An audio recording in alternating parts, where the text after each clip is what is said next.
so proud, just look at the crowd. Making some noise, making some sound. We got a choice, they're hearing us now.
Dragging us down, face on the ground. Still we so proud, just look at the crowd. Making some noise, making some sound. We got a choice, they're hearing us now.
Dragging us down, face on the ground. Still we so proud, just look at the crowd. Making some noise, making some sound. We got a choice, they're hearing us now.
It means a lot to me to compete here.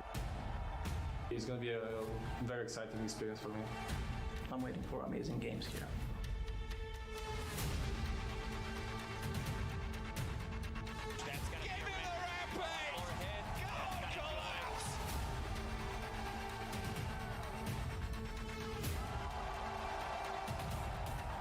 Welcome to the Riyadh Masters. Oh, God, you got to love the hype from those videos as we get ready for the day. Trent, you have a beautiful background right there.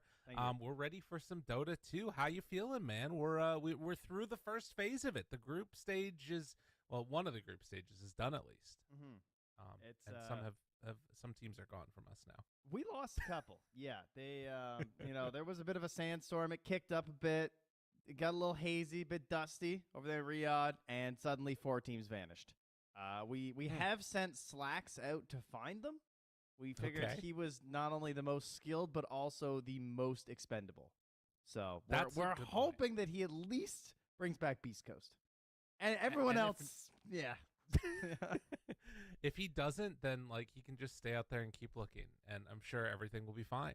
Right. There won't be any issues at all. No, but a lot's gone on. We've been able to see a bunch of great Dota over the past couple of days, and a hell of a lot more to come as well, as we're only just getting started. We can take a look at what the format for this entire tournament is. We're in a couple of different stages. As you can see, the play-ins happen to figure out, are you going to be able to make it to the group stage?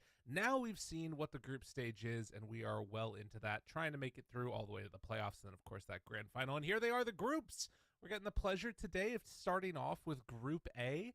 So our first match here on the stream is going to be Gaming Gladiators facing off against Spirit, which should be an absolutely awesome match. Cannot wait for that one. But anything real quickly, if we can just stay on these groups for a second, that stands out to you, Trent? Is there a group that maybe you think is a little bit stronger? Maybe a group with some teams that could come in with some big over performances potentially? Oh, I don't know. It's I'd say fairly even across the board. No one's really standing out to me. That's how I'll say. Maybe you could say there's some pretty big heavy hitters over on Group B that does stand out a little bit to me in terms of people who have already performed pretty well, or consistently known as oh, this is a team that can take anybody or knock somebody out. And on Group A, obviously you have Game Gladiators, who's the big standout. But then we have these other teams who are how will they do here? Quest, I think, is the big one. They've done really well so far.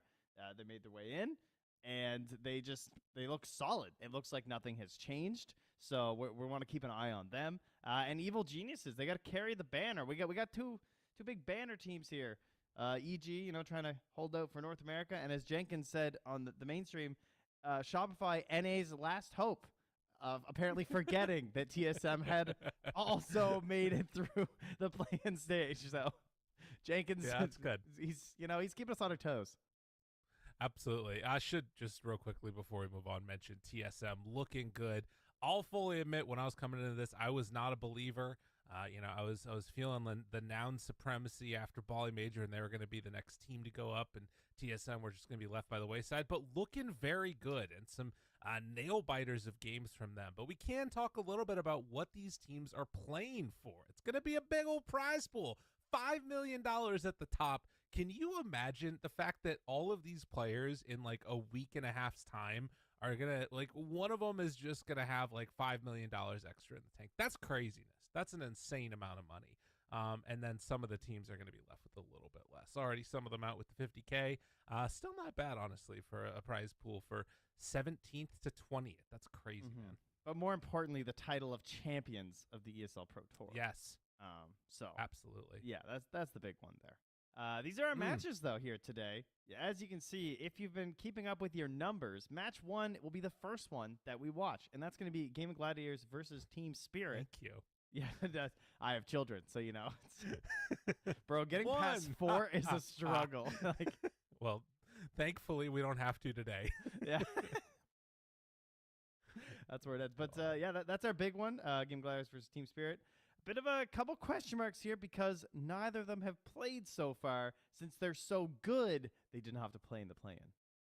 That's a good point. Yeah, and then later on, The later one we have Aster versus Team Liquid.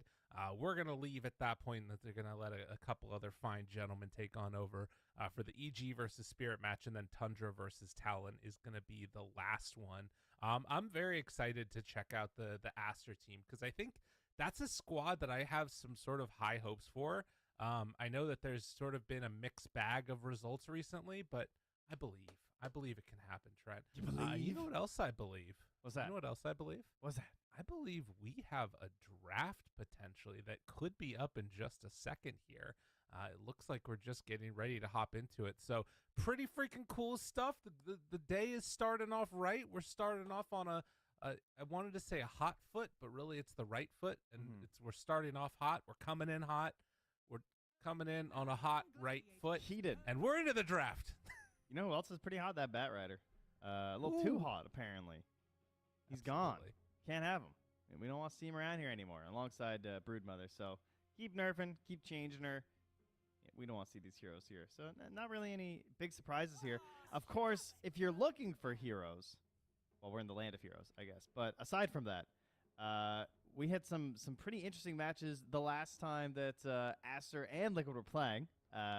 Obviously, we're going to get that matchup later. But did you see the Meepo and the OD? Because we actually had this interaction happen after I saw the Reddit thread where I was like, really? I tested it. Yeah, and so they actually, Sumail played OD versus the Meepo, did the Astral, canceled the Mega Meepo. Pretty great, gotta say. What was the other hero that do you want to reiterate? I mean, we are talking about that, but do you want to reiterate it out there for the people just as a reminder as to what that interaction is? Oh, yeah. So basically, if you manage to make the Mega Meepo disappear, like if you target the main Meepo during a Mega Meepo, if they become hidden, so like if you're put into an Astral Imprisonment, then the Mega Meepo just falls apart. It ends. You end that big, annoying, frustrating ultimate. So that's pretty cool. And there's another hero that does it that I can't remember off the top of my head. Shadow Demon. Is that what it was? Was it just Disruption? That sounds way too easy. I think you're right, though. I think it was just Disruption. Yeah. So, yeah. Although, to be granted, if you're within disruption range of a Mega Meepo with Shadow Demon, you might already be dead. That's But man, we've seen this before though. Game Gladiators open IO first, so Team Spirit decide to give it to him. Want to take the Brood and the Timber out of the pool with Snapfire already banned. I'm assuming this is going to be just a straight up Lesh if they don't take it away from him. Ooh. Well, yeah, there it is. Okay.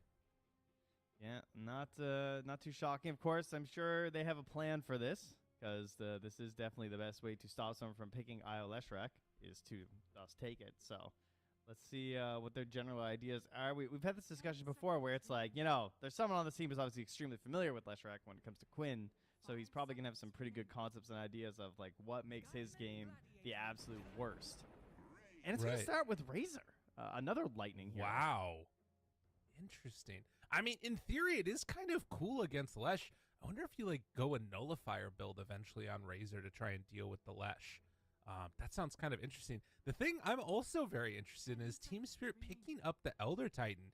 Now, this hero did have like a little bit of a resurgence at Bali. We saw, I think I want to say it was LGD. It was one of the Chinese teams. It might have been Aster that was picking this in response to the, it was like Elder Titan Enigma or something. Can I blow everyone's mind right now? Is everyone's Tell everyone me. Hold on to your skulls, all right? I'm holding on. Grab on tight. It's about to get hazardous here. The last time the Game Gladiator played Razor, it was 7 months ago. Whoa. Okay, want to guess what team it was versus? What team was it against? We want you to take a wild guess in the dark, my friend. Team Spirit. It was against Team Spirit. Now, would you like to guess why they picked Razor? Why? It was because they opened with IO and they stole Lesh.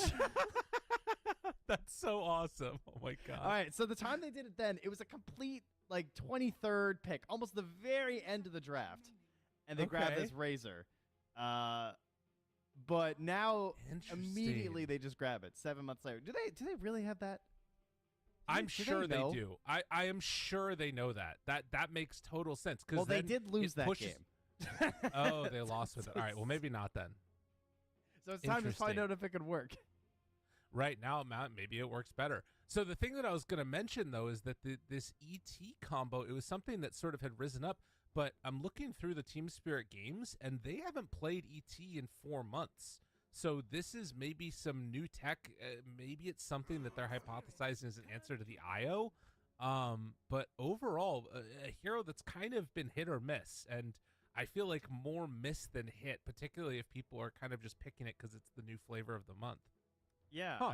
I was kind of expecting more teams to practice ET coming into this tournament. Right. I feel like he is looking pretty strong. I think the issue is that prior to this, before Undying got hit again, I mean, honestly, Undying still seems really strong. I'm kind of surprised he's not getting more attention. But just the pool of fives was so strong that I think it was a little less tempting to practice and get your ET ready. But yeah, I mean, it's AoE control versus the IO, so that feels pretty nice. You're hoping to get both heroes. I think the Shard is looking more and more like useful in terms of just ensuring that you're really focusing on getting the armor aura. Ever since they made that change where they separated the aura on the two individuals of the ET, it has been a bit tougher, especially to like hardcore counter the agi heroes. So we'll see if we get some good use of the Shard. ET really got done dirty. That patch he came out, he was looking good. It was like one patch in 7 years where ET was getting played a bunch, and then they're like, nah, you can't have this. Just got rid of him. And then they killed the refresh on the when you like called it back. Nah, that was a good one too. It's not very nice. You can still send the spirit through the gate, so that's cool. Right. Yeah, that still works. I've tested that still. I thought for sure that was gonna get patched. They just left it in there. No, it's cool. Global spirit just like coming across the entire map, trying to get as many creeps as possible. Should also mention that with this now stacking meta, ET feels very good for that, and Team Spirit just gonna drop the lion on him. Okay, so we have our support combination, an answer to try and blow up either the IO or the Razor, to be honest, before he gets BKB. A lot of magic damage and magic damage amplification coming out from Spirit right now. Whenever I see line picked, I just picture like the line dance. You know, it's kind of like the Dino dance in chat now. You know, that's basically if there was any hero that's doing the Dino dance, it probably is Lion. So what is that from? What is the Dino dance? What do you mean? It's I don't know. It's from chat. Okay, all right. I didn't know. I guess how do these things happen? Who's to say? Underlord gets taken now. Get yourself a pipe hero. Let Ace do Ace things. Let him cook. I'm feeling interesting feelings right now, Trent. Can I tell you about them? Please do. Okay. The feeling I'm feeling is fear. Fear that these fights are going to go for a very long time. And I don't know what's going to happen at the end of them. Uncertainty brings me fear. Hey, you know what? Can you help me with this fear? Well, I can tell you what Underlord is afraid of. Afraid of Rubik. What's that? That's always been like his worst matchup. Look at that. Just taking it together. All right? Okay. So they're quelling the fear over here on Game Gladiators. Making sure the Underlord's going to have a good time. Because it's not very fun when Rubik steals your spells and does 1 billion damage. Remember that patch when he came out and he was like one-shotting people when he stole it? That was very funny. That was a great couple of hours. Insane. For Underlord. Yeah, because Underlord was just one-shotting, and so the counter was to pick Rubik so that you just had an even more broken version of the bug. Yeah, that was silly. Thankfully, that did not last for too long. No, I hear you, though, on the Rubik answer for the Underlord. And, I mean, Team Spirit are flexible enough that they could have put that ET into a core role if they wanted to. Well, for now, though, they're going to go back for the Drow. Maybe that's... bully the Underlord. Maybe that's the thought of the Underlord and the ETs. If the Meepos come out, they're both ready. That's a good point. There you go. The precursors to the Meepos that have been popping up everywhere. That is nice, though. Yeah, Underlord lane, not looking so hot. Getting walked down by Drow. Kind of a bad experience. Huh. Can I tell you, though, I remember, I mean, I guess that this was the Wraith Pack time of days when you would just, like, pick Underlord into Drow. You didn't care about the bad lane because you'd get Crimson Guard Wraith Packed and, you know, Guardian Greaves or whatever. I still think with Crimson and Guardian Greaves and then having natural Underlord aura, Drow is not going to be doing that much damage for a while in this game. There's also the threat of if there's another hero that can like really get in there. I mean, a lot of them are banned.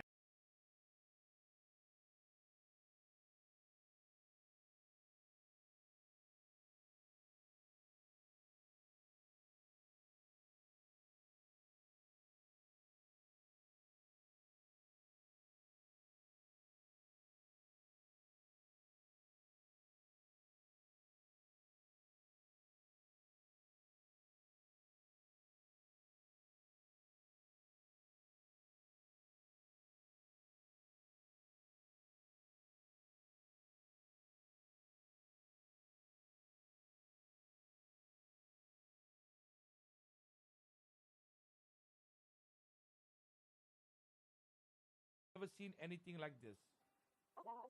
It's not just the size. Every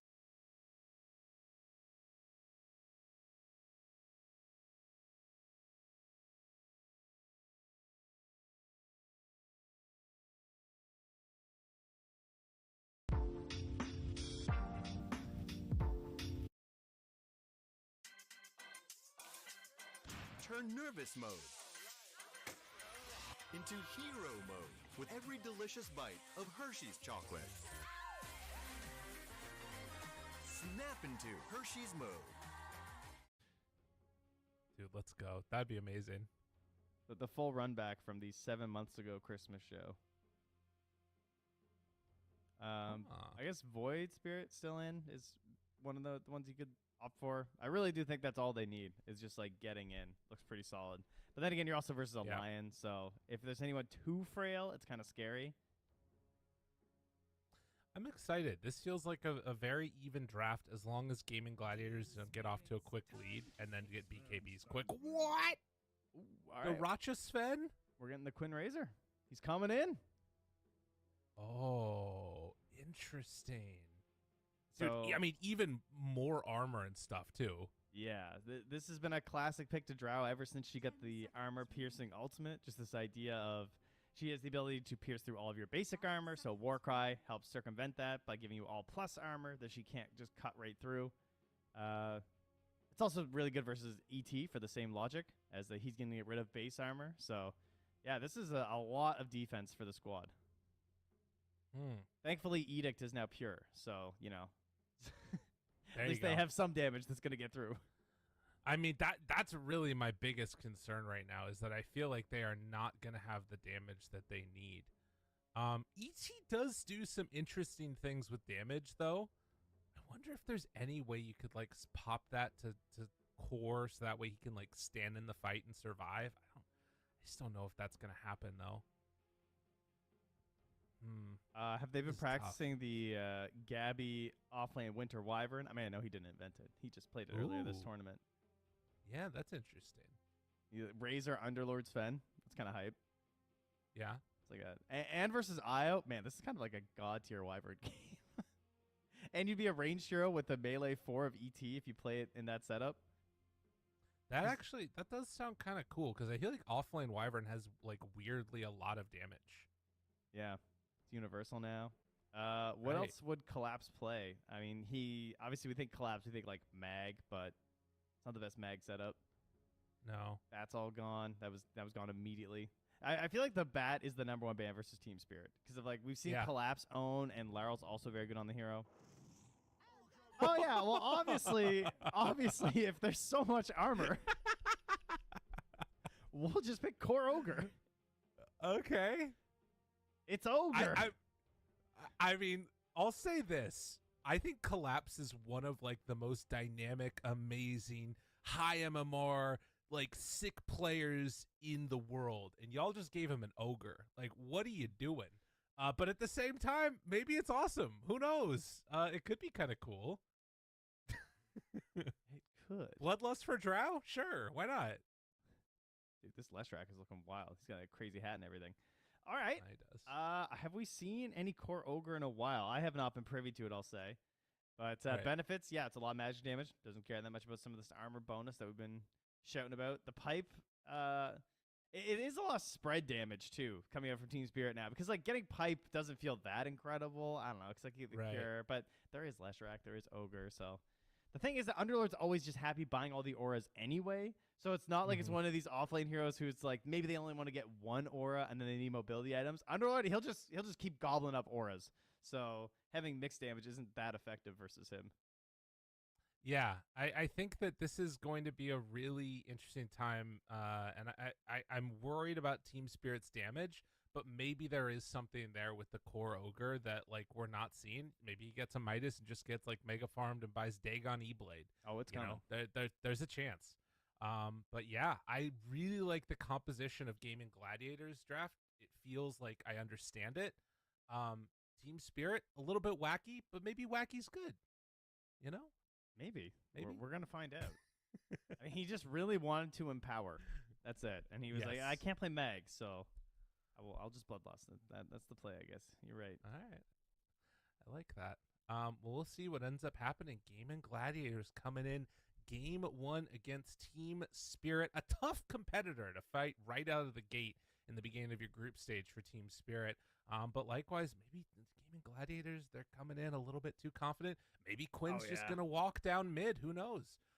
So we're gonna get right on now into this game here. Game number 1. Let's do it. I can guarantee. Oh, there he is. He's walking down mid already. Yeah. It's over. Can end. Thanks. No, so blood grenades brought out for a couple of these guys. Get some early wardage, and we'll see where everybody goes to. Is that the proper term? Wardage? Yes. Yeah. Okay. Yes. That's good. It's like wattage. Oh, all right. What do I need to see? I think the other question I have is just about the laning stage and how they're going to try and set this up. It looks like Ogre Lion together against the Duraccio Io, so they probably get away with that, maybe even do a pretty good job. 30 seconds to battle. Yeah, I'd say so. It's, I mean, generally not great for a lion in a lot of situations, but when paired up with the Ogre, seems pretty solid. Just like stun into a little bit of slow action there. Probably going to be maxing out Ignite, I would imagine. Right. Hard to imagine another build. I mean, it's definitely possible ever since they made the changes to the percentages and stuff, that like having the guaranteed double, basically guaranteed. Does feel pretty nice. Mira. Oh, he got it. Nicely played. Team Spirit with 3, but Mira, he is going to give up his life. Who did they give the last hit to? Duraccio. Easy peasy. Good luck. Have fun after the first blood. Come on, guys. That's how they go. And the little tippy tip Maposhka. That's big. That's some mind games right there, you know? Yeah, yeah. Absolutely. Well, I'm looking forward to this whole Razor versus Leshrac, because that he just does not care about this link. So, you know what? Honestly, it doesn't last that long. I always get the right idea here. Right. He just absorbs it, ensures that he's getting a CS the whole time. Quinn currently, so by the time he actually has a chance to last it, he's lost the bonus. Quinn still 0, zilch, nil. All right, 0-1. We're gonna stay here until Quinn gets a last hit. Oh no! I'll keep an eye out. Don't leave. Keep an eye out. Oh! Are they doing it? No. That's not what you want to see right there. All right, he's good. He's good. He's good. That's NA's best, baby. It's interesting because those buffs in the last patch, which I wasn't fully anticipating, but more damage on the Lightning Storm too makes this matchup like even a little bit worse than it used to be. So, you know, Laurel getting some good value out of this Lesh, and Quinn not really able to stand toe-to-toe with him through the first wave, it looks like. Yeah, it's surprising how he's able to just like stand so tall on this Lesh. Not what I would have expected. Right. Poshka, in the meantime, going to try and beat down on Tofu a bit, forcing him all the way on back. One cost of a Fade Bolt there, and Team Spirit seeming to do well in these lanes here. Yeah, this is a classic versus Rubik. You want to force that Fade Bolt, right? That's the goal. Just like, because Tofu doesn't want to throw it on you. He wants to do like rage creeps. Quinn? Oh. Wow. Uh-oh. Yeah, that's huge. I mean, I was joking about going down mid. Man, big hit. And Laurel now picking up those runes as well. I mean, that's going to be double water rune for him, shoving this wave underneath the tower. This is a tough time. Yeah, he's getting bopped. He's doubled up on in terms of CS right now. Starting to catch up with a couple there. But this is not how you want your game to start, especially when you're already onto a Razor, right? Certainly a snowball-style hero. Well, there was one thing that I always used to talk about with Razor that I've told you before. That was stealing stacks. This hero, great at stealing stacks. Early movements, great at also farming stacks. And we are in a stack meta, so I'll be curious to see just how much that plays a part into this one, especially if you're having a rough start, because your team might be beginning to consider that. No, absolutely. Well, you can see that, already trying to move on in and contest him a bit. Quinn getting the treatment there mid, but is going to be able to catch back up over the next couple of minutes, most likely. We'll see if they do decide to build up some of those stacks as time goes on. For now, at least, taking a look at the CS, it's really only the Drow that's a little bit behind. Sven having a very good time down bottom. And then you're imagining that Quinn probably gonna get a couple levels into the storm surge, because get a little bit of speed going. There's basically like 2 different builds that we've seen lately, because people have been trying this hero a little bit more. He's being spammed mid, spammed carry, even a couple offlaners in there. So I guess that just means people are wondering, like, hey, is Razor kind of busted? Some people go for the early point in the passive, some don't, but I like this earlier point. And then the question is, do you want to keep it just as 2 for the static link for the value? Or is there some value in maxing it or on the earlier end here? The only problem is he's kind of got like that old Venomancer problem of you really want to like double up on everything. You want like almost like a 2-2, like 1 style build.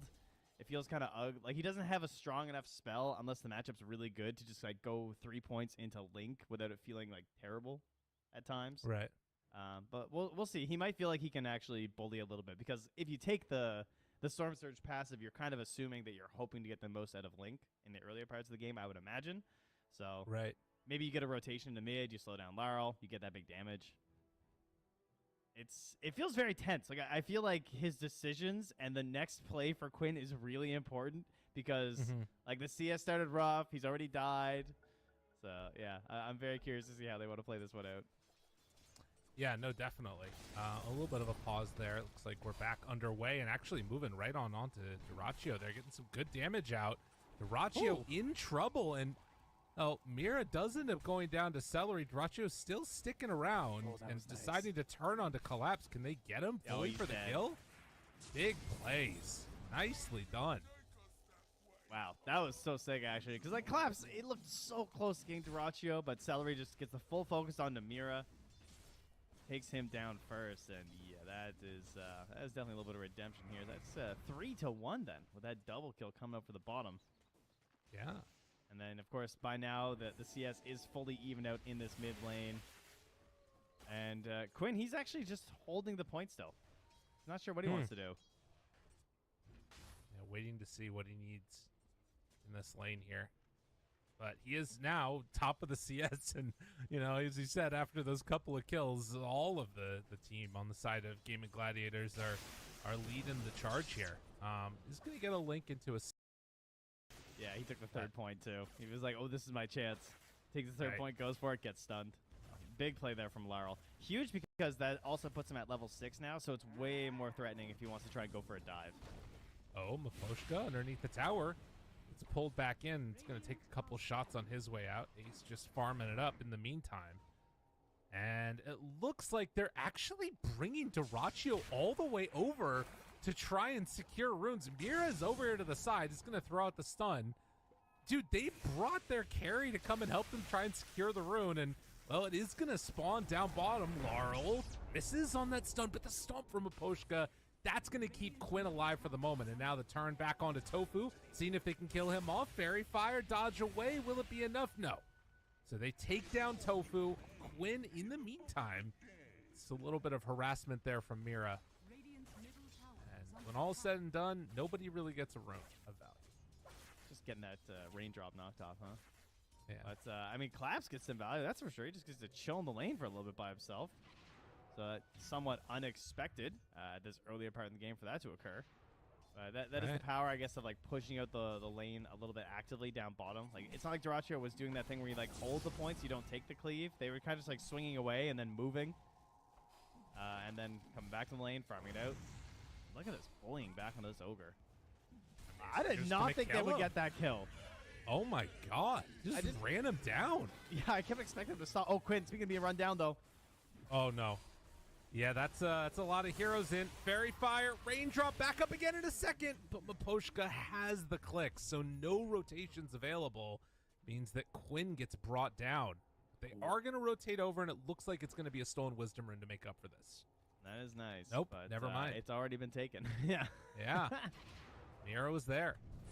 Miposhka also found a ward, I think, based off of the last tower hit that got him, too. Or they might have just seen it get placed because he immediately went deep ward and ob-sentry combo that GG had in the mid lane, too. So that's going to limit their control on that bottom rune. Right. Yeah, interesting. Well, only 1,000 gold separating these two teams right now. Very even. It looks like Mira's going to try and build up some stacks, and likewise Tofu doing the same. So as you talked about, this could be one thing to watch for, is are there going to be any potential stolen stacks? Obviously, both sides can take them really effectively here. And actually, Celery going to get caught while he was trying to stack up, and that's a free kill. Dude, Or also getting the illusion. Yeah, he even brought the weight or the creep camp down, too. Like, Yeah. They got some alpha wolves there. That was pretty hype. Yeah, the stacks are kind of crazy this game. Everyone can just farm stacks, pretty much. Yeah. Except for Ogre. He's Right. He's like the one core that doesn't get in on this action, but everybody else is pretty good at it. Look at him. Look at Laurel. He knows what he wants to do. Ace is here too, though. This is dangerous. But now they find Laurel, and they're going to move right in for it, but a great stomp comes in. Duraccio trying to make up for this. They brought everybody on Gaming Gladiators immediately, and it looks like Mira is going to go down. But a big rotation for that, and only the one kill. We'll see if they can get anything else of value. I feel like Collapse are just sitting here like, why am I playing Ogre, dude? If I was anything greedier. Like, I'm getting so much. Yeah, he's got rundown twice, but he's also getting a lot of just, like, freedom. Lots of early XP and pretty good last hits, and he's Ogre. I mean, I guess you're going to get a Midas because of it, so that's pretty sick. Right. Ace is going to start on one of those giant stacks that everyone was just fighting over. Yeah, this will be nice for him. Get into these items. And I want to see what type of build he's going for. He's queuing up the phase boots right now, but that probably is going to dictate a lot of how Gaming Gladiators want to play the next few minutes. I assume it'll just be like the Thanos gauntlet, but instead of gems on each one, it's just auras. Okay, you know, got so it. he's going to collect all the aura of Infinity Stones. Yeah. I've never watched the Marvel movies. Are you really not? I've seen I saw like the first round, and then they just kept going. Yeah, I know. I don't think I They made never it stopped. to the first Avengers. You know what's like kind of sad? Tell that me. like probably your grandchildren are still going to be watching Marvel movies. It's going to outlive you. It's gonna be a tough one. Yeah. Gonna sit down with the kids in a couple years after watch those, huh? Yeah. I Yo, know. first Iron Man though, that one was pretty legit. That was I mean, legit. First round were real good. Well, back to the world of Dota. The real we'll get our heroes. movie soon. The Don't worry. land of true heroes. Absolutely. We're getting a Oh, movie now after the absolutely. anime. I'm feeling it, man. It's happening. Can we have John Malkovich as Razor? Okay, I like that. I feel like he would I've handle heard that character name. well. I've heard that name. I mean, we've got voice actors already, right? That's true. I thought you were going for like a blockbuster style here, though. You know, like Leonardo DiCaprio. Oh, like a live action. Yeah, Okay. yeah, Who would yeah. play Ogre? I don't know. That Alright, would be we a tough call. We got to hold off on that because Gaming Gladiators We would getting need ganked two here. people because they're both heads. Yeah, exactly. Ooh, we could get like Jay and Silent Bob. I like this. Yadro gets away. Nicely played. All right, so who's the... Oh, it's actually just them, those actors. Yeah. Yeah. I couldn't remember what Alright. Jay's name is. So. Yeah. His Kevin Smith's name is not Silent Bob. just No, for the no, record. but I don't know what Jay's name is. All right, Ace is pushing the top tower. A team of 3 pushing the bottom tower here. It is a 3K early lead here for Game Gladiators. And nobody really did any major stack thieving in the night here. No. There's the Midas. It's ready. I mean, I think that the stacks being just taken by Gaming Gladiators is why we're seeing this 3K gold lead. The other ones on the side of Spirit haven't been taken yet, so that could be an avenue for Gaming Gladiators to go in and steal them. But it feels like they're just pretty comfortable with the pace of this game. I think they're like, y'all got an Ogre. Like, we don't care about anything. Yeah, but he'll become so powerful from Midasing. That's what my Ogre players keep telling me. Okay. Position 5, position 3, you know. Fair enough. All right, well, a good job so far of Gaming Gladiators sweeping across the map, taking out the mid tower now. They're starting to just exert their will a little bit on this, and Still waiting for what the timing's going to be on Team Spirit. Laurel went Yules. Is not gone for that early Bloodstone. Yeah, it'll come out next, but a little bit of combat, right? Pretty solid item too versus these heroes, like versus the Razor, versus the Sven. Just that one little brief moment can save you in so many situations versus either of them. So be it using them or even just using yourself. I do have an update. There's actually a drow in this game. I know many of you probably aren't aware, but Yadro is farming. Unfortunately, he's the lowest core despite being 0-0-0 and having 92 CS. And you're probably wondering, that's crazy. Because that's a lot of CS, to be honest. Like, the Lasses are kind of fine. It's not, like, you know, it's not the greatest game ever, but it's also not someone who's been bullied a whole lot. He hasn't died, but he's been forced into the shadows. Yeah, hiding away. Look at this, though. This big rotation down bottom with the gate. Ace is going to come on through, try and chase down Mira. While on the other side, they're finding this fight on to Collapse, seeing if they can kill him off. Duraccio right on top, kills him dead. Lion already died on the left side of the fight, and then they relocate back to mid. I mean, super efficient fights to take, and Drow is not really keeping up in the farm wars. It feels like ever since they initially brought Duraccio and Celery to that bottom rune, they're just at every fight. Like, it's everyone's just always there, you know? It's that's the goal that you're hoping for when you're playing an IO draft alongside an Underlord. You know, you don't have to do it this much in terms of like we're constantly there at every single fight, but it does present a very strong front of just like why would you ever want to fight now as Team Spirit? It just looks like you're gonna lose every engagement, but then they get back to farming so fast the game Gladiators that it's very difficult to find the correct answer for them. Like, how do they actually push another objective right now as Team Spirit? Right. What's the timing that they're trying to fight around? Because it's like God strength, kind of, but, you know, that's 100 seconds. It's not that long of a timing. When Fiend's Gate is down, maybe.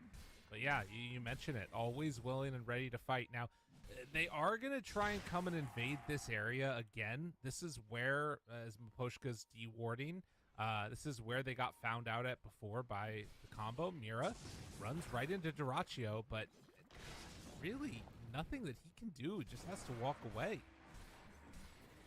So Team Spirit looking a little bit discombobulated at the moment. It doesn't even bother dropping a ward. He's too worried about it getting taken out. So they're not going to have any way to perhaps stalk Duraccio, find some sort of pick onto him. And now they are threatening with relocate. Laurel is moving up and towards the vicinity of Quinn and Celery, but they're not going on a big mission right now. They also have their own defensive ward on top of the mines. Give them an idea if anyone's like cutting through the back. See if they can backstab them a little bit there. Yep. Thank you. Well, this next couple of minutes here, I feel like it's going to be pretty interesting because, again, you have a Sven that's about to have a BKB completed. Crimson Guard is already done for Ace, so Drow really does no damage. I'm very concerned for when these BKB comes out. I mean, Spirit already can't fight. What the hell is going to happen when the BKBs are there? I don't know. That's a great question. I mean, this is Sanj and Yasha now as they're finally getting within range of Quinn, but if they initiate here, I don't know. It doesn't even look like there's much hope of a kill. They also have the backup of Tofu nearby. Of course, Ace will have the Fiend's Gate. He can be there too. And for once, Duraccio is just saying, I don't actually want to be the next fight. I'm just going to farm for a while. I mean, this is so many stacks that have been taken at this point. He stacked his own Ancients on the left side too and then took them out. Like, his farming is out of this world. 10K net okay, now look at Yadro hitting 16 minutes. Yeah. Look at the Drow. Look at the Drow hitting Ancients. it's so sad. It's like... Yeah. Ooh. It takes so much longer. I mean, he's trying to get towards an Aghanim Scepter. I mean, we'll see how Yadro does, but this is... The farm rate is not... It's just not the same. It's slightly different, I gotta say. Again, the X factor that we're going to be looking for in these fights, it feels like, when they eventually happen, is going to be ET. But if this happens, if Maposhka gets found right at the start, there's no way this ends well at all. So they take down the Elder Titan quick and easy. I feel like Drow is just like a hard-working, honest hero, and I feel like Sven he's got some PEDs. Like, he's not passing any drug tests, you know? You look at this guy, that God strength, that's not natural, you know? No, Drow, that's true. she's over there with precision and skill and hard work. Right. And where does it get you, huh? Second last on the cores. The only core lower than you is that dumbass guy who came along, who's the Midas ogre. This guy. Poor guy. That's the guy you can beat without cheating. Exactly. Well, you know, I will say, Yadaro, he's going to have his own little solid inflation here for a farm with the Drow Ranger having the Aghanim Scepter done. We'll see if it ends up working out. I mean, again, this is only really scary if Gaming Gladiators take like full advantage and close out the map right now. If Team Spirit can keep farming for another like 20, 30 minutes, they're going to be in a good spot then. But just we'll how I see love if my Gaming strategies. we'll see if Gaming Gladiators give them that opportunity. All you have to do is just multicast 4x a scythe later on, and life will True. be good, right? Yeah. He's going halberd, which is kind of interesting on collapse. It's a great item against Razor. Yeah. And obviously Sven too. Oh yeah. The melee heroes you don't feel too bad about, since he doesn't have, he's got those little brief moments to work through with his stun and everything.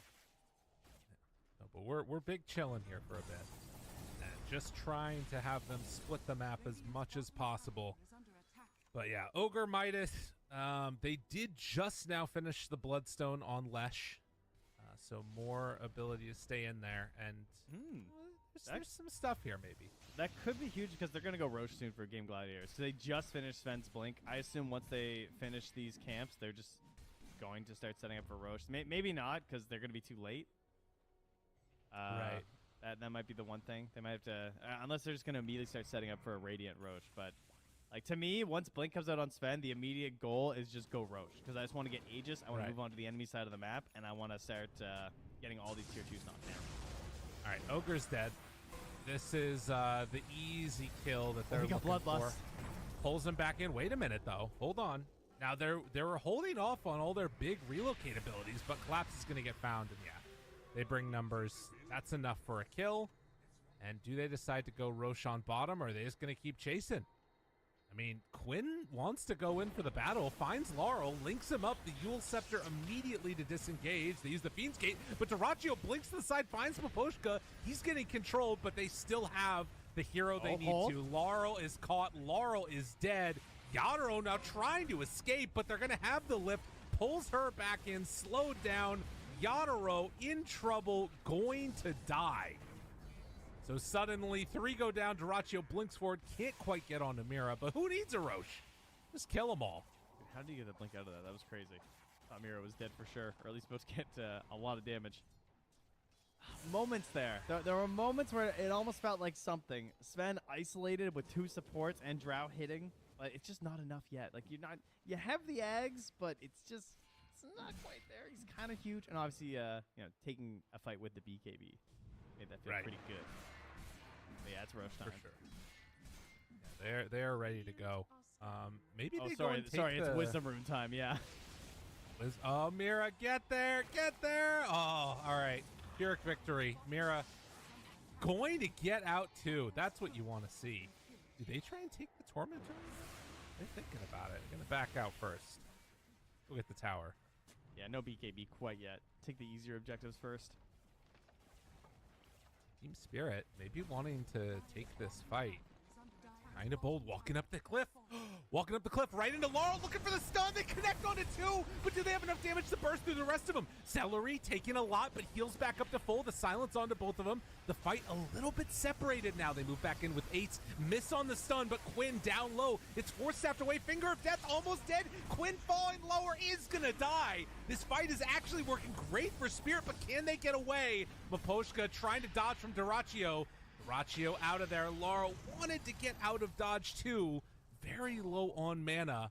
That fight is about the best you could hope for. They will lose Mira off of this, but if the rest of Team Spirit can get away, that's a win. They spent so long trying to chase Celery too. It's like over and over. They even go for a quick little reload there. See if they can grab Laurel. He's still sticking around pretty low. Oh, it's getting worse. They get collapse. Wait, pulls in, blinks in under the stun? What is happening now? I'm not entirely sure. Huh. Okay. Well, I mean, look at the fight recap. They lose 3 heroes for 2, but they still get the gold victory. Gonna have to take it. Every little thing they can. But they are going to lose out on this Roche finally, as things are dealt with in the bottom lane. They don't want to just stick around for the tier 2 right now. So a quick and easy one there. And the road to Daedalus for Dyrachyo here, not too far away when it comes to Sven farming. So, did that fight give you any more hope for the future here for Team Spirit?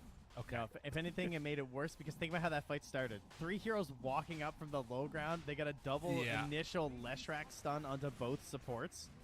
Right.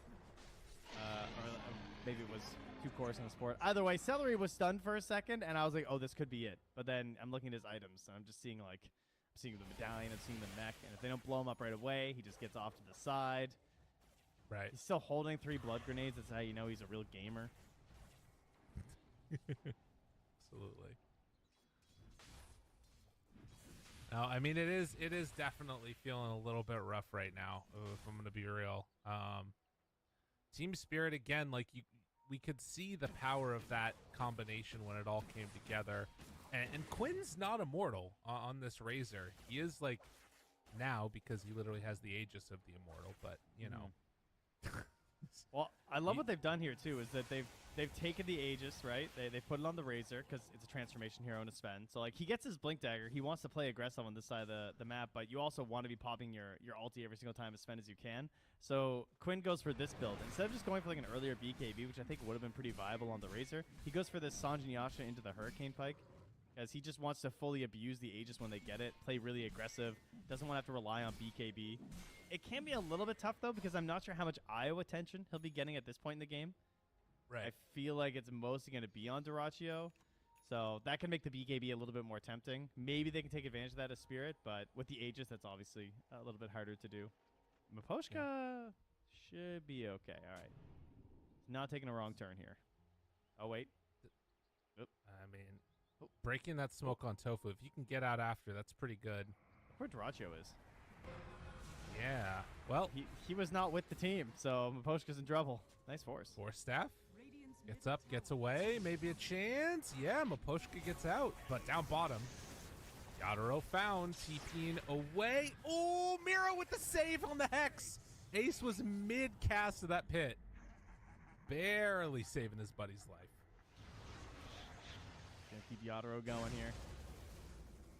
Trying to increase this damage. Lost 121. Oh my goodness, that's a core hero. Good force staff. Man, the fact that Miposhka gets out right there too, that ends up saving Laurel. Because the stomp on the relocate too. Jeez. Oh, Yadaro, oh my god, he just blinked on him. I was just farming. They didn't know what was going on there. Wait a minute. Is this the one Dyrachyo death? Is this the Dyrachyo death? No, he's getting away. He had BKB the whole time anyways. Yeah, you do make a good point, though. They should be concerned that he hasn't died yet. That's true. On Game Gladiators, they should be like, wait a minute. Like, doesn't fit our better script. now than later there, Dyrachyo. Yeah. Dire's bottom tower is under attack. Well, good vision down is going to scout Laurel heading over here, but it doesn't see the rest of the heroes. Ace, Quinn, thinking about it. Tobu couldn't convince them to come over there, so we denied the DD. Quinn just runs in like a madman, says, fine, I'll do it. They find Yadaro, but Force Staff pushes him up to the high ground.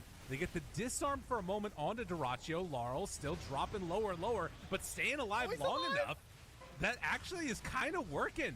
They're keeping Dyrachyo off to the side of the fight with Miposhka this whole time. So all that damage for no deaths. That was the saddest finger of death I've ever seen in my life. It just like zapped Celery and just nothing happened. Like the auras are just too ridiculous. His bar is just going across the entire screen. It's pretty much covering the minimap at this point. I've just like buffs the entire way through this IO. And Celery barely survives. Pretty sure he went down to like double, if not single digits near the end there. Now they're going to grab this Tormentor. Who's getting this? Do we have any shards? Doesn't look like it. Oh, that's an interesting one. The Overcharge Spell Amp. Pretty cool with Razor. That's actually the first shard in the entire game at 27.5 minutes. Huh. No shard heroes here today. 16k gold lead. Quinn sets his sights now onto this mid-tier 2 tower. Last outer tower remaining for Team Spirit. Oh. Well, you know, this just reminded me. I mean, I know we're in the middle of this game here, but I received some info about Darkseer. oh yeah? What's that? And Defiant Shell. Have you heard this? Oh, that it automatically punches back and you carry Yeah. illusion? Yeah, that's If you're pretty cool. stunned, it works. What's up with that? Yeah. Defiant Shell is sick. That's crazy. I love Why does that it work item. like it does that with Tusk too, apparently. You'll just walrus Yeah. punch people if you have it on auto attack and you have Defiant Shell equipped. Well, you need to remain defiant when all hope could be lost. Like Yadaro, Like Yadaro, who's yeah. going to pick up the Wisdom Rune right now and then try and solo this. Yadaro, my man. Does they have any way to break it? No. Is Mira gonna escape though? Ooh, the Hex, the TP. Oh, he did the math. That was crazy. Not That even is close. why you max hex, everybody. Yeah, I'm pretty sure if that's not level 4, he's just dead. I don't think 2.8 is enough time. Oh. 29 minutes in and more items being gathered by Team Spirit. They're going to find one. Duraccio. Oh, is this the one? He PKBs. Tries to run away. Ogre Steel Totem backing out. And he will get the blink out. That's pretty good news, though. Getting rid of that BKB, right? But he does want that in these fights. He doesn't want another situation like last time where he just kind of got kited off to the side the entire way. It was pretty much the best case scenario that they could hope for on Team Spirit, but they did accomplish it. Maybe they can kite him once more because this BKB's lacking. Maybe they can just blow up the IO. That would be a great start to this engagement. It's something they have not been able to achieve quite yet. Right. I mean, that last time he talked about the finger, Mira finally gets level 12, so level 2 Finger of Death at the ready. That's right. You know, these things make maybe a bit of a difference, but they are feeling more confident heading out on the map. We'll see what the next couple of minutes brings for Team Spirit as Yadaro continues to catch up. And, of course, Shiva's Guard now done on Lesh. That item also is huge, helping to reduce this healing that's been very annoying for them to deal with. Yeah. Could see it. Getting a fight before Quinn's AC would also be really nice for them right now. They got about 1 minute until the potential Roche respawn. Oh, Duraccio is a harpoon boy. Do they find one? Well, I think he caught sight of Collapse heading by. Yadaro walking into the danger zone. Yadaro stunned right away. They have anything to save him at all. Force Staff trying to get away from it. But no, rooted and dead. He got ogred to death. Good stun. The Ravage, the turnaround, the follow-up coming from Laurel. But I don't know if they have enough damage left in the tank. Eul Scepter to dodge the stun. Quinn still draining that damage. And it will be enough to force them back after using a bunch of spells. All right, Tofu got Fire Shield. That's kind of crazy, actually. Oh, man. Very useful versus Drow. Yeah, that's a good point. So, thanks, Collapse. Doesn't necessarily want, though. He wants maxed out Bloodlust. Oh, my God. All right, last time he stole this, it was only level 1. Bit of an improvement this time. Yeah, that's really, really good. Okay, Quinn AC done. Minute and a half on the Roche. Yeah, it feels like the number of mistakes you can make as Team Spirit at this point in the game are so few. And that might have been one too many of Drow walking up high ground, but Team Spirit going to try and head out. That was under a ward. They scanned that bottom, they scanned the Roche pit and it went red at the last second. So they might think they're in there. Quinn spots one Hex to start. Can they bring him down? Oh my God! ET Aura, eat your heart out. Quinn gone in an instant. Nice AC, bro. Celery starting to die afterwards. That was huge. All right, that was 2,783 magic damage, 140 physical. So there you go. That's a big zap. That is what happens when you got hit by the juice. The only physical damage was the half of the ulti from the ET. And that actually just shows the disparity. That's a great example. So ET's ultimate did 507 magic damage and 140 physical damage. So that is the gap that you have to deal with all this armor that they're stacking up on the side of Game Gladiators. And that's why they need this magic damage to come through. And I mean, maybe somebody just needs a BKB. I don't know. It feels like that might be on the docket next for literally everybody. Yeah, he queued it up. Quinn's ready to get a BKB, guys. That's what the Aegis is for. It's fine. Oh man, a late Roche spawn is really unfortunate here for Team Spirit, though. It's finally going to spawn right now as Drow heads down here. But Gaiman are going to be in position. It's also Radiant side, too, with the buybacks. Yeah. Although Quinn doesn't have it. So if they kill Quinn, they get this Roche. Well, that's not necessarily true, because Dyrachyo could go ham. But if they kill Quinn and he messes up his initiation with God Strength, they could get it. Oh, Pit of Malice. They're on to 2. Ace starting to take damage, down to half HP. The Pit of Malice is big, but the turnaround there with the Echo Shell. Now damage onto Quinn a second time. Laurel almost gets him, but the double force staff keeps him alive. Dyrachyo chasing down Yadro, but slow down the frost arrows. Oh, the stun in range. Can they slow him down enough? Dyrachyo, oh, he needs this one hit, but it's not going to be there. They do lose the Drow in the end, but Tofu goes down. So can they hold on to this? Yes. Team Spirit fighting back down 16K. Oh, man, losing Yadro does hurt, though. That would be so nice to be able to immediately go back into the Roche right now and try and do something about this. But there is double buyback still available if they really wanted to. It's not free yet for Team Spirit, but it's a big claw back into this game because things were looking very desperate. Are they giving it up? I mean, because, no, I mean, they're kind of just ceding a little bit of ground here to the side of Gaming Gladiators. Now, Roche is going to head top. And that opens up a whole new window here for Team Spirit to take it once Drow is back up again, but they're going to have to take another fight. Man. I think they're just going to get it. But we'll see. See if they get the vision down right now. Well, they're way back on the side of Team Spirit. Yeah. They're joining Roche. We're all going through. Interesting. All right. Drow will not have buyback. They really don't have any buybacks actually on Dire. The only one they would have would be Collapse. I guess maybe the only one of grave importance. Maposhka just got there. Okay. Got a couple buybacks on the Dire. I mean, so they're smoking over now. Are there any other big pickups that they've gotten yet? Oh, they caught him. Oh, find one. There's no follow-up. Nobody else is here. Nobody else is here. They were not ready. I mean, they found the jump, but nobody else was there. It was a smart idea. Over as your core. It was a smart idea, though. It wasn't quite in sync. It was this idea of, like, they saw Sven's respawn timer. Dyrachyo, we found him! Right on the ward, but push cuts a dieback! 75 seconds. Oh, man, that ward up on the high ground, exactly what they needed.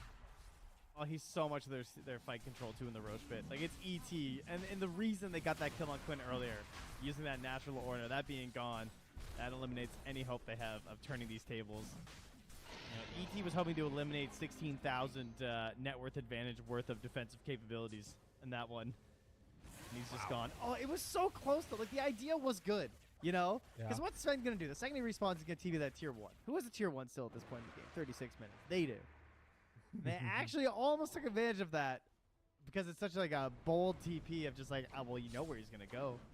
Yeah, Yadro wasn't right there immediately. They didn't quickly get it synced up into extra disables into the ET ulti to have some sort of a chance, like a big nuke.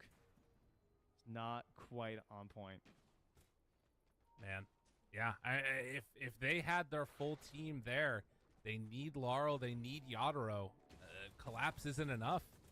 Good Man, and Dyrachyo, like, shout-outs to him to recognize that and just go. Like, blood in the water, shark going after it. Oh, I was about to say, can we please get 25 on Duracio? He farms it up. What do we got, buddy? What do we got? Oh, yeah.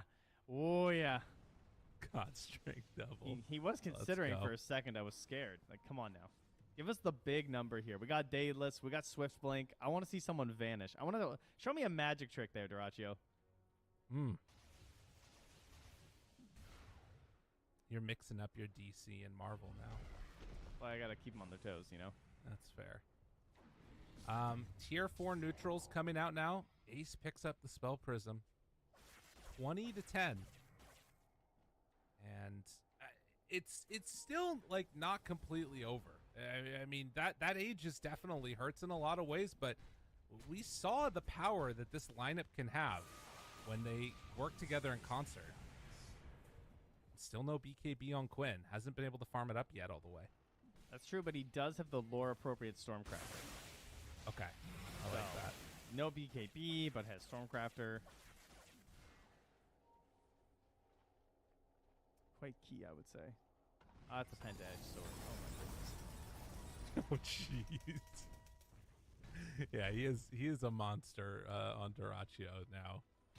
That is one scary guy. Okay.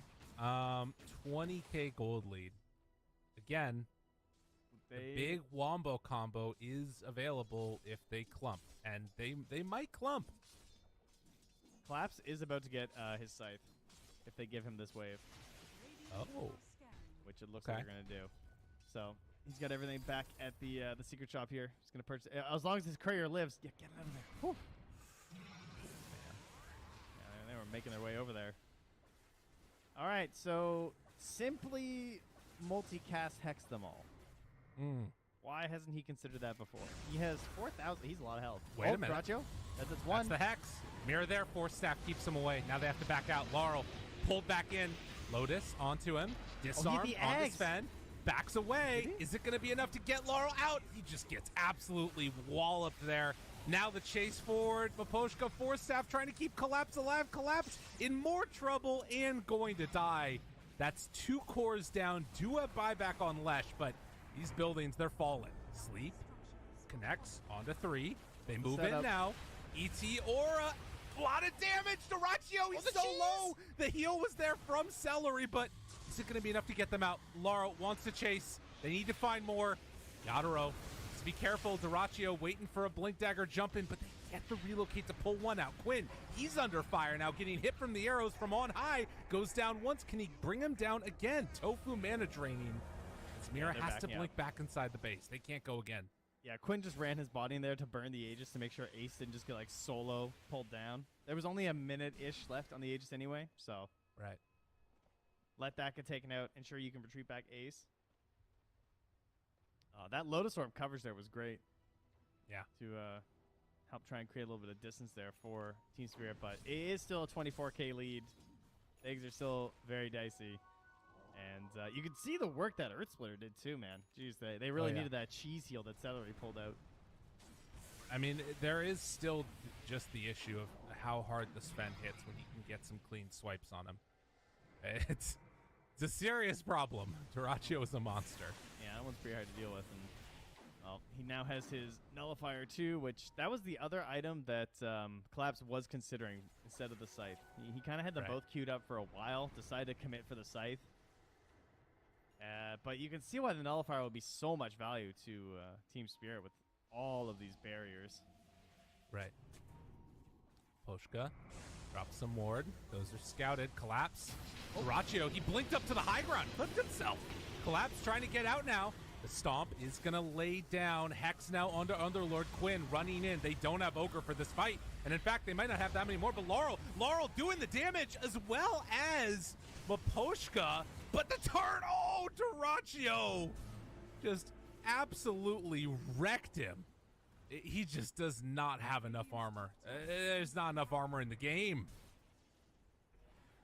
It's just so tough to get your Drow involved as well. Like, she just cannot find any sort of space that lets her play in these fights whatsoever. Yeah. He is really doing some next level stuff there with the Drow right there. Trying. Okay. Got that baited. Stun on the Drow. Throws out the multi-shot. But that is a full lane of racks taken now as Gaming Gladiators trying to assert their dominance here, and Team Spirit just holding on for dear life. They're going to use another glyph. Want to buy some more time for Laurel to get back into it. It is not easy. They need the perfect fight. Stomp connects. Buying more time. They're going to have to hold out to try and defend Megas. Yep. The great defender of high ground, ET. Still has 20 seconds till the ulti's back up. Oh, the smoke's on the far right there. Mira trying to find a lurking spot. Looking for the big ravage off this. Oh, that's a big combo. Just one.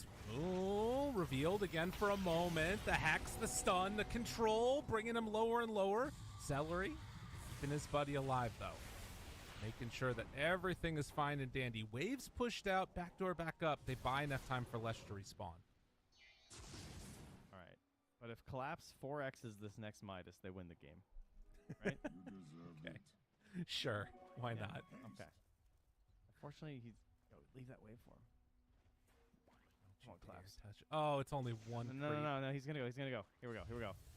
Oh, he didn't even get it 2 times. No, I saw 2. I think he got 2. Oh, he did? Okay. Yeah, I think so. I think I saw dubs.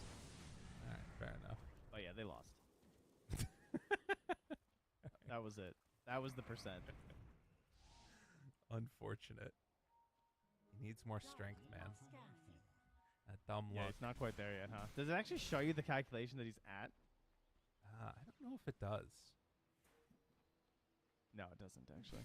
So wait, he gets plus 1% for each 20 strength that Ogre has. So he's almost, we can just pretend. So he would get 6 more percent if he, oh, sorry, it's per 20. So he would get 9 more percent. Right. If he got to 180. That's not bad. Well, Gaming Gladiators, they're not looking for dumb luck to win here. They're just trying to end this game. Smoke up, head out, find one. Who can they get? Tofu has a freaking Aghanim Scepter right now on this Rubik. But Yadro, he's going to TP out, will not be caught behind. Still, game is looking increasingly dire for the dire. And I've been seeing way more Aghanims for Rubik lately. I feel like it's gotten way much more popular. But I mean, I remember the number one reason I always liked it was the cast range. It's just ridiculous. Like, especially when you have Blink and Force. Like, whatever spell that you want on Rubik, you are gonna get. Oh, he got a 4X. They're back in. All right, game's back on. 4X Midas. There it is. Just keep dreaming.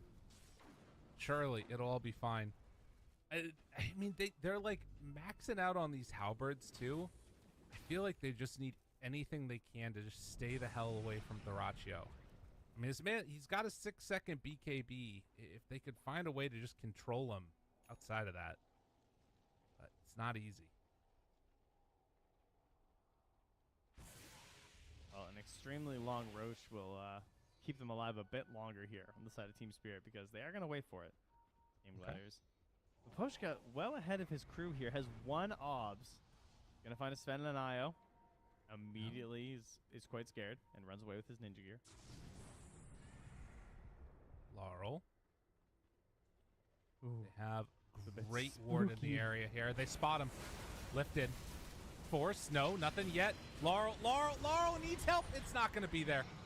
BKB used from Dyrachyo. No buyback on Laurel. Trying to slow these heroes down. A good stomp connects. The stuns out. The Earth Splitter. A lot of damage onto Dyrachyo, but not quite enough. Not enough for Ace either. And Mira, he dies to the side to Quinn.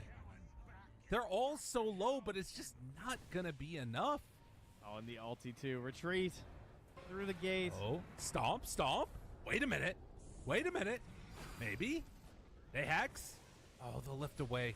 Rubik's so good at that. And collapse. Now under fire. Yadro trying to beat into them. He's just doing nothing. It's not nearly enough here. And they will find more. Tofu does die. The second kill that we've seen in probably 20 minutes for Team Spirit. Nonetheless, it is going to be a buyback from Ogre as they try and come and contest this Roche. That was nice that we got a fun fight instead of just waiting for Roche. That's true. He just how much 3,000 experience from that kills that I just saw? Yeah. That's kind of crazy. He's 25 now. What the hell? Oh my god, Right. Yadro. What can they do? In the mid lane, Laurel is trying to push out these waves. Does not have boots of travel, but does have a TP to get to that outpost. ET spots Quinn. Sends it on back home.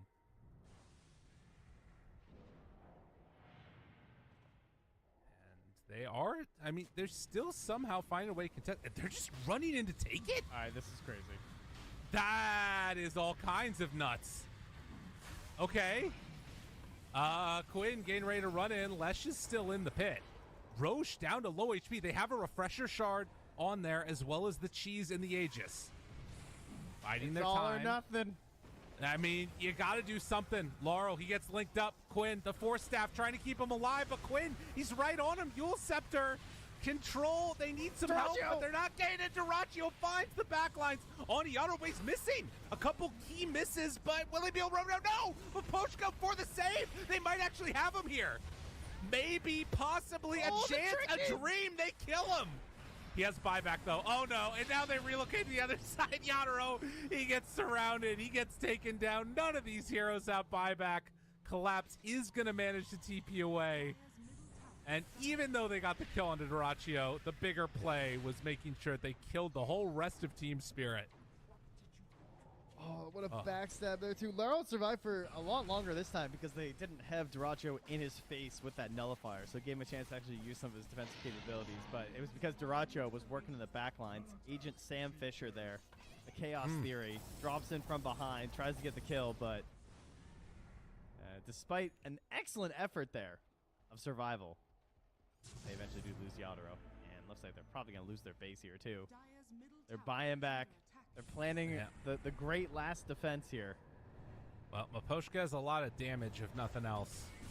But they go through the gate and immediately eyes on the tower. Going to take this tier 3 in just a moment. And, yeah, that is going to be tier 3 down to Duraccio. He's hungry. Hungry for blood once more. He's played a fabulous game on this Sven. As Laurel starts out with the stun, the Hex, the Stomp. Forced away, slept for the moment. Can they find any more? Dual Scepter lift up. KB out. Duraccio tries to back away. And Gladiators, giving this team a lot of respect of not just running in at them, covering their bases. They will lose celery behind enemy lines and also lose a gem. Wait a minute. Ace maybe now in some trouble too. Hold on a second now. More Force Staffs. There's a lot of defensive spells used. If they can get a grip onto somebody now, they probably have them. Ace gets slept. They move in. The problem is they're losing their base also. So Ace is going to die, but tier 4 tower is falling. They need to come back and deal with this. Yeah, and they still have 3.5 minutes left on Aegis, so there's lots of time to just reset right now. Chill out a little bit. Sven got a shield rune. There's been a lot of cheese this game. How about those lotuses? Nah, there's not many. No. Well, regardless, it is getting close to that time now with these mega creeps where realistically, if Spirit want to win this game, they just have to hold out for probably another 30 to 40 minutes. You could see the concern, though, that they have from Game Gladiators. Like you said, lots of respect because they do recognize that Elder Titan is one of those weird heroes. And Drow, by the same logic, a bit weird because you're building up all this defense, but there's a chance that it just vanishes in a single moment there. So you have to be a little bit cautious. We need a Veil. Someone buy the cheap Veil. If you don't have buyback or something, so you just grab Veil. That's you, right? Maposhka. 1,500 gold, no buyback. Right. 1,511 gold. All right, here it comes. Look, 4 gold away and buy Veil. Maposhka knows, right, buddy? You got me, bud? You'll get it. Surely. Or will he just wait 5 minutes and have buyback? Maybe he gets I don't know if Shard. this I game mean- goes 5 minutes. Ooh, Shard's good. I We'll like see. Shard.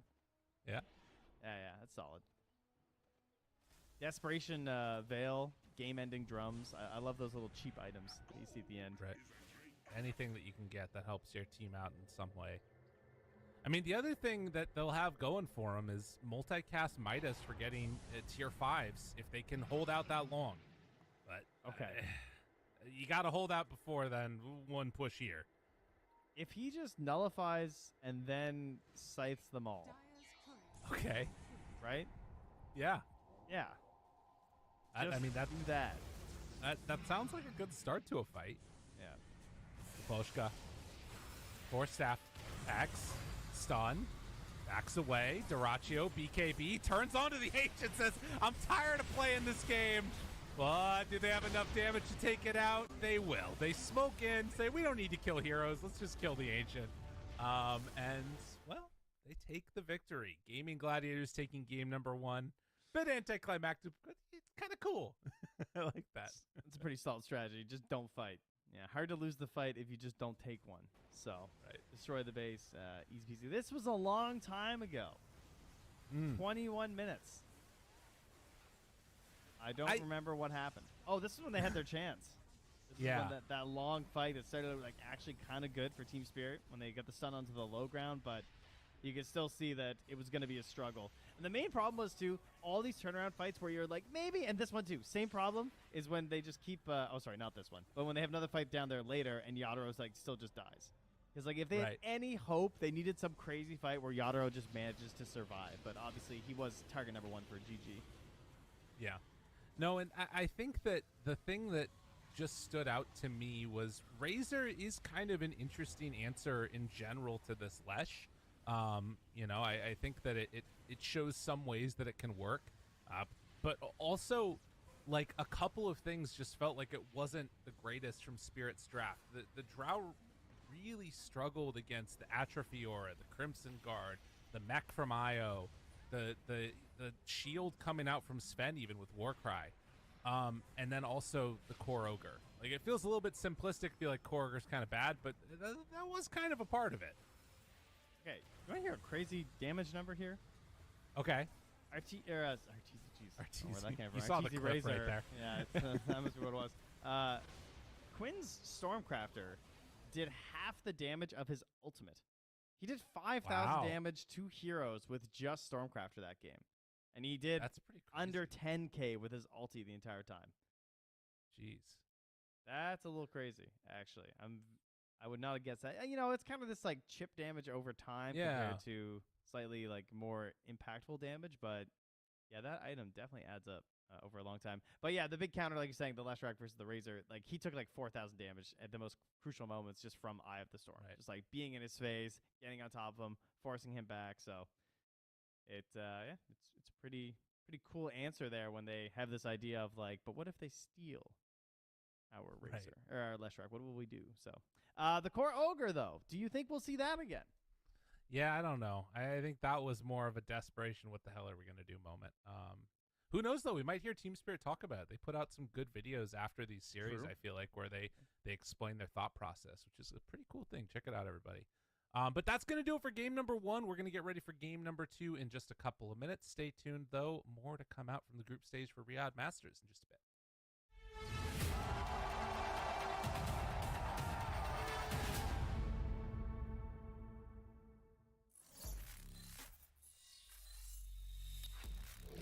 Open your eyes. Tonight I'm gonna show you the wonders of them all. I need warriors.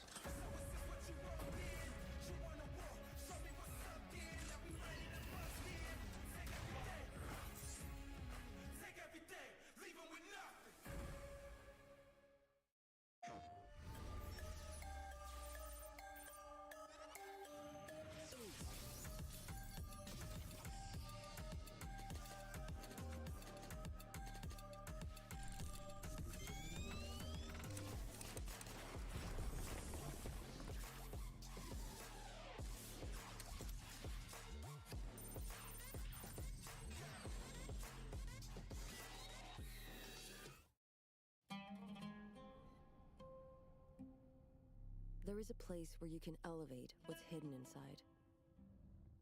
Where you can reframe yourself. Sonomi means the new you. The you can step into. Because when we know who we really are, we become unstoppable. Enter new dimensions of you. Sonomi.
Hello and welcome back, all you wonderful people out there. We're getting ready for our second game, and Trenster, it went a long time. Gaming Gladiators ended up coming out with the victory. They were kind of leading from the get-go, it felt like.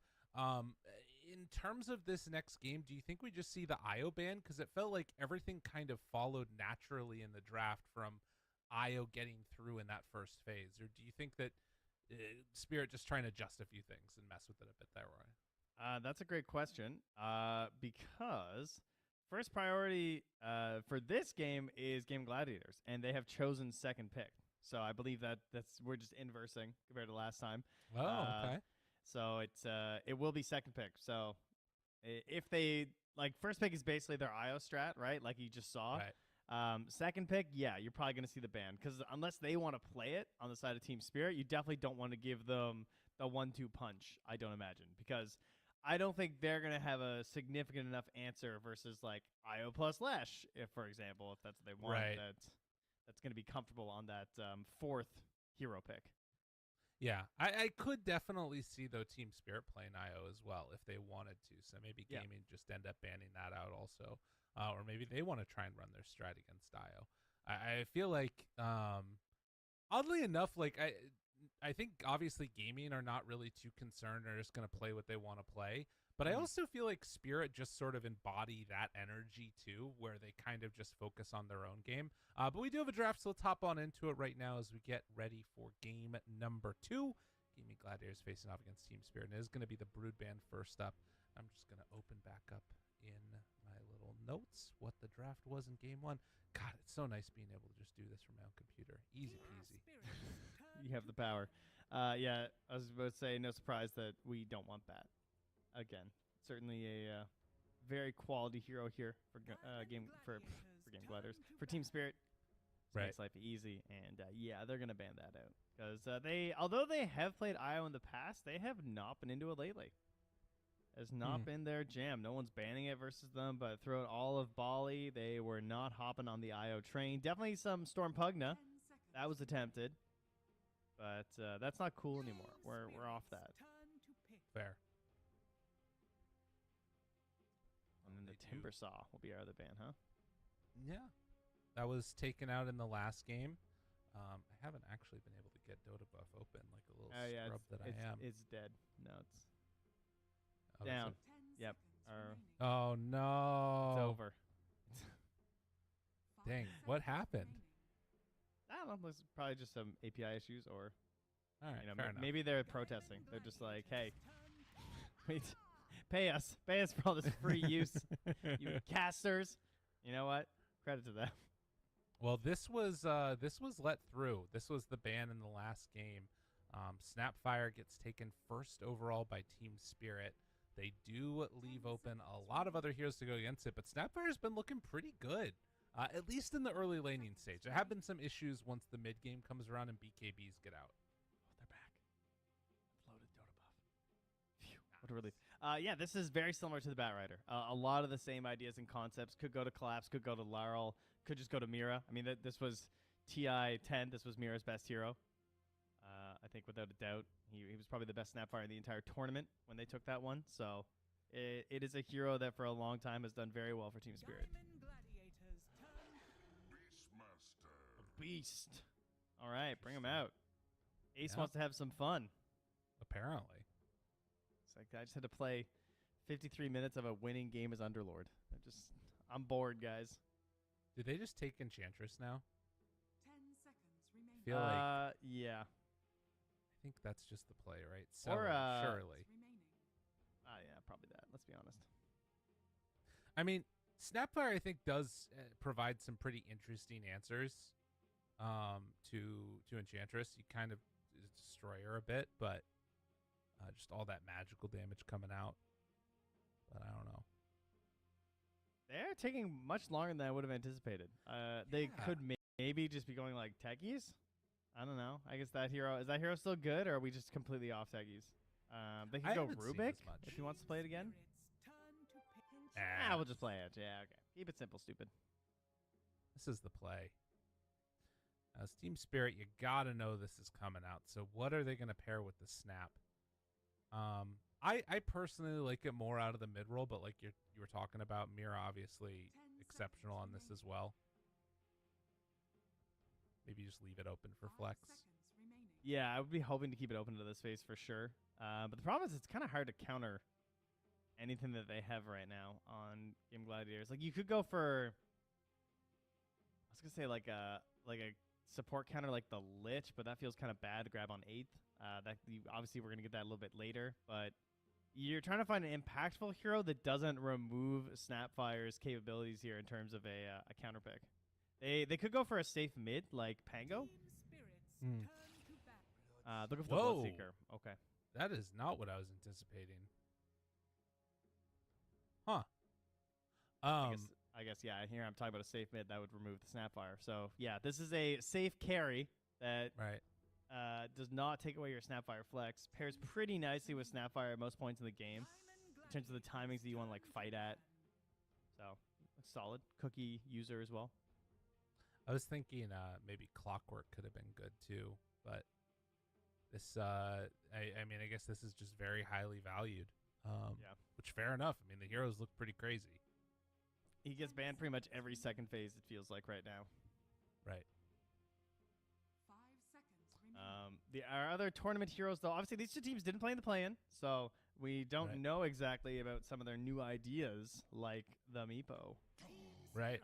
Should that be a consideration? Yeah, dude, I told you, though. What did I say about Lich? That hero? Disgusting versus Beastmaster and Edge.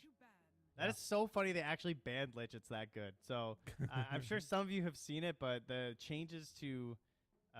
what's it called? Sinister Gaze. Sinister Gaze. Yes, the changes to Sinister Gaze. Lich is a crazy counterpick to creeps now. It just feels so good. It's 250 damage per second on a creep, and it lasts twice as long. So you just eliminate creeps throughout the entire game. It's very useful. Yeah, you gobble them up. No, and I think that even on top of that, just the armor too against what is looking very clearly to be a physical draft from Game and Gladiators too. It feels like it's kind of a perfect answer. So take that one out of the pool. They're going to take the Jug out. A lot of carries banned. Jug, Faceless, Medusa, Morphling still in the pool, although that here has definitely fallen off a decent amount. 10 seconds remaining. The Jug is interesting because he still doesn't feel that strong to me. Compared to some of our other big hitters, but the general concept of like Beastmaster and Jug, they are respecting a very quick tempo that could come out here from GG. Yeah, that makes sense. So first pick out of the next phase for Game and Gladiators with their ban right now. Other heroes that they banned out last game too with this was Clockwork. Trying to think if there's... Oh, that was actually Team Spirit that banned that. Morph was another ban that they had, but with Bloodseeker already taken, they can change it up to another position. I think Pango is a good ban here still, because it's like, yeah, maybe the snaps can end up being mid, but honestly, like you have the Beastmaster, which isn't like the best because you're like roaring the thing, but you don't have a chance of the Bloodseeker. It's been taken out. It's a pretty good Laurel hero. They'll just again go for a classic support counterpick and get rid of that Crystal Maiden. Okay. Take the Lion now. So thought that looked like a lot of fun. Apparently. Gets to counter some of those. I mean, I guess there's not really going to be illusion heroes again because you have the Bloodseeker. Probably the Laurel Ember, I would say. Because like he could just pick a couple different spirit heroes just in case he shifts off of not playing this Snapfire. Right.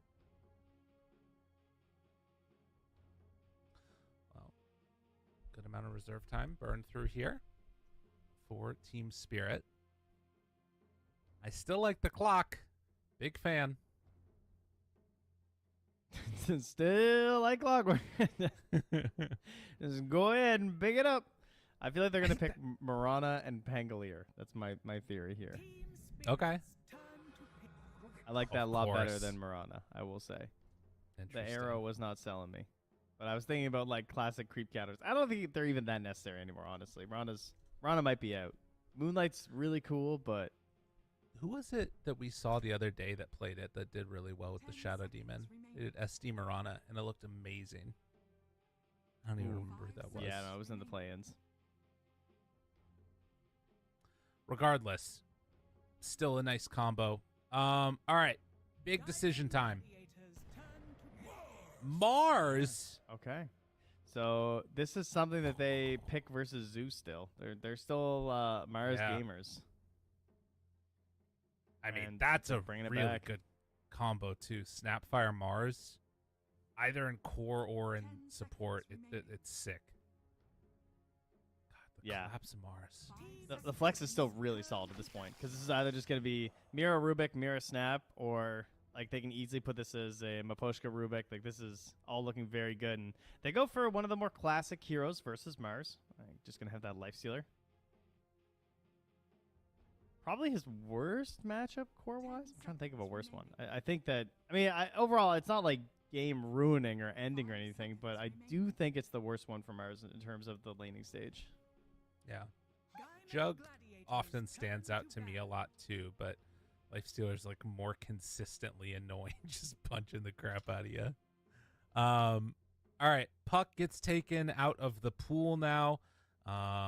I think Storm is also one that, you know, could be a little bit scary to see come out. Some Lifestealer and Fest Bombs. But man, this game in Gladiators lineup right now is just single-minded. Blow up people, take out towers. They're looking pretty solid. Yeah, I'm really curious to see what Quinn's 10th pick's going to look like. Obviously, it's going to heavily depend on what Team Spirit shows. Right. Is there any way that you can... I'm trying to think, is there like a good enough 4 these days that you could still mask it based on matchup, but not really? Like in terms of the Snapfire and then like have like a faux mid, right? Right. Or the question is there a 5 that's strong enough now? Like, I don't think Disruptor is good enough. What are our like big clutch 5s? I think like Disruptor, I think Wyvern. Sometimes Silencer can look really good at the end of a draft, but I don't think there's any 5s that look that insane to me right now. That Team Spirit would want to do a full. I do love Clockwork. Don't get me wrong, but I don't think it's strong enough. Like maybe Skywrath Mage. Okay. Could be value enough to make that worth, but it's probably just going to be some Laurel safe hero. I don't know. They're just saying that it's going to be Snapfire because Snap's also a pretty safe mid. Right. So that's a pretty good way to look at it as well. They do take the Storm out of the pool. I think that type of combo is just too strong. But it does also reveal like these heroes that want to find the back line, which again signals either a Snapfire being in the mid position or they take something like a sniper here and, you know, just sit behind enemy lines and plink, plink, plink. But they ban the Moran out. I mean, they're getting low on heroes. I don't blame them. Yeah. The more I look at it, the more I kind of like Sky. I could see Sky working here. Okay. Or I'm just down for Disruptor YOLO. Do you know who I like? Who do you like? Clockwork? Nah, you got it. I'm pretty smart. It takes me a couple tries here, but I get there. Yeah. Quinn would love to play Pango this game if it wasn't for the Bloodseeker. Oh, look at that. You talked about it. She's a snipey 5. She's a good 5. And it does have a crazy amount of flex. Is there any way that this is Quinn Wyvern? I mean, no, you said there's he's on the other team. So. Oh, there you go. Good call. Is there any way this is a Laurel Wyvern? Yeah, potentially. Yeah, for sure. Okay. It is definitely possible. I mean, dude, there's a chance that it's a like collapse Wyvern Laurel Mars. Like that's definitely that's a viable. good point. That's a fair point. Because it's a really nice Wyvern game. I would want to give this Wyvern a good game versus Lifestealer and Beastmaster. The Templar Assassin. Okay, a big final pick here for Quinn. Lara will take the Snapfire. All right. Focus dwindling. I think that kind of locks it in, to be honest. Yeah. Yeah, Mira Rubik and then Maposhka Wyvern. Okay. I mean, you can still get a lot done. Not having a Blink Dagger is going to hurt him. But Quinn, the TA actually feels like a really nice matchup probably against the Snap, I would imagine. Because it's going to be hard to burn through a Refraction. You can't sort of punish in that same way that you do with other heroes. Yeah, but if in the lane, you could take Little Shredder, yeah, but you can't take Little Shredder exactly in the lane. So it's just because you have to get your cookie and your scatterblast to feel like you're doing anything in terms of rotations. So maybe Larl's gonna have some like next level Giga Brain play where somehow it makes sense to do it with Little Shredder, but that seems pretty unlikely. Right. Well, if all y'all at home missed it, last game Quinn did get solo killed early on by Laurel. This time they give him the last overall pick. Obviously, they ended up winning the game afterwards, and Quinn played quite well on that Razor, but could be something, some carryover into this next one. I want to see how both of these mids approach it, with one taking their hero first overall and the other one absolute last. How's it going, by the way? Didn't see y'all there. Hey. Interesting. So, thoughts on key things to look for in this game? Stuff that you feel like could be an issue for either team? For me, it is. I feel pretty good about Team Spirit overall. I like Snapfire mid. I'm a pretty big fan of just like getting moves across the map, and I think Mars is a hero that really just wants Arena, just like going. Every time Arena's up, you just want to fight. You want to throw it down, and Snapfire's one of the best combinations with that, be it core or support, like we said earlier in the draft. So that looks pretty solid to me. It does have this burden of movement. It feels like for Team Spirit, they're the ones that have to like get things going and make it feel like they're in control of this game, because you're gonna have this like Beastmaster sort of like, he's gonna be like rock climbing, right? He's just scaling the cliffs all along the side of the map. He's just mad chilling, right? And you don't want to give him too much space, so because then obviously he's getting space. You're trying to catch his waves. All the meanwhile, Quinn is just hitting all these stacks. So yeah. Usually I don't want to be the team that has the necessity of just making the first move all the time, who has the impetus, one could say. But I think Team Spirit kind of got this one. I'm feeling it. Yeah, I like their draft a hell of a lot more. Ogre was not picked or banned this game, by the way, in case anybody was wondering. That's weird. I know, strange. But it definitely it feels like, I actually feel like both teams have a stronger draft than they did last game. The one thing that does sort of weird me out is I feel like having TA and Lifestealer together on a team is sort of a strange idea, because neither of them really want to go in first. So I feel like a lot of this game is going to be up to Ace finding plays, and then later on Tofu with his Blink Dagger. And if they're not doing things, I don't think things are getting done. It is also virtually all physical damage as well. Like we have Beastmaster, Lifestealer, TA as a tricore, and they have a Wyvern. So it's the world's greatest Cold Embrace game, as well as Winter's Curse. Definitely the potential for some humongous plays. Unfortunately, they don't have anyone who wants to build a pipe. So someone's building pipe anyway, I think. Right. Yeah. Oh, nice deny. Sorry. Obviously, I mean the other one. Yeah, like a Crimson, like getting Crimson auras. Mech. You know, probably not a pipe, but good auras. Yeah, get Greaves, get Crimson, but kind of hard on their heroes. So why not get a pipe too? You know. I mean, you can do Greaves, Laurel. That's not the worst, right? That's definitely playable. Actually, pretty good this game. Absolutely. I mean, actually, I don't know. I always feel bad when I get that when I'm playing core Snapfire, to be honest. But maybe that's just because I'm greedy. It's just because I'm greedy. That's the only reason. The problem is it's all about the bots. You know, you have to give up bots to go Greaves. So it's kind of hard to justify. Two boots, not so good. Celery pushing back Mposhka, while up top, Mira and Tofu are battling it out a bit. Although actually, Yadro not going to connect. But yeah, it's up here going to be an interesting one to watch. I do feel like having the Rubik helps a decent amount against the Lifestealer. If he gets a little bit too fresh on you, just lift and push him away. And then likewise mitigating that damage. And at times securing CS, although that time Tofu was able to move on in for a deny on the range creep. Yeah, no deny there. Sorry, no secure there from the Fade Bolt. So a little disappointing there for Mira, I'm sure.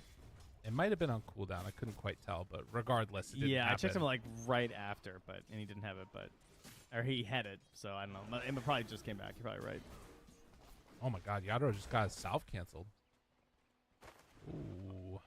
Yeah, he is pretty low. I mean, they have quite a few tangos left, but it takes some build up here as he does his ice dancing taunt. And needs to be careful about this. They do have only the one boar, no points in axes yet, so harder to contest, but Yadro back to the farming. And we'll see how this next couple of minutes goes here across each of these lanes.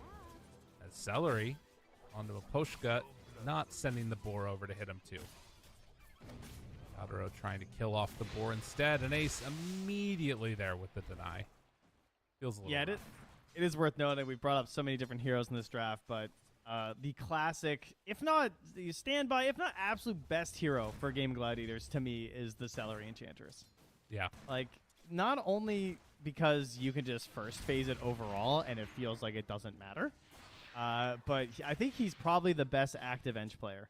Like, I think that in terms of Enchantress players today, he is the best. Like, he just seems to get so much more done with his creeps and impact both the bottom lane as well as the mid lane more than any other Enchantress. Right. Yeah, and I guess bottom lane this time. Typically, obviously, he's usually up top. But oh, he dropped his blades. He dropped his blades. He got it. God. Oh, let's go. What? Dude, the courier micro. Oh no. How? Oh no. How? He's gonna get another one. All right. Yeah, Celery Enchantress just gets things done that I've never seen happen in Dota before.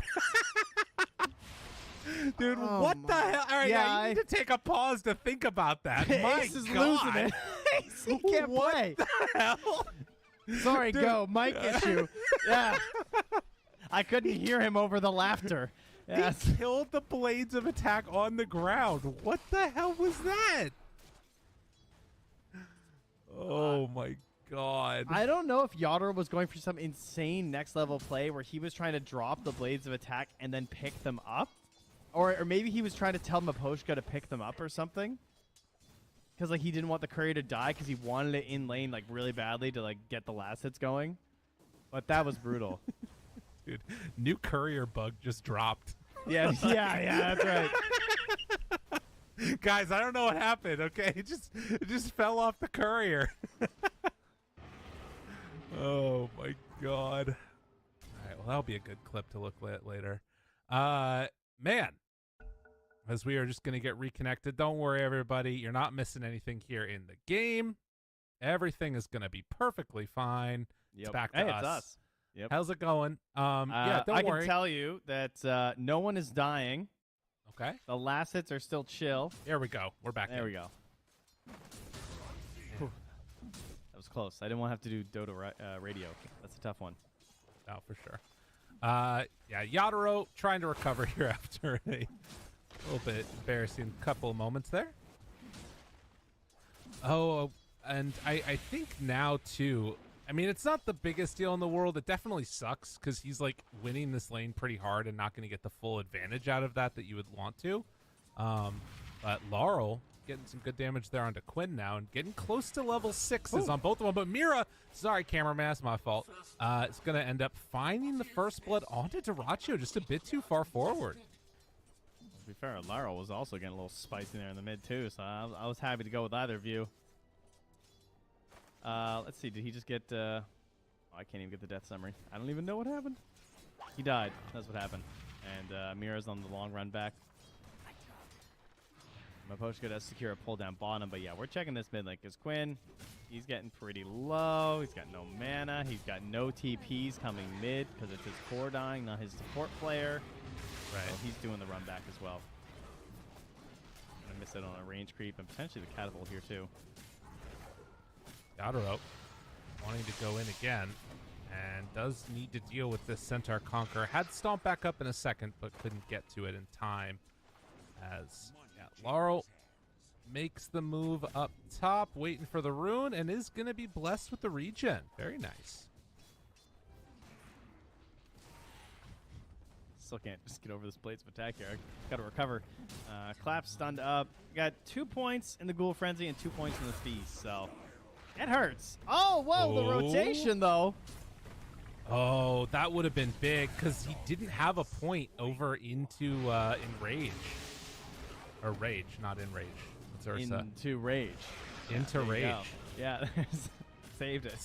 Still get the Lion kill after the fact. So a nice little rotation up there with level 6 on the Snapfire. Wants to get it back on cooldown as quickly as possible. Well, down bottom, Maposhka going for a move. They scan. They know he's over here. Going to block the Ancients as he passes by. And I don't know if they're going to be able to get this in time. I feel like this is easy for Tofu every day of the week. Yeah, you just gotta run. You got no stun. All right, this would be the greatest juke of all time if he had somehow done something there. But now, can he survive in time to deny himself to the dragons? We'll see if he can make it happen. No. I think he was going for an Arctic Burn deny on the creep or on the rune, but yeah, true. Couldn't quite get there. That would have been very solid there.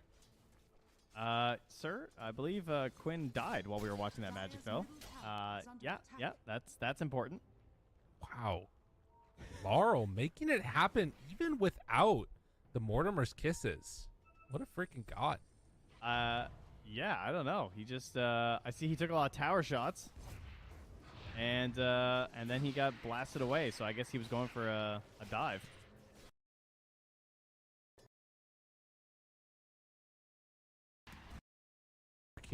Rough series so far. It is going to be a rune spawn bottom, so that helps out Game and Gladiators a little bit, and it's a DD even. So very nice for them there. Although at the moment there haven't been too many stacks built up yet. Collapse wanting to just sort of zone Duraccio out. He's been having a good time on Mr. Collapse. That is one other thing Maposhka did before falling, was plant a sentry in there, so to slow down some of those stacks for the Templar Assassin. Because you know they're going to be after those. As a TA, it's a Beastmaster. Stacks are definitely valuable. They also, even just having an Enchantress, too, there's so many opportunities where you can just, like, get a free stack from a creep. Just making their way back there. And Laurel is here, smoked up, has the ulti. Who's dying? For it now. Roar into Rupture on you gotta hit those. Beastmaster. TP's away, but the lift's going to be there. Maposhka, does he end up dying to this? Dropping down somewhat low, but the cookie to force him over the top, and that gets him away. So Maposhka lives, and they even kill the Helm of the Dominator creep. Not bad. And Laurel's calibrating on these ultis right now. I think he missed half of those, and they still got 2 kills. Oh, I can't do anything there. Yeah, crazy. All right. Stun. Hex. Chase. Does have some pretty good damage. Arena and Spear ready. Infest inside of Tofu. Keeps him alive. Now the turn back to the side. Has it ready with a bunch of heroes nearby. They can go for the play. As he comes out, the Spear connects to the tower. Oh, collapse. What a god. So many Team Spirit, and they don't have a ward on this tower, so when Tofu runs back in with that infest bonus, he's thinking like, hey, we can just get the stun, move in, get the kill on him fast, right? Like, you're going to infest out, we're going to grab him. And suddenly there's just a Rubik and a Wyvern, and after the kill, Mira is now back stacking as well. You know, Maposhka is getting some XP in the lane. He grabs the pull to reset this balance, so it's going to be harder for Duraccio when he returns. And there's a big bank sitting back here to boot. So 7-1 in the kills and lots of gold sitting in the jungles right now for Team Spirit. They're looking a lot better in the early game compared to game 1. Yeah, definitely. I mean, the woes of the Blades of Attack can be forgotten for the moment. And, you know, particularly, I mean, I think the one thing I'm a little bit concerned about for Team Spirit is if they do lose a fight, Quinn could go in there and steal those stacks. And that's where stuff could get very testy. And you can see already Celery making the move over towards this tier 1 tower. Yeah. And they're already hunting for some stacks, right? You can see the way they're trying to play this. You know what's a great spell versus that exact strategy, though, is stealing Psionic Trap. Yeah. Because Mira can actually plant some stuff around now and keep an eye on their rotation through. He can get all these little staircases. That's a good point. Trap. Taking out creep, but immediately enchant. Move it away as Duraccio got very low up top. But not going to end up finding him. Now Mira, instead, turned upon, starts to drop dead. Quinn, the haste turn comes on in and just takes him out. Just takes him and leaves right after. Meanwhile, Duraccio has jumped into an Alpha Wolf here. Moves forward. The Hex. Quinn nearby. Trying to run down Collapse. Not going to be able to get away that time. Duraccio cleans up. Jeez, that was pretty greedy. I guess maybe just not recognizing that the rotation was coming through as well and thought there wouldn't be quite enough damage, but that is no arena for a while. And they had kisses ready, too, with the Atos, right? Like, I feel like this was a moment where Larl would love to either rotate to Collapse or have Collapse rotate to him, but now Collapse is just going to be like, oh, I got no ulti. I guess I have to farm the whole time. And these stacks are still sitting here. It's not like a crazy amount, but it's stacks nonetheless, and Quinn was even close to heading up there. Right. Yeah, I mean, I think that they're also recognizing there aren't great heroes on Team Spirit to take it. So if gaming, they're probably going to have access to those for a while if they get a window to take a fight. So while the early game has looked good for Spirit, there are definitely some questions about what happens now. And if you start losing some of that momentum, where do they go to next? Well, the good news is that Yadro has a Maelstrom, so he can just do whatever he wants now. Fair. Life's just good. He can farm up a Storm. Celery canceled his TP, actually, once he realized that he was going to be just fine versus that Bloodseeker, since he does have the early point. A lot of inches skipping the early untouchable, but just recognizing the value in this one. Ooh, Quinn, Invisrune. They saw the Lion, but they didn't see TA. Quinn, a little worried about it. Just going to back out farm, and looks like they're going to give up this tier 1 tower up top. Oh, just a blow up there on Namira. Yadro has made his way over to those Ancients, though, and doesn't look like they're going to be contested, so some farm for him. There's still quite a few stacks sitting around waiting for Quinn to make his way over there, too. And Celery is just farming the Radiant jungle. He's taking some of this farm away from these Team Spirit heroes. Laral's going to rotate over and see that his camp's now just gone. At least parts of it. Man, Quinn just culls these so fast. Yeah. Well, it's going to be quick. He might get the clear before 14 minutes as well, so you don't have to worry about the subtraction. No, he's not going to get it. Team Spirit. I mean, they're huddling around mid, kind of. You can see that while these stacks are being taken, they've got 3 heroes that are basically doing nothing. They've kind of just been sitting here for 30 seconds, wanting to push the tower a bit, but things just feel a little bit off for them at the moment. Yeah, it's funny you say that because Quinn was panicked a little bit. That's why he didn't finish that stack in time. He rotated off to the right, and then he scanned the ramp next to the Ancients. Yeah. He thought they were actually smoking in at him because it was a weird move, the way they just, like, sat mid. Yeah. Well, tower starts to fall.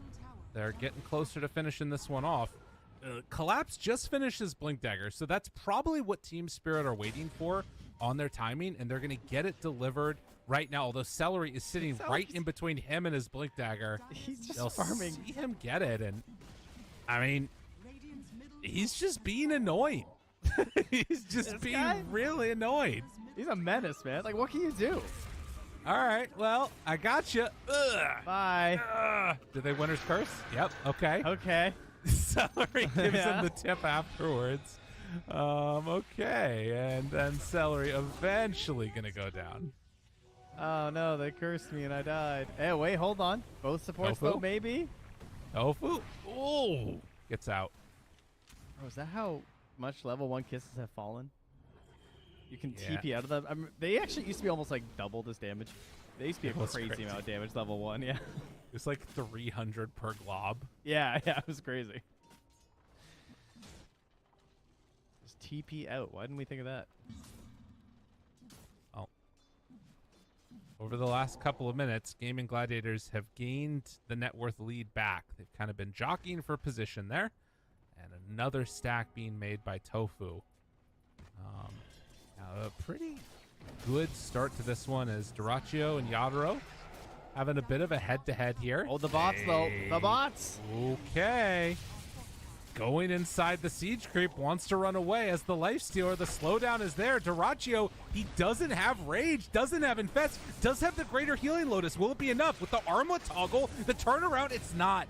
They don't have it. Collapse shows up onto Quinn right there on top of him, but Quinn turns to fight. He doesn't have any other option right now. In super far, wants to get away. The refraction, it's doing some good work, but eventually Quinn is going to go down. Both cores die.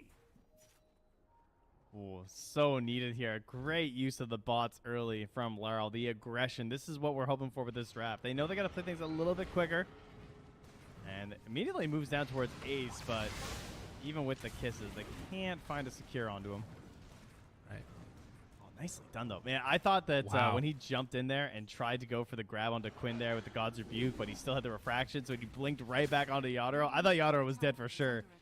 But he survives. They still clean up Quinn. They need Yadoro farming. Like, he should be just shooting up to the top of this chart next.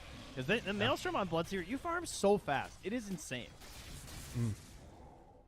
Well, and I mean, they're even getting little things. We saw down there the Helm of the Overlord creep ended up dying.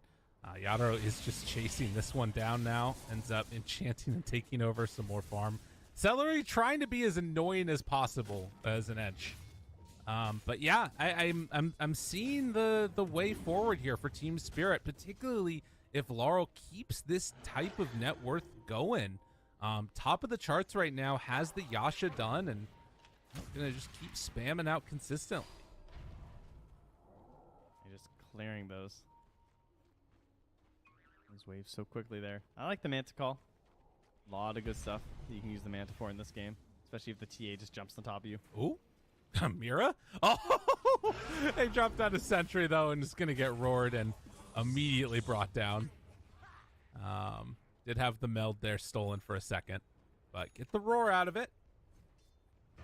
That's Tofu's blink too. Big upgrade for the Lion. Right. Has 3 points mana drain, so only the single point in the Hex, but obviously even just 1 point in the Hex is pretty ridiculous. And Ace now picks up the drums too, so his army will be beating things up as they beat their drums. And that tier 2 is looking pretty vulnerable as you start to pressure in with the Helm of the Overlord and drums through that bottom lane. We saw there too, like, one of the great things about this Duraccio pick on the Lifestealer. He's just such a great answer at all stages of the game for this Mars. You know, if that was almost any other carry at that point, that would have been a kill. But just rages, runs away, doesn't do anything to the spear or the Atos. But this is, like you said, the timing that Gaming would be looking for. If they find a couple of pickoffs right now, that would be huge. So they're going to run right into Celery, cliff her, look for more. They want to find Ace, and they hit him with the scan right away onto this Beastmaster. Can they kill him off, though? Ace trying to get away. Cookie forward, dead.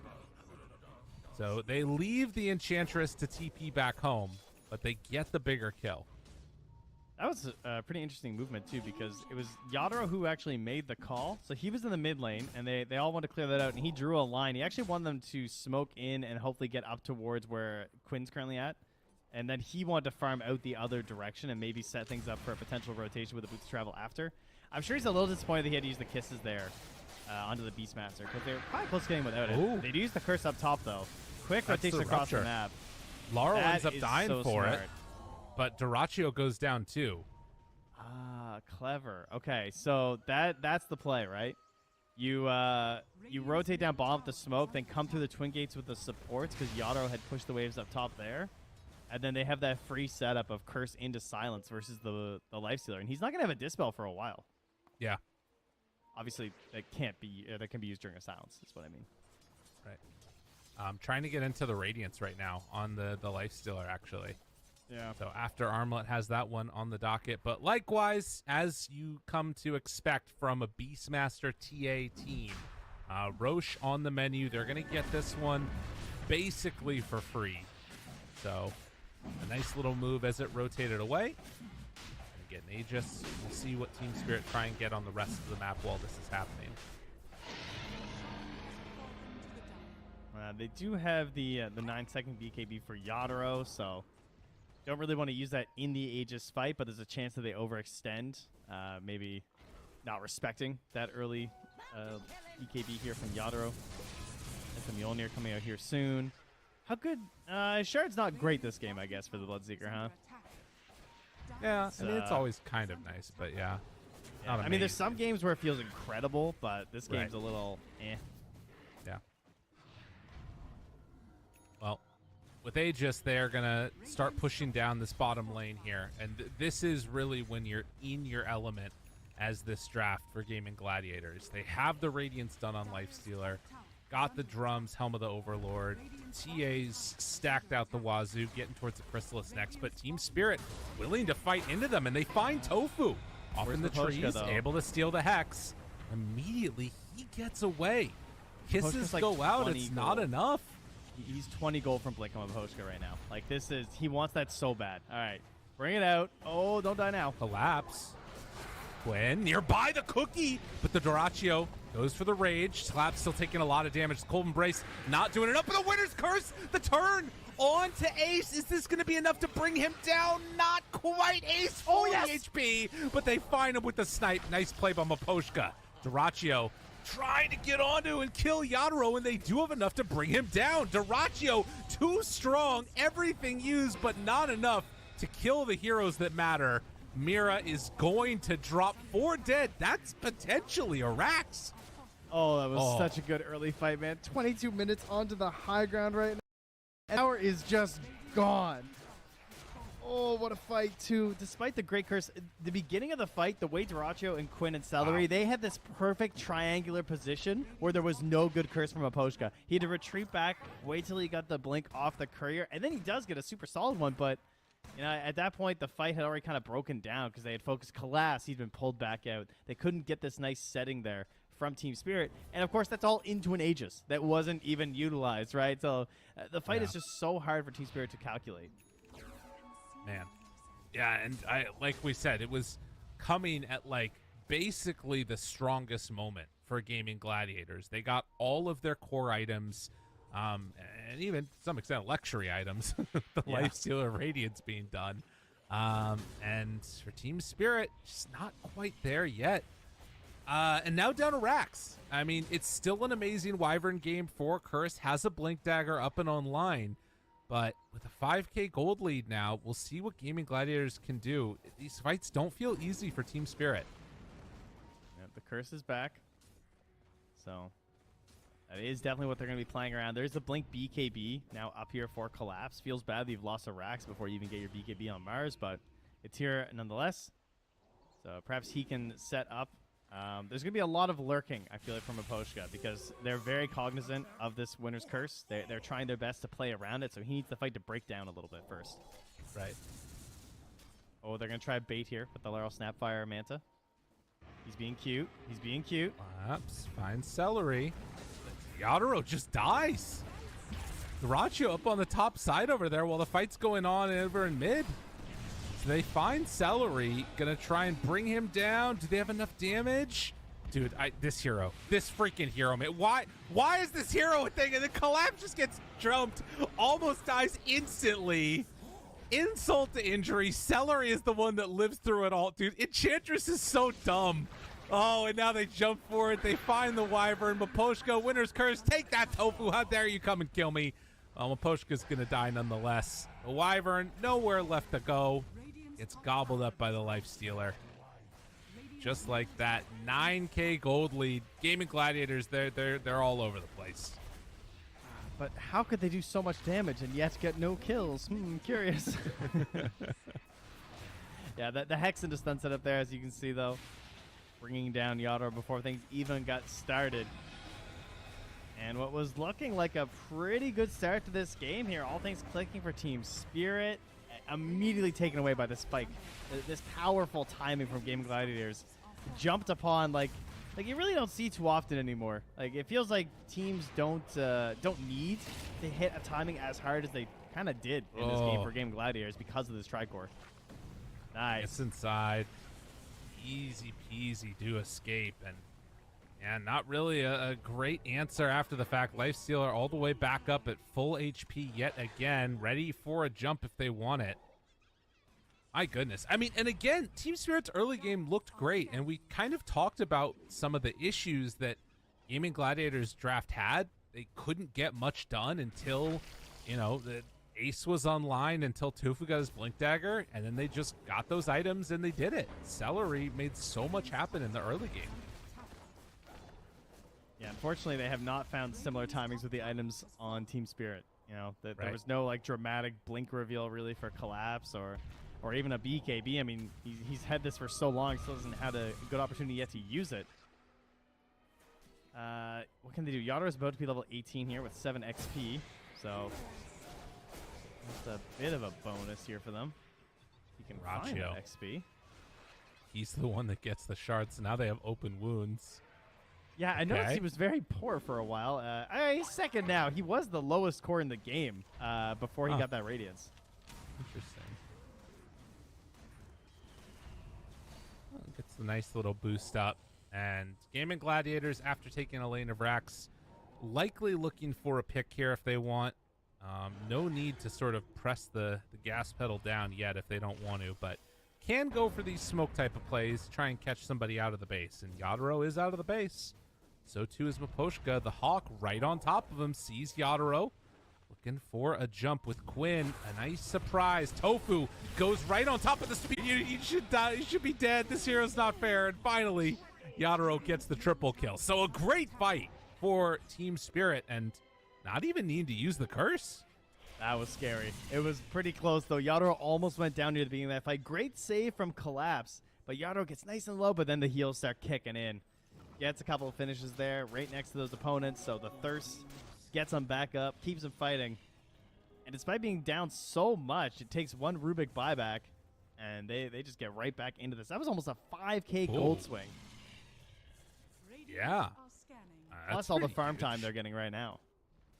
Yeah. And, I mean, we've talked about how good these heroes can get if they can get to the farm, if they can get to their levels. See if it can happen. This one does not feel nearly as one-sided as the last game. Did for a second there, though. Yeah, for a second. For a second there, it's kind of rough. Well, that was, of course, the last time they had the big win was over spikes of some big items here. And one of those items is now gone. We've lost the Radiance. It's been converted here. Okay. So we have the Nullifier and then the eventual build into the Halberd after. See if they can get a finish on someone utilizing that. And level 20 already on this Bloodseeker, as he was struggling to get level 18 just a moment ago. So he's got the 15% spell lifesteal talent, and he's looking towards the Aghanims, the Blood Mist. It's spooky, man. That thing is... It's kind of a crazy how good that ability is. It's a weird one. I don't know. Definitely. I feel like with all of the, just summons that are going to be sitting around and stuff, it's going to have like a lot of value. Definitely. Particularly with the spell life steal. Yeah, it's a strange one. So I just we'll like see the what description. Yeah. What was it? Bloodseeker sprays his blood continuously in the area around him. That's hardcore. Yeah. That's the most hardcore ability in Dota. It's pretty gnarly. You would love to have that right now because they are getting ready for a Roche fight, and they're just not going to get there in time. It's just going to be a couple seconds too late. Do they try and take the fight after? It's a tough one to ask for. And looks like they're just going to back out. All right. Well, they will have the Blood Mist back up again, but now another Aegis in hand for Gaming Gladiators. Of course, handed over to, again, Quinn. I don't know if this is going to make Gaming Gladiators feel comfortable going high ground, though, to be honest. This is quite the play here. Yeah, they came up here pretty early with this Infest.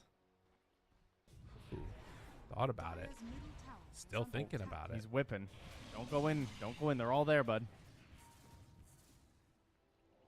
Interesting. A big crew. Oh, Blood Mist delivered. As Tofu going to drop Duraccio out of him. We'll see what they decide to do with this Aegis. But buying time as Spirit, you got to feel more and more happy as this game goes later, I feel like. At least to some extent.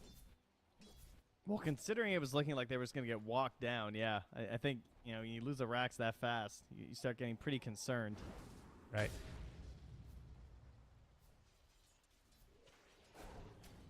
Of course, that later timing you saw right there as well. The level 20 for Snapfire with the little Shredder with Mantodon on top of Gleipnir. There could be some other really big windows coming out when they get those higher level talents on for Laurel, but you got to get there. It's the tough part. Guess What do you think they is, probably start giving wisdom runes to her. Yeah. What do you think's the best steal for Mira? Do you think it's just Hex? Maybe Roar? Roar's pretty height. Actually, I think Infest goes kind of pretty hard. Sounds good. Yeah, get a big save. Yeah. 1200. I mean, it is a 1200 health bonus at this point. That could be crazy. If you actually infest Yadro, that would be a crazy save. Yeah. All right, that's what I want to see. Problem is, then you don't initiate. So it's like, do you want it for the initiate, or how do you want it? All right, Hawk in the area. They see Yadro. Duraccio chasing. Keeping eyes close on him. Collapse, backs away. Duraccio there. Blinks before he gets too close. And yeah, it's just an open wound steal. Open wounds is also amazing with Bloodseeker, actually. That's kind of cool. True. I have to keep so many interactions in my head. Yeah, you got it. I believe in you. Thank you. All right, well, Boots bearing for 8 Yeah. soon. That's pretty solid. I mean, this does just sort of feel like the state of the game at the moment and of Dota in a way. Is you just sit outside the base, wait for them to step too far forward. Gaming Gladiators is not wanting to sort of push their tempo. They're content just farming up for the moment. But can Spirit find a pickoff here? They step a little bit outside. They don't have TA nearby. Yadro goes for the rupture. The chase is on. Blood missed out. Celery, he's going to die. So with the rest of the team a little ways away and farming out across the map, Team Spirit find themselves a pickoff. Celery maybe testing his limits a bit too much there. Can I tell you something? Please. So casters aren't supposed to be biased, but I want Spirit to punish this style of Dota because everybody does it, and I feel like there's windows where you can pick people off. We need to incentivize people taking risks. That's what's got to happen. All right. I'm down. I can get an agreement on that one. I think that that was one thing, like last game, they actually pressured a little bit more than I even would have anticipated in some moments, but then we did eventually hit the cycle of just getting Aegis, sitting outside, waiting for the next Aegis. There's a punishing item, though. You want pickoffs? You grab a Scythe. No refreshers anymore for Mars. A bit too tough to swing, the old Blink BKB refresher. He's going to grab a Scythe first. That's going to help you out. Comes that mana. Then he'll get the refresher. Right. Okay. I like it. Yeah, I think that sounds pretty cool. Is that just Mira using open wounds randomly? That's what that sound was. Yes, it was indeed.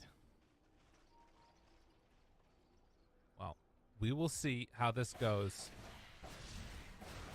As it is a interesting next couple of minutes here. I think, as far as how they want to play the map. Since there is no Aegis in hand, they have to play further back. It gives Team Spirit more opportunities. I will say that Duraccio probably is going to just become like this pretty scary hero to deal with. After getting that Radiance to disassemble into the Nullifier Halberd, feels like he answers a lot of the stuff, and he showed this turnaround. Yadro tries to punch into him, not doing all that much. Collapse now. This was a Team Spirit initiation, and it's not really working out for him. Did he Scythe the creep? Yeah, that might have been what that was. I assume that must be what happened, right? And Maposhka. Oh, cookie to the low ground. Okay. Lift to get him away, and the blink out. So Maposhka able to live that time. Now, a little Scythe on a creep action, not great. That's my only explanation there. Because I see blink, I see Scythe used, I see no death.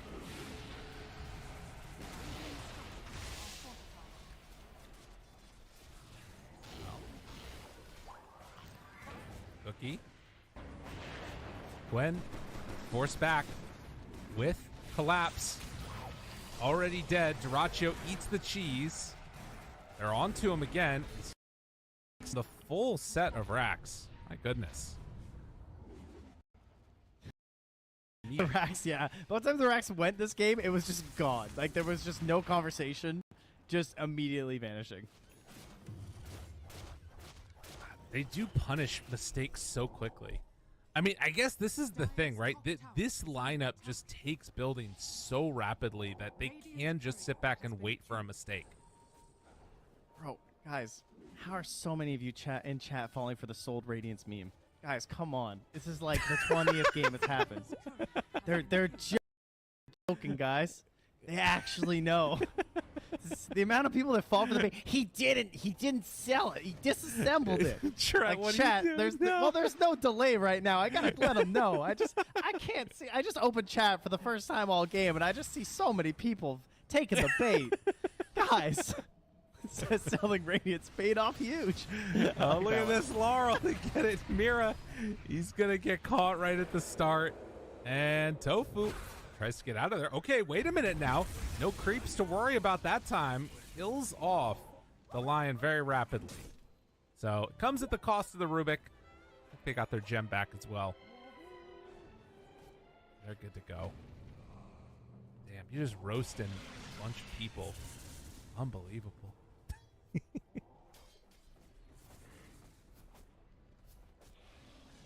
So 38 minutes now. A 15,000 gold lead. Collapse eyeing up that refresher next. It's coming.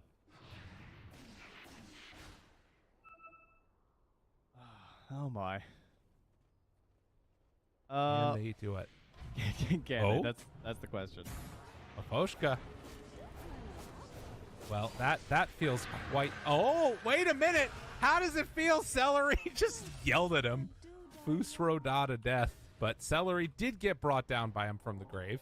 He got 874 gold from Mafoshka. Oh yeah, he just got clapped by Quinn. That's just a smack down. That's gotta feel good, you know, beating up your captain like that. I'm sorry, I can't help it.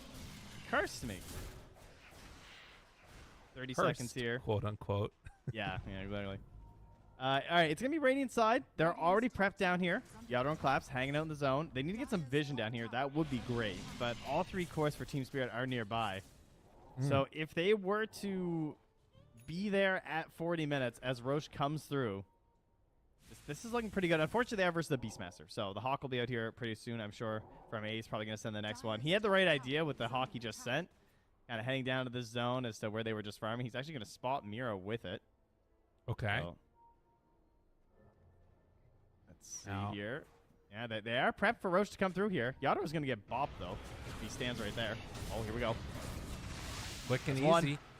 Tofu gone. The Hexer gets hexed. Yeah. Roche is coming through. Look now, out, Duraccio is on the... Duraccio is on the other side. I think that they just get this. Yeah. Wow, this is huge. This is Aghanim Scepter Roche. Dude, this is such a big pickup for Team Spirit. Yeah, they were ready. They were sitting here prepped. They understood. They've been down here for a while with the Tricore, so they missed out on a little bit of farming opportunities between Yadro, Collapse, and Laurel, but they sat there, and getting this Aghanim's like, who do they give it to? They don't have to decide too fast. They pass it over to Collapse. He's taking it, yeah, the Bulwark. Interesting. How much do you rate this? Because this is one that's always felt very strange to me. Getting the two little guys, though. But it does, like, I mean, I just hope burn through refraction. Yeah, I don't know. Oh, the haste rune on Celery gets away. It's not what I would have expected. Obviously, it is it's a pretty crazy Bulwark game. Right. So that's pretty cool. Like, it was already solid in terms of the defensive capabilities, but it is sort of like a clumpy thing, right? So he's going to have a lot of these soldiers. They're in there. They're attacking. They're slowing. They're doing their thing versus Lifestealer, maybe Beastmaster the units, and a TA. Rubik would have been tempting, but it puts a lot of pressure on Mira. It's like it's less likely to succeed, but it could probably have a higher ceiling. Right. If he hits some crazy multiple steals and multiple spells, but I would say the Mars eggs is a little bit more likely to have an impact. I think the thing that's interesting about this to me is there is an idea of like, oh, the Hex, they got him this time. This is big. Look at him gone. Oh, man. Laurel level 20. Dude, Team Spirit, that Roche, it gave Collapse the confidence That's right. to hit that immediate hex. He fixed his sensitivity. You know, he forgot. He was playing a little bit of CS earlier. You know, he was flicking. Yeah. He changed There the you go. sensitivity. Now it's on the right one. Do you see that flick? That's called a scythe flick. All right, just gone. No creeps. Dude, if Collapse gets into this refresher, it is going to be a huge problem for Gaming Gladiators. Because, I mean, the Bulwark's going to rip through it. Laurel's hitting hard. Team Spirit, they might have crossed the boundary here. Well, one thing that I didn't like about his eggs, too, was, like, he's lacking damage with his build, but he has the Penta Edge. I didn't notice, so that's pretty cool. That's a lot of bonus damage to the eggs. Oh, my God. They just go high ground. Wait, and Collapse isn't even with them. Trying to get the most possible done. There Refresher. it is. He's ready. At the moment, now they could go onto Duraccio. Duraccio does not know about this. Does have a hex, though. It's time. They jump in, find him. They get him. Is it going to be enough, though? Duraccio, he gets the range off in the roar, the turn. Oh, but the save, the stolen roar. Okay. Rubik coming in for the save and the big ol' hit. Tofu too late with the stun. Oh, my God. Gaming Gladiators in trouble. And now they're on top of him. The curse, the kisses.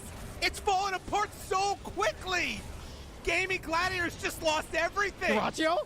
Collapse. He doesn't have mana. He needs more mana for the refresher. GG? But Celery goes crazy. Is it going to be enough with both of them gone? I think they have it. Oh, my God. He pops it. The refresher out. The hex. They're on to him. He changed over the cheese so we can get the mana for it. And now Celery's Quinn's starting cleaning to up. fall, but the BKB. Celery is doing a ton of damage. Trying to take him out. Trying to get out of there. Laurel brings him solo. It's enough to kill Celery. Celery buys back Quinn. Able to get the blink away. Mira, the roar. He has it back up again. With the save. They have some more save. And the mana drain. The back away. Team Spirit, they have 80 seconds with no life stealer. How much can they get done? They lose Mira to the side. Celery is They have Silver Edge again. absolutely spamming. That's what killed him last time. Laurel has to get away on Celery. But Buildings, they want to go for more. Yatoro, he's not done. He goes in onto one. He goes in onto two. They find them both dead. Buyback comes out from the TA. They throw a spear, try to get Tofu, not going to get it. All right, Quinn, he's got all these refraction instances, but Team Spirit, they want to end this game right now. Another glyph use, Collapse, tanking through this. How quickly things have turned around for Team Spirit. This is how they won TI. As they move in, Quinn continues to hit away. 3 heroes up, 3v5. Laurel needs a couple more cycles of this little shredder.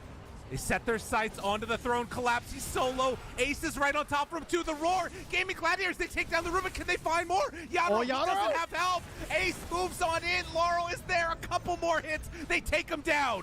No more Ace. The Bulwark, it's doing good work, but Tofu getting the connections. Tofu and Quinn, the combo, it's there. But the mass buybacks, Tofu surviving through it, but it's not going to be enough.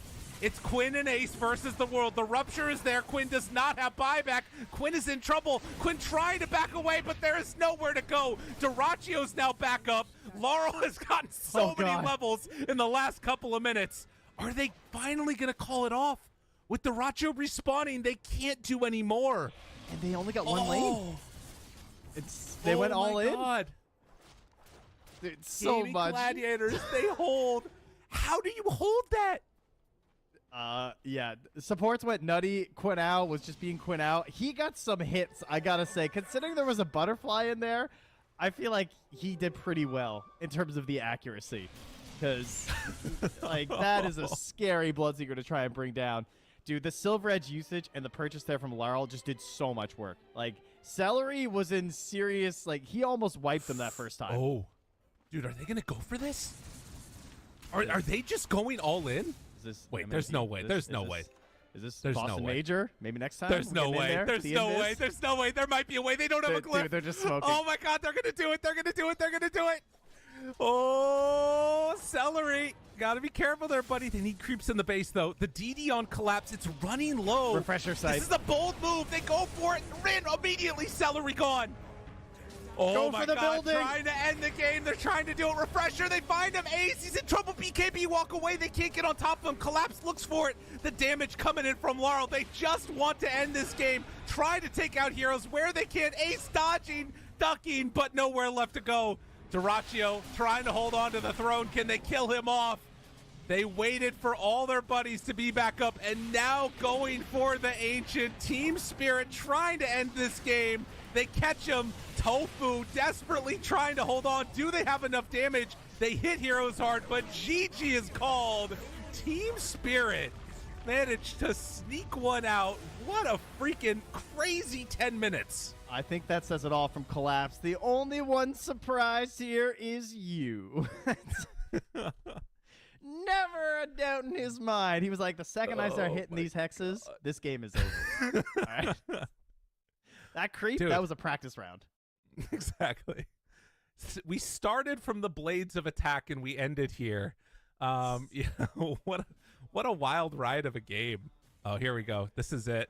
Oh, yeah. Oh, so he put it down so that way he could get it from his courier so that he wouldn't lose it. Oh, God.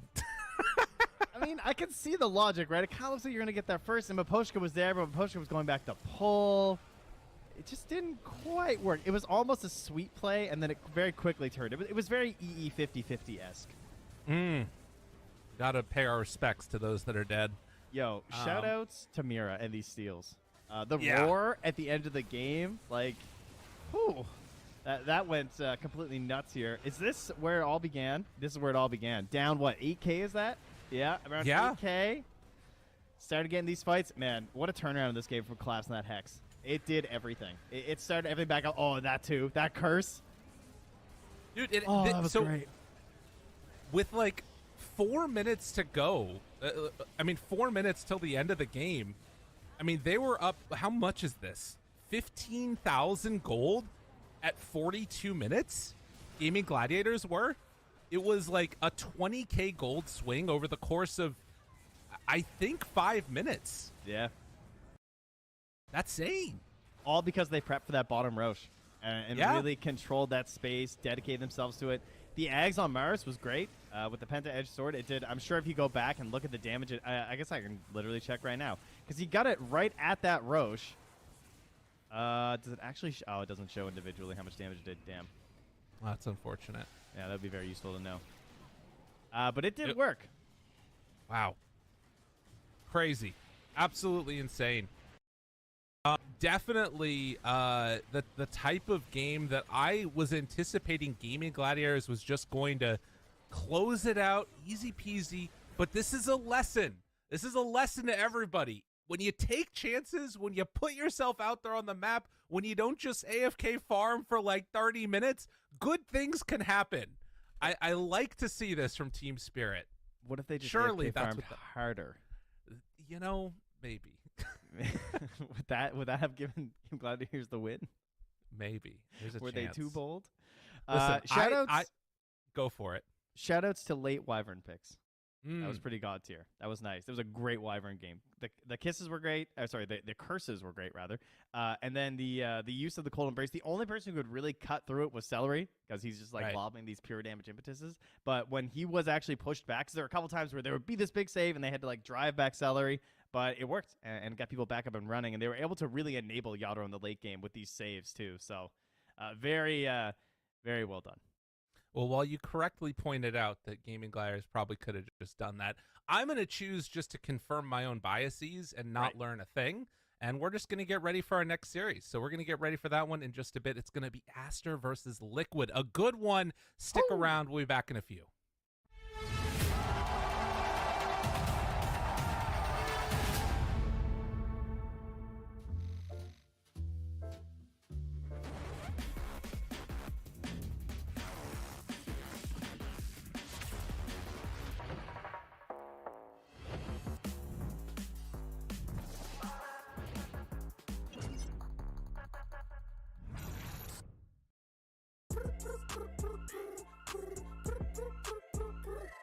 حتاكل انت تشبع وانت مستمتع وتلاقي الوجبه جايه على الاصول يجيك العيش هش طالع من الاوفن والدجاج يقرمش just the way I love it وتسوي كده وتسوي كده وتسوي كده مع الحشمة وانت بغراب خفيفة جيب تويستر انا تجيب لي وجبة الزنجر بس كله يجيب اكسترا تشيز على الكرانشي تشيكن في السنتر حطلب باكت حطلب زنجر حطلب مايتي حطلب تويستر جيب له باكت جيب له زنجر جيب له الاصلي جيب له تويستر delicious yeah yeah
If time were to stand still, if I had a say, where I'd run to, where I would lay, if time bent to my will, if I could decide where I should remain, where I would hide. Sure as the sun, come rain or shine, I know where I belong.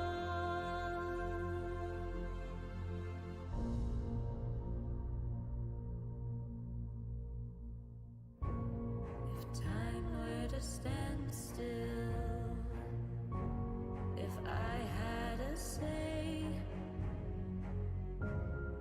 where I'd run to, where I would lay, if time bent to my will, if I could decide where I should remain,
Welcome back, everybody. Oh, look at that. We've got ourselves an exciting. You said something was going on over there. I was working hard. That's good. I like that. That's nice. I've solved technology. Well, in case y'all didn't know what it is that we've got cooking for you today, it's going to be a wonderful matchup: Team Liquid versus Team Aster. You know what's interesting is that I feel like, how do I put this? Sumail is obviously this like giant piece of this Aster team, but in a lot of ways they also have their own identity, but that identity's been like shattered and pulled apart in order to like make room for this bolding, like, you know, wrecking ball that is Sumail. Man, coming in like Miley Cyrus. My goodness. They're taking the whole world by storm though. I think Aster can do it. People aren't believers, but I'm a believer by gumption. Yeah, I thought about doing it with Kaka or someone, and I was like, come on, it's Aster. Like, I know what the people want. Totally, they want their guy, and we're here. We got about 2 minutes until the actual draft starts here. Some of you might be wondering, is this a replay? Is it a rerun? This is live. Hello, it is July the 21st. I watched this 20th. Whoops. Oh, it's actually July the 21st. So that's a mistake on my part. And we're playing again. They just played yesterday. They just did this. They had this matchup. There was a Meepo game 1. There was a Pudge for Team Liquid on the same team. That was pretty wild. Now, keep in mind, they also went Muerta in game 2. Sorry, in game 1 there was Muerta. Game 2 there was the Pudge and the Meepo. But that game didn't actually mean anything. So Aster did 2-0. But there is also a question of just like, yeah, but that game, they were already both secured through. So was that the real Liquid? Was that the real Aster? We don't know. Good questions. I mean, what is even reality? You know, Plato's cave. Another great question. All the rest of it. Should we unpack that right now, or should we just talk about what we think is going to happen in the draft? Well, we got about 30 seconds, so I figure we got time. All right, let's cut through it. Reality is not real. We nailed it. That's good. Simulation, number 42. All the rest of it. Put that together. That kind of solves it. Perfect. And the most important thing is just keep playing Dota through it all. Because we know that's real. That's a real place that people play in the virtual world that is Dota 2. And the two people right behind you, they play it better than most. I'm stoked about this mid matchup that we're going to have, and we can already talk about it a bit more as we are into a draft game number 1. Aster facing off against Team Liquid here in the second round of the group stages. And lo and behold, very similar drafts to what we saw in our last series. Broodband, Ioband, these heroes are good. Quality heroes, indeed. Oh God, my keyboard's dying. Don't die. Please, Danger, keyboard. He needs Danger. Yeah, what if I... Oh, you know what helps? Is if the thing that you've plugged it into is plugged in. Okay, cool. I'm going to give you guys a little hint. Oh, wait, it is plugged in. Oh, no. It's just dead. All right, never mind. We're cool. Sorry, team. Well, no, you're not cool. That's actually very bad. All right, don't worry. It's fine. That's I what don't we need a have our keyboard to lovely type. That's what we have our lovely observers for. That's right. You have the PGM. It's going to be great. So Team Liquid, in those series and those games that we had last time around that you were talking about, Aster managed to get the Brood in one of those, and Aster managed to get the IO in the other, and they won both of them. This time around, Brood banned, Aster banned out the IO. It's Liquid with first pick overall, and now they're trying to figure out, do we want to take away the Enigma? Liquid first phase that last time around. Are they going to want to try and take away the Undying's already gone. All right, Timber's what they take. Easy. Yeah, at least some teams are still putting some respect there on the old Undying. As it was actually, was he totally ignored in our last series? I want to say he was. I think so. Yeah. It's kind of wild, huh? Yeah, a little bit. 10 seconds remaining. Heroes apparently not too good, according to some teams, but good enough here for the ban. And we have Timber. So this hero pretty confident in certain teams' hands. Liquid wanting to be one of those teams. Quest obviously the one that was probably making the most out of this hero for a while, and enforcing some bans in that first phase, creating awkward situations with the first overall pick. And so they're going to grab it here for Liquid, and then not only is this a very powerful hero, that's why a lot of teams do like first pick, but a lot of teams also like second. I don't know. There's a debate right now. Some teams go first, some teams go second. Our last series, it seems both teams were preferring second pick. I didn't actually check for this one. Probably should have done that, but we got moving a bit too fast here. Why I like first pick is when you get a really strong hero like Timbersaw. Like, Timber's very hard to counter. Like, you have heavy magic damage from Snapfire. That's a good start. But not only do you have this to deal with, but they're going to get this next pick after. And picking two potential supports like this, like, obviously it could just be Core Snap. They have the flexibility. I don't know. It doesn't feel as strong to me. Right. Well, I don't know. I think that this Snap Clockwork combo, I talked about it all last game during the drafting phase. I think it's an amazing opening. I really like when I see people do this. Siamese Cat, the drafter, did take a lot of time to take it, though, which is a little bit interesting because they burned through a ton of their reserve time, and Liquid just straight up pick up the bat. Now, this is the type of flex that I like a little bit more. I don't know if I'm up on Snapfire 4 anymore. I feel like I just haven't seen it in so long. Everybody's running this hero core, but they obviously still have that potential to swap it around. What do you think about Batrider picked with Timber? It looks weird to me, but it's probably good, right? I mean, the classic is obviously Batrider versus Timber. They're often not on the same team. I think the Snap thing is that Aster have definitely been running. They've actually run more support than Core so far at this tournament, but you're right. That is a little bit unusual. It's typically the idea is that you pick it early because you're thinking like, oh, it's going to be solid. But like, for example, when they've done it twice already this tournament, they've done this early Snap when they have last pick, and then they grab a Storm Spirit or an Ember Spirit for Sumail if it's still left in. But then during one of the other games, they got Snap in the second phase and still just grabbed a Phoenix later, right? So this idea of just, obviously they're very happy to run it mid because she is looking like a strong hero like we just saw in our last game. But the support is still there when you have the right combinations. But yeah, I would agree that overall, Bat has been looking pretty hot to me too. Probably just a little bit weaker in that support role, and that's why he's not seeing as much across most of the teams. Yeah, that's fair. I mean, it's still good, though, to be clear. I think it is still a very strong support. I think probably right here, this is likely going to be a support playing with the Timber if it goes offlane. Well, the Bloodseeker's now banned out along with that Monkey King. Again, looking back to the drafts, the previous games that they played, this was sort of a similar situation. Liquid then went on to ban Snap in those games because it had already been taken, along with some Rubik action there. Rubik still feels pretty good. Trying to think of what else they might want to pick. Like, they have the damage kind of to deal with Timbersaw, but likewise, you know, these are a couple heroes that Whirling Death, the Timbersaw gets on top of them. It's a bit scary to be these other guys here.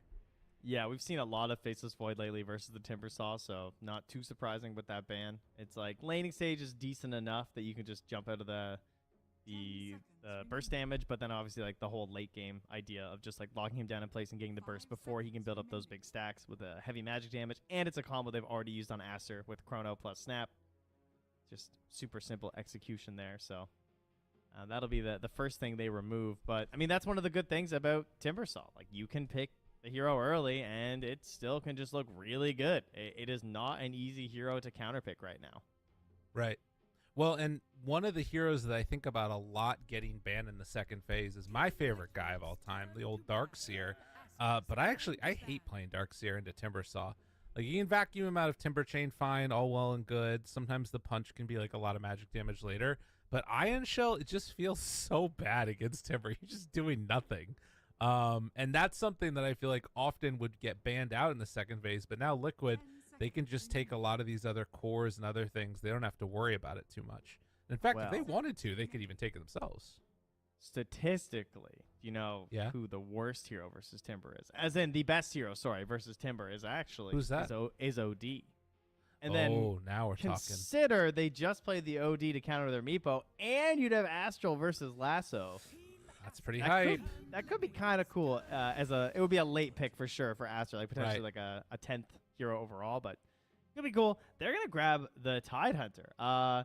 This hero definitely falling off in my eyes for a lot of teams, but not Aster. They have 1, 2, 3, 4 wins straight here at the tournament. Have not lost with the Tide. 5 seconds remaining. Interesting. Of course, they only have 1 loss, so I don't know if that really means much, but they're picking Tide a lot and they're winning games. Okay, that's always good. I'm curious what the differential is of like win rate on Tidehunter of Aster and then like what it is for every other team. It's probably like a lot worse then. Aster's kind of bullying up the win rate of this old watermelon man. I mean, I feel like he was having a rough time over at Bali here near the end. Obviously, it started out and it was like, oh, this hero's looking really good. So far, yeah, that looks to be correct. He has a 46% win rate overall at the event. So and then 5-1 with Aster. Or no, just straight up 1, 2, 3, just 4-0 for Aster. Yeah. 4-0. Okay, so it's actually like at a 30% win rate or something overall for Tidehunter. Aster are carrying Tide pretty hard right now. Let's see if they can do it again or if he's going to weight them down like that. Anchor in his hand as Templar Assassin gets picked up now along with the Rubik. Kind of funky draft from Liquid. Not as like sort of single-minded as I think about sometimes like we saw in the last time from Gaming Gladiators. But definitely a lot of good heroes that they got working. Medusa, still there. I feel like they've picked like 3 of the common Timber counters. Batrider, like TA and Rubik, right? Like using the refractions, having some pure damage to try and spill into it. It's a very interesting strategy. Okay. Well, we got a Medusa game. Have we gotten to cast a Medusa yet? I don't think we have. I don't recall watching her quite yet here. In her new era of another round of nerfs. Yeah. God, you know what I found myself thinking? I was like, I said this on a stream the other day that like, I feel like I keep wanting Medusa to get nerfed more and more. And what I'm discovering is that I just want old Medusa back. And it's not coming back, you know? No, she's gone. It's like there's no bringing back old Medusa. It's okay, though. We'll get through it together. They have won 2 of their games so far with the Medusa. Overall, the event, though, again, not a successful hero. She's been banned 32 times, only picked 7. And with the 40% win rate, and again, 2 of those wins are Aster. So other teams struggling pretty hard to make the hero work. Yeah, I guess so. I mean, getting it this late in the draft has got to be at least a little bit good in that way. But yeah, they go for the best core bans, probably Anti-Mage and Pango. The other big support hero is typically the Shadow Demon. Is that worth making? I mean, kind of.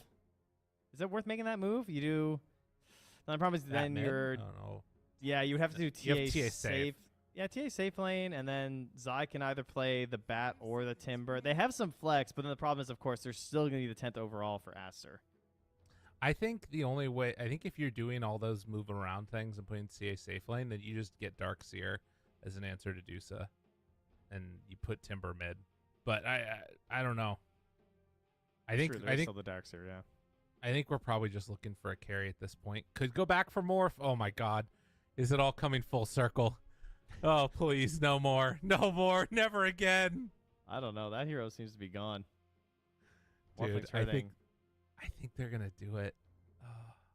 I mean, to be fair, I guess he's been played more than Dusa. We haven't had the privilege of casting one yet, but at least he's looking a little better. Probably just because he's being picked in better circumstances. Not again. You don't please. have to force him as hard. Please, no more Dusa Liquid. Don't do it to me. I'm begging you. Not Morphling. Please, don't do it. Oh, God. Oh, no. Is it going to come on out? Oh, thank God. Oh, no, but that's just as bad. Imagine cheering for Wind Ranger. That's the point you're at.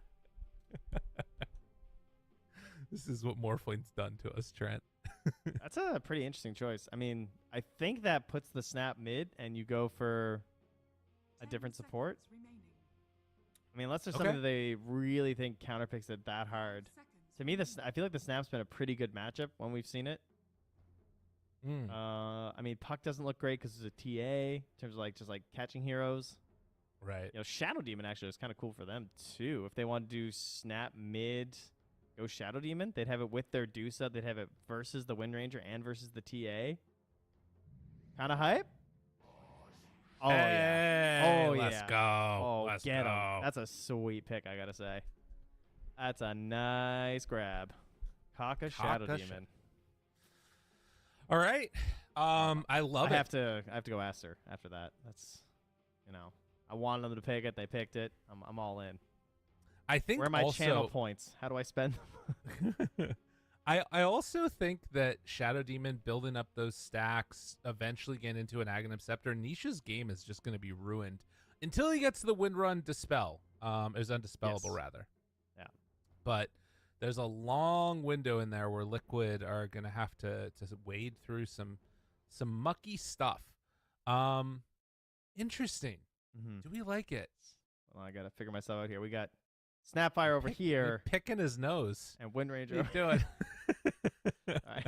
That's very embarrassing. I could just floss their teeth instead. There you go. Yeah. Okay, so you're feeling more the Snapfire. You're liking Sumail this game. Yeah, I'm over with this guy. All right. It's a bit tough. Fair enough. I think Liquid, the one thing that I'm interested about is I feel like Liquid is one of those teams that has become incredibly good at delaying games until they can get to a winning position. And it feels like when it gets to super late Dota, anything can happen. And I think they're one of the best teams at getting there. So I just find it really hard to bet against Liquid. Well, you can spend your points right now. It's actually up in the channel. Hurry, quick! I've all my points on Aster. Oh God, we're betting on games. What have we brought it to? It's over. I'm betting on Liquid. I'm going all in. My God, I don't even know how many channel points I have. I have 500. Not so great. That's not a very high number. Wow. Okay. It's gonna get bigger though, right? That's true. Yeah. All right. Nisha with the smoke pop. He's still holding the obs though, so probably gonna be all right. I highly doubt they're gonna drop a sentry on that. Yeah. No. That one is probably a freebie, I would imagine. As everybody gathering together in the mid lane, Aster not wanting to get him to pick out. Look at this formation that they have. Medusa up front. It's a flying V. Okay, now they messed up the formation. What the hell, Aster? Come on, guys. Make me look bad. Unbelievable. Mr. Siamese Cat himself walking around the corner, running into some danger. Do they have enough for the kill, though? They have no stuns and minimal slows. So, no, not quite going to work out there. But they did give him what's what. The battle begins. And will they secure 2 bounty runes? Or can Liquid get there in time? Liquid with the triple. Kaka getting chased down. A second round of the flame break. A couple more punches. The blood grenade down low. Kaka in trouble. Boxy looking for the finish there. Can he quite get it in time? Scatterblast, he's living. Not so lucky is Zai. Siamese Cat picks up the first blood. Alrighty, Aster. Getting in there.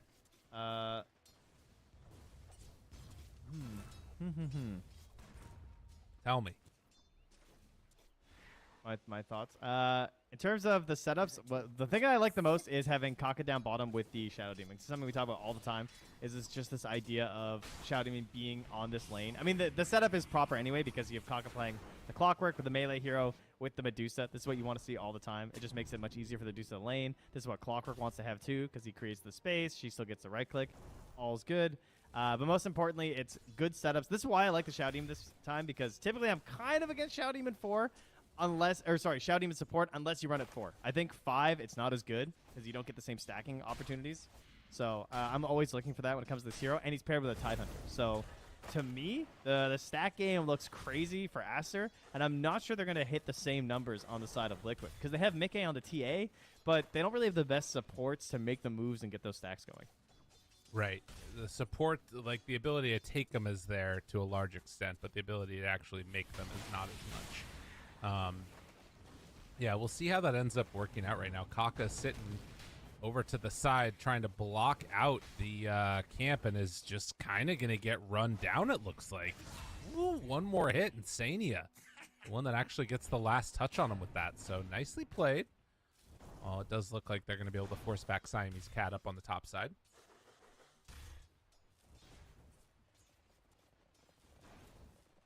Our mid lane so far is not looking so good there, bud. Oh. Yeah. Yeah. This is, I mean, Oh my I don't think God. this would be a big surprise. I mean, it's definitely surprised that it's this one-sided, but this has kind of been the norm for Snap mid. Like, I've seen it a couple times versus the Wind Ranger, and well, I mean, think about what does Wind Ranger have in this situation? Like, what is Wind Run going to do for you? Anything? No. Right. Scatterblast, Fire Snap Cookie, like the creep control is pretty real there from Sumail, and you can't get these big trades. Like Wind Ranger can sometimes bully a little bit or do some shenanigans with Wind Run, like maybe under the tower. Not gonna happen. So yeah, Sumail is just crushing. Such a monster. Like 16-10 right now versus the 8-2, and like yeah, there's a definitely a difference in terms of the amount of like last hitting power, you know, 63 base damage versus 71, but I mean, it's everything. He's just he's taking everything from him. Sumail's a level ahead. Nisha's like in danger of dying here, and it feels like still getting denies. The only good use of Wind Run is that if you are holding it and he tried to cookie you, you wouldn't get hit. Like if he tries to like cookie a creep into you, you could Wind Run out the distance. But Right. I don't think you can like hold it. You can't just be holding Wind Run the whole time or you're getting no value out of it. You're trying to like actively use it for the trades and everything. And then missing some of the ones under the tower there too. So at least he gets a little bit of redemption on that. Yeah, it's not looking so great. So we might need some rotations mid. Unfortunately, you have a Bat Rider who's not the best at rotating, especially when there's any sort of mobility from the enemy mid. Like, even just Cookie is enough to pretty much ruin the plans of a Bat. So Boxy's just going to try and get there in time for the stack. He barely makes it. And he'll get that top room covered. Nisha can't quite get it in time. Sumail picks up the water rune and then heads off the other direction. And in the meantime, Boxy right on top of Siamese Cat, who is trying to back away. And with Sumail rotating over, that gives enough coverage for the Clockwork to get out of trouble. So, 4-minute mark. The lanes definitely right now into the favor of Dire, with that mid being the biggest differential we're seeing.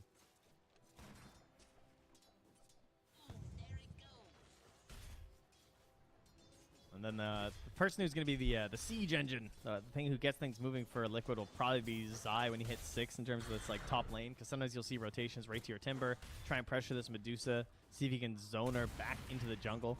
He should take some more hits under the tower. Clockwork, not really the best support to just like hold a tower either. So the lane can kind of crumble at that point if you do bring in that pressure. That's when you might see Kaka make the rotation. If he has to do that, he's doing less stacks. So that could be good for them. So far, he's been very busy in the lane. Only got a single stack done so far.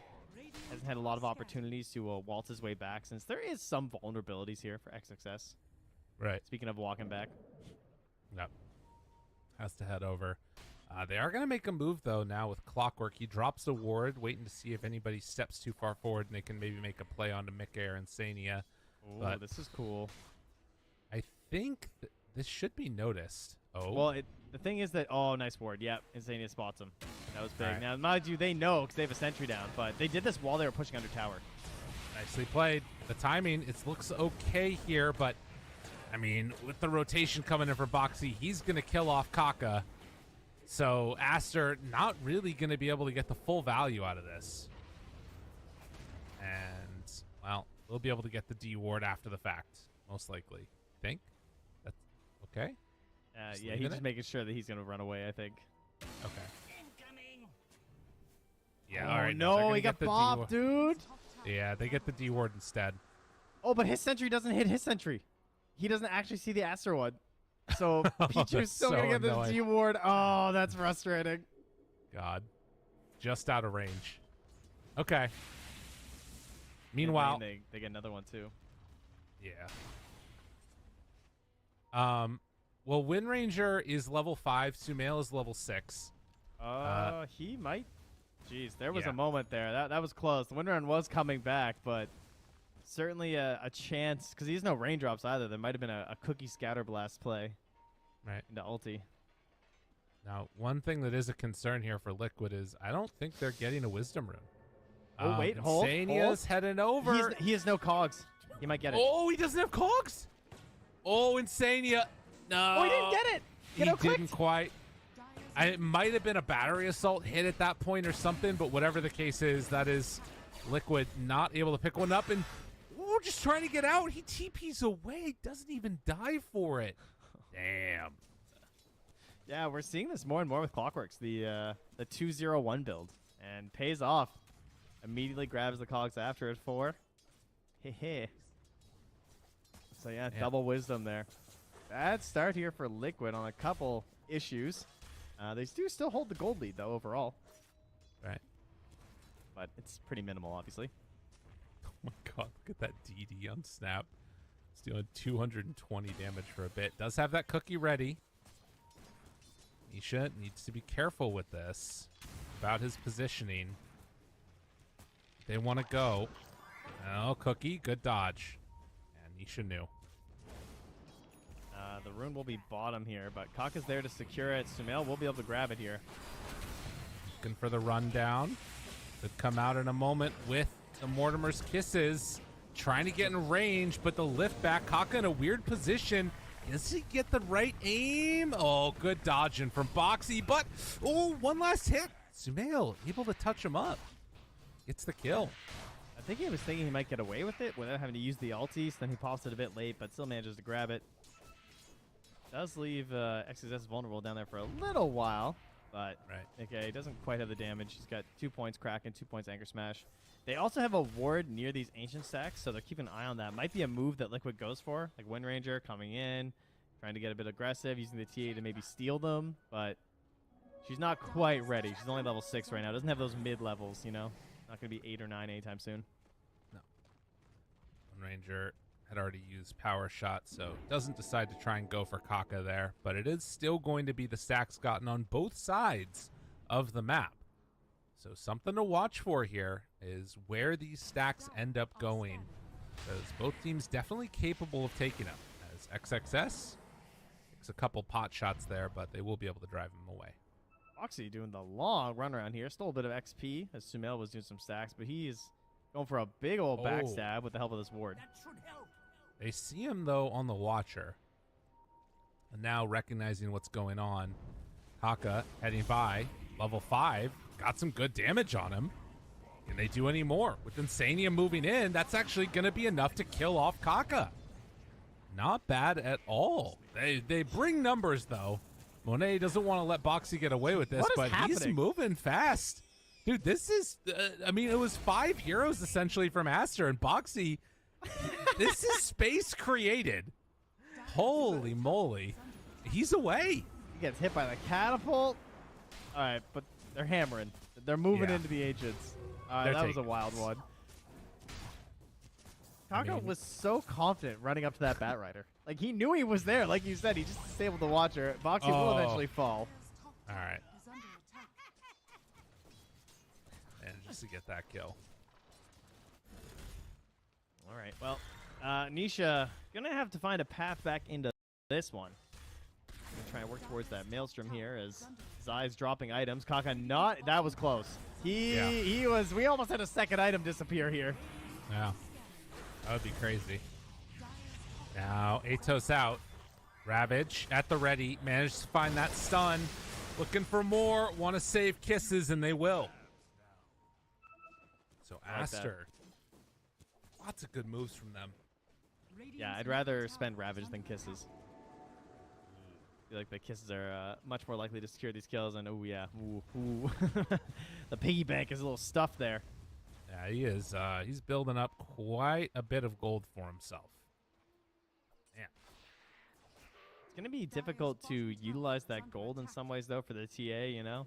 Like, I guess he's probably going to go pretty aggressive overall with the build. Maybe if you're a pretty active one, because, like, Wind Ranger can't farm those. Oh, it's going with Zai to take it. Okay, yeah, that makes way more sense. Because I think it's way too much to have Mickey, like, rotate over and farm those, but Zai, instead of like trying to like keep pressure going up top, he's just going to utilize this instead. He's certainly the hero that's going to get the most done on this map right now with this gold. Like, no question. Right. This is definitely the best way to do it.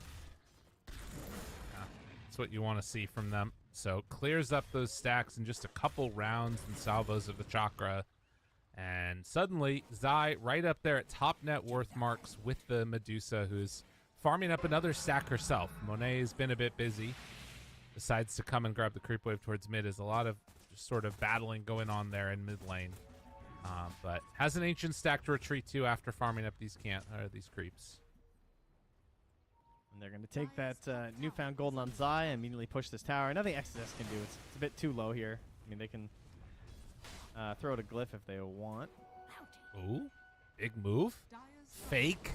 Trying to fake the Shadow Demon move over with an illusion, making him think it's just illusions.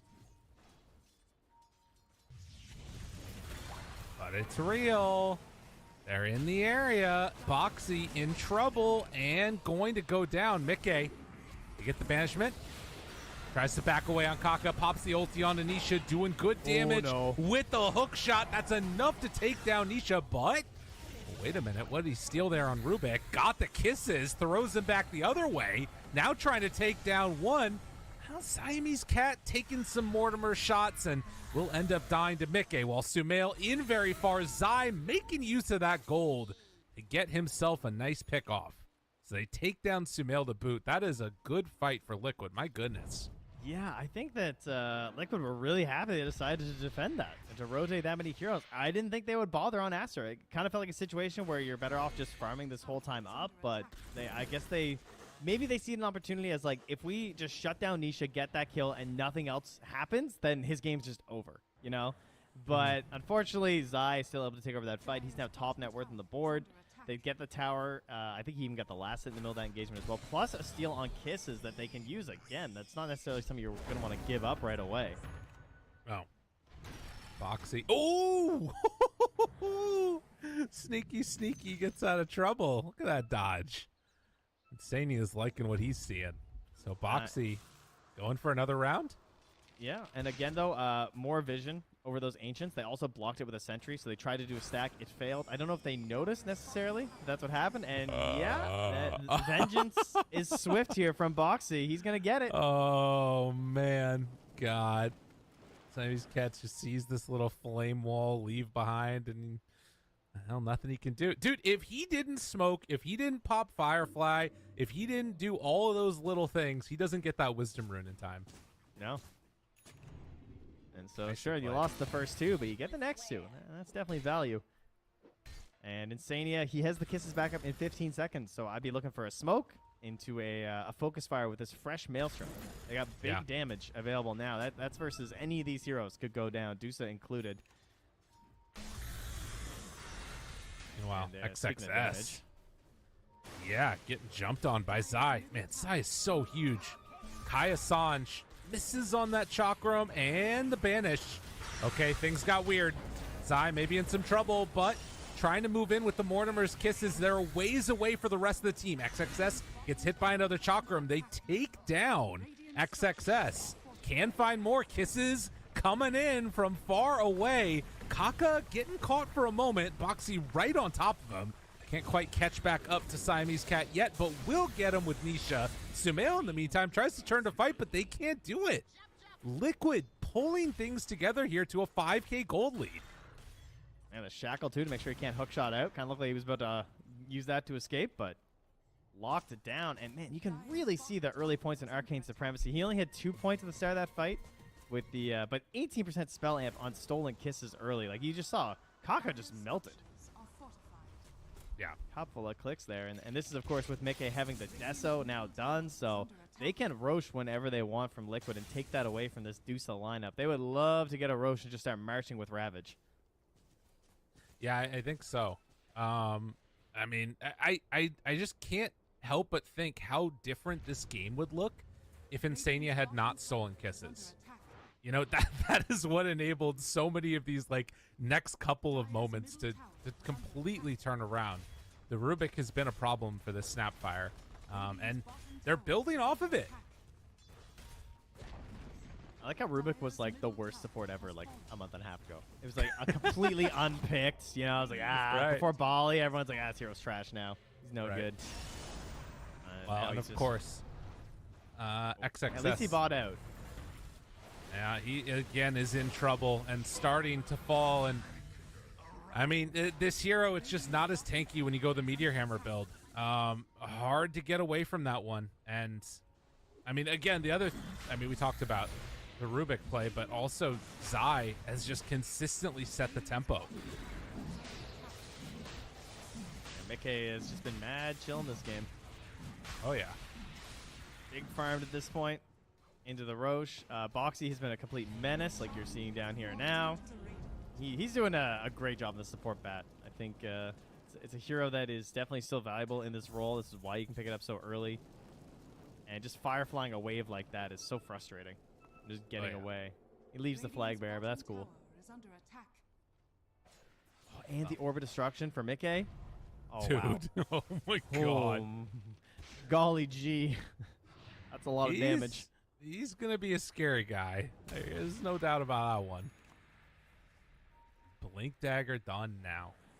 Whew, okay. Aster, what do you do?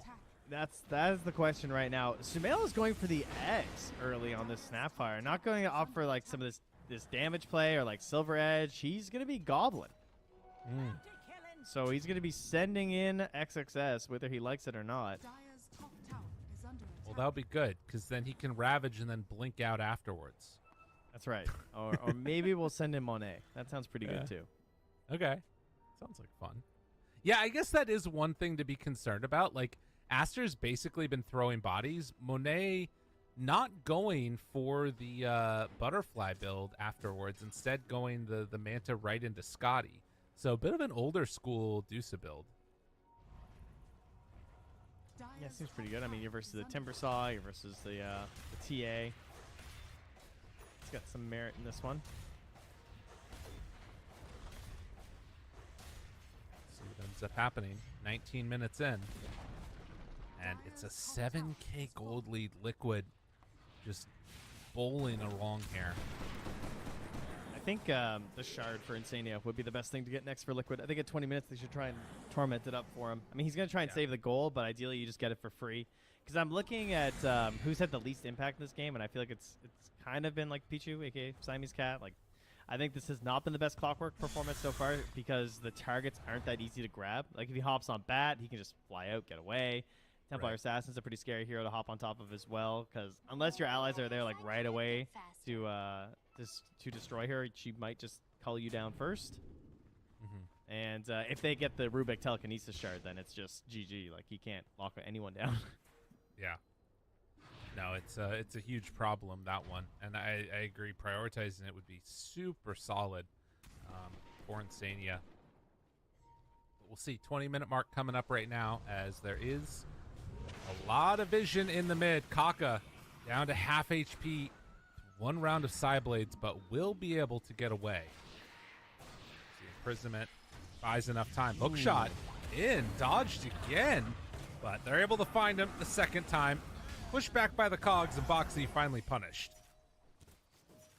Does buy out at the last second there with the Mithril Hammer, so doesn't lose too much at least. Oh, looks like, never mind. He didn't have enough reliable gold anyway, so. Apparently he still lost 153 according to the team fight thing. Zai takes down a tower. Again, structural damage. Liquid moving around the map, pushing people to various areas. They do lose one, but still gain a good go of it. Now, after the Scotty, Medusa deciding to go into the MKB, so wanting to have answers for Nisha. How much do you think at this point Liquid need to keep up the pace? Do you think it's a concern at all, or do you think that like they're going to continue to scale against Aster? I would be more concerned if Kaka was having a better game. I feel like that is where it's going to start looking a little bit better, but he's pretty poor for a 4 Shadow Demon because these fights started happening. They were losing these engagements. Like, ideally, you're getting Ags blink at the same time that Medusa's like really ready to start fighting. That's when I think the game's going to feel a lot better for them, but we'll see. Maybe he'll pick up some farm and get some stacks right now. He does get the shard for free, so that's a good start. The cleanse will be there. But ideally, we like this whole idea of this counter pick. This was a 10th pick support, so that means that you need to have a really big impact in the game. And you're ideally looking to just Demonic Purge and just ruin the game of Nisha, right? That's going to be your goal in this one, as well as getting the saves like Disruption on the lasso and stuff. So he has a lot of potential, but in order to reach that potential, you need Eggs, you need Blink, and you also kind of want Aether Lens too. Right. Box has been having the game that Yes. they wanted for Kaka, and he also just got gifted a shard. So that is one at least benefit for Aster, is that the shard did not go immediately to Insania. But Kaka gonna need to keep buying some extra space for himself and keep farming up at this point. He's 2.5 components to the Aghanim Scepter, so still doing pretty well, but needs more time. Yeah, and Insania is just fade bolting a wave down here, so he's about to get the gold anyway for the shard. It's not too big of a deal. And Liquid's going to be very ready to move things forward here. There's this big window, though, where there is no Aegis, and that's certainly where you're going to feel the most comfortable, but they could also just go and, like, flex these BKBs, right? I mean, we're still holding 9 seconds on Nisha, hasn't used it yet, and the fresh one's being delivered to Mickey, so they can just run this map right now. I am kind of hoping that the team that takes big chances wins. Yes. Again. You're I hoping want for risky Dota. That was a hell of a game from Team Spirit, no doubt about that. That was a wild comeback versus Game Gladiators. If you didn't, I mean, spoilers, but if you didn't see it, Game 2, it's pretty good. I'd recommend. You know what else is pretty good this game is Halberd. They got Wind Ranger. They got Templar Assassin, so that's why they're building 2 of them. Sumail considering it right now, as well as XXS. But they're on the move here. They're smoked up. This is their grab. Nice hook. Big jump. Ravage every damn thing. And then they find Boxy as well. All of a sudden, BKB. Aster make a big move. Well, they don't quite manage to get Boxy. Instead, it's Kaka that goes down. My God, they're starting to fall apart a little bit. Mickey hit huge on these guys, and now Sumail forced to TP away. Oh, he hit on a creep instead of Sumail. That might have made the difference. Regardless, Aster get a kill on mid in exchange for the 2 supports. Oh, I think it was the Gossamer Cape. Okay, I was confused. It must have been the Gossamer Cape. Was it? I think. But I don't think he hit a creep. Okay. Because it looked like it was targeting him, but yeah, he's got Gossamer on it. But it also wasn't on cooldown when I clicked, so I'm not sure. Might have been just a little bit too late on my eyes. But yeah, they get out of that one. I like that idea, though, of trying to use the Gobble Up to kill Boxy after, since, like, you know, BKB isn't, like, just total safety anymore, since we just have the magic resistance, but still wasn't up there. Another hook. Okay. Finding Mickey, no BKB, he's gone. Mickey just in no man's land and gets punished heavily. Gobble up, chase, hello Insania, but can't quite get him. He lifts himself out. That's why you buy the shard, ladies and gentlemen. Very nice. I think Mickey thought he was more covered by the Rubik than he actually was. Was expecting that Insania could just save him if something were to happen. Or maybe he didn't think the hookshot was going to be back that fast, because that felt pretty quick to me too. But that last fight was kind of extended. Well, the timing of this sets up perfectly. If they get a quick spawn on Roche, we got to wait 9 seconds to figure out what the time's going to be. Timber finishes a freaking heart on Zai. So that's quick. And that's crazy. Yeah, how are you going to kill him? Hey, listen, just do it, right? Go for it. Like I got 2 demonic purges, so just see if we can lock this guy down a bit here and get level 18. Maybe that's it. It is a long spawn. It's about 2 minutes here. The main thing that's good for Aster is that it is guaranteed to be dire side. So they will have the buyback advantage, but there's also just this caveat of, like, when you're Radiant, it kind of feels like you're pushing up this way anyway. You kind of lose this space as the dire, so it's still very contestable for Liquid, especially because they still have a tier 1 tower. So their own TP to this Roche is still relatively close. On talking about this too, Aster, they really want to hit this timing hard. I mean, again, Monet, MKB done. He's had for a second the butterfly, but now cues up the Daedalus, and Zai kind of in an awkward spot. Hook shot connects. Can they do it? What do they have in the tank? Meteor Hammer, not going to land. They do have Ravage, ready to throw it. Thought about going, but no. The lift again, buying enough space for Zai. So they hold their Ravage, use just about every other ulti. Yeah, you can see it, though. I mean, Kaka has the Aghanims, right? So the break coming into play there. He was not getting anything going. In terms of the buildup of the stacks, he only had 2 armor stacks. Into it they go. They pull back and kill the Clockwork, but the Ravage comes out. Great BKB from Mickey. Keeps him alive. And then the Stone Gaze. That's enough. It gets him caught and gonna get the kill. Now they throw Kaka in onto Zai while Monet is beating into it, almost killing Nisha. BKB barely keeps him alive. Now onto Zai, trying to do all that he can. This Heart, it's a lot of work, but will it be enough? As they start to beat into this Timber Saw, those reactive stacks up to 40. Will it be enough? Tries to Timber Chain away. Do they have anything to break it? The cookie! Oh, Sumail, he gets there in time. They take down Zai in the end and open it up Roche. Ooh, Nice the turn play is by here. Sumail.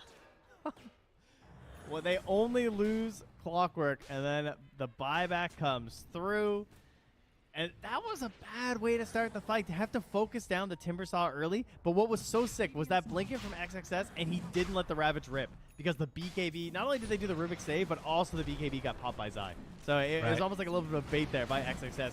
Comes back in, gets the Ravage later, and makes a fantastic play. And then I don't think there's any way they're going to get here in time. Insania is running up here. It's just some vision, hoping to maybe take a fight immediately after if they do a greedy push in. I'm not even sure why they bothered scanning, frankly. But they're going to know it is gone. Okay. Still farming in this area. Now, again, they have great vision on the side of Liquid, and they are not ones to shy away from a fight if they see an opportunity. Now, Sumail is not with them at all. I don't know if he walked over onto that trap, but they have some vision over there. Liquid looking for an engagement. They might know that Sumail is not there. They know for sure now. Looking, wanting to find somebody. But he has box too, so. Trying to find an opening. It doesn't look like they're quite going to be able to get him. And here he comes. Liquid go in. Zai, first man in.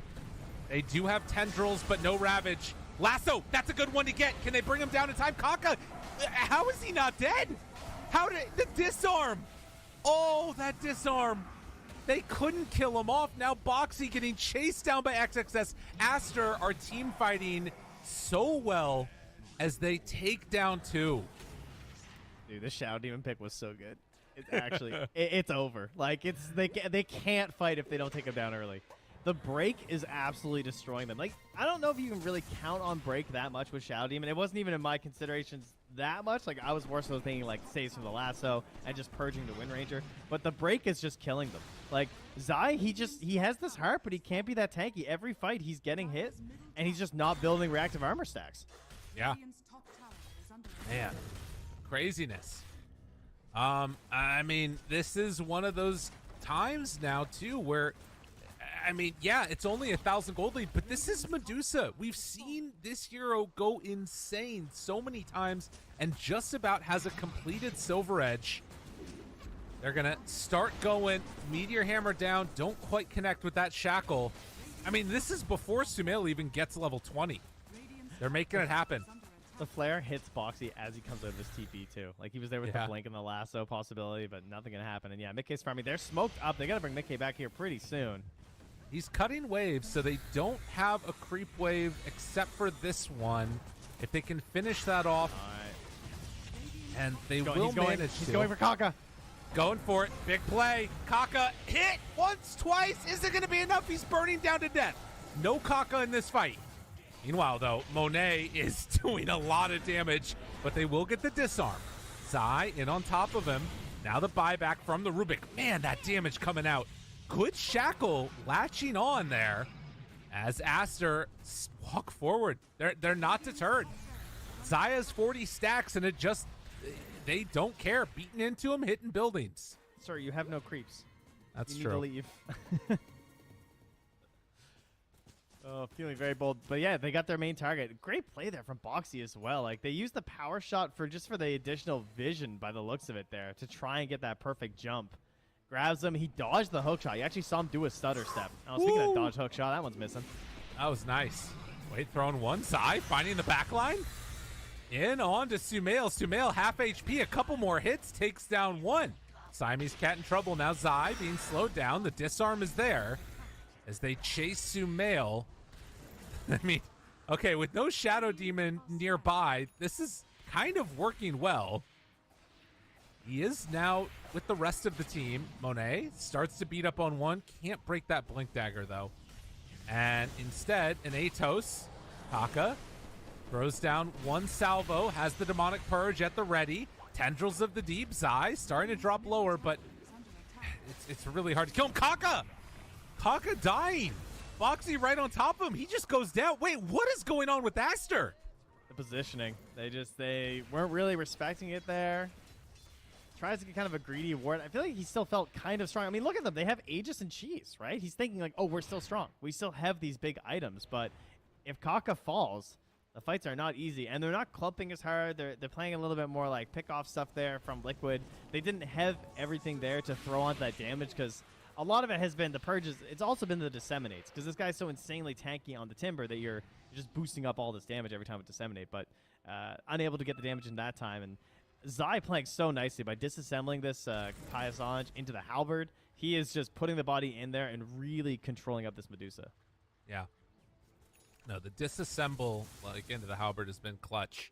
And Liquid now going to find themselves another round of the shard. This time given to Zai, so has a little bit more damage to throw it with that flamethrower. I mean, the fact that Boxy was able to get so much farm and has been able to build into like the Blink BKB with the drums, it's really opened up their game more to find Kaka and just jump him at the start of these fights. Yep. I'm expecting a, I was going to say Blink for Kaka, but it looks like he wants to go for the Aeon next instead. Okay. Why Aeon over Blink this time? I guess because he's not expecting an early nullifier based on their heroes. That's definitely one part of it. Okay. There is Bat Rider, and like, you know, maybe he's thinking that he can't get the distance. Like, if they have a ward, he's gonna get caught anyway. There's Invis consideration later on that he gets caught like hiding with Blinks. I don't know. I feel like Blink looks pretty solid to me. Yeah, I guess that it's sort of weird when they're all like having to. I mean, they're the ones that want to be on the front foot too, I guess. And so oftentimes he's gonna be in vision unless he's smoked. So, like, he's just sort of accepting that he's going to get lassoed. Yeah, the number one item that he wants in this game is just ninja gear. Right. That's the dream, you know? Hello, hello. Foxy. Ooh, oh, my God. He found him after the blink. Lift away. Siamese cat. Controlled. Push back. Mickey onto him. Mickey gets the kill. Sumail. Zai's on him, too. This fight looking okay right now for Liquid. And, well, Kaka throws out one round of the ulti. They get the lasso. Gonna get that kill. Can they bring down Kaka? They will. XXS is gonna end up falling, but the bigger kill is going to be taking down Mickey with Monet. In the end, Sumail turns, finds Boxy, and then Cheese TP out. Not gonna happen. The lift was there. Sumail, though, oh, he's just getting burned. The flamethrower throws out another scatter blast, but he's going to be brought down. So 4 go down Liquid. Get the fight they were wanting. Just a smoldering pile there. Yeah, there's the damage. It's all Zai. He is carrying real hard in this game. And there was a very early purge there onto Nisha. He couldn't really do much in that fight. He kind of got zoned out early. I mean, I say do much. He still did tons of damage. He still did just as much damage as the Deuce and the Snap, but it's all overshadowed here by Zai's ability to just stay in these engagements. Great focus there as well. And now a Lincoln Sphere there, too, for Nisha. He needs this desperately versus the Shadow Demon. It's been being controlled too much, plus the Halberd being there, too. Some great use. My goodness. Yeah, this is, I mean, this is feeling like one of those games that could go the distance. Based upon how it's happened so far. Obviously, it could also be over in a second. Zai. I really actually feel like this heart is making a huge difference here, too. Oh, miss on the hook shot. Yeah. Zai getting out. Tendrils, not going to happen. Yeah, because, like, if he doesn't have that buffer of damage, they might actually get him there. Just such a tanky guy at this point.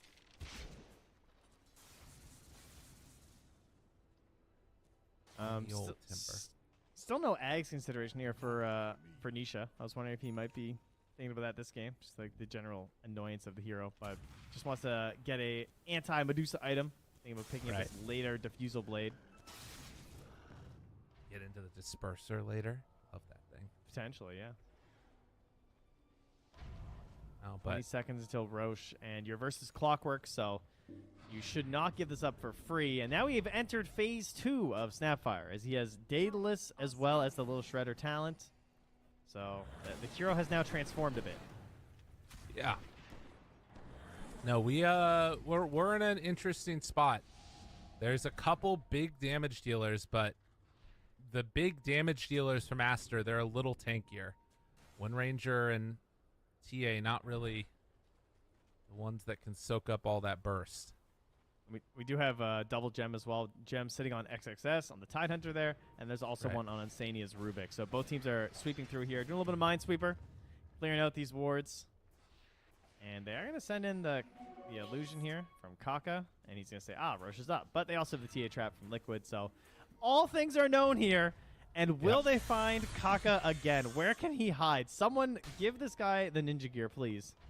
He needs help. Get it. He's got to hide. Don't let him jump him. Smoke. Everybody but TA. TA's kind of in the front right now. Zai. Who does he find? Traps down Monet. Walks on forward. Can he get the Silver Edge hit on? Zai gets it. The broken. But the disarm. And the walk away. He's just fine. He's out of there. Kiss is doing nothing. They don't have the This big focus. is not what they wanted. They were still pretty far spread out. Kaka's hiding in the trees. Sumail was back using ulti, not getting in there with the Little Shredder quite yet. They do still have the Gobble of Initiation as well as the big ultis. The tendrils! 1-2 with the Ravage, but they have the disarm. It's there for a moment. Need to get the Stone Gaze off. Mickey's already dead, though. Mickey's already gone, and now they find Voxy. He's dead also. Kaka is going to fall, but he gets the break off first on the Terra. Oh, maybe he's not. He lives. Nisha dies to the side. This fight is terrible for Liquid. Nobody is dying on Aster. Oh, my God. They got absolutely wrecked. Bro, that was the best tendrils I've ever seen. Since this hero got tendrils, am I crazy? Did he hit Nisha and Mickey with that tendrils into immediate Ravage? And then Sumail got the Little Shredder onto Mickey, and he was just gone. He evaporated. Oh, man. And that, I mean, they bought out for that. That was the fight. That was the everything. No buybacks on anybody. They're going to start walking down lanes, and I don't know what Liquid have left now. Oh, man. They also have Refresher Shard on Tidehunter. Well, when you have 2 Ravages already between the tendrils and the Ravage itself, it's a pretty powerful thing to add onto the hero. Yeah, now you have 4. My God. Get this man some mana. I mean, he already has it. He has a sight. This is 2 lanes, most likely. Tidehunter has the talent to anchor smash buildings. I mean, they're taking it all. Oh, Liquid coming up a little bit short in this late game scenario. My goodness. That is 2 lanes and probably a third. Oh. All right, here we go. This is it. This is the ninja gear right now. Give it to him, XXS. Toss in 1. Don't have the Diffusal Blade done on Insania. Kaka's hunting. He knows. Yeah. He knows. There's only one thing he needs. Give this man ninja gear. Well, nonetheless, at this 40-minute mark, I think that they are still going to go up and try and walk for it. I mean, Medusa's at 36,000 net worth right now, eyeing up a rapier if Monet wants it. He can't get it. He's been firing neutral. They're just not dropping. It's so frustrating. Sumail got ninja gear. All right, there's 1. All right, Monet decided to buy Butterfly. Right, Chicken's the team's out. pulling in Kaka. He doesn't get to. He's like, you don't get a neutral dog. I'm sorry. Hook shot. Pushback. No. Save. Okay. Siamese Cat in trouble. Cookie dead. Zai now looks in for more. This is looking okay. Buyback on the Clockwork. What can they do? Tidehunter dies. Oh, no. Aster, you've gone too far. And Sumail, he's getting ran at. They're all dying. Every single one of them. Monet is going to be hard to bring down. They manage to take down 1, but the damage out. They're trying to kill Monet. He's just not dying. Zai is killing literally the entire rest of the team, and now it's just Monet. Pops the cheese, they have to do it all again. XXS back in, has that Ravage at the ready. Zai gets caught for a moment. Sumail with the double kill, though, takes down Boxy. Now the Ravage comes out. Is it going to be enough to take him down? Yes. Zai goes down. Another round. Ravage 2 connects Mickey. He's very low, but able to get the Hurricane Pike away. Buyback onto Sumail. They want to end it right here, right now. Triple kill. Sumail goes back in, throws him Spuddy over, catches onto the Rubik. And now the Rubik buyback. It's Mickey and Insania. Can they do it alone? It is so hard to hold on right now. He got kisses. These steals Ravage into kisses, but it's just not enough. Oh, man. They don't have what they need. They can throw the kisses, but it's still a whole minute until they're going to be able to do what they need to. Sumail throws himself forward, gets the kill onto Mickey, and surely that's going to be the end. Aster pull out the victory over Liquid. A long-fought battle. This one was looking pretty tight the whole way. It's just coming down to how these fights were going to play out. But it was the huge initiations. You can see there at the end that that wasn't the best way to start a fight, obviously, for Aster. Like the fight up top, double Ravage, double Tendrils, looked incredible. Very nicely done. Going in high ground like that, you miss that one initiation with the Clockwork. They get pulled back onto Mickey, and then they start chasing them down after. Zai's going crazy, but they still didn't have a solution for the Medusa. Right. Everything else was being taken down. That was working great. But the Medusa, not so much. And this is where it was looking really good, because they started focusing down Kaka. They recognized, like, this guy's a problem. They get this kill here, too. And this was after a pretty rough start for Liquid, because, you know, Nisha was pretty far behind on the Wind Ranger. They eventually start getting pressure inside their base, but they did fight back from this. No, they did, absolutely. And these couple of fights here, I mean, Monet just ended up doing so much damage. Ends the game with 56,000 damage done, 9-0 and 13 on Medusa. And yeah, that's the fight that you're looking for that really catapulted them into just such a firm position for the victory here. And it all starts with XXS. Impressive. Really impressive. Man. I think Monet did a really good job of being very mobile in these fights, too. Yeah. Like with the Blink Dagger there as well, like mid-fight, just recognizing, oh, hey, I actually still have this up somehow. And just getting the chase down on Denisha immediately after. And this is where it was looking like, oh, is it it? Have you gone too far? But the buyback's coming through. The Scythe was there from XSS to combo. And Sumail, with this big return, just gets a triple kill coming back into the fight. And despite a stolen Ravage, not enough. Look how close he was to going down right there. And doesn't even matter. Buyback, see ya. Man, sick stuff.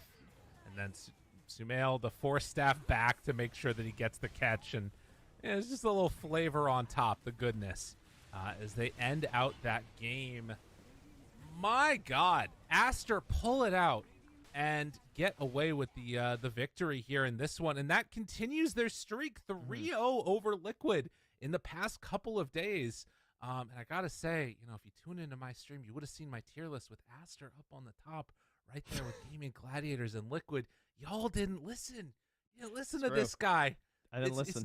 It's not just a bald head. There's something inside of it, Trent. My God. There's so much information coming out that the hair can't even stand it. Exactly. It gets repelled. Yeah. All right, we're going to go to a break. We're going to come back. We're going to have game number 2. Go for it. That guy. Number 1. That guy. This guy right here. Not going to pick his nose. Oh, it's That's really great. hard to, yeah, this guy. Woo! We're going to a break. We'll be back in a few. See y'all then.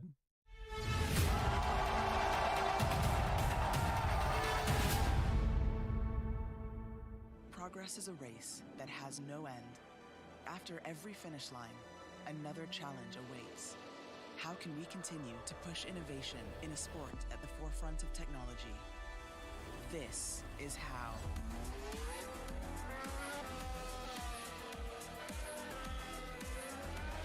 Discover how Aramco and the Aston Martin Formula One team aim to meet Formula One's sustainable fuel targets.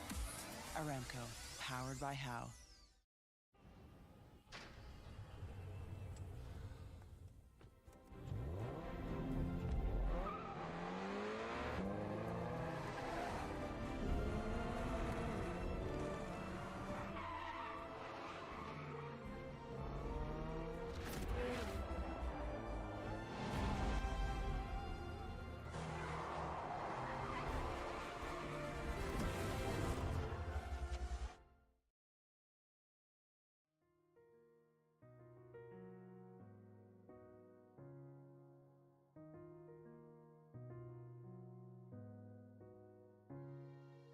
الحياة لحن، ولأننا جزء من مقطوعة عظيمة تحركنا، تلمسنا، تصنع من لحظاتنا ذكريات بديعة.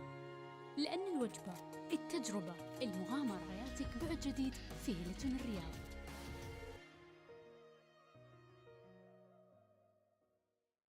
All new Honor Magic 5 Pro. Freeze even fleeting emotions in just milliseconds. Take marvelous night shots with lightning-fast exposure. The display reveals more details in bright areas with an astonishingly long battery life that just keeps going. The latest flagship chipset brings you exceptional performance. Unleash the power of magic. Honor Magic 5 Pro.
to stand still,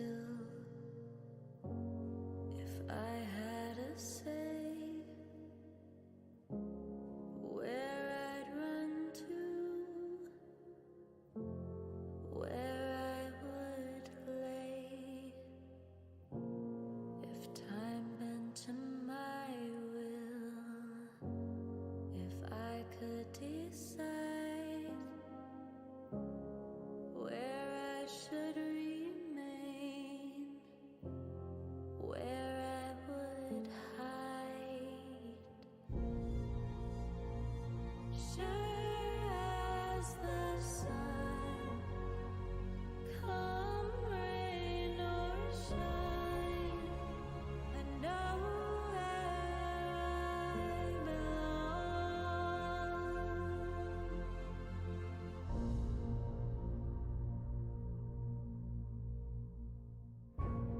If time were to stand still, if I had a say,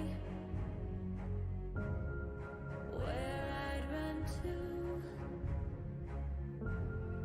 where I would lay, if time bent to my will, if I could decide where I should remain, where I would hide.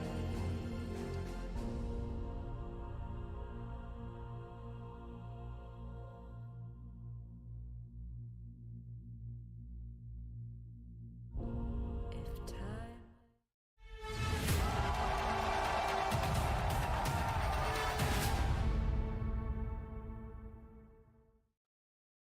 And welcome back, you beautiful people out there. Trent knows what y'all want, and he gives it to you. That's right. Dance those dinos. It's perfect. We're ready. The second game should be started in just a couple of minutes here, my man. And we saw in that last game some pretty amazing stuff. We didn't talk about a ton in the outro, but the sort of performance that Zai put on was it felt like it should have been a game-winning performance, but he wasn't on a hero that could get him all the way there. It was a little sad, but by and large, I wouldn't hate to see another first phase Timbersaw from them. Yeah, that's got to be a little bit frustrating. I mean, I'm sure that it happens to a lot of players where it feels like you're having this incredible game and stuff, but Timbersaw is one of those heroes where that can really happen on. It kind of reminds me of like a Bristleback game where you kind of feel like you're just owning and nobody can kill you, and you look around and you're like, where's my team? Guys? You're all dead? No. Yeah, but they did a good job of dealing with him in the late game with a lot of damage amp, as well as just like getting that early break. Because break is one of those things where people consider it versus Timbersaw, and then you always just have the like, yeah, but if he has stacks, if you break him, it's not like the stacks disappear. But there were a lot of instances where he just never got stacks in those engagements, which I think is pretty rare to happen in the Timbersaw. It just took a lot of good focus, which is again why they shifted so much of their attention to killing Kaka, because he just had the easiest way for the break. But then more breaks came out when they got the Silver Edge as well from Monet after. So just great itemization from Aster. Great play. Definitely a deserved win over that dominating Timbersaw. And this time I remembered to check. So first priority was for Aster last game. And this time it is for Liquid. They've taken second pick. That was their choice. Yep. All right, so second pick. They're going to give Nisha hopefully a better lane, because the lane early on, man, oh man, with Sumail just beating the crap out of him. And that is the interesting dynamic that I feel like we've seen from Snapfire. Early in the laning stage, first 10 minutes, you're going to maybe double up your opponent in CS. You have this little fall off in the mid game, and then once you hit that 20, once you hit that 25, you're killing it again. And that's basically what we saw in that last game. So Timber, Io, both banned out in the early goings. I'm going to bring up the drafts that way I can see what all things are going to be changed. Enigma taken out of the pool. The other hero that was banned in the last game was the Undying. So that one might be let through, or the Broodmother. What's going to happen? I mean, my guess would be Undying. That Undying's let through. Yeah, Undying should be existing. I assume Brood is probably the band, right? I guess it depends, because Aster have not been playing the Brood as much as other teams. They're generally more of a ban Brood. In fact, their their only loss was to TSM, who had Brood. And since that game, they have banned Brood quite a few times, and then they left it in, and they're leaving it in again. Oh. So, well, obviously, I guess because Aster already did their ban, so what am I talking about? Anyway, Aster, they have picked Brood, let me see here, one time so far, it looks like, in the first phase. They've grabbed themselves the Brood. But it was with the, it was not a first overall pick. It's pretty hard to rock Brood there, so this probably means Liquid's picking Brood.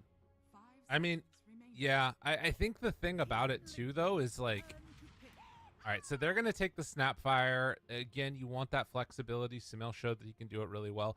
Part of the reason that I think that it's a little scary leaving Brood in as Liquid is because one of the best answers I've seen to Brood, at least, has been the Naga Siren, and Mickey does not really play that hero that often. Not that he can't, I'm sure, but it's just not one of the ones that I feel like we regularly see him on.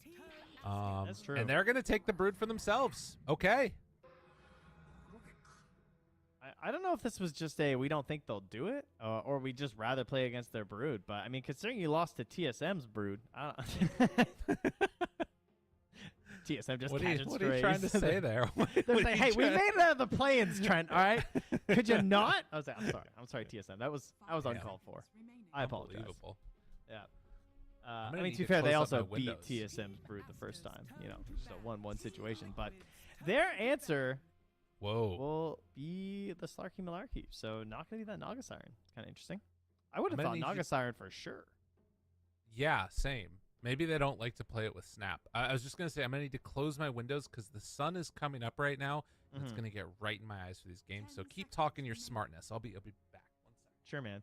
Yeah, so you've seen a lot of Naga Siren versus Brood because, you know, it's obviously a pretty bad time.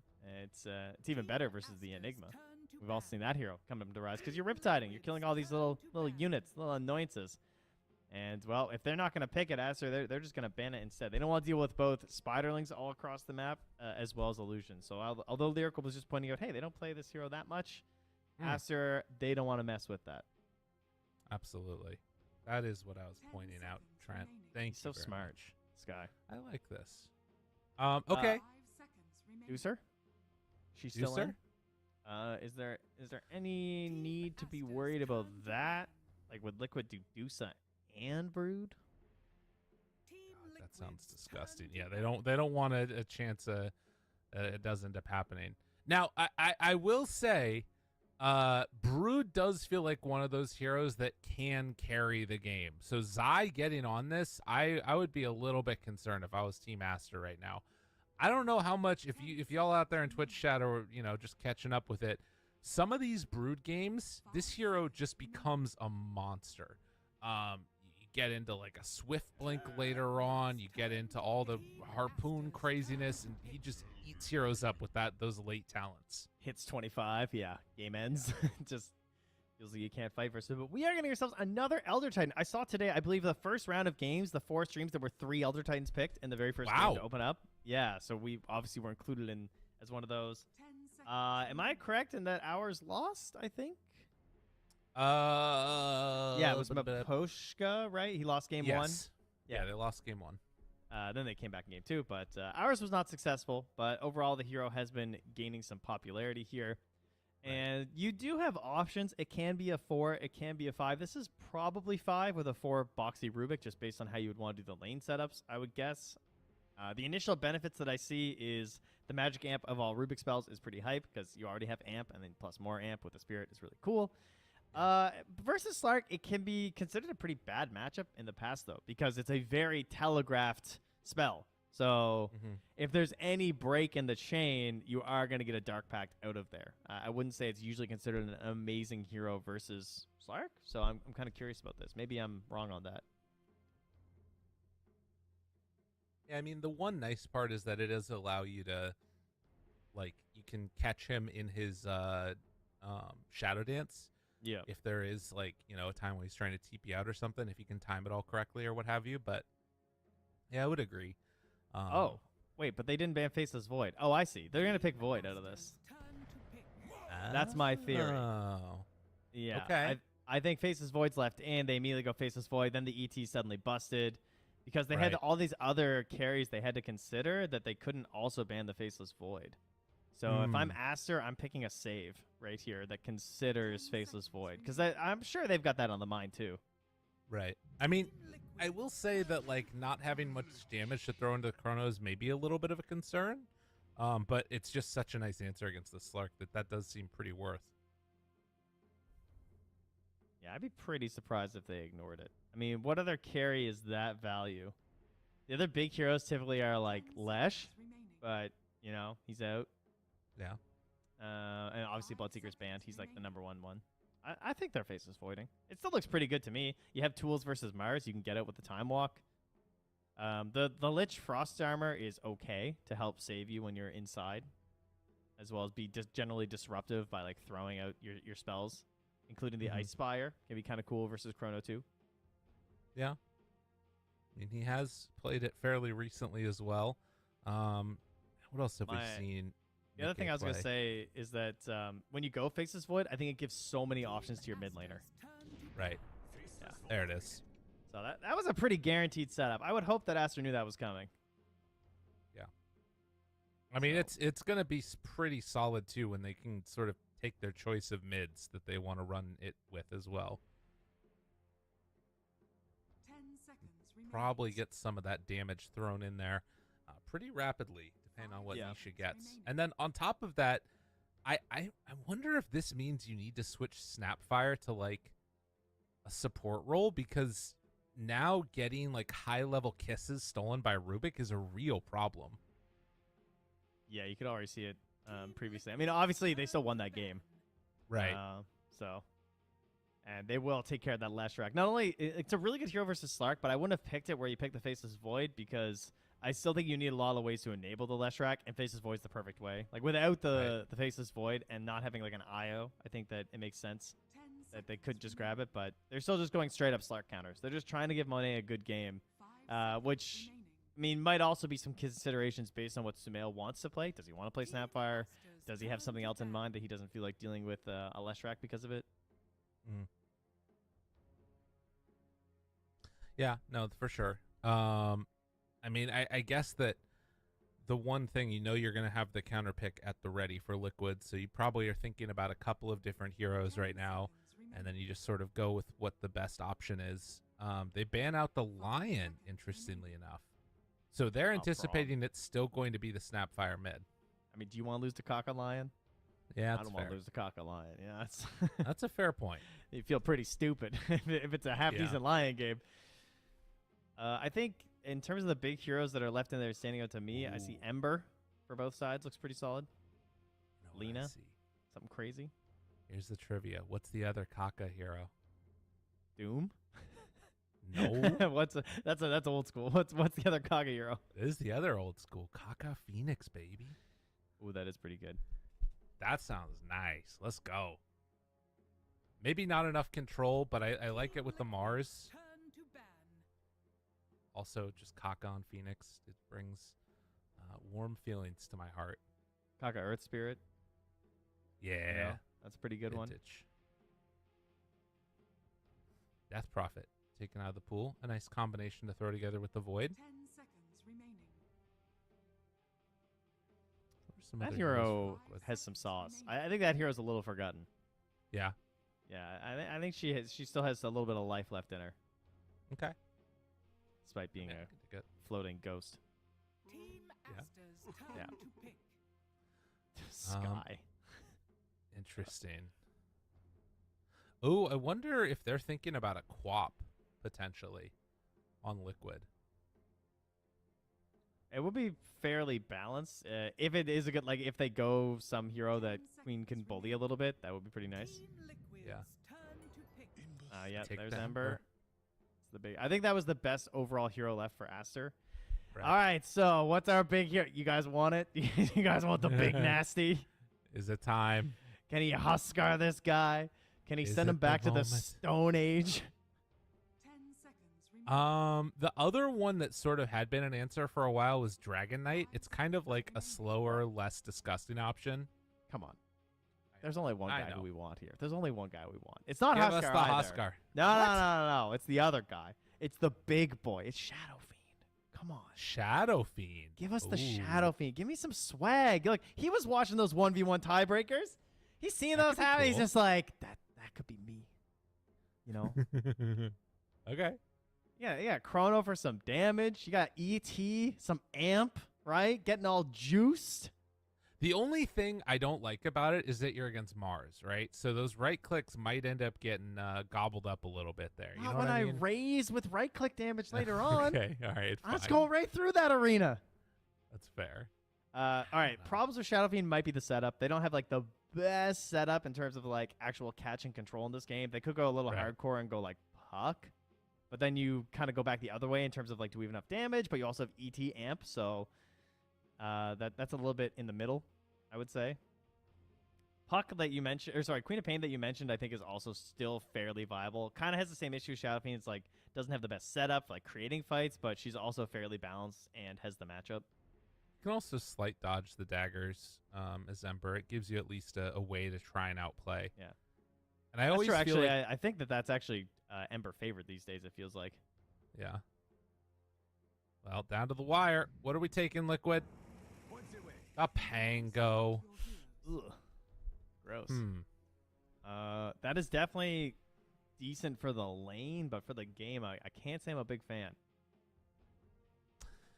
It's interesting. I mean, they have some like a very strong, just good lockdown in the chronosphere. And they kind of get now a little bit of like middle of the road fighting, you know, like team fight stuff, depending on what build you go on Nisha. Could get like a Blink Dagger or something like that. But I'm a little concerned as well. It feels strange. The big benefits are definitely just rolling through arena, hitting Slark in Shadow Dance, or if someone is in the Depth Shroud, you can still output a lot of your damage there. The Diffusal's pretty sick this game too, if he picks it up, which I assume he will. But like versus Slark, versus Mars, versus Sumail, those are definitely heroes that can struggle a little bit when it comes to the mana. Downside though, yeah, the chrono damage. That's certainly the biggest consideration that I would have. Because like it feels like Pango and Brood are both like, we can kind of do damage in Chrono, but it's just these little tidbits. Yeah. There's no like big sustained damage in the Chronosphere, like a ranged right clicker or something like that. So yeah, they have to be very precise with their spells in this game for Team Liquid. Are Liquid gonna get 2-0'd? Is Aster gonna do it 2 days in a row? Dude, that's kind of nasty. Crazy. Aster maybe on the come up here. We'll have to see as we get ready to go into this game number 2. Liquid backs up against the wall. Don't want to start the group stage out on the 0-2, but let's get right on into it now as we get ready for game number 2. Broodmother too. Gross. Ugh. Yeah, no one's cheering for that. Prepare for battle. Oh, I didn't spend my points. Do I still have time? I earned 2,000 points. Oh, I lost that it last all. game.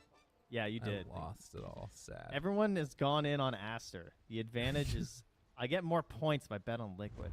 You know what's funny? I saw in game 1 it was like there were just like 10k or 100,000 points or something in the game. After that game, a lot less points in the old economy. A lot of people lost some there. Sorry for all y'all out there. So it goes. I'm going in. I've gone for Aster again. Take my points. I believe in you. Big. Can they do it? Boxy, moving on over, is right on top of a ward here. We'll run into Monet. Monet says, hey, how's it going? Bye. See you later. And they're going to have to head out together now. All right, just hit your spells. True. I mean, it's just Dota, guys. How hard can it be? Success zoning back Mickey. Can Liquid manage to get actually any runes here? Any? Even a single rune? Oh, yeah, they sneak on in and they get that one. I thought that they weren't going to get the one that Nisha picked up, but is able to move over before Kaka could get in position.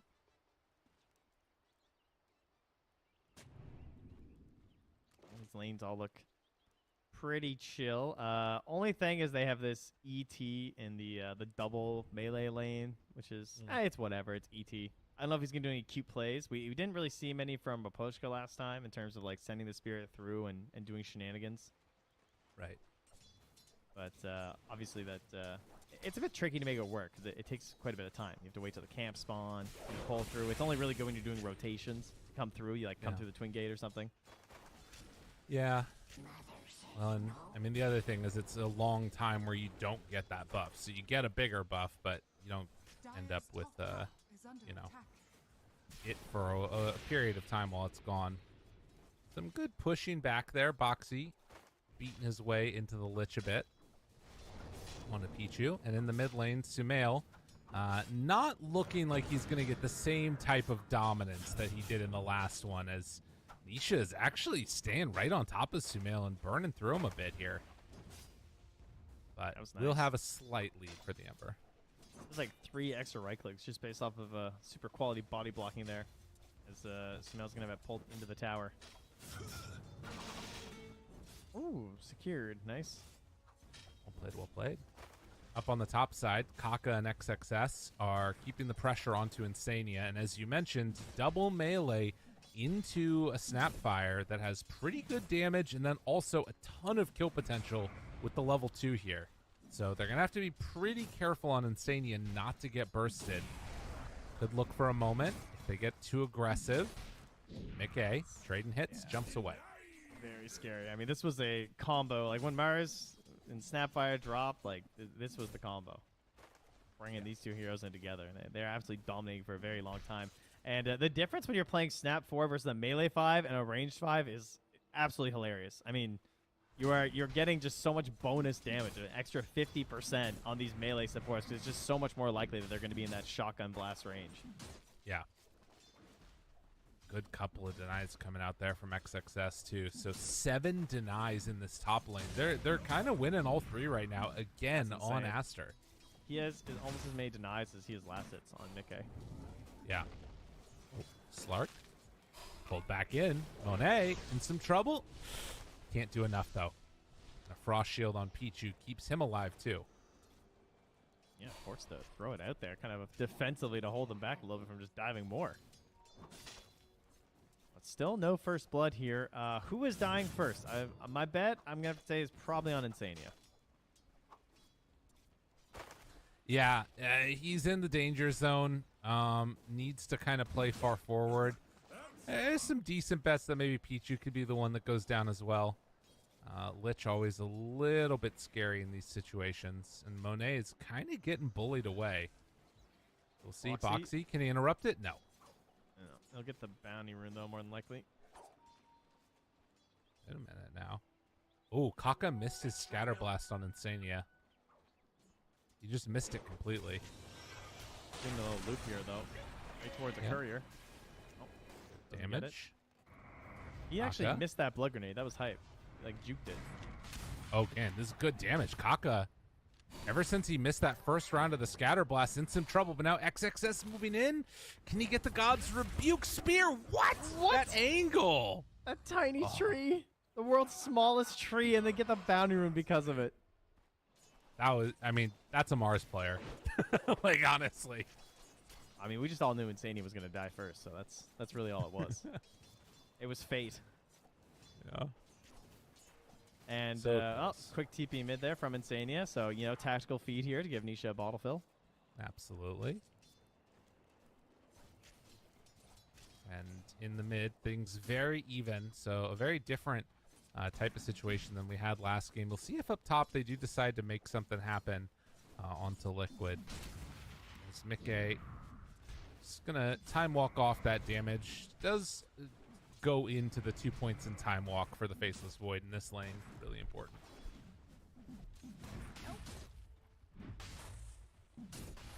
Dude. This hero, I love Snapfire. Right click feels so good. Has a ton of damage. A lot of kill potential. I just like it. She's like a granny. Okay. She's just in here, you know. Just let her cook, man. You know? She got them cookies.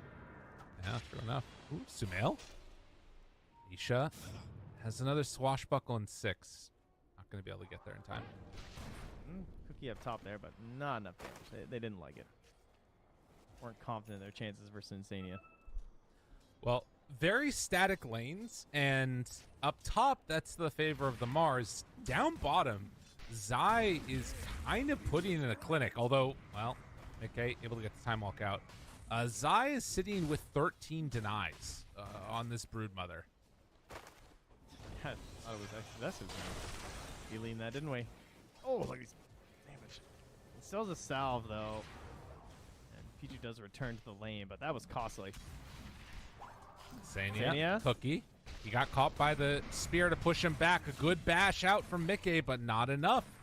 XXS, another involvement in a kill up on this top lane. So they are getting the kills up top, but Zai is leading the charge down bottom. A lot of destruction in this lane. Meanwhile, mid is just a farm fest here. Both heroes have 6, but no real potential for a kill either way. No supports rotating through. It's been pretty quiet on the sides.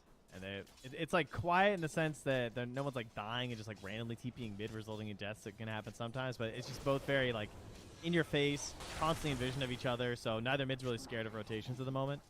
Yeah. Magillin. Lift. Pichu. He's going to be fine after they drop the frost shield on him. Wisdoms. But, yeah. Coming up soon. Looks like it should be a trade-off of 2 apiece. And Nisha just trying to stack up at the same time while Liquid and Aster pull those wisdom runes for themselves. And I think Nisha's about to get a bottle refill, though. Does he end up getting caught here? Sumail. He has scanned 3 that remnants. he was here, actually. Thinking about it.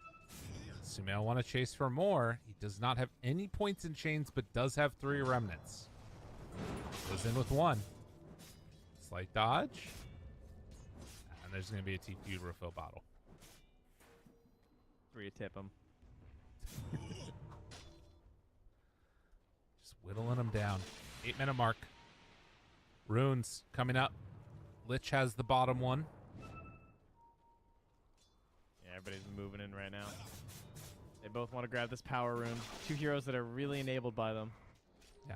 But with a ET and a Rubik, it's really hard to contest this top one. But he's going to try and perfectly time it with the Spirit here. Is he coming in? Oh, it's an invis for Boxy. And Nisha.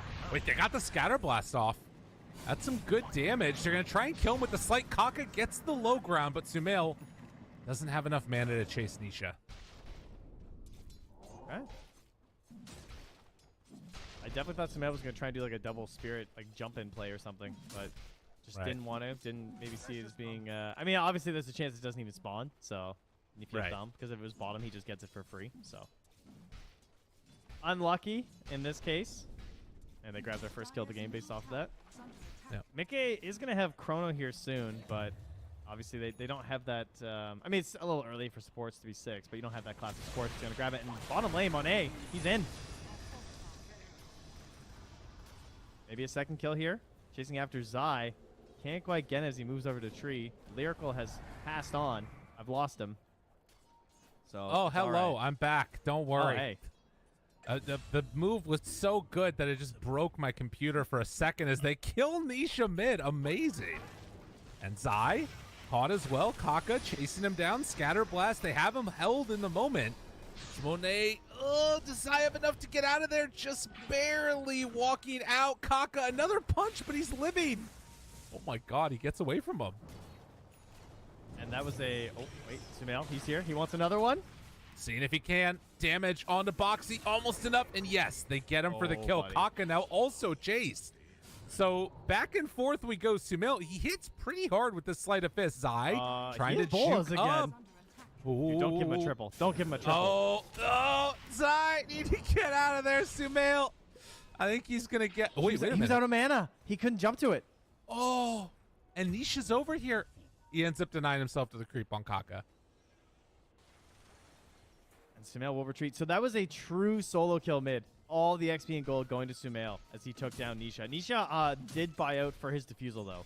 So that is a pretty big deal because now he has something to come back into this with. But that has now really sent Sumail up in this game on this Ember Spirit.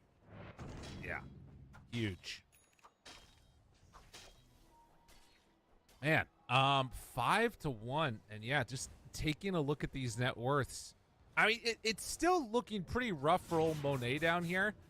He has not had a great time, but the catch-up, they've sort of been able to pull Zai down to his level, is what it feels like a bit.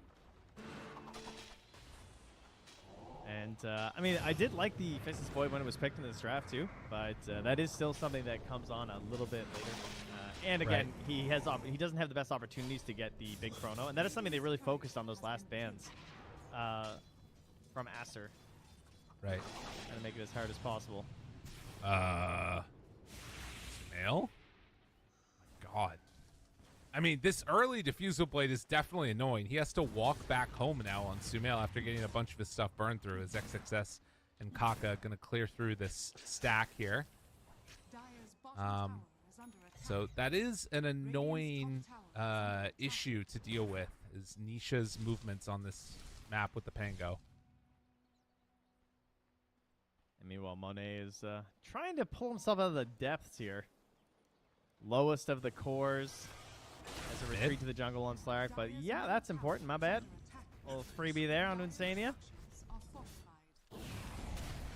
And up top, Mickey gonna have to time walk away as Kaka went after him. Yeah, it's really been a bit tough, it feels like, for Insania to get himself involved. As Sumail found again Nisha right onto him. Turns with the Chain Frost, the bounces, they were good for a moment. Not that much left for the follow-up, and Sumail, I mean, he just walked back home, and now he has to go back again. Well, at least he's fast, right? He's got a remnant in the river here, too, so. And he has a Fairy's Trinket. That's going to help a little bit. Yeah, but a tough one. Oh, they're going to smoke up without Sumail here, so. Moving through, they have Arena, they have the kisses. This is a smoke pre-blink, so if they get this kill for XXS, it'll give him the gold for Blink Dagger. They obviously want Zai. That's the big one. Depending on Boxy's movement here, they might have to sell for him. They're looping hard. Oh, do they have the spider? Looking. No, they can't get him. Not in range for the vision. Or for the jump. I'll take that one. Some gold. So, it's going to be more farming. Mickey has his Midas done now, and these next couple of minutes will be interesting to see what the decision-making process is. I feel like Liquid are just kind of happy sitting back, chilling for a while. You know, you've got Midas, Faceless Void, and it feels like it's more on Aster to be the ones to maybe make a move, maybe around this Blink Dagger timing for XXS. Yeah, and I think the last thing you want to do for Aster is focus on a fight on the tower, because fighting under their towers is going to be really bad. What happened? That's another Midas Monet has. All right. Yeah, we're in for those games. That's perfect. I love the golden gloves.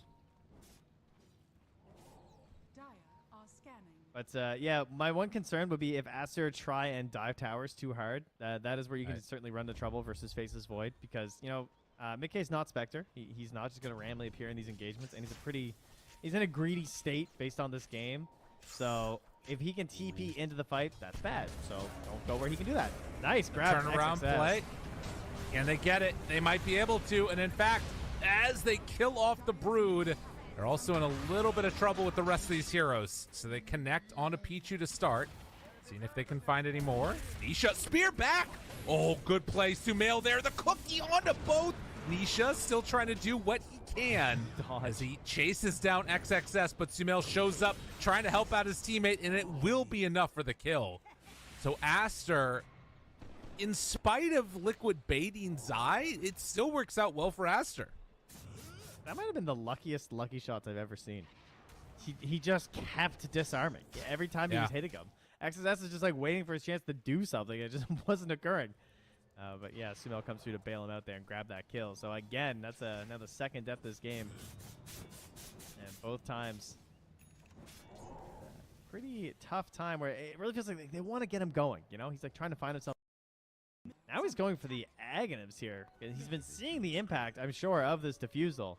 Just thinking, you know, if I can get a little bit tankier, if I can output this onto everybody, maybe I can really ruin these games, or these fights rather. Well, and to be fair, I think there's also something to be said. Like, I was thinking, where's going to be the damage for Liquid inside the Chrono? But the reality is that these are not super tanky heroes on Aster, you know, with the exception of Mars. And once they get the mana drained, it's just kind of like slowly whittling them down to death anyways. Yeah, if you survive but have no mana, did you really survive? Right. Is that a life worth living? A manaless hero? Exactly. Trying to find a pick off now. XXS hunting with the arena ready. Kisses back off cooldown in 7 seconds. The call is maybe to head for Nisha. They find him and a good angle for it. A jump. Right, don't be greedy under tower. Oh, Rune spawns over on the other side to DD. Insania is not prepped for this though. In terms of dire vision, they don't really see a whole lot. Like, look how far back they're playing from their tier 1 tower up top. They think there's a large contingent of enemy forces coming this way, and they are correct. Yeah. Wisely not trying to contest for that one at all, and instead giving up the whole rest of the map for the team to farm it up, get where they need to go. So Aster on the front foot right now. Want to see when Monet feels comfortable getting into this game, because he is about to have the Echo Saber. But I think even then, he's probably not going to feel comfortable showing up to fights.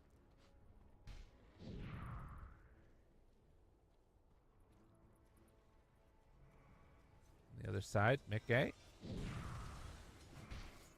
He's just getting back towards the lane now, has the completed Maelstrom after the Midas, so more farming at the ready for the Faceless Void. Can always contribute with his Chrono as well. I don't think we've seen one of those all game, unless I'm mistaken. No, we have not. Been watching Zai too, just going immediately into the BKB. Sometimes it is just a necessity, and he feels like it is this game, but it just means, you know, no early like Echo Saber or anything either. Just chilling. Yeah. Waiting to finally get that up. But it is done now. So when they bring this heat and they bring the fights, he will be ready for it. It also gives him a good opportunity in this game for just escaping. They don't have any way of dealing with that until Kaka picks up his Basher later. And then he little Shredder and stuns him, which obviously will happen. Boxy stealing for the moment the slight. And we do have almost completed Aghanim Scepter on Nisha. XXS steps forward, they back away, break the Blink Dagger. And it looks like Kaka should be able to get the D ward there. Takes it out. Aster finally trying to put a little bit of pressure on here. But I mean, they still don't feel completely comfortable with it. Dude, neither of these teams wants to do anything. They're both just farming. Although, up top, they find a Chrono with the arena down and the kisses, trying to dodge. Mickey gets out of trouble. Okay. That works. Bro, I'm tipping so hard right now for Mickey. That was actually a worth defensive Chrono. If this keeps him farming, that was great. Now, here's the problem. The Chrono, I think, was the reason why they didn't want to push mid. But now that's down. So now it's all on Insania, and he's probably dead. Yeah, that's a quick kill. So no Chrono, no Elder Titan. I am hitting this mid tower right now. 100%. Nothing is stopping me if I'm Aster. They do have, like, horrifically bad tower hitters, though. They do. And, like, if they step up, Pango just swashbuckles them. Dude. That is true. It's always a consideration with Ember lineups, and then you got a Slark, and you're like, oh, yikes. Yeah, and, like, you don't have Tide with Meteor Hammer. Like, I don't even know. XXS, it's time. Go back for the Meteor Hammer. We need it. Yeah, that's a fair point. We're not hitting buildings in this one. Man, this is going to be an interesting game. That's for sure. Just don't feed. Exactly. Clearly, that's the answer. Well, somebody that definitely is feeding on the corpses of others is Zai, eating up all the little creeps along the bottom side of the map. And that is one thing that, at least for Liquid, they'll have, is they kind of have a pseudo tower hitter in the Broodmama. So, could be good stuff there. Sumail has a regen rune at the ready as he's getting whittled down by Nisha a bit. We'll get up to the high ground. And Philosopher's Stone, that is an item that you want in this game. That's for sure. Brood the only hero in the game that just bites? Give me a second. Never thought about that. I'm literally looking at the hero list right now. Life Stealer, does he not bite? No. No, it's the claws. You know? Yeah, it's true. He probably does a little biting. You know, like Undying. Maybe they take a nip here or there. Okay, I like that. But Brood is just all bites. She is all bites. You'd think Primal would be more bites. Yeah, no, but he's fisticuffs, you know? Yeah, absolutely. And some elbows in there, too. He probably does, like, a big elbow drop. And he definitely does that whole, like, jumping double kick thing, you know? Like, stacking the pads like an NHL goalie. He definitely throws that. Lone Druid Bear. Short. Yes, there you go. But it doesn't only bite. No, it swipes, too. It also swipes. There is Even biting. Lycan swipes. Yeah, crazy. When he's the wolf. Oh, so it's just Brood, huh? Crazy. Oh, guys, I'm glad we all learned this together. To be fair, her legs are like kind of bad for swiping. Like, you don't care if like little Brood like hits you. No, they're useless. Absolutely. Gobble, gobble, gobble. Solving important issues. That's what we need more cosmetics about. Heroes biting. What would be the scariest hero to have bite you? I mean, probably Lycan. Chat saying Lycan or Undying. I think. Chat saying Lycan, WTF. Guys, Lycan definitely swipes with his claws. He bites his allies, guys. Yeah. You know? He's definitely getting the fisticuffs in there, too. But maybe, does he just bite in the ulti? Maybe he does. I think a scary hero to bite. He definitely swipes. I can picture the claws. I think Night Stalker would be a scary hero to bite you. Yes. He like bites you through his forehead. Dude, what is going on with that face? That face is out of control. This game, good. though, it's about to get out of control because you got BKBs picked up. It's rushing time. We're hanging in there. We have delayed it through the bite discussion to real Dota returning. It's ready. They're ready to go now. XXS looking for an opening or looking to farm more creeps. Ooh, also Breaking exciting. The Blink Dagger. Stolen. Will work again. Doing a good job of covering it, but it looks like this is just going to be a free Aegis. They can't get there in time. So Aegis on Nisha. And Liquid. That was Trent, can I give you props for that? That was the first time that I've ever just tabbed out of a Dota game to look at the hero lists. I mean, we had to know. Good. Chat, I will let you know they were very upset that we didn't seem to agree on Lycan as much, but I don't know. I can definitely picture the giant claw swipe, but he bites a little. So we're all in this together, guys. Think about this is Liquid fans here. You're embarrassing yourselves. The Matumba man clap clap clap was about him swiping on Lycan. Unbelievable. They call themselves Liquid fans. Wow. Regardless, 9-2, 23 minutes in, and continuing to push out these waves. I think you were pretty accurate when you predicted how this game was going to go in terms of we're chilling. We're big chilling. guys, get used to it. We're going to be here a while. How many towers have been taken? There has been the tier 1 tower mid, I guess, for bottom. both teams. We got and 3? Bottom. Four of them. Oh, yes, of course. I couldn't see that one yet. Yeah. 4 towers, though. Not bad. Not bad. The usual suspects. Absolutely. That's what you want to see. The problem is, like, starting fights is a little awkward. What's crazy is that Monet went this Ag so early, and I don't think he's pounced anyone. No, he's got it to get to creeps quicker. Yeah. Than the Slark. Which has worked pretty well. Yeah. Well, I mean, I say that. You know, he's running away right now. He's not even pouncing to camps. You know what's interesting, too? Open up the graph right now for win probability. It's a pretty good indicator. 50-50. Yeah, it's exactly 50-50. It's like, I don't know, just do something. It's just fight, teams. Let me figure this out here. All right, potential jump down bottom, but you remember there is a BKB, so this has to be. Oh, BKB, walk away, or the TP, or the nope, don't fight. All right, run away. Bye. Back to farming. Now the roll in. Juke. Can they turn it? Can they lift it? Can they do it? Bob the Builder, yes they can. Mickey running away while XXS starts to drop. The spear connects him in the low ground. He speared him into the ground. As Monet hunting, finding Nisha, does the little roll up into runaway, but no, a kill, and the kill into the Aegis. Now, can he get out of here? Blink? No, the timing of the spear from XXS. All right, now. And that's what you get for trying to go on people. I am a Platinum 5 Chun-Li player, and let me tell you, that's called a meaty. All right, so when someone's on their wake up and you cover the option with some damage, or in this case a stun, that's a meaty. Great meaty spear there from XXS. Clearly playing a little bit of some FGC games lately. See, I would have described it as a meaty spear as well, with no context of that at all. It's a spear that looked meaty to me. Well, you know what? That's because it was. That's right.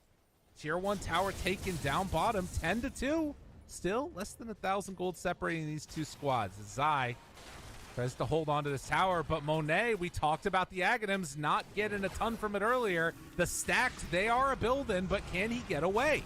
Monet turns to fight some more. Chrono 1-2, pretty freaking good, but where's the follow-up damage? He's rooted. They back away. But the Aghanims, the turn, the damage, it's coming out. Monet able to live, able to get away, but they come on in with the finish from Zai. Nice connection, still chasing. Nisha wants one. The spear, the meatiest of spears from XXS as they try and find Sumail. Remnant hoping to escape, but no, the Hex, the triple kill from Zai. Last game he was owning, now he's on a hero that can maybe close this out. 4 dead.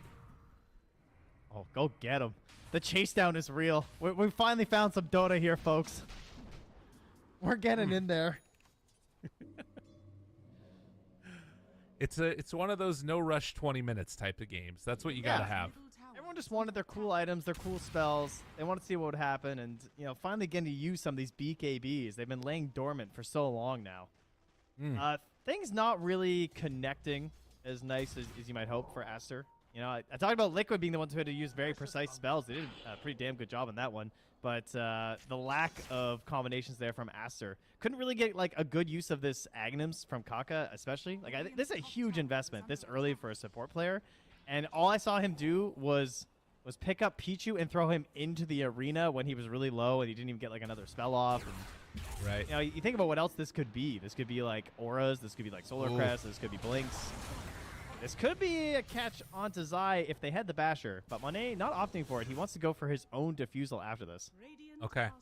Well, nice steal there by Insania by Boxy in the meantime to pick up that Wisdom Rune. Toss away Zai in some trouble. Hex the turn. Monet misses the pounce. The stomp, though, it comes out, able to get the Dark Path timing. Tries to get away, leashed up for a second salvo, and Monet back on the hunt, gets the kill. So, though Liquid take the last fight, Aster, they have less of these long cooldowns. They're just ready to go again. Yeah, they want to catch those BKBs after they're being utilized there. And although there's no Basher yet from Monet, there is one coming out for Nisha. So just going to be another extended use of this Aghanim Scepter. We also use this tier 3 token. What are you getting here, Nisha? The Defiant Shell. All right. Oh, big. All of these attack modifiers being utilized once more. Roche, 2 minutes till it's capable of respawning as Liquid gonna try and reassert some control. They will have Chrono back up now. See if they decide to take a fight. Yeah, it's pretty close to this as well, but yeah, they're all just getting out as Aster make their way up to the northern part of the map here. But Fusel's done. I think Aster looking pretty good for this next fight. I'm kind of feeling it. I feel like they've got everything all together here. If the Basher comes out, Monet is just going to be crazy strong. We got to look for the depth shroud placement again. That's still a pretty strong option for them right now. But it's Liquid who are starting to prowl a bit here. They're halfway through this smoke. There is an OBS here for both teams, so it could be a false sense of security right now for Kaka. But there they go. They see the placement happen, so. Oh, in there from Nisha. Oh, can't quite get him. Monet had just passed by too. Zai leaves one behind, finds Kaka, gets the kill. Pichu, Hex, out in time. So both supports gonna fall, and Liquid in good position now to head on bottom and try and get down some vision for the Roche. Exactly. That is 100% the goal right now. To ensure that this is gonna be your territory. Right now, Any wards chilling on their team? They got 1 obs and 4 sentries on Insania, so not a whole lot. XXS onto him. Tries to burn him down. Pops the BKB. Has to run. XXS in more trouble. Blink back off cooldown in 3. Okay, and he manages to get away. That's scary stuff. Yeah, he didn't go for the immediate TP, and now that won't be an option because the Basher just got delivered on the courier to Nisha immediately after that. So it'll be a riskier option. Well, Roche capable of respawning right now. What's the timer going to be? 2 minutes. That, I think, is very favorable for Aster. Yes, they need 200 gold to finish off the scythe on XXS. And as we saw earlier from Team Spirit with Collapse, that is when his whole game turned around on this Mars. Just made everything so much easier and more reliable. That, as well as the Shard, is the other big one. I'd like to see them grab that, but they don't have the benefit that we do of knowing that Roche is going to take a while, so they have to immediately start getting down here. Right. X finds himself an Ember. Sumail, not really going to do that much. That is a great steal for Boxy. Unfortunately, when you die, you don't keep it. So, you know, no sweet buyback plays for the Rubik players. Well, nonetheless, looking for a wraparound. And they're keeping one near the pit. They do find Insania all alone on the other side. And that's big. I mean, that's a big kill to get right now. Obviously, they're going to know that Roche isn't back up. If he can hold out on his buyback, it will be in enough time. No, he's going to buy back. Hard for him to get there. He's got TP to the tier 2. They jump for a minute onto Mickey. Got him under control, bringing him lower and lower. But the time walk, the walk away, does have Chrono ready, but he's holding on to it. XXS taking damage, going to die.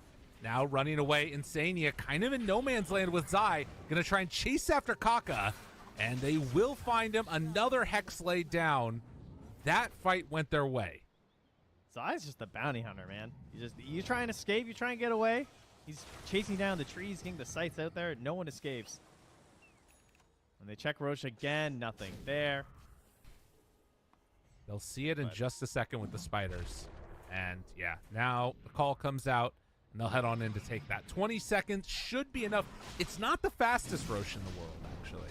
So, but, there was something really small that I think actually set that entire fight up for Liquid, and that was with Boxy using the Remnant. So he placed a defensive Remnant, and he blinked in, and then once they cast a couple spells, like Slark immediately, I couldn't tell if he went Depth Shroud or Ulti, because I just shot the Shadow Dance. Immediately, Boxy jumps out, and he felt committed to chase on the Slark. He's like, well, I have to use this. Like, so it must have been his ulti. He starts chasing after a little bit, then you have XXS jump in, and it was just like a messy start to the fight that you really wouldn't want to occur, and it's a very creative way for Boxy to use this ultimate. I'd also like to see him make a play with the Shard too, right? Because he's even getting that upgrade available. Totally. That would be nice. Kaka going to get the Shard now for himself. So has Ags and Shard at this point. Yeah, I mean, the other thing is, like, the fact that they held Chronosphere on Mickey means that there's so much more time now for them to make these plays. That was crazy. Yeah. I definitely would have expected him to either Chrono immediately where he was or try and go for, like, kind of that aggressive jump after. But probably just worried about, like, buyback stuff and just really wanted to ensure it was for, the, like, 100% the Roche fight. Like, what was actually going to get you Aegis? They want to ensure they have it for that. Yeah, because if he doesn't have Chrono, rather, after that fight, there's a chance that Aster come back and contest. But now, Liquid trying to assert their dominance over the map. They're sending out the spiders to scout everything out. Monet trying to kill them off, but it's kind of an annoying pursuit to just keep on having to deal with each one of these spiders individually. It really feels like it's the lack of push that has caused so many problems for Aster this game. They couldn't take any advantage of the lead that they were starting to accrue in the early game. It wasn't a huge lead, but it felt like the fights were just there, if they could force fights. And it's very hard to catch Pango, Faceless Void, and Brood, so what you can do is catch objectives. The towers don't run away, but they couldn't really push them. Part of that is also down to the ET, a very hard hero to move into offensively, even when you have decent push. So they were really just at a loss for actually advancing the map all too much. And then these big items come out. The Scythe from Zai has been absolutely clutch. And then Nisha just creating the most frustrating Pangolier to play against with this Ags and, mana drain bashing. Right. And big shout outs to Mickey too, because he fully used all the space that he's been given in this game. He's still deathless right now from this Midas Faceless Void. This is the Faceless Void that loses you guys all your pubs. Who goes Midas and sits in the jungle the whole time, and you're just like, oh my god, when are you ever going to do something? But he is keeping it going with the farm. Right.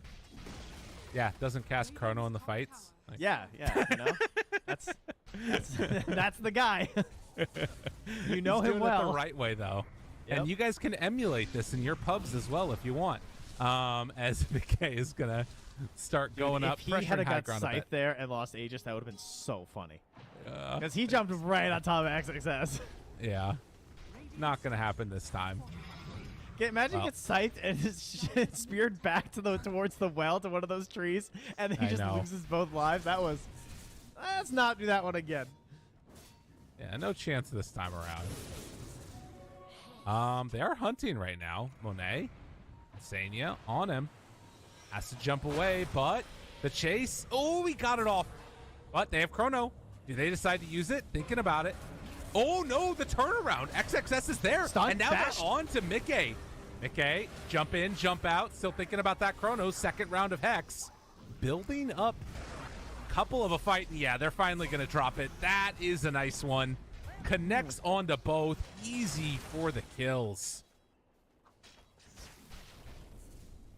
Absolutely annihilated there. And trying to get something going. I mean, they can sense it, right? They know that the game is not looking good for themselves on Aster. So Mane's trying to find a little pick, or he's trying to create a bit of chaos. Now you have Sumail trying to cut waves and just hoping there's not enough control to continuously keep him down.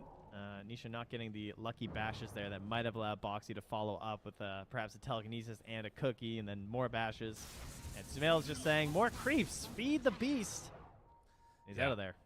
He knows what he needs to do. He's got to cut these waves wherever he can. But up on the top side, Mickey, he's ready to kill some heroes. They're not playing that much more anymore. They want to end this freaking game.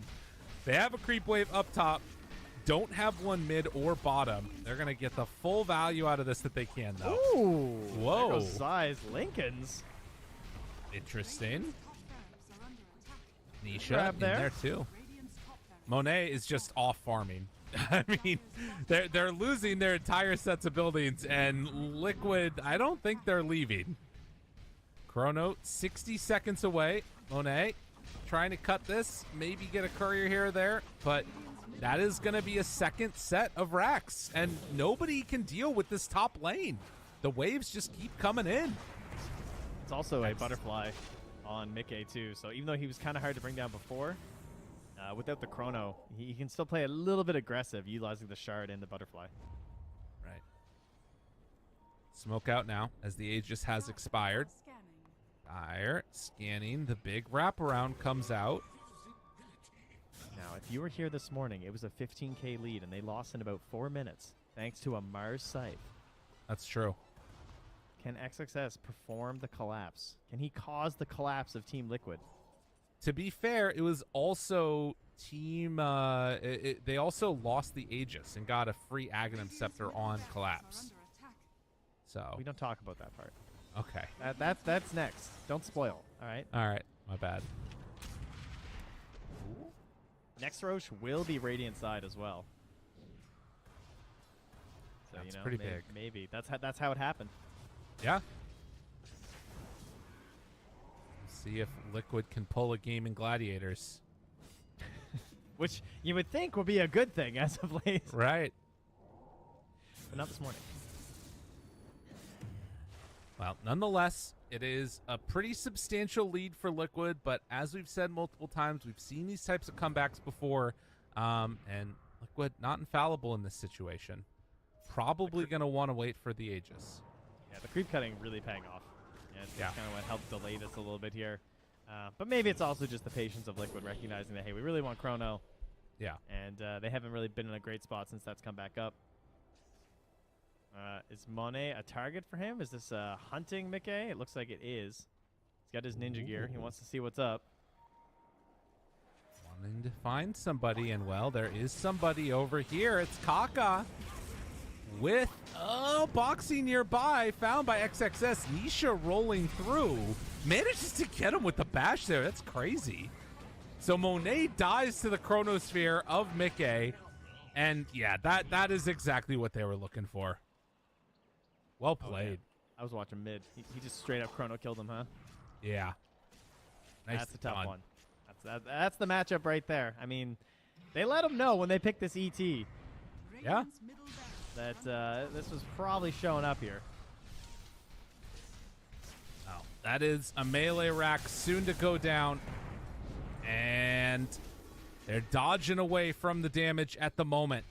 But Aster not buying back on the Slark. 45 seconds, a smoke up. Maybe they look to jump with the Hex, but they need this buyback. He has a Lincoln Sphere on him now, too. Yeah, Mickey, hard to kill. Hard to deal with. They want to jump. They want to get the perfect initiation, but they can't quite get him. Run through. Good connection, but Mickey, BKB, turn to fight. XXS starts to fall. They get in on all of them.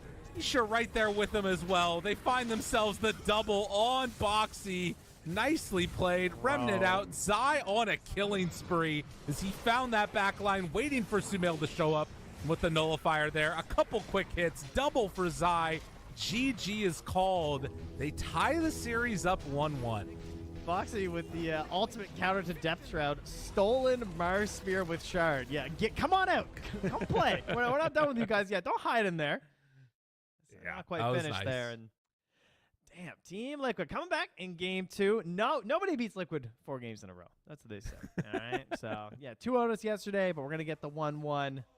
They had their revenge here, and a lot of it coming down to just Mickey, a great pick on the Faceless Void, and the inability of Aster to push this game, to try and get things moving. Liquid recognizing that, hey, we can drag this out with this Brood method that we picked up really early. Speaking of which, losing to Brood in the first phase is definitely feeling pretty rough. Still very possible these days. Yeah, why did they do that? Why didn't they ban that? I don't know. Because Undying is spooky. Actually, I don't remember who they banned. Yeah, that was a rough one. But again, I think it's an interesting series for Aster because game number 1 was this like hard fought back and forth. Game number 2, it kind of just felt like they were always going to run into this problem right here, that if Mickey holds his chrono for the right moment, they'll win whatever fight he uses it on him. I also think it was just hard to start good fights from Aster for a long time. Like, yeah, this Kaka Aghanim Scepter idea, that this only works if you're like jumping the Mars onto someone. I don't really know. I don't know why this Ags came out first. Yeah. I didn't see a lot of benefits to it. It's a humongous investment early when it felt like they needed to be actually doing stuff. Like, it was pretty greedy in my eyes, and certainly did not pay off for our big gamer here in this one. No, and it's not often that you see Mars get speared to his own arena. No, feels nice. bad, man. So we end the day with 1-1 apiece. If you guys missed it, game 2 of the Gaming Gladiators Team Spirit matchup was amazing. And then the first matchup here, I feel like for Aster Liquid was really good. But Trent, that's going to do it for us. We're going to have a couple other fine gentlemen come in and spell us. It's going to be Gareth and Waga. But thoughts for what we've seen so far in the day? How are you feeling about these teams that are facing off against each other in Group A? I mean, hey, this is the best teams in the world, right? So there's just going to be more excellent games coming out here on this stream. And I'm just looking forward to continuing here to see who's going to be leading the charge out of the groups. Now we finished the play-ins. We got some fresh faces. Are these teams who have had their chance in the play-ins going to look a little bit better because they're more warmed up? That's the question. Are we going to see more Meepo? Is the hero just going to keep popping up all over the place? That's another big question for us here today. So stay tuned and enjoy yourselves with Gareth and Wagamama. We'll see you then.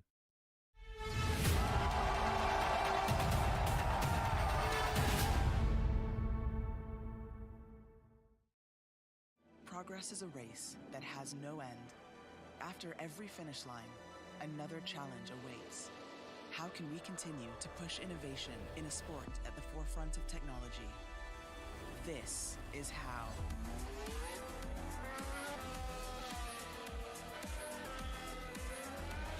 Discover how Aramco and the Aston Martin Formula One team aim to meet Formula One's sustainable fuel targets. Aramco, powered by How.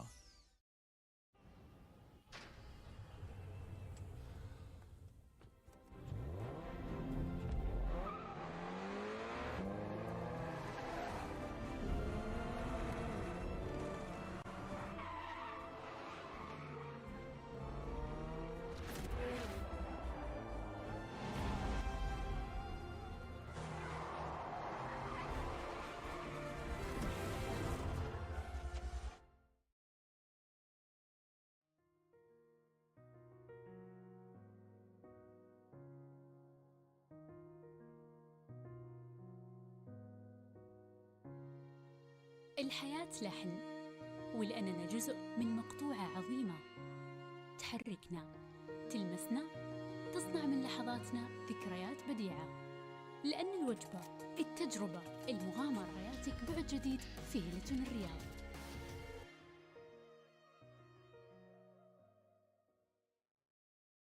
All new Honor Magic 5 Pro. Freeze even fleeting emotions in just milliseconds. Take marvelous night shots with lightning-fast exposure. The display reveals more details in bright areas with an astonishingly long battery life that just keeps going. The latest flagship chipset brings you exceptional performance. Unleash the power of magic. Honor Magic 5 Pro.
I had a say where I'd run to, where I would lay, if time bent to my will, if I could decide where I should remain, where I would hide. Sure as the sun, come rain or shine, I know where I belong.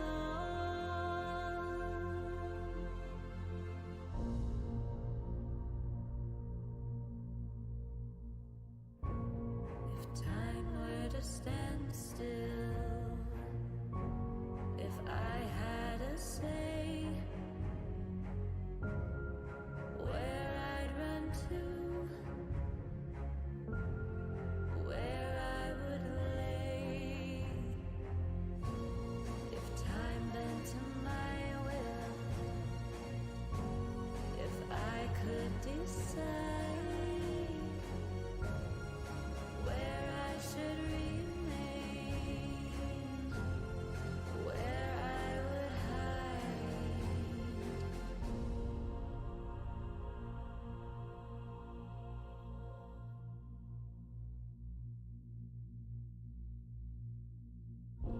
If time were to stand still,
Welcome back, one and all, to the Riyadh Masters as we get into that main event group stage now. Play-ins all done, and we've got some cracking matches to follow up here for day one of the main event. Wagga joining me, as well as a little dino dancing up on the shelf as well to get started for this beautiful day of Dota. Beautiful, there it is. Yeah, I mean, this will be exciting here. We get to see EG going up against Team Spirit.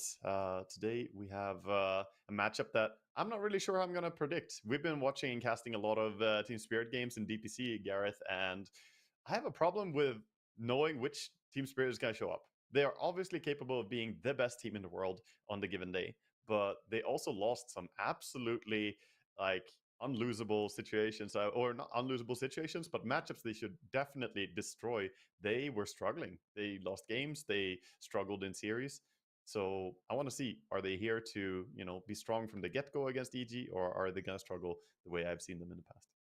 Yeah, I mean, they're absolutely one of these teams that can appear mortal. They've got these godly moments, but we'll see how they fare. Coming out of their own region, they've definitely had games taken off of them where, like you say, they should be controlling that series and stomping them out, but they drop a game here or there to some lower teams. We'll see on the international stage if they step things up, as we can see our schedule there for today. Already having Gaming Gladiators, Spirit, Aster, and Liquid. Now, of course, moving into that second portion, EG, Spirit, and then later on, Tundra against Talon. Should be an interesting one later on as well. Yeah, will be a lot of good Dota coming up here. I look forward to Tundra Talon as well. That should be an exciting matchup. But we shouldn't get ahead of ourselves too much here. I mean, first we have these guys going up against each other, and yesterday we got to cast VP versus 9 Pandas, obviously 2 teams that play against each other all the time. EG versus Team Spirit, though, they don't really match up as often, as obviously they compete in completely different regions. So it's really only the main stages, big events, that they get to face each other. So we'll see here if they're going to have a bit different approach to this meta.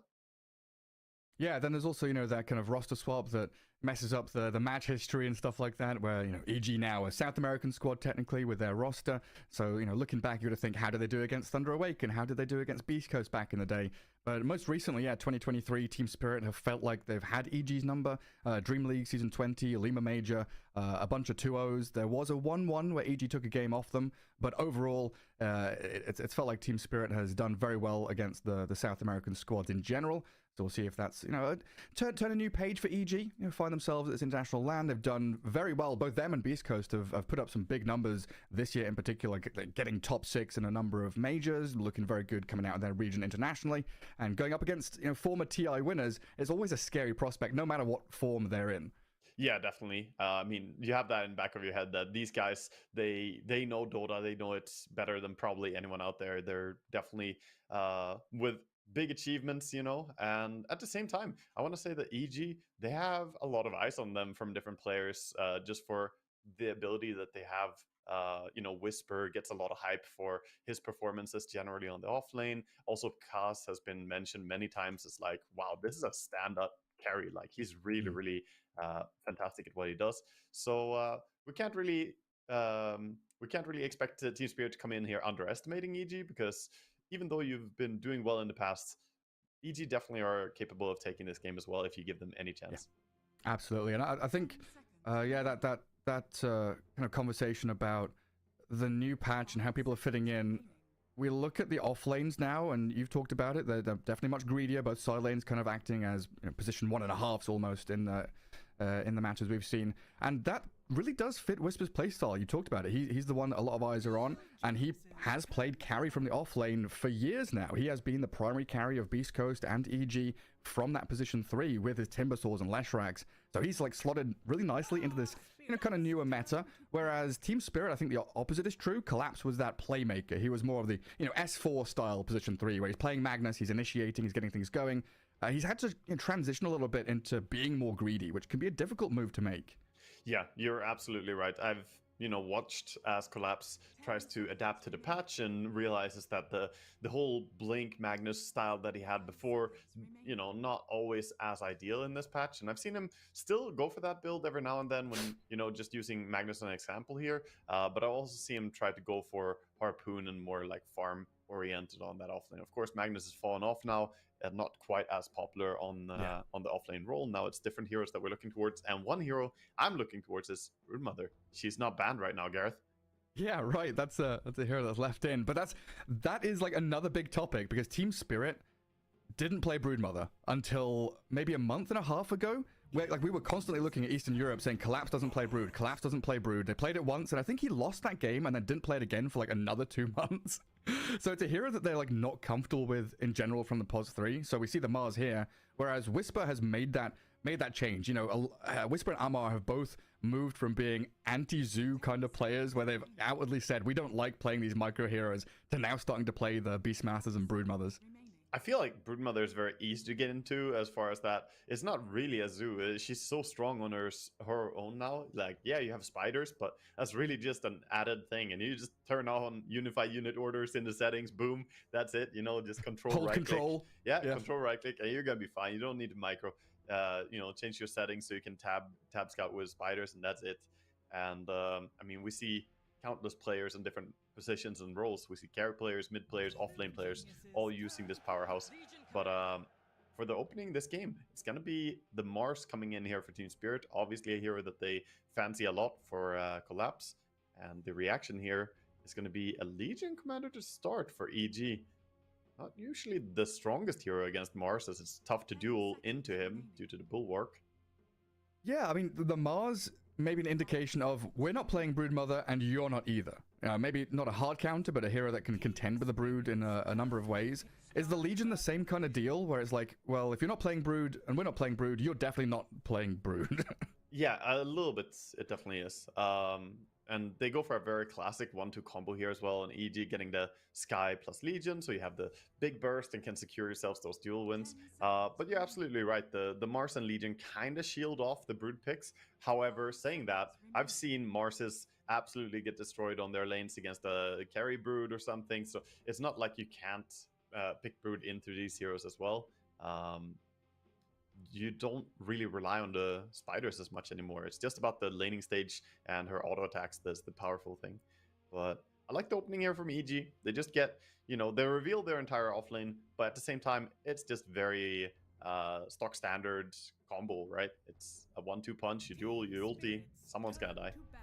Yeah, and you make sure they don't have the Mars Skyrath on the other side as well. So lots of like little back and forths already in the first couple of picks of kind of block picking, stealing, and grabbing stuff that's strong on your own side and limiting the options of your opponents as well. Of course, we've already seen Enchantress, Timber, Undying, and Snap banned, not allowing that Snapfire to come in as that flexible pick. And a Chen, who's, I don't know, in my eyes, been rising in popularity through the Riyadh Masters. I've not seen him that much beforehand. Yeah, he's become more popular. A lot of it comes down to just the fact that Penitence in laning stage is what people are starting to play around now, as opposed to the old style Chen where people were skilling the aura and buying a headdress. Now, instead, it's more aggressive. You skill Penitence and buy a Blood Grenade, and then you kill the enemy. So it became more effective with the introduction of Blood Grenade. Same has been true for many different heroes, but you pair them up, usually with Terrorblade is a big one, and now that they ban out the PL as well, it's almost, indicating that, hey, we want to grab a Terrorblade, which he doesn't stand too well against Skyrath with a big magic damage, but he's a horrible hero to duel in general. Just his massive armor protects him against Legion. Yeah, I guess another thing worth pointing out here in the grand scheme of things as well, both of these teams were straight into the main stage group stage, so they didn't, play the play-ins. They haven't had that couple of days of warm-up time. Of course, they'll have had their coaches and players watching replays, figuring out what's going on in some of the other streams and what the other teams are doing. And EG, they've already played up against 9 Pandas. They've had a little bit of gameplay gone on, and Team Spirit 1-1 gaming Gladiators. So both these teams kind of, hot off of some solid wins. EG 2ing 9 Pandas, and just anyone who 1-1's gaming Gladiators feels good about themselves. Yeah, definitely. I mean, gaming Gladiators is one of the, it's the team to beat, basically. They are, if you can take games off them, then you are definitely doing something right. So, very obvious hint here from Team Spirit with a Peel and a Naga ban that they want to go for a TB, and as a response, EG just going to ban out the Terrorblade here. They're like, okay, fine, don't get this hero then. So, kind of trading 1 ban for 2, but of course, it's also that they don't want to play against Peel and Naga. EG are quite comfortable playing them because definitely plays them really well. That carry pool is going to get pretty limited though. Goes down to the wire with carry picks. Might see like a Drow or a TA pop up depending on what kind of matchups they've got. All these illusion heroes, melee agi heroes being taken out. It does whittle down and diminish the pool quite a lot. And Medusa joining them as well now. Yeah, they continue focusing on it, and will be interesting to see what they're going to end up with here. I feel like this is usually when you might go into territory where some of those not super popular currently carry heroes can come out, like possibly even a Sven or an Ursa. Juggernaut's another hero that teams like to go back on a little bit when you don't really know what to go for. The all-round carry who can do it all. That's team fight, push, Roche capabilities. He just fits very nicely into anything, basically. Yeah, the knock-on effect is going to leave a lot of heroes in that mid lane open up for both these mid laners, C-Smile and Lal. It's where, like, assuming Legion Commander is off lane, I know for sure C-Smile has played at mid, and it's one of his, off-kilter picks. If the matchup's good, he will throw it there, but 99% of the time, it's going to be in the hands of Whisper. I think Lal, though, a player for Team Spirit that has some difficulties in terms of hero matchups sometimes, just the way the draft goes. He doesn't get that priority a lot of the times, but they've left him till second phase here. I'm a little curious to see if they grab his Ember Spirit or one of these big playmaker heroes that he's definitely shown off on. Yeah, I feel like he's shining the most when he plays Ember. Absolutely. From the games that I watch, I also think that he can have big impact if he gets his hands on a Puck possibly, or Queen in the right game. But it's not easy games to play it here. Going into Legion and Sky, the silence really messes up those heroes, and to an extent can be tough even for an Ember, but Ember can more easily play around it than a Puck, I feel. So we'll see what they get their hands on, but first it's going to have to be EG who have to show something here, and probably maybe you might look towards a carry immediately here, since you banned so many carries. PL, Naga, Dusa, Bloodseeker, TB, Morphling, all these were moved in the same phase. The only question is, do they want to wait and see what two heroes Team Spirit go for, and then grab a carry? They could just grab their second support right now. And just bang out the Alchemist right now. Just whack it out there. It's a hero we've seen both position 1 and 5 from these South American teams. Oh, a Clinks.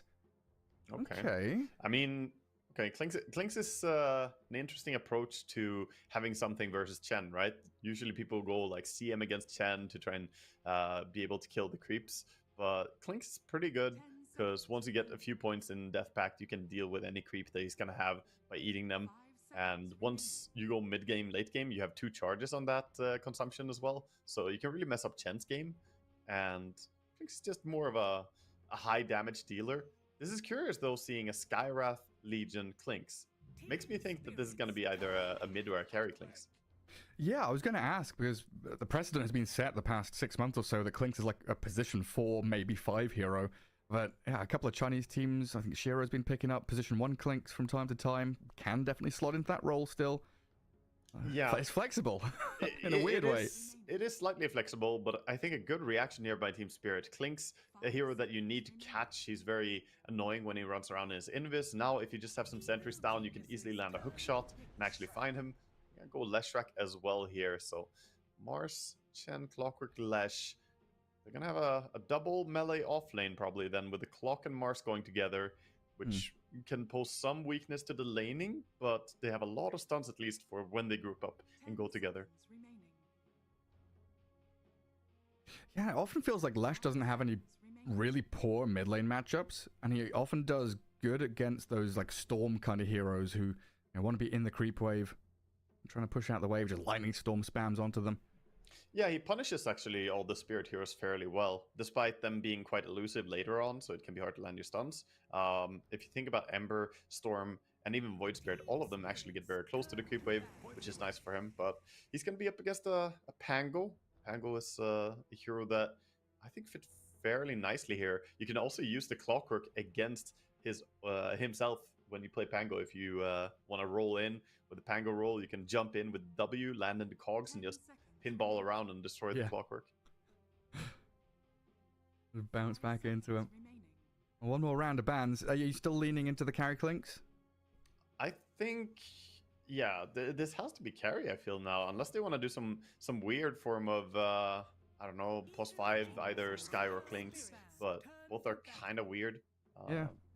It could be done, because you're against a double melee of Clock and Mars. It's not like you can't run a safe lane Clinks or Sky support.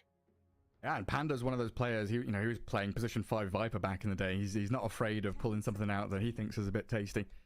I could see it, and it often I don't know, feels awkward last picking your support unless it's a super gotcha pick. I don't know, like an Oracle or something that completely undoes your opponent's draft. That's why we see Juggernaut and Venomancer banned, right? They're covering their bases here as Team Spirit. Yeah, they're banning one carry hero, and then the other one is like, well, maybe it's not going to be a carry, it's just ban Veno. So Team Spirit, they're also baffled a little bit by the way that EG are drafting this. EG definitely coming in with a little bit of a curveball here. Team Spirit much more predictable in how things are going to play out here. The only big question is which carry rounds out their draft perfectly. EG, you have one more hero you can remove that you don't want to play against. They already covered their bases with a Bloodseeker. Don't have to deal with a Bloodseeker against Pango, so they remove TA. TA would be a pretty tough matchup here for Legion Commander to lane into. Also abuses Skywrath's low armor really well. Man, it's a difficult spot. Like the amount of carry heroes left is pretty small. And then you're thinking about, like a Drow or something for Yatoro. There's gap close from Legion and Pango. Lots of magic damage from Sky. You might have to go back for I don't know. Yatoro often relies on Ursa and Troll as his backup plans in his carry position. Okay, Monkey. Ooh. Yeah. Okay, that's just a good lane matchup as well against the Legion Commander. So goes for the Monkey King. They get some sort of combo here as well with the Arena plus the Wukong's Command. They can double drop the circles and just win the fight under that. 10 seconds. Okay, yeah, I'm down with this monkey pick. I think it was a smart one. Yeah, pretty solid. You can get on top of the Scarth Mage. Let Leshrac and Mars be your frontliners. There's tons of ways to catch up to people with Mars and Clockwork. Monkey King can pick his moment to jump into the fight when he's ready to strike. And last pick for EG, time to show your hand. The Bat Rider. Is that for Whisper? Or is that for Sea Smile? Yeah, this is definitely interesting. So it's carry Legion, it looks like. Whoa. Okay, carry Legion, and they're running Matthew on the Clinks. Smile is going to be taking the Pango, of course, and Whisper. So it's offlane Batrider. They're really debated this Monkey King now. So they get the matchup that they want. They get to have Batrider versus Monkey, a good lane matchup that Monkey is not going to be very happy about.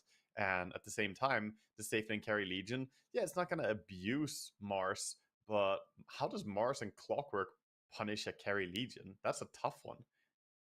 Yeah, I don't know. I mean, how many bait and switches did we have in that draft from EG? Like 3? Several. Yeah, several. I mean, they do this and they get themselves good lanes. The only question is, do they get into a nice mid game? Do you play out nicely into the mid and late game here? Because carry Legion can be a little bit complicated to run. And is this going to play out naturally? But the lanes should definitely be favoring EG here. And Team Spirit, we'll see how well they can adapt to this. Yeah, I mean, correct me if I'm wrong, but it feels like a very momentum-based draft from EG. They need to be connecting with these ganks out of Scarth Mage and Legion. Pango needs to be rolling. All of these heroes thrive in these early team fights to get the ball rolling. Yeah, the only problem I see with it is that, well, I mean, there are many sketch things about it, but the only real problem I see with it is that Clinks is their only source of tower damage this game, other than Legion Commander going up and auto-attacking. Bat is not going to do anything. Sky is useless. Pango, he doesn't do much for tower pushing either. I mean, he can go Orb of Corrosion, but still, it's basically going to be Clinks pushing towers, and that's it. So if you shut down Clinks with good Clockwork gameplay or Mars getting his Blink, then I could see them not getting advantage of that momentum that they wanted. As you said, it's a momentum-based lineup, but momentum you need to get objectives. If you don't get objectives, then what's it all for?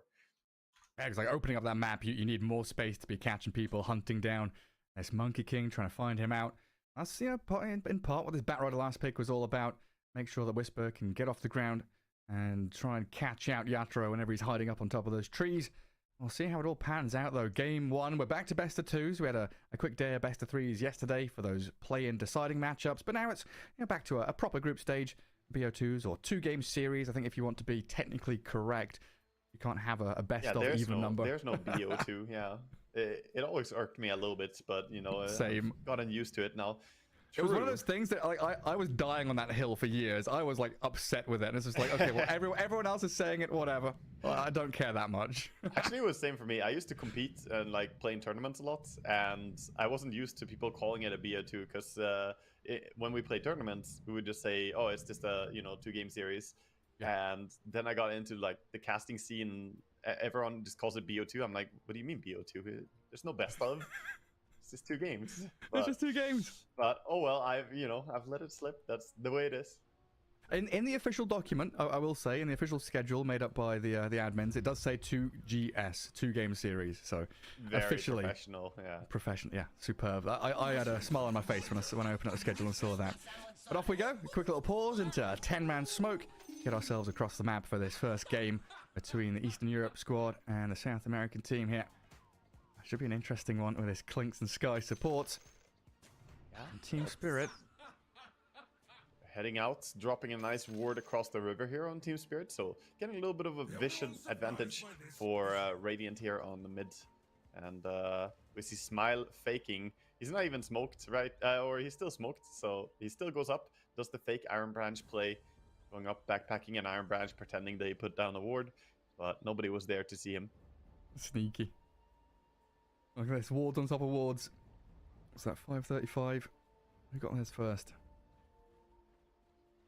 Pakar's going to take up the Watcher. Mira with a sentry in hand coming over. Team Spirit is going to guard up that top bounty rune. Maybe think about swinging into that bottom jungle one, but look at where EG are readying themselves. They want both of the bottom runes. Yeah, EG are gonna get that too, and Pakas is in position to control top rune here. They show 3 heroes bottom, so now they're gonna try and take 2 top runes. Pakas, is he gonna fight for this? Pretty dangerous against Clockwork. I think you just run.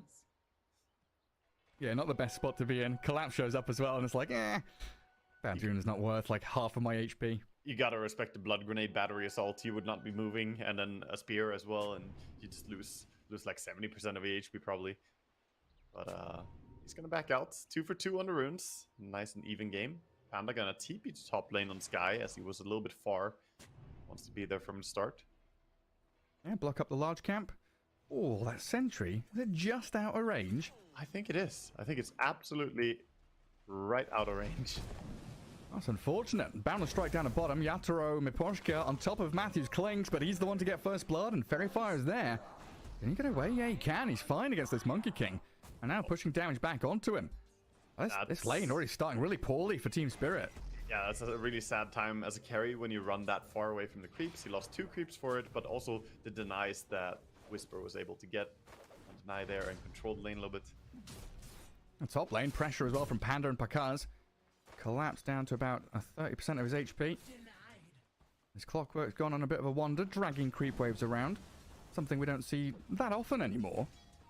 Yeah, it's not that common, but at the same time, when you're having a lane that you really don't think that you want to play it fair, it can be nice to try and get an advantage like this. So they're going to get some denies with that. At the same time, the reaction is for Pikas to just pull creeps as well, put them behind his own tower.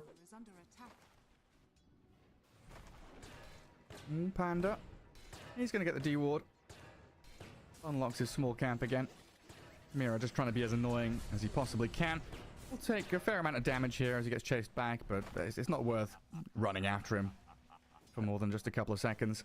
Mid lane, quite a bit of harassment onto the Pango, but he has Bottle coming out right now, and 2-minute runes about to spawn, so he's going to backpack his stuff and Bottle up, and he'll be completely fine. Laurel already used his Bottle to try and get an advantage there, so small CS lead for him. Pretty even, though. Oh, and everyone's so focused on like hitting enemy heroes and fighting. And CS in these side lanes a little behind. Nobody's really losing out though. Collapsed, given as good as he takes up in that top lane. Amira slowed down. Blood grenade there, but a spear from Collapse will hold them back. Bodyguarding his buddy. Yeah, that's gonna force Clockwork to sit back a little bit now. Maybe even go to base here, but he seems to want to stick around. Uses a tangle, but doesn't have a salve right now, so gotta be taking a while before he can really heal up. Bought a salve. Also sending out extra bracer and tangles here. Try and regen up. Well, both Lesh and Monkey starting to leapfrog up ahead of their counterparts. Bit of a lead there for the mid laner. 10 seconds for the Lotuses. Both teams want to play for it. And Mira with the cogs. We should be in a better position here. Let's see if Panda and Pakaz are able to both bully him back. That creep wave pushing further forward means Mira doesn't have the space to go for it. He gets the control of the Lotus though on clock, and now he's going to salve up, get some regen, come back into the lane, and C-Smile. A bit of an awkward spot here, but he's going to run over, get himself this creep. Is he? Oh, Chen. Oh no, he's just taunting him, waiting. The little hill troll berserker. Oh, bounty rune denier. This is absolutely despair for him. He has to run all the way back to base, I think. He's got Tango up. Does he really want to try and stay? If he uses the creep to control the water rune as well on Chen, that would be disastrous for C-Smile. Yeah, I mean, lol, just sitting on this enemy ramp. Get some more good damage in. Glyph in the creep wave as well, making sure C-Smile doesn't swashbuckle it down. While bottom lane, Yatoro does die to Matthew and Whisper. A lot of damage coming out of that bot lane from EG. As mid lane, the connection of the stun and a solo kill from Laurel. Clockwork is rotating in. He's like, oh, okay, you did it on your own. Yeah, walking in against this level 2 Lightning Storm, level 2 Split Earth is really hard. And now he puts a 3rd point even in Lightning Storm. Going to be even more difficult for the Pango, who's having pretty much horrible start, which is pretty rare. Pangos usually do pretty fine in any mid lane, but look at this CS, 23-9, 12-3. The rune control there from Chen was crucial. If he got that water rune, he wouldn't have died. He could still have gone another rune, or the bounty rune, sorry. Yeah. That's disastrous for him. I mean, C-Small is trying to push a bit of damage back onto Laurel. He's being doubled up on by this Lash. Yeah, Monkey King CS looks pretty good down in the bottom lane, 20-1, but it's not a comfortable ride for him at all. Constantly being run at by this bat and Clinks. Yatoro is doing fantastic, actually. The lane is very, very tough, and his death, it does hurt a little bit, but at the same time, having 20 CS is very good in a lane against both Batrider plus Clinks, where Chen is also focusing a little bit on helping mid with the creep there. Yeah. So he's doing very fine, and as long as he gets his CS, gets his items, he will eventually be okay on this lane. But Batrider is having a very strong start, so it will be tough for him to be aggressive, since Bat can always push him away. Yeah, so I wanted to ask, because we've seen, and I know a lot of analysts and pro players have talked about this Batrider build, where I feel like in the off lane we've seen the Firefly and Flamebreak get maxed out, but Whisper here has gone for 2 points in the sticky. Is this because he's against a melee carry? I think it's partly that. It's more that it's specifically a Monkey King melee carry. He doesn't want to walk in with a Firefly and give a chance for Yatoro to get those Jingu stacks. So instead, he's actually playing a build that's far away and just harassing. So kind of acting as though he's an extra Clinks here. And look behind, there's a Sky wrapping around here to join in. And Pakaz up at top lane. Well, his heroes are running down bottom. Mira and Collapse right on top of this Legion. Going to take him down. Mira survives on about 100 HP. Killing the carry. He's got to feel pretty good. Yeah, now Panda's come back up here and he's like, oh, right, yeah. Yeah, he didn't even get anything for his rotation there, as it was correctly read by Team Spirit that the rotation came in. They had the ward over on the... or they didn't have a ward, but they placed a new ward over on the portal. It's possible they just checked the portal, to be honest, to see that rotation. Since you can see it in Fog of War, they may just have seen what was happening, and that's why they played aggressive top and backed out ball. And just knowing what's going on. Keeping tabs on those portals and Lotus pools. It's just another thing to realize and understand what's happening. Regen rune down bottom for Lash. Nice tasty rune for him. And the Lotuses were claimed up, so one for the Batrider here. Also one taken top by the leading commander. Nice bottom lane. Sticky Napalm plus the tar from Clinks. The thematic lane. Yeah, it's a nasty one. You just get harassed from so far. And top lane, Collapse taking a lot of damage, of course. No duel available yet, so not going to be able to secure a kill or anything. Matthew trapped in the cogs. The situation you were talking about. Clinks does not like being stuck in there with Mira. He's going to chuck some tar at the clockwork. That's just going to smooth up all his cogs, let him slip away from there a little bit speedier. Sea Smiles closing in with a Batrider on the right-hand side, and they will collapse in onto the clockwork in the end. Sea Smile very happy about getting an easy kill participation there, getting a last hit on it as well. Tango definitely needed this to try and help him come back a little bit, because he's currently sitting at a 27 CS versus 61 at 7 minutes. Geez. Laurel is insanely farmed here. Like, he's been clearing a little bit of jungle and also pushing out mid. This is absolutely crazy CS for this moment in time. He's probably thinking, why didn't we pick IO, boys? We could win this game in 3 minutes if we had this IO Lash running around. Put up some monstrous numbers. Poshka's made his way up top. 2 supports in behind Collapse. He's about half a level away from 6, which could be that moment of aggression from Team Spirit in the top lane. Bakaz still level 5 himself, struggling to clear out the large camp and hold on to his lane as it's being dragged back to the Radiant Tier 1. And got robbed as well. They stole the big creep there, coming in with a God's Rebuke. He missed his Q on Legion, didn't get it. And yeah, both teams taking some time here to stack up jungle. The Ancients are being prepped on both sides. Mid lane though, Sea Smile uses ulti.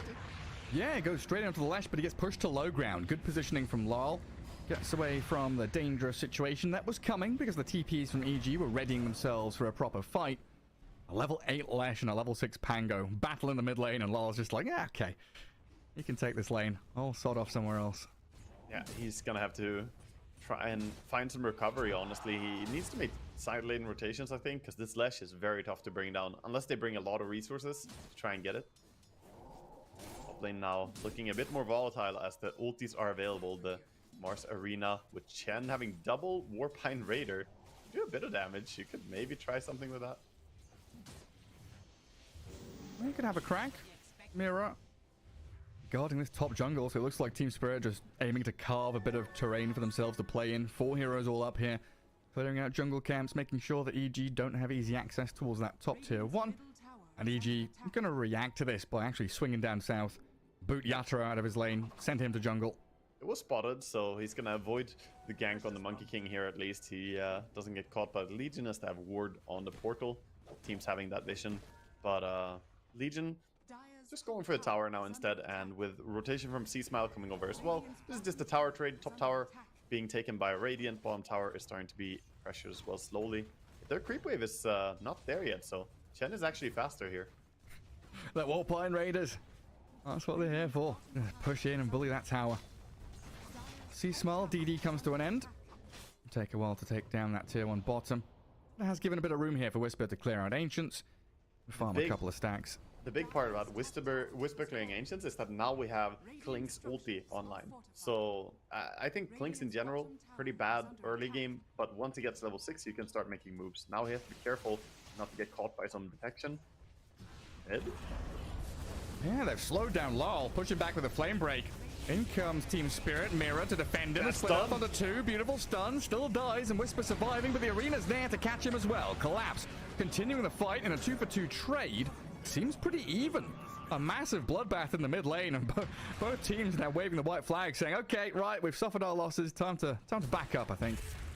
Yeah, they spear him there at the end, but not going to be able to do more than just clear up the ward here as Collapse kind of cleaned up there. That was a beautiful 2-man stun. If you didn't get such a nice stun on Leshrac, that would have been worse for them. They wouldn't have been able to get the payback kills.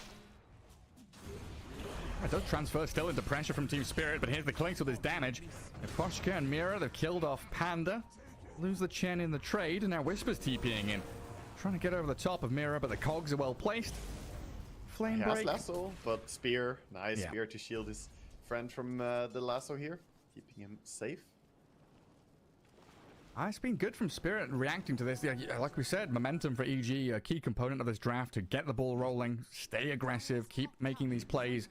And if Spirit, they're trading out evenly. Like that fight mid was slightly favored for EG in terms of the gold swing because Lesh was such a big kill to get. They can come back out, not relying on any cooldowns, and continue fighting back. Yeah, and he's working on that Bloodstone. He's very close, actually. Only 360 gold to go, and he will have the complete thing ready.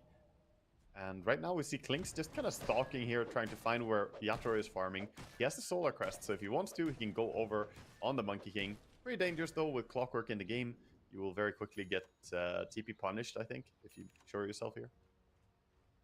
This is just classic Matthew, isn't it? Invis hero behind enemy lines, doing some sneaky stuff. Stalking. Yeah. The recon man. He might set up for Batrider here. If he jumps down on that creep wave, he dies, I think, on Yatoro. Very dangerous. Is he going to see the Klinks? Yeah, he doesn't. We scanned. He knew someone was coming with the scan turning red. The flame break's going to touch him, and Yatoro dropped to the ground. Matthew and Whisper here with a lasso to take him out of the golden circle. Oh, the TP attempted. Yatoro not going to get away successfully. And in the meantime, actually, Mira with the rest of Spirit have killed off Pakaz. So, again, an even trade. Pos 1 for Pos 1. Pos 1 for Pos 1. Yatoro, very clean reaction there, but I just wonder if he switched his threats to strength, maybe he would be able to TP out there. That was so close. Looked like he was going to live for a second. But he does go down. Legion as well, dying. Doesn't have a duel to her name yet. Has the Blade Mail available, but no Blink Dagger yet, so see how the scaling goes. Yeah, right. So what's the goal in terms of itemization for this Legion? Is it just the same as the classic offlane one? Oh, he's trying to catch, but he got caught by a center stun into a cog push. He's probably going to build normal Legion Commander items, yeah. He's not going to build as a real carry. You have Klinks and Pango, so physical damage exists within your team. You don't need to be like a, full right-clicker. Well, the hook shots there from Mira, and Yatoro looking to get his revenge on Matthew. Swipe down with a big old stick. C-Smile's crashing ball. Gonna come onto the Clockwork, but Collapse is here. Pakaz with a duel. Some good damage with a swashbuckle to claim the victory. But now an Arena Spear. Collapse and Yatoro lining up onto the Pangolier. Gotta be careful, though, as Panda joins in. Everybody's arriving to this fight, filtering forward, and Team Spirit are the ones to hold that little bit of high ground in the jungle. Yeah, I feel like Team Spirit have a little bit more sustainability in these fights. They have more stuff to just keep fighting. And especially with that Chen ulti coming in as well. They did lose the Clockwork, and it was an important first dual victory there for Legion Commander. But I see the problem with EG's draft a little bit as, yeah, they're running for these fights, they're taking fights, but then they're also not getting more done on the map yet. As we see again, Matthew just stalking, looking for Yatoro. This is very bothersome for Yatoro. If he gets a Quelling Blade on the Clinks, he could actually, you know, consider solo killing him. As weird as it sounds, or at least force a TP to base. Because when Clinks W's you and Solar Crests, you're not going to be moving. Well, I just remembered, I've seen a couple of players watching some replays buying Quelling Blade early on, and Monkey King is one of the only heroes I've seen people do this. Why and when do you buy Quelling Blade nowadays on heroes? I mean, universal heroes pretty much never buy it, and then it's just certain melee heroes that you want to have it on. Sorry, as they go up top, you might see a kill here. Matthew punished for his stalking of Yatoro. Stop hunting me! Get out of here! Even had Miposhka and Mira behind as well. Yeah. Almost makes you feel like they might be looking towards something more here. 15 minutes. Roche is about to move towards the top area. They have Chen with Solar Crest. Could be thinking about taking it, or just pressure top lane. And just keep your numbers up here. Think about that arena play. And there's Roshan coming up to the top left corner. Their intentions are clear now. We know what they're up to. It's going to be Roche, but will EG react to this, I wonder? Not sure they will. Yeah, not really in position. I mean, Matthew's TPing up here. The Clink's the one who would like to go forward and scout things out. This is a fast Roche. He's dead already. Yeah, these Chen creeps. Helping out tremendously. Level 12 Lashrak doing some serious damage. Penitence and Solar Crests together is so nice. Extra attack speed for people hitting, minus armor on the Roche. And Roche losing attack speed actually leads to less bashes too, which can speed it up a little bit. Matthew still lurking. There's a Radiant Sentry off to the left, just out of range of it, and in comes EG, looking at collapse. Wukong's command has dropped, the lasso is there, the Hand of God though, keeping Team Spirit topped up for now, and they've killed off Matthew, trading out the Mars as this Rolling Thunder causes problems for them. And with the 2 circles dropped, EG don't really want to fight straight on into it. So a head-on clash leads to a 1-for-1. EG still fighting into Aegis and getting a little victory. Yeah, they did get a support for a core, so the trade is good, and they were also farming meanwhile over on the side of Picasso, just, you know, working on that Blink Dagger. Not a bad little skirmish for him to take there, even forcing out the Wukong's command. And that gives Picasso time to get his Blink Dagger up. Pretty big wave coming in that bottom lane. He's getting wrapped around on it, looks like. Mira and Miposhka, yeah, both coming through the Twin Gate. Collapse shows on the lane proper. EG have all moved into position here. They want to fight with this Blink duel. Yeah, he wants to set up here. He's the one holding that Aegis, and they'll start with a hook shot into the chain stun. Incredible amount of disables there. All overlapping onto the Pango, and EG still in an area where they could look for a pick-off, but just scattered to the wind. They're smoked up, but it's time to run. Yatoro and Collapse giving chase, trying to catch up to them, but they're in the fog. Hiding behind the tree line, can't be found. Scarith Mage will. He's the one left to the wolves. Even Dusting looking at Clinks the same route, but Clinks wisely ran to the south, same as Picasso getting out. But again, Team Spirit just feel a little bit stronger in every big engagement. They do bring a lot of heroes for this. So meanwhile, there was some farming being done. We now have the Blink Dagger very close for Whisper here as he has his travels, and BKB already, of course. Yeah, it's always interesting to see teams feeling confident to fight into Aegis like that, though. You could see the idea there for EG to get a quick pick off, maybe snipe the Aegis, get into position, but they were just a little too separated to really connect on anything meaningful. I think it's such a crucial point in time. Oh, Picasso not inside gonna get the out of the arena. Completely caught up. Teammates are coming in, but the Legion's already dead. Sea Smile will take down Miposhka. Mira's Courier dying in the fray as well, but he's trapped inside his own cogs. Created a cage they can't get out of. That's not worth it for them at all. You take down the Legion commander, which is nice, but losing 2 heroes here in the process and having to run away and concede the area. Meanwhile, though, Laurel trying to make the most out of it, pushing mid. Tier 1 tower still standing at 18 minutes. I was gonna say that the thing about Aegis, like minute 15 to 20 or something, you can't really just be passive. Later on in the game, yeah, you can kind of sit back and just wait because it's not that important. But right now, it's too early in the game to just accept that the opponent have control of the map. You can't just sit back and let them do whatever they want. You need to be out there contesting, threatening something. And Monkey King is a Deso now. How well can he survive inside a duel, actually?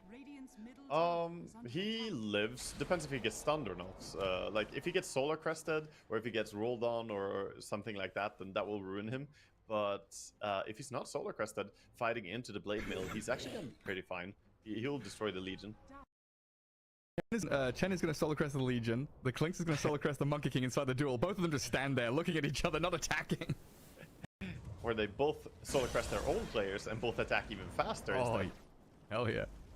Collapse has been found by Whisper. Hand of God giving a little bit of leeway, but a BKB mid-spear from Whisper will secure the kill with a bit of sticky napalm coming out of his backside. As in the river down to the bottom roof spot, Mira inside the Mystic Flare bursts down. Wukong's commander's there, and Seasmile look a little stuck. Will roll through all the statues as they whack away at the Pango. That'll cut things short. Clock and Mars dead. EG still 5 heroes up and running. Yeah, Batrider's here, but he doesn't have Lasso anymore, so a little bit awkward if they want to go for more fights. Could try it. Okay, Legion has queued up Midas. What? After Blink Blade Mill. Okay. What are your thoughts on Hand of Midas in general? I like Midas, but there's a time and a place for Midas, Gareth. I don't know if this is it, man. Like, it looks like a pretty nice game to have a Halberd. Looks like a pretty good game for BKB. It looks like there are items that could be good to have on Legion here that are not Hand of Midas. I will say that Legion, she needs a lot of things, but attack speed is not really the most important thing for her to purchase. She gets a ton of attack speed, and she has Retaliate. I don't know, this is a greedy item. So, Midas nowadays, I mean, correct me if I'm wrong, but it's more of an XP item than a gold gaining item, right? Oh, hang on a second, Panda, top lane. Just a quick kill on a support. The main motivator should be to get experience. Or mid jump as well. Right? Yeah, catching out Whisper with no BKB for 5 seconds, but it looks like he's pretty damn speedy with boosted travel in the wind lace, and he jumps back in on them. Catching out Yaturo's Monkey King with a lasso. Clinks has arrived from the right-hand side, chasing the Monkey King with a swashbuckle and a disarm. The Monkey King tried to mischief, but he can't get away. EG, they bring everybody into this mid lane, and Lol, isolated with no Aegis left, does have the Bloodstone to pop. Pushed around by the rolling thunder and a little stuck on this cliff top. Collapse wanted the God's Rebuke, but Seasmile juked him over the staircase, and away he goes. This is why Whisper has a lot of fans around the world, man. This guy, he's so good. He baited them there. You could say that, this is just a misplay by Team Spirit, but he also stood there, aggressively giving them the chance to go on him, knowing that his BKB is on cooldown. A lot of players would chill there, not go up on the creep wave as they didn't have BKB ready, but he felt confident, baited them, ended up being a double kill punishment, getting Yatoro killed as well. This guy definitely knows his limits on Batrider as well as many other heroes. So yeah, with the main motivator being XP from the Hand of Midas, is there like a talent or something like that he desperately wants this game? I would just say no. I mean, I don't really see this being a crucial thing. Legion has decent talents on level 15 and 20, but none of them are game-changing. This is just him saying like, oh, I want to keep scaling. Legion isn't the best carry, but we're going late game. We can't really end the game early because of our heroes. Like I said, they don't have the best push heroes. Right. So you have to somehow go towards late game. I just think that you keep fighting, though. I mean, you only have one duel. You need to get going. Why pick Legion if you're not going to win duels? Midas is a farming item. It's the Chen counter. That's what it is. Yeah, oh yeah, definitely. He's definitely going to be running around with his Midas ready, waiting for Chen. Off cooldown. Where's Chen? Where's Chen? Where's Chen? Any minute now. We'll find him. Yatoro on top of the canopy, just hoping there's no Clinks nearby. It does make me concerned, though, for EG's chances here, because you have BKB on Batrider, and that's great, and Pango can roll around, that's also fine, but if your carry hero delays the BKB like this, it's gonna take a long while. He's going back for it. He bought the Ogre Club, but still needs Hammer and Recipe. Look at the timings, though, on Team Spirit. They are gonna be first towards their BKBs. They have the BKB on Mars already, and they're going BKB on Leshak. He's gonna have his before the Legion as well. And they'll have Havas and Forstaff on Mira, saving tools out of the Clockwork, Solar Crest and Drums on the Chen. Tons of auras and ways to continue just keeping these fights going. Yeah. AG looking, yeah. This is what they need to do, though. Try and make smoke ganks, try and make moves. I don't really like that they smoke when top lane is already that pushed in, though. Because see how far it is. Matthew, not even going to push it? This is too obvious. There's no way Yatoro doesn't smell this gank coming. Where's the There's Chen? no way. Because don't use it on these. Well, no, you meant to wait for the Chen, but. Randomitis. The efficiency. They're just in no man's land right now. There's no Roche. There's no hero on top. You see, Yator is definitely not pushing top or farming the top area. They're all going down bottom through the portal now. They're gonna walk under a ward though if they go this way. Spotted. And they see Whisper. EG chasing ghosts right now as Team Spirit maneuver down to the bottom part of the map with everybody looking for this big head-on clash. Collapse leading the charge. Whisper might get spotted here as he moves forward. There it is with the jump and the spear. Can they chain stun him? No, they can't. He gets off his BKB. The Wukong's is forced, and EG scattering off to the right-hand side, thinking about a turnaround. Return into the fight with a lasso on the Mars. The Mystic Flare. The combo's there. Blow up, collapse, and Team Spirit now down a hero. Going to get chased back themselves. Nice bit of ebb and flow to EG's movement, and the Blink Duel going to collect another victory here for Pakaz. Yeah, that was a good turnaround. Baiting with the Batrider, BKB Octarine, a little bit too tanky. They did have vision there on Team Spirit, but the only hero they saw was Batrider, and of course playing into this Legion Commander, she does have a save available, so can't really burst him like that. No continuous disable for them.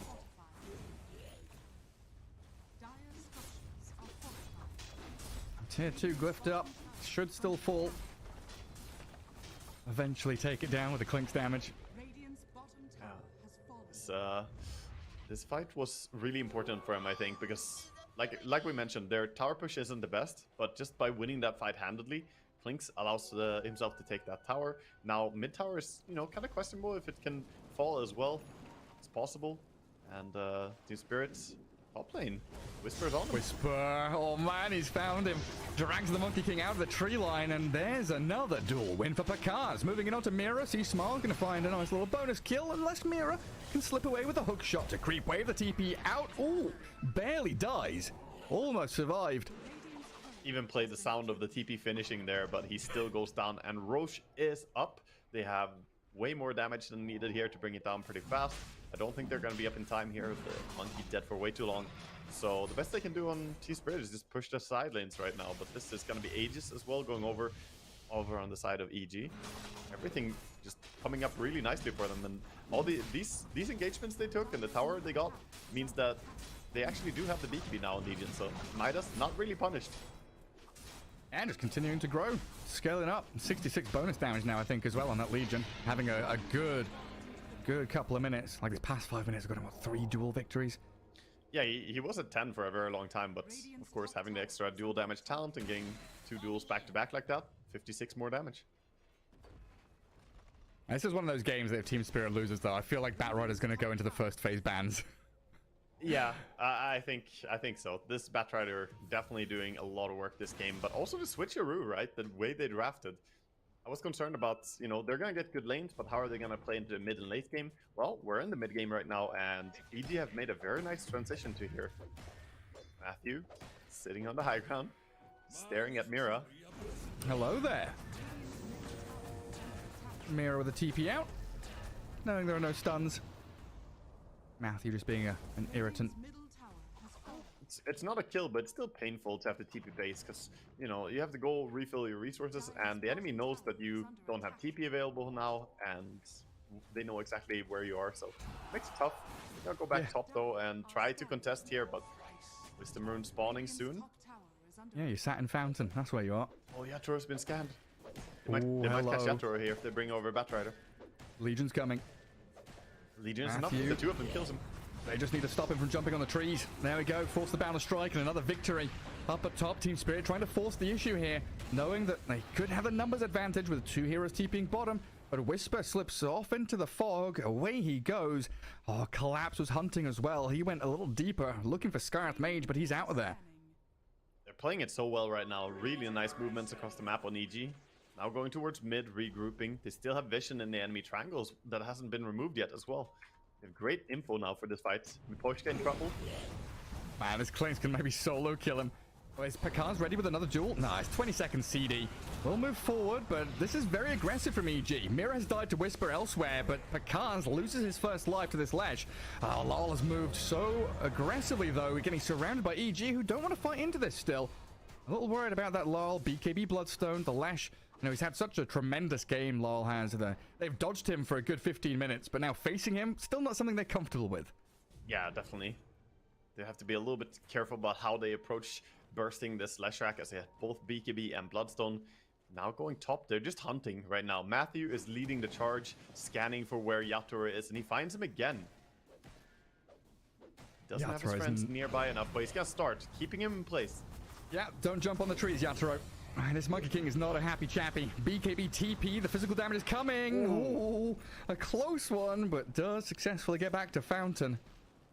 Yeah, gonna be able to get out, but this is not Yatoro's game anymore. He's not able to farm anywhere. This Klinks is absolutely just hunting him. He's gonna have nightmares this night about this Klinks just showing up. Look at him, wherever he goes, Klinks is already on the way. He's farming bottom now. Look at Matthew. He's like, yeah, I can smell it. Bottom side of the map. I'm on the way. Coming in, you know, like he knows where Yatoro is, and his only job is to reveal him for Legion and Batrider at this point. Just a Monkey King radar. Bing, bing, bing. Yeah. That's a Chen. No, not going to bounce off of that. Where's the monkey? Where's the monkey? Oh, okay, we'll jump out for this. Arena from Collapse. Matthew getting drifted around there and does get blown up by Laurel and Collapse. EG wanting to continue this fight though, as Whisper leading forward. I don't know if he wants to straight up like lasso the Chen. He'll maybe think about this Leshrac instead. And he's getting burnt down by the Edict, and Law with that BKB given a lot of freedom. The hookshot misses though. Mira doesn't get the connection he wanted, and now the Blink Duel, Mystic Flare, they've got the Blade Mail and the damage on the Lash, killing him off quickly. Wukong's is out, but Collapse with his BKB runs into the middle of 4 of them, lassoed up for now as the Monkey King with the Battle Strike takes down 2. Kaz Invis and C-Smile chasing Miposhka, not able to get the finish. Now trapped in the cogs, pushed back as he swashes to the right, does get the takedown finally with a double kill. Where's Pakaz? Does he want to come back into this? Mira TPing home, away they go. This is very interesting. He bought Shard on Monkey King, which I think is very smart this game. If you think about how the game is going, they're like stopping him from jumping around. They're trying to prevent him. He has the Shard, so now he can use the Boundless Strike to reposition himself. And that was useful for him in that fight, but also could be very useful if Klinks tries to set up on him. Not again. Yatoro's just screaming for help. Guys, I want to farm some creeps. Yeah, this is very dangerous. What does your gut tell you? Do you go for it, Yatoro? Well, Collapse has a gem behind him now. But look, even then, normally Yatoro would like keep pushing lane, you know, take over enemy jungle, farm as much as possible. Now he's on breadcrumbs, man. This is not a lot of farm, and he knows that they're top, and he correctly knew that they were top. He pings it afterwards, like, see, they were chasing me again. He's not paranoid. They are actually just hunting him. If I went for one more wave there, I was dead for sure. Yeah. Mira looking to try and stop this Klinks in his tracks, but Matthew has a 4-staff now. Collapse is needed with the Arena Spear. Press the attack is there for the Klinks to survive a little longer, and a Blink Duel onto the Monkey King. Legion Commander with the Blade Mail, not really doing much here against this Jingu stacking Yatoro Monkey, but a Whisper, the Flame Break. Do we have the lasso? The shield crashing in from C-Smile will take down the Monkey King thanks to that Rolling Thunder. Eventually finished off. And Whisper does still have this lasso as Lol aggressively moves on to the Legion Commander in the backlines. He's 1v3, zoning them out. Over towards the tier 2 at the top lane, though. Miposhka being burnt down by the Mystic Flare. Collapse needed the spear to hold back C-Smile. Leshrac still going wild. BKB for Lol, stunning up the Klinks. Pakaz, the save for the press the attack. Doesn't even get a single kill. And meanwhile, still hunting here. The Pango just bullying people out. Man, Laurel is getting kited so hard in this fight. She can't do a damn thing.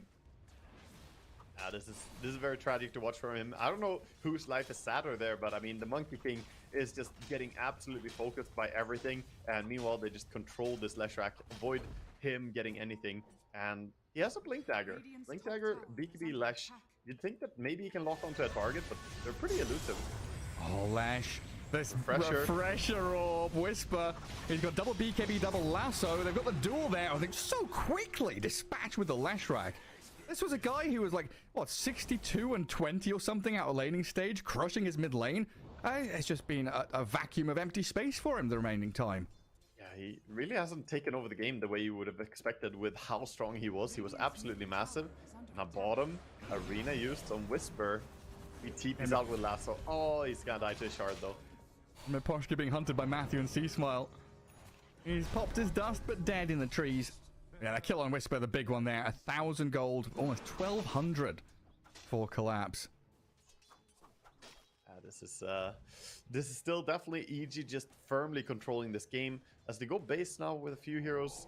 See if there's a little bit of space for Yatoro to get out on the map, man. He is fighting to try and build a Lincoln Sphere, but he needs both the cornucopia and the recipe. I still can't get over the fact that this support Clink's like legit item build is Solar Crest into Nullifier. It's just so amusing to me. Yeah, he went I'm a as carry. well. Yeah, I mean, it is very carry style. You don't need to buy a lot of items. Solar Crest is good enough to carry you through, you know, the entire early game, basically. That item alone is a lot of impact. So you can greed for that Nullifier. Once you have it, of course, it's going to be annoying for the enemy. You can dispel the Jingu stacks as well, so Monkey King can't lifesteal. Yatoro needs to start picking up the pace here. Like you said, closing in on Lincoln's.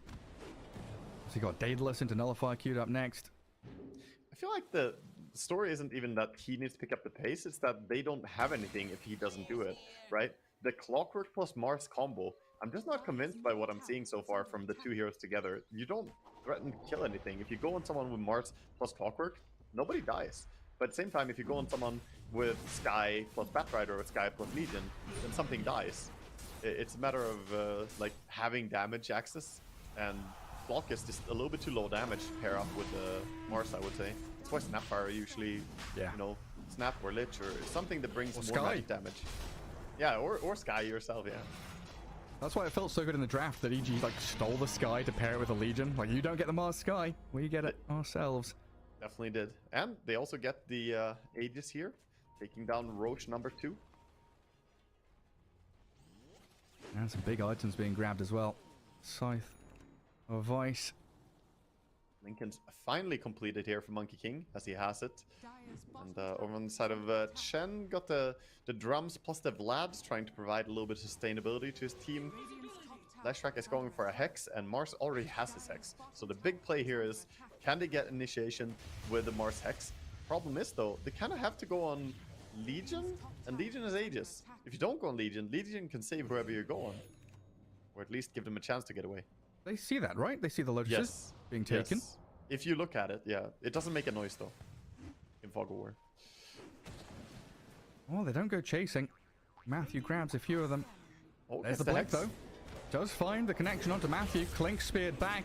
There's no answer here from EG. They're a little too distant. Oh, but maybe there is. Whisper and Picard, they both blink in. Big overwhelming odds, and the Mars being focused. Refreshed off the bat. They've killed off Collapse, and they're moving up the Yatoro. The Monkey King's in trouble. Yes, Team Spirit of BKB, but the physical damage from EG is overwhelming them. Lol will TP out, but they lose so much. Man, the damage they have even when you lose Clinks before the fight starts is so absurd right now. They have all the scaling in their team. Legion Commander got 208 dual damage now with Silver Edge as well, so she's got the crit. Absolutely massive. This is this is just looking very tough. I don't even know how you stay alive on the side of Yatoro. He BKB'd, he had Lincolns trying to protect himself, but even if you BKB, Lincolns can still be broken by something as simple as a single target spell, you know? Even if it doesn't go through, a little Arcane Bolt, yeah, okay, it's gone. BKB doesn't stop Lincoln's procs anymore. What's the Observer signaling to me? 19 to 30, 37 minutes in, 11k lead. Radiant's middle tower is under attack. Oh, the fight recap isn't there. All right. Yeah, where's the fight recap button? God damn it. Dota is saying that it wasn't even a fight. It was one-sided, and I completely agree. You know, this was just EG running in. I mean, look at the fight from the perspective of Team Spirit. They just couldn't put up with anything there. Poor Patrick. He's like, Gareth, you idiot. I'm not showing you something. I'm showing you something's missing. Radiant's middle tower is under attack. Goodness. EG looking very good here in game one. Setting themselves up, still holding Aegis and Cheese in position. Yeah, taking the gem as well there. Panda's grabbed one up. Taking out the enemy ancients. Make sure Team Spirit's piece of the pie is getting smaller and smaller. They can barely even get out on the map at all now. This is when, you know, you take a Desperation Tormentor so that you don't lose it at least. But Roach was also taken by EG, so they have that Watcher. If you go up there, they're gonna know you're there. They see you. They know what's up, and the Whisper, just no fear. BKB blinking, straight into collapse. Lincoln's was put on him, a little too late, but the duel is there. Picard's aiming straight for the clockwork, but the damage on the Picard's looking tremendous. Team Spirit take the Legion's first life. Inside the Wukongs, the Venn diagram of doom. Double circles here, but Lol, I don't know, he should feel safe inside here, surely? No. The duel is there. Yatoro now stuck, slowed to a crawl with 5 stacks of napalm, can't bloody move. Team Spirit getting handled by EG. Not a chance in hell. 2 cores dead, no buybacks. They could call GG now, but we'll see if they're gonna try and fight. They did buy back on the Leshrac, but it's just him and 2 supports against 5 heroes. And yeah, the duel, 284 duel damage now as he won 2 duels there with a refresher shard. Actually, like when you put down this arena of Wukongs, usually it's like a signal of this area is ours. Don't you dare fight here. And EG just walk straight through it. They're too tanky at this point. Yeah. They have Shivas on the Pango as well. Going in on Legion. Yeah, Picard's half HP. Anyone to save him? The 4 staff down to low ground. Clinks gets him out of danger. See Smile with the lasso from Whisper, catching up Lol, and they've killed the Lash. Dead for 110. The dieback on Lol. Surely here signals the end. Team Spirit getting burst down with another duel victory for Picard's. And game 1 all but done. They're not giving up. They're hanging in here. And right now it looks like EG are just crushing Team Spirit here. They didn't really have an answer to this Clinks just running around all game finding Yatoro. Like, the story of this game is just they had good pickoff heroes. They also got the vision, and yeah, this is actually the story of the game. Yatoro with the help. I feel bad for him though, because they couldn't really save him. But the problem is that, you know, he could be fine getting picked off like that if his team was achieving something big as well at the same time. But they just didn't. They didn't have the moves. They didn't go for anything. They didn't make anything happen while he was being bullied on the Monkey King, and that just can't happen. Picard's 322 bonus damage. Smoked up and looking for a target. Ninja Gear giving him this safety. Look at the 3 cores with a 24k net worth, by the way. All of them just up there. Very happy and comfortable.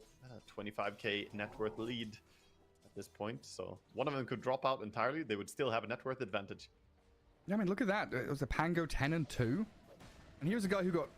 What did you say? He got crushed in lane by the Lash? Oh no, Yatoro again. Oh dear.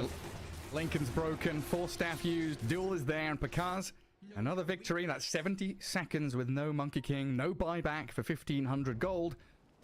Team Spirit, I don't know. It's past the line of needing a miracle at this point. You need some cataclysmic event to take out EG here. Collapse even through the BKB getting burst down. And there it is. GG called. They lose 2 core heroes. And the game will end. Lol trapped inside the cogs. Mira, he's stuck in there with Sea-Smile and Whisper over the top. Got a few celebratory kills at the very end. 42 minutes. EG with a solid, crisp performance against Team Spirit here in game 1. Yeah, this was a very, very strong performance. And this is also, you know, the concern I had for Team Spirit that I was talking a little bit about that we saw in DPC in general. They, you know, in game 1 in a lot of series, they would drop against teams that, you know, teams way weaker than EG here, teams that they really should crush. They were losing games to them in game 1. And if you're losing those games, you know, sure, often they would come back and win game 2 and 3, but this is just a 2-game series. You don't have a game 2 and 3. Dropping a game here, that's half the series lost already. Yeah, you don't have time to, you know, feel things out, get into the groove of things. You've got to be ready, snap into action. And here we just see how strong towards the end that the Legion and Batrider were. No fear. Go blinking, you know, blind up into high ground. Yeah, they knew the initiation was used already. The Mars already committed his spells, and they saw the positioning of everyone. That's all they need. If they have vision, and here we see that fight that you were talking about. They dropped the Wukongs. They dropped the arena soon. And the cogs. Yeah, the cogs even. All the small circles here, you know. But it doesn't matter. The Legion is pretty tanky, getting a lot of heal from her high attack damage. Pango doesn't take any damage at all at this point, and Batrider kind of just cruising around, doing whatever he wants, grabbing whoever he wants and just pulling them back into his team. Yeah, this Panda position 5 Skyreth Mage had a pretty sweet game, you know, so many frontliners who just jump in, cause havoc, get the vision that he needs. He's just sitting on the back lines, throwing spells, no real fear. The Clockwork had to focus on hookshotting Clinks, Monkey King and Leshrac really looking at these core heroes to try and kill. So the supporting cast of EG were given a lot of free reign in these fights to do whatever they wanted. You know, I think they're gonna ban Clinks next game. I think just because of, you know, save Yatoro's mental state. very strong mental player, but that game looked infuriating to play. Do you do bat and clinks? I don't know. Yeah, I mean, possibly. Their priority doesn't really need to be in something like Broodmother, right? So you definitely could. It's a matter of pick your poison a little bit. But I think if you didn't have clinks there, the Batarang wouldn't be that big of an issue because it didn't have the vision all the time. That was just the big part. He always scouted out and just stalked around. Yatoro had to double guess himself every single time they was like, oh, can I farm this camp? I don't know. Can I? I don't have a sentry here. I scan. Sometimes he scanned the creep wave before he jumped in. But even if he did that, he's still just slowing down his pace overall. And then, of course, dying a lot to these pickoffs. Not comfortable at all. Yeah, I mean, you might be right. It might be like Timber clinks, because if you do back clinks, you leave Timber in for Whisper, and that's a no kind of situation. Yeah, he's actually way better at Timber than he is at Bat. He's a strong Bat player. He's a ridiculous Timber player. So I think pick your poison a little bit and accept the Batrider without vision. That's fine. Normally the heroes that give vision, a lot of them happen to be like offlane heroes. You have the offlane Lycan with Wolves, the Hawk from the Beastmaster, something like that. So if he plays the Batrider himself, there might not be that great vision advantage. But that's where the Clinks was just crucial for them here. Well, there we go. Game 1 for EG. Let's see if they can continue it in this best of 2. A quick break before we return with that second game.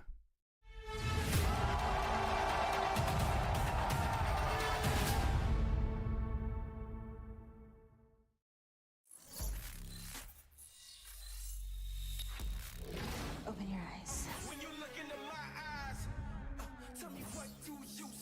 Tonight I'm going to show you the wonders of them all.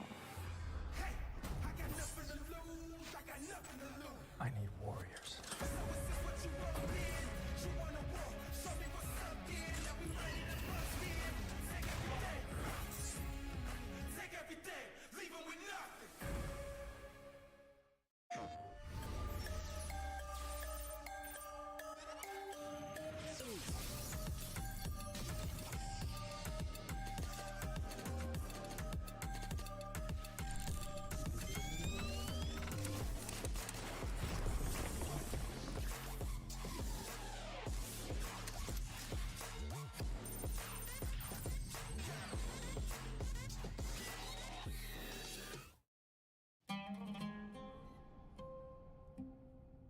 There is a place where you can elevate what's hidden inside, where you can reframe yourself. Sonomi means the new you. The you can step into. Because when we know who we really are, we become unstoppable. Enter new dimensions of you.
Welcome back to the Riyadh Masters here as we continue our series between Evil Geniuses and Team Spirit. Game 1, quite an interesting draft leading into some pretty interesting lanes, and that mid-game, EG, they showed what they were made of. Yeah, definitely. I mean, they transitioned so beautifully out of the laning stage. That was very tricky, hard to read. Their draft was definitely a curveball. I think they came in well prepared here to do something strange that Team Spirit were not prepared for. And it worked out really beautifully. They took over the map in a great way, limited the amount of space that Team Spirit could enjoy. But also, I want to go back to Team Spirit and say, what was the real idea between their own stuff here? I mentioned it early in the draft that I'm not a big fan of the Mars plus Clockwork combination. Like, it doesn't threaten to do that much on its own. And if the carry gets shut down, then everything, all the pressure is on Laurel to have big impact and make plays. And he was a Leshrac, and he honestly played pretty greedy. He was not playing as a playmaker. He was playing as he wants to keep growing and, you know, get big and get strong. So I think maybe Team Spirit got hindered a little bit by their own strategy, but EG, they got way better game there in game 1. Yeah, it was almost as if Team Spirit kind of got, you know, too deep into that mind games of like dealing with the Broodmother with the Mars first pick, and then kind of trying to counteract or counterpick the clock into Sky, clock into Clinks, trying to deal with things that way. They got into their own heads, and quite often when you get into this position where you're counterpicking rather than creating a cohesive draft for your own style, you can just, you know, lose out in these real chaotic clashes. A little bit, yeah, a little bit. But I think a lot of it comes back to just, you know, the pairings that you make. I mean, Collapse Mars, it's really good. Just give him any form of, you know, companion that you can play around and make plays together with. Because he's happy to play that. It's not just a counter to Broodmother. Anyway, new game, and this is a best of 2 or a 2-game series, as we prefer to call it. And Team Spirit, 1 game down here, but they can still tie it up at least against EG. EG coming in with the Leshrac first phase ban and Undying ban. So leaving the Brood in there. And of course, right now I see that Timbersaw is not banned, Gareth. Yeah, we were talking about this at the end of the game. Do we ban the Bat, the Clinks, the Timbers in there? Team Spirit opting for that Ench first, and with this Lesh Undying, it also leaves Snapfire in for a first pick. This complicates things. I said that I think Clinks should be a ban after the first game there, just because of how annoying he was. But maybe they have a good reaction to Clinks here. Maybe they have some preparation. But do you leave through the Timber? They banned it in the first game. Legion. Wow. Legion? That is some respect to Pakas on his carry Legion from last game. I mean, obviously Legion, perhaps they just banned it because it complicated the draft so much, right? The early pick Legion baited them entirely. They picked Monkey King. They thought they were going to be Monkey against Legion, which is a good lane. Then they ended up being Monkey against Batrider, which is a terrible lane. And suddenly they were very unhappy with how things worked out. So they leave the Timber. It's snap picked though by Evil instead. It's going to be Snap being snap picked. Joining here. Yeah, and I guess the Legion is flexible across all 3 cores, right? Showing 1, 2, and 3, so you never go. Yeah, mid Legion is pretty damn good actually. It can play very high tempo still. Doesn't have to be farming that much. Once you have Blink and Blade Mail, that's really all you need. You just keep fighting with your supports. And interesting here, we see the Silencer. A hero that's fallen off a lot in favor. He used to be the support along with Undying. It was like the top support of the patch, but then his mana cost got nerfed on W from 15 to 20, and that's literally the big reason why he fell off. Also, they nerfed a little bit initial damage on the Q by 20 damage, but the primary thing is that you can't really glaive spam anymore as effectively as a support Batrider. It's very tough to do so. They take the Bat. Yeah, they've done this quite a lot in the past, Team Spirit. They love that Silencer. Used to be like a response to that old Pugna Storm, where they would go Silencer Ember Spirit as a second pick duo to try and counteract those combos. But taking the Batrider for themselves, the priority of this hero just rises. Like Whisper plays it once, and it's like, oh yeah, this hero is pretty sick, huh? Their intentions are looking very clear right now. Yeah, I mean, Batrider definitely a good hero, but look at the way they banned as well. They banned the Legion, picked the Silencer, picked the Batrider. I think this Legion ban, it's mostly about Collapse being countered by it, honestly. Collapse is such an initiation type player. He wants to jump one hero and burst that one hero, And Legion makes that impossible. We saw what happened when they jumped the Batrider last game. He just got press D attacked and press BKB. And suddenly the entire initiation turns around. So now they ban the Legion, get Silencer and Bat. So it's a very obvious game plan. We're going to jump in, we're going to grab one with Lasso, hold them back, global silence, you can't do anything, that hero dies. EG though, they go for a pretty smart move. They pick an early Naga. They can dispel, of course, against both Silence and Bats. That's not too bad. But also having illusions to push out creep waves is amazing against Batrider to try and prevent those ganks and avoid getting caught out. Yeah, I mean, another one of those saving heroes as well is out there. Maybe not something that a lot of teams play nowadays, but EG have shown both position 4 and 5 Oracle against Silencers, against Bats, against some of these heavy initiation tools. Because you can still do that like Fortune's End precast against Global. You've got ways to dispel things, keep people alive. Not sure how that could fit in here, but maybe something in the back of your head thinking, hey, that's a possibility.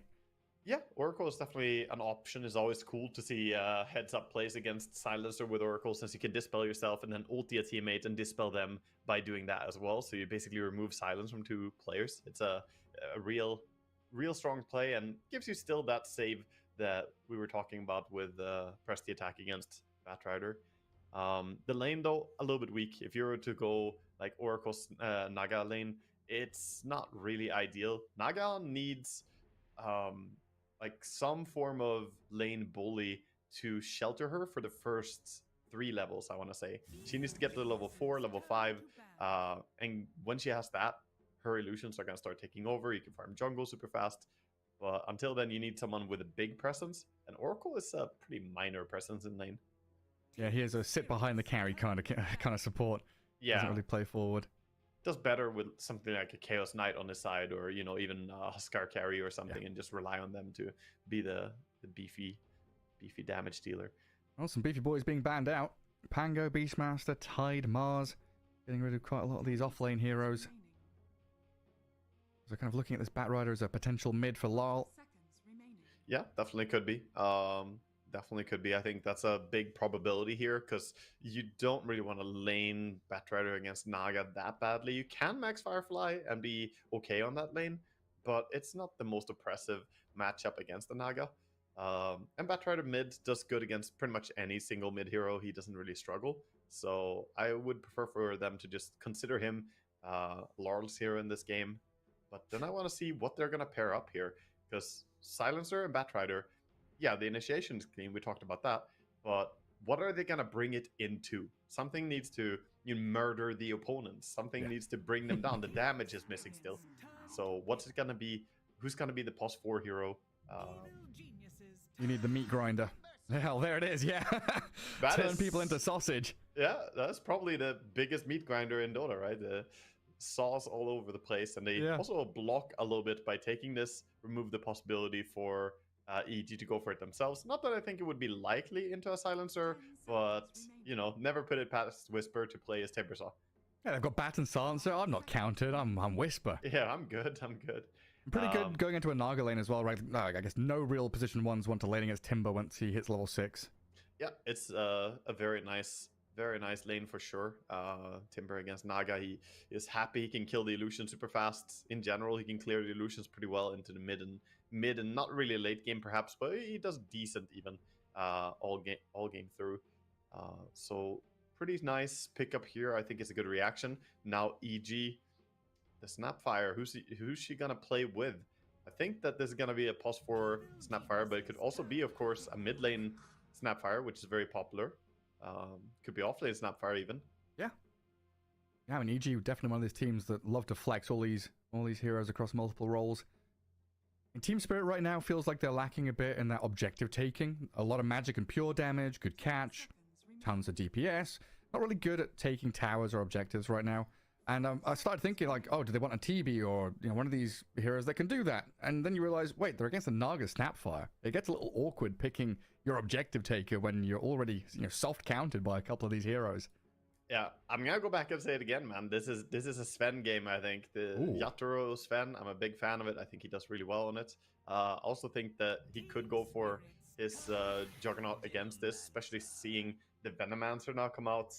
Makes me feel even more like that could be the option here. A little bit annoying hero for Sven perhaps to deal with, but they need something that does pretty well against Naga, something that also brings a bit of tower push to the table. And yeah, I definitely don't think that TB is an option anymore. But we'll see what they want to go with. I mean, they can have a strong lane no matter what he goes for. Silencer usually is very competitive on that safe lane. I'm pretty sure Veno is usually a Whisper hero, but looking back, the C Smile has played it. Yeah, Whisper, Whisper, Whisper. So they've got Flex on the Venomancer as well for the mid lane if they want to put him there. It's a big part of like EG's identity, I feel, that they're an unpredictable team in the draft phase. Like they are in general pretty capable of swapping, a little bit like we saw before with like Sacreds, being and Dark Mago. Yeah, exactly. Dark Mago and Sacred just having a lot of overlap between each other. It can be a very good thing. It can also be a little bit awkward though, because then you have two people practicing the same hero. You feel like, could we have a bigger, potential? Just widen that hero pool. Well, Medusa, that last pick in the second phase. So Bat mid, Timber off, Medusa in that carry role, Sansa 5. As Batrider still the one that's potentially flexible as a 4, so we'll wait until that last pick to see if they show their hand a little more. This last ban phase, though, it still feels like both teams pretty open and flexible. Kind of difficult to get a read on what they're wanting. Yeah, I mean, Mira definitely loves playing the support Batrider, even though it has been nerfed. I wouldn't put it past him to go for that as well. So we'll see if EG decide to ban out mid heroes here or pos 4 heroes, what they think is more important. They're gonna ban the mid heroes, yeah. I mean, Batrider pos 4 not as strong anymore, but the combination of Bat plus Timbersaw is still a very strong main. Especially when Bat can just like leave the lane for a bit and go and stack. You could make massive ancient stacks for your Medusa and Timber. Yeah, he really could. He really could. And help with the rune control potentially. Depending on which mid heroes you have, maybe rune control is going to be very important. As EG get rid of Laurel's Ember here. Ember is a hero who's very good against Naga. Once Naga gets the end snare, it can be annoying. But the general matchup is hard. Did you know, by the way, there's a counter. I'll teach you a little counter between Naga and Ember. So Naga doesn't like Ember that much. If you get Aghanims on Naga, then if Ember Slide of Fist to try and dodge your end snare, it still hits him. And when the Slide of Fist ends, he's rooted. Like it follows him. Yeah, because it hits invulnerable units with Aghanims. Right. So Slide of Fist doesn't actually dodge it anymore if you get Aghanims, and then Ember just dies. It's a little trick in a pretty bad matchup otherwise. But back to the draft, they actually ban out Underlord. Interesting. Yeah.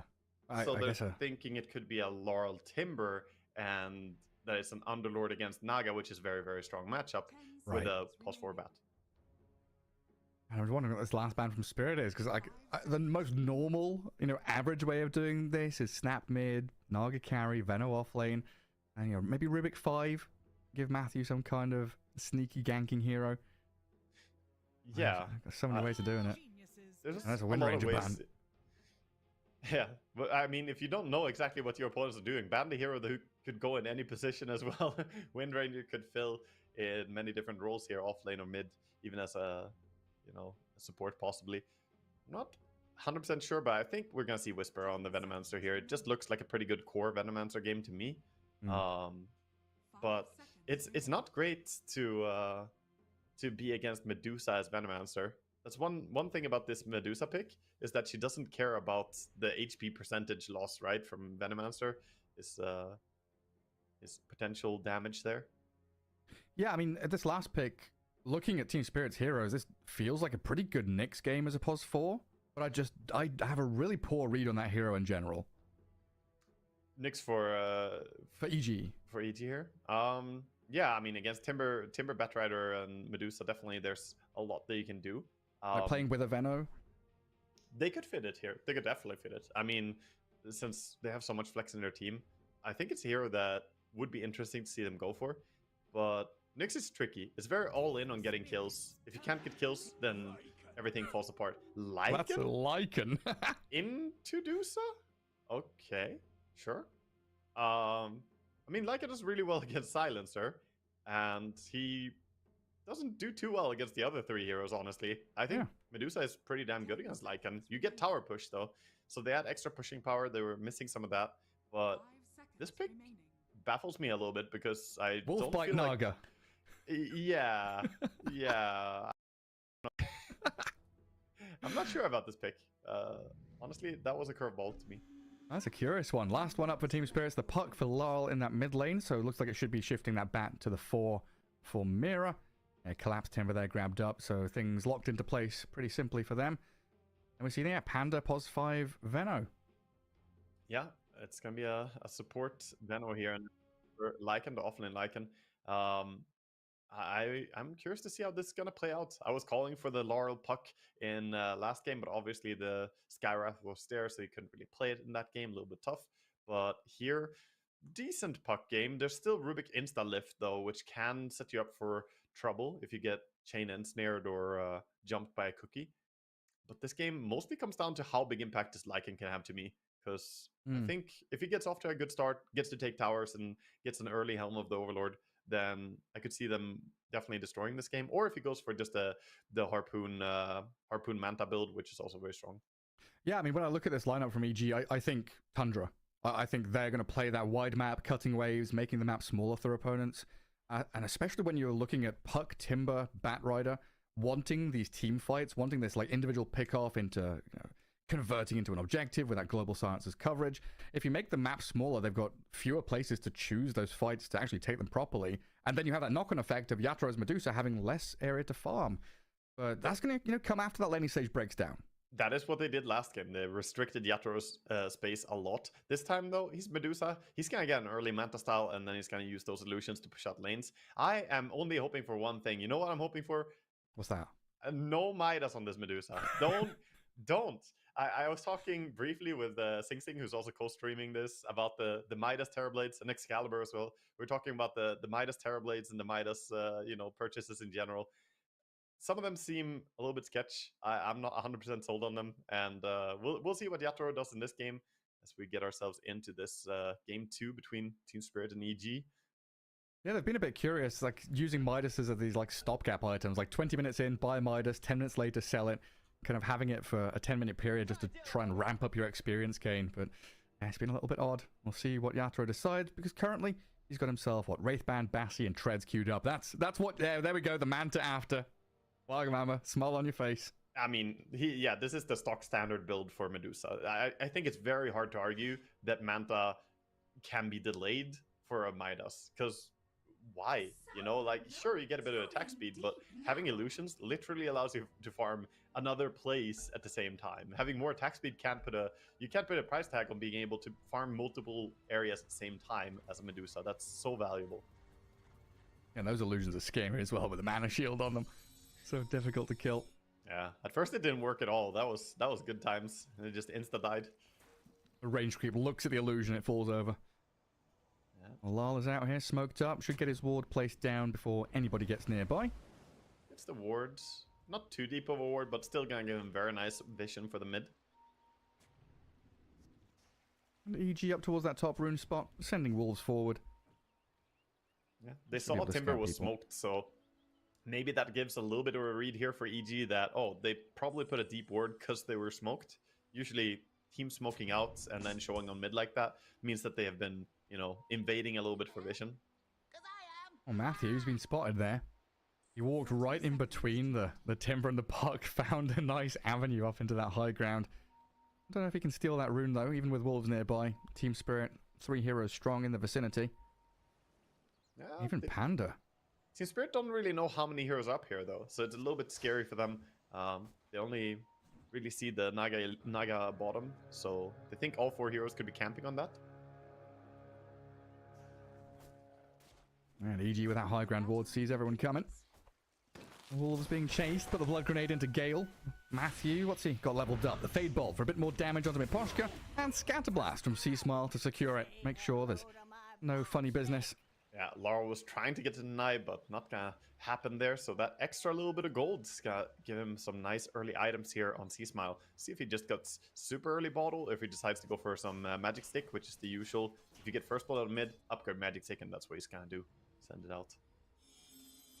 I give you that little leg up against these spammy heroes like Puck. We've seen these Snapfires just crush lanes, like, I don't know, unexpectedly sometimes. Just come out and completely handle people. Sea-Smile's been playing this for ages. Yeah, she's very annoying to lane against because of the Q. The Q actually gives you a massive 100 attack slow for 1 second. Obviously slows your movement speed too, so you can't really move. You also can't really attack. It's sort of like a soft stun, and it's very spammable. 85 mana cost, so she secures CS and she bothers you a lot. We can see she's just trying to make the puck come up so she can keep trading hits. Oh, nice phase shift. Get away from some of that damage. Does get cookied on. Lol taking a bit of a beating there. Yeah, we were talking about, Whisper and this kind of being his patch with the side lane carries coming into play. A similar story for C-Smile. A lot of these mid lane heroes, which were unconventional not 6 months ago, now being primetime heroes like this Snapfire. He's been playing it for years. Yeah, definitely. He's probably very happy that the heroes, become a mid-meta hero now. Top lane, some nice plays so far with Lycan there. A little bit of body block harassment brought the Medusa a bit lower than she wants to be. Only at 100 mana now. And if you get her low enough that she can't really continuously spam the snake, of course, then that makes it tough. For now, though, she's going to be fine. Bottom, blood grenades. Trading hits, TP out even. And chucking stuff at Panda. Send him back to the tier 1. Nagasar in 5 last hits. Definitely feeling worse for wear on that bottom lane against the 9-3 collapse. The untouched Timbersaw should have a pretty easy ride. And he's gonna get given solo experience here. Spatterite TP'd all the way to Fountain. That's obviously gonna be bad for him not being on the lane, but I think it's fine. I think Timber is happy here, 1v2 laning a little bit and getting experience. They're not pulling. Pull is blocked, so he's just gonna be contesting the Naga here as much as he can, try and stop her CSing. I mean, how do you deal with this Timber later on down the line? Is it all down to the Snapfire rotating?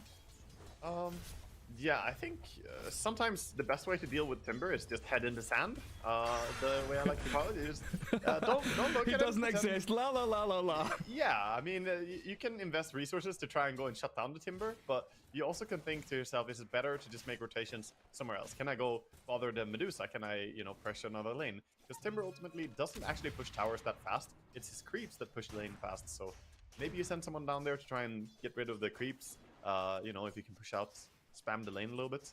But other than that, ignoring Timber is usually a good call in the early game. Is it worth bringing 4 heroes to kill him? Nah, probably not. Especially if you don't get the kill. Yeah, that's for damn sure. And drag back from Matthew onto Miposhka. Body blocks from the Wolves. Silencer gets himself back under the tower. Wave is going to aggro onto this Rubik, though. Blood grenade and some damage over time. Matthew, he's going to pop his wand. He's got Lotus to play with as well, so not a massive deal for him. Yeah, Miposhka tries to fix the pull there by trying to pull it to a small camp, but Wolves secured the last hit on that. Mid lane CSing right now, 19-2 and 18-2, but still 3 creeps to take here. So C-Smile coming out with a bit of an advantage this far. I also think that he has purchased a little bit more regen on Puck already. And 4-minute rune coming up. C-Smile going to secure that top one. Bottom, we did have Mira swing in just to make sure there's no one lurking around. Not afraid to leave Collapse down here solo, like you said. She's getting solo experience, already level 4. A couple of points in that reactive armor make him untouchable. This is just EG trying to weather the storm and secure farm for Pakaz in the early stages. I like what they're doing, just going up and auto-attacking the illusions there. Both heroes focusing down on the illusions. And Mira is gonna attempt to go for a pull here, but Panda trying to mess with him. The Gale, the right clicks actually do a lot of damage to that. I'm gonna jump over from Lol. It's onto the enemy side of the river. Try to do a bit of damage to the snap. It does get quite a lot on him, and C-Smile silenced up. Here. This is dangerous times.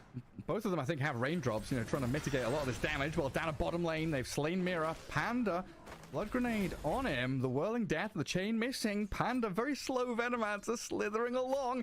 He's trying to get a bit of distance from Collapse, dodging, juking, trying to get away from the chain, but there it is. The meat grinder comes in. Very clean by Collapse, faking it out a few times there, getting in his auto attacks too. 2 auto attacks required there to really secure the kill.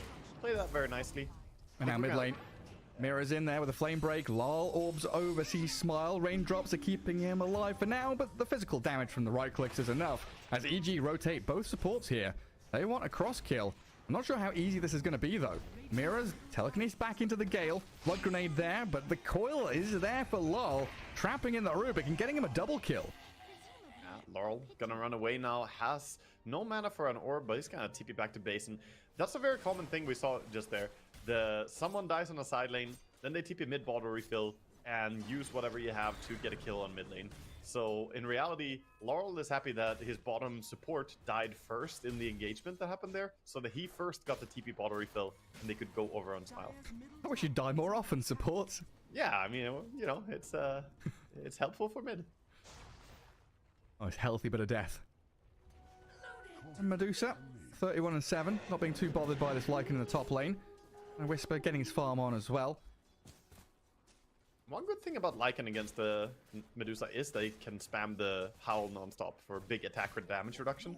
And when you go late game, you could go for the Howl reduces total attack damage. Obviously, planning for level 25 is not really a thing so much in pro games because most of them end way before that. But it gives you a bit of sense of security that, oh, if we go ultra late, like, Medusa isn't going to be impossible to deal with. We can just spam Howl a lot and, you know, she has to deal with dispelling that somehow.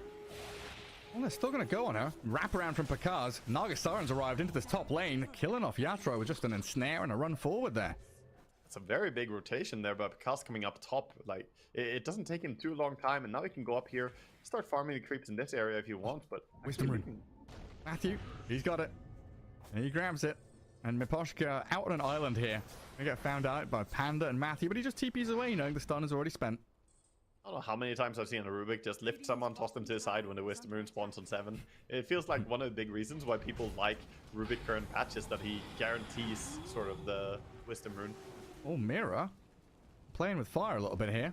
Gets over the cliff tops and into the trees. Pakaz sending Yatro back, and the kisses just chucked He's in just there. waiting for him. Covering fire from the Snapfire. Whisper still chasing Mira, huh? Yeah. The Firefly ends, the wolves are surrounded, and the Batrider's dead. Just covered both tracks. If your run's down, dies to the small wolves, run up, dies to the big wolf. Didn't really have an escape route there. Ultimately, the duration of Firefly, not long enough. Gonna feel pretty good for Pakaz though, right? Like Timbersaw hits 6, you don't want to be in that lane, so Naga rotates top, gets a kill on the Medusa, keeps Medusa out of the lane, and now farms that area of the map that Yatro wants to be in. Kind of forces the hand of Spirit here to put Collapse up top and defend the tier 1. Yeah, it's a good move, but at the same time, bottom tower did fall before that rotation, so you could say that Collapse has now cleaned up bottom by getting rid of the tower, and now it's up to Team Spirit to start adjusting where they have their heroes. Yatro is currently just farming some jungle camp, but he probably wants to make his way over to a triangle and then think about farming bottom and triangle area.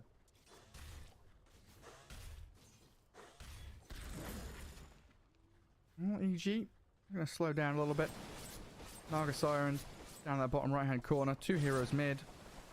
It looks like 1 hero going to be stacking up the Ancients over on that left side of the map. Yeah, have to prepare and get yourself a little bit of extra gold. Mira is actually going to get a snipe on the courier down here on bottom. Whisper, he's going to TP out of top, knowing how potent that Timbersaw can be. Gets a good read on Collapse's damage output. Successfully escapes, but Pakaz might not be so lucky. Doesn't have 3 heroes right in around him.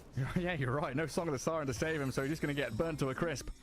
Yeah, I mean, you don't really skill Song of the Siren by level 6 as Naga. He did put a point in End Snare, and that's already more than, you know, a lot of carries will do. He's going to go down there. No way out, really, and they can't even punish it. They move heroes over here, though, on EG, but the vision advantage is for Dire on the cliff. A difficult spot on the map to play into. Yeah, but this is what I was talking about. Head in the sand. Timber is top. They don't want to play against Timber. Timber is too strong right now, so they go somewhere else. They simply don't want to be on his lane, so that's why they rotate bottom. Was that a dead courier just floating in the middle of the sky down there? Oh, double raindrops from Miposhka. Yeah. Mana region, I guess, at least. That's a mispurchase for sure, but he's got to get some mana region. Pretty expensive.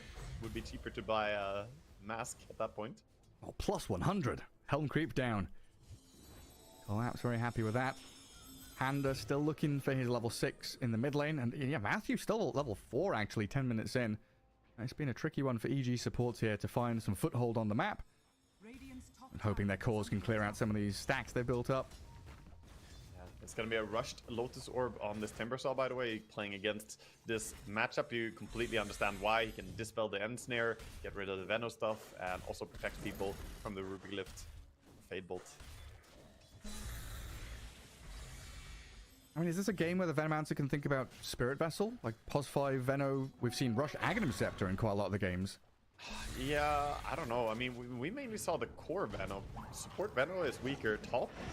This is Global, though, cancels out that initiation and collapse. 20 stacks of the... Oh, man, that magic burst damage. The haste rune gets him in position to blast him. Yeah, that was close. That was really, really close to his TP. And first series and this series, so many TPs that are just barely not in time. Nice reaction with the global silence there against the kisses, but glad he could TP out during it. Yeah, they bring everyone up here with the catapult wave. Finally clear out this tier 1 tower. And at what point do EG start thinking about Roshan with this like Lycan Venomancer? Yeah, once you can secure that Team Spirit are not really in an active position to contest it, but they have pretty strong fighting heroes with the Puck having Witchblade already and the Batrider, you know, also being a threat. I think you're not going to go for Roche too early here. They have decent Roche, but not fantastic. Okay. And then that looming threat of the Medusa. Yatro's tucked himself back. Not looking amazing on the net worth, but definitely catching up after that laning stage, getting booted out of the top lane. Yeah, Panda right now farming. He's slightly behind, but at the same time, the two other cores in his team are both doing fantastic. The Puck leading the way along with the Timber. So he's still going to get towards his Manta in a pretty good timing. And he, you know, thanks to him not going Midas, he's going to have that Manta in a good timing. Hell yeah. Same with the Naga. Pakas also going for Manta immediately here. Oh man, Panda disappears. Level 10 Timbersaw. I'm not too sure. You asked me about the post 5 Venomancer. I'm not too sure, to be honest, because we don't see a lot of people play the support Veno. It's very uncommon. Usually it's the core Venomancers, and support Veno is just, I think, you try and get like, I don't know, maybe a Pavis or something, and that's Medallion? Yeah, Medallion is decent. It's not fantastic on you the same way it's on like a Clink or something, but it's a good item. Definitely acceptable. I don't think you can really afford too much this game.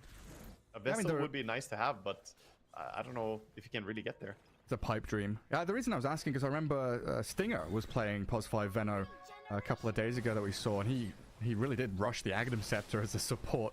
But that was in a game where they kind of stomped lanes and they were winning and leading. In this kind of situation, you probably want one of these more incremental items, buy a few small components as the Venomancer. Lycan down at bottom, hunting Mira. Team Spirit bringing a couple of members down here to guard. Make sure that EG don't have easy access into the backline supports. That's a Lycan ulti though, committed, so a little bit of a window here for Team Spirit if they want to start grouping up. They're going to heal up the Batrider. He's low HP mana right now. Once he comes out, he's going to join and they're going to smoke somewhere. However, move is coming mid. Rod of Atos. Let's see if they can catch him out. Phase shift used, coil dropped. Still on the phase shift from the Rubik, but he's been pumped with silences. Matthew can't get away, and now the Snapfire trying to cook you out of the range of this Timber and Puck. Still giving chase while Mira's over the top of Panda, burning him down with a Firefly. Sea Smile dived under the tier 2. Blown up by the Waning Rift and the Timbersaw catch. Dominating Puck. Panda died to Mira in that solo kill on the right-hand side. And Team Spirit starting to run over EG. Yeah, Team Spirit just absolutely looking hyper active here. Compared to last game, they're just completely taking over. They got the bottom Wisdom Rune. They get the top Wisdom Rune as well. So both Collapse as well as Yatoro enjoying themselves a little bit of extra boost there on the experience, and an Archean rune for Puck. No better rune to have on this hero, and he also has Travels already delivered. Nice. So the map is now very open for ganks, and I think Team Spirit in a fantastic lead. So that's another hero, another topic which we've touched on, you know, covering Eastern European DPC. You were talking to Sing Sing about it in terms of itemization for the Puck, and maybe not feeling super good that you kind of have to go Witchblade, but having a good game here. Puck's item decisions seem pretty straightforward, right? Well, yeah, I would almost have expected him to go for a Blink Dagger over this Travels, but this does allow them to play more of a farming approach. The Witchblade is just a good damage item. You don't really have another option early on, but it's working out fantastic. Witchblade is you know, still very, very active and strong in fighting. And all he needs to do is be available with Timbersaw. So the Travels facilitates that. He can join in, because Timber has tons of damage, but he can't lock people in place. They can just TP out. But now, with the threat of Puck just traveling in, Timber becomes even more scary as well. Yeah, then I guess you can kind of have Timber and Bat holding hands somewhere, and then the puck joins in, because Bat has Blink, or is very close to it. It has the Blink delivered, yeah. He got it delivered just now, so with Blink and Smoke in his inventory ready, he might go for a move after stacking up Ancients here, just prepping more farm for his Medusa, who's, you know, didn't have the strongest lane ever. She was doing fine, but now she's starting to take over, and he's going to be top of that net worth very, very soon. Yeah, been stacking for himself, gone from, 5th to 3rd position. Slightly overtaken by the Naga for now, but that's going to change quickly. Yeah, Matthew number 1 is coming. Yeah, it really is. And Matthew in a pretty good spot there to get some deep ward coverage, but in the mid lane, caught out by that Blink lasso play. Puck over the top, tries to cookie, and he's dead to rights. That was a good catch. The Invis puck there sneaking in. Invis and Arcane Rune. I mean, double Rune usually is very, very strong. And just to get himself in a good spot to initiate. And for now, EG just look a bit greedy. They don't really look like they're making moves. All of them are just farming. As I say that. Tumble, boing. Miposhka, he will get lifted up. TP cancelled. Looked like he might have found an avenue to escape there, but EG, they're now starting to invade this ancient spot. Yatoro, he's under vision. Noxious Plague. A lot of sticky poison thrown at them, and Mira getting slowed down and burst by the physical damage from Whisper. Rubik might be in a bit of trouble though. Spot above there as the puck. Oh, the Waning Rift steal. The turnaround with Lotus Plague saves up Lol. Right place, right time, but Lol's moved into this Lycan, who grabs a triple kill. Seasmile's lurking in the shadows, waiting on the outskirts of the fight, while Whisper keeps fighting into Yatoro. Now the Naga, the Snapfire, they just unload the damage on her. It's just ignore Collapse and go absolutely wild on the rest of these Team Spirit heroes. Yeah, and then they just song and TP out. Like, this isn't even a song to do anything but save Matthew there. It's not like any core was in danger, but they don't need to save the song for someone else. They keep Timber from getting a single kill there as they exit. And Lycan, big impact in that fight. He went for the Helm of the Overlord build as well. That's the entire thing now. And it was very funny to see the triple heroes jumping in. A lot of tumbles. A lot of tumbles coming in. Honestly though, MVP, Matthew. Like, before that fight started, we saw Seasmile die mid, maybe because Matthew was out migrating into that enemy triangle and he got that high ground ward down. So EG saw everything in that fight. Yeah, that was really, really good vision. And it's also where the wolves can be big for just scouting as well. But of course, having deep wards help a lot. And yeah, the fight, Team Spirit probably thought that they were stronger for team fighting and ultimately didn't connect that well. The fight started with them running away from a Lycan ulti, and then they tried to turn it into a fight, and it was just hard for them to do so. They didn't get to start the fight on their own terms. And EG now, as I said that they weren't making moves, they made a very, very crucial move there with the Lycan and Rubik to start. That Helm of the Overlord. Massive creep, the Ancient Granite Golem there to play with. Collapse, still trying to get involved here, playing very far forward. Yeah, they don't have Snapfire Kisses yet, so they know that no Snap Kisses, no Song. Lycan just got his ulti back, so Team Spirit playing pretty confidently here, going up and taking over the map. Top lane, Panda. Just being sneaky here. Right on the edge of the scan as well. He's setting himself up to farm the enemy jungle. He's in the mines, Waga. He is literally in the mines. He yearns for them. Setting up a British tourist attraction here. Get into the mine shaft. Go down the elevator. See what awaits you in the deep depths of darkness. Lol poking up to the enemy high ground. No vision there for Team Spirit, though. It's a little worrisome, but they do blink lasso the Veno. Drag Panda back in. He gets a couple of spells out, though. Ulti plus Gale onto Mira. Shapeshift Lycan hunting for Miposhka. The summons and creeps going to slice through him, and now Mira's in trouble with the kisses over the top. Yataro's going to come in with the help of the coil. They've blown up Matthew, and now Timbersaul's joining. Coil snaps to the cookie. Seasmile going to get slowed in the chakra, and he's dead. A double for Collapse. Whisper TPing out, and Pakaz, out on the map, not involved. I mean, it wasn't as bad as it could have been there, at least, because they managed to get 2 pickups in the back, but they're getting absolutely handled here, and it by, a lineup with Medusa. You do have your Naga farming, but Naga doesn't do that well against Medusa later on. The matchup isn't the easiest, so a little bit worrisome for them losing that fight. The Lycan ulti was very early, but ultimately, it's not about the puck. The puck is not being controlled enough. They just have the Rubik lift for now. They need some more tools to deal with him. I'm looking through their purchases here and see if they're trying to get something. Naga's going for a heart. She's about to complete it in just 100 gold. So I'm not going for an early orchid or something like that. Yeah, Rod of Atos not the easiest to land either. Yeah, clicking on the Venomancer. Venomancer's, yeah, he's going for Aghanims with 2,600 gold in his inventory, so surely he buys the point booster now. Yeah, there he goes. Stops holding his money and buys it. A big thing, by the way, previously in some ganks that I find to be very odd.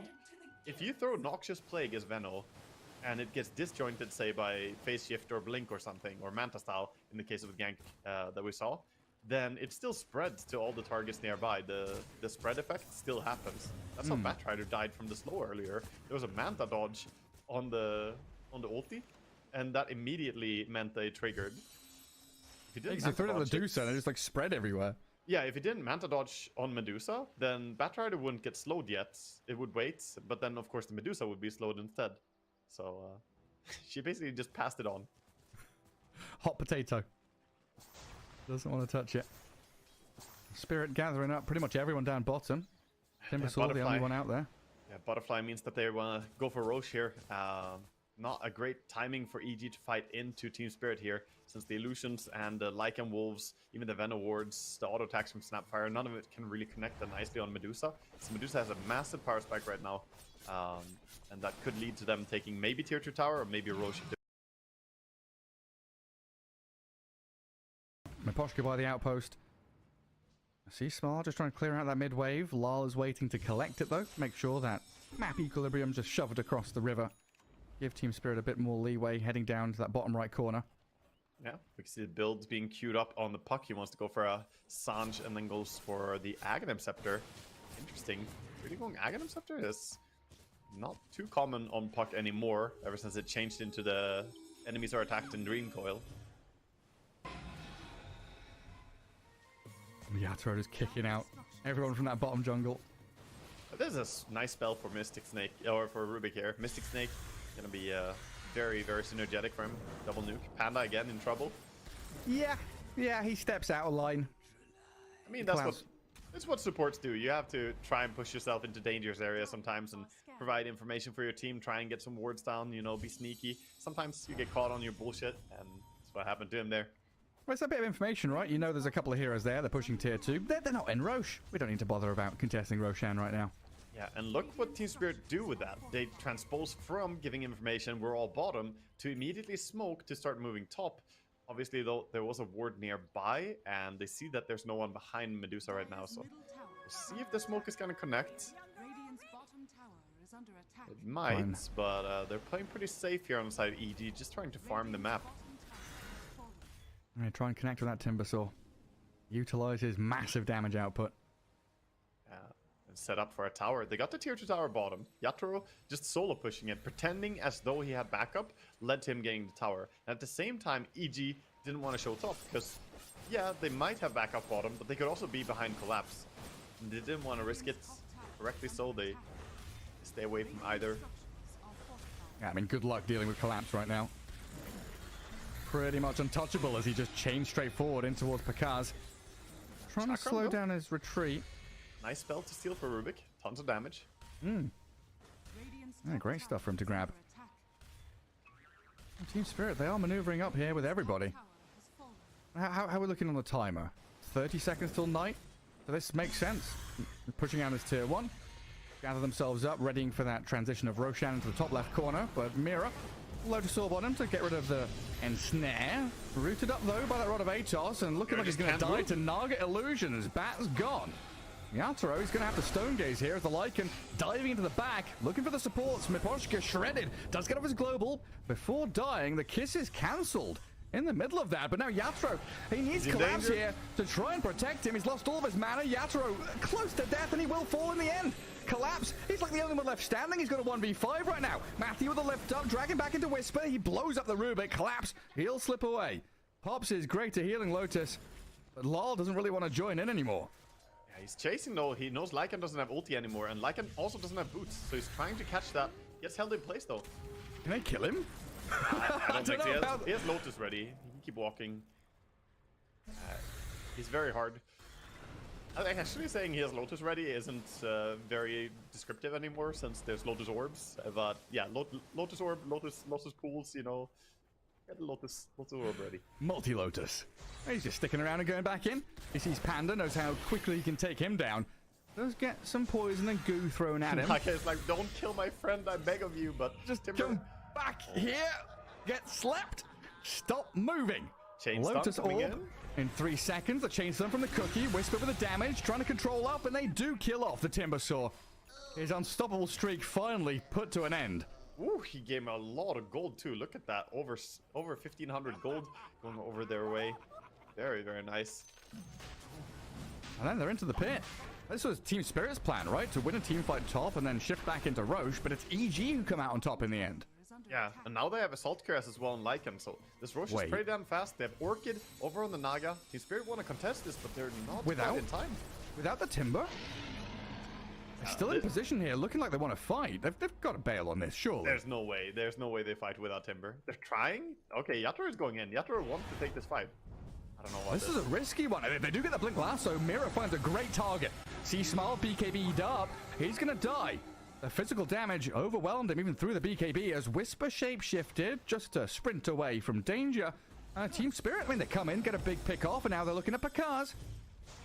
I'm surprised that he's just running away there on Lycan because, you know, the lasso was used. Timber's dead. I feel like he could have ulted and just run in, done what he did in the previous fight, kill down the silencer if he shows himself, or maybe even threaten to go over on the Medusa again.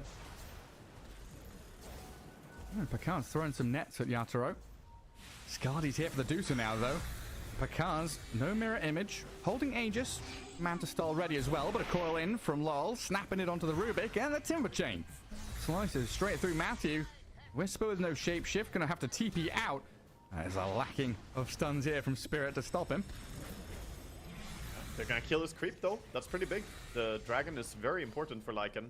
Going for this Helm of the Warlord build, you really don't want to lose your mega creeps, or your ancient creep. So he's gonna go straight to ancient camp again and try to find a new creep. That's like 250 gold. Nice chunk of change there. Yatoro frontlining. There's a DD rune spawned down at bottom. Medusa just gonna pop a Manta, run it back. It's also a big thing for Lycan which creep you have. He's gonna go over here and find the Thunderhide. That's nowhere as strong as the dragon. I mean, does he just die to collapse here? There's Timbersaw. He's a little alone trying to find that snipe on Whisper, but the kisses and the slows, the gale and everything, but half HP Timber gets away with the help of that global silence coverage. And now Pakaz being eyed up by Mira. Blinks away from the ensnare as Lal and Miposhka waiting in the wings. Yatoro even looking to join in. Yatoro gets 4. Rooted up by the Rod of Atos, surrounded by these Lycan creeps. Dangerous territory for EG to invade into, though. They 4-man smoke, still trying to play into this Naga Aegis. But Team Spirit very strong with their front line.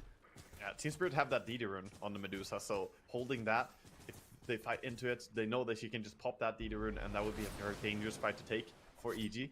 So they're just relaxing a bit now, backing up. They use the smoke and try to reposition, maybe get some deep rewards. Right now, the vision advantage is pretty big for Dire, as they decide to go for this early gem. Got themselves some really nice vision planted as well. Pakaz being zoned by 2 Deucer illusions. Get out of here. Yeah, those illusions. I mean, they farm so fast and also push people away. Bottom lane, collapse. In pretty populated territory here. There's 3 Radiant heroes are nearby. Whose territory is it, though? Timberman's? Is this your home, EG? I don't think so. You're being evicted.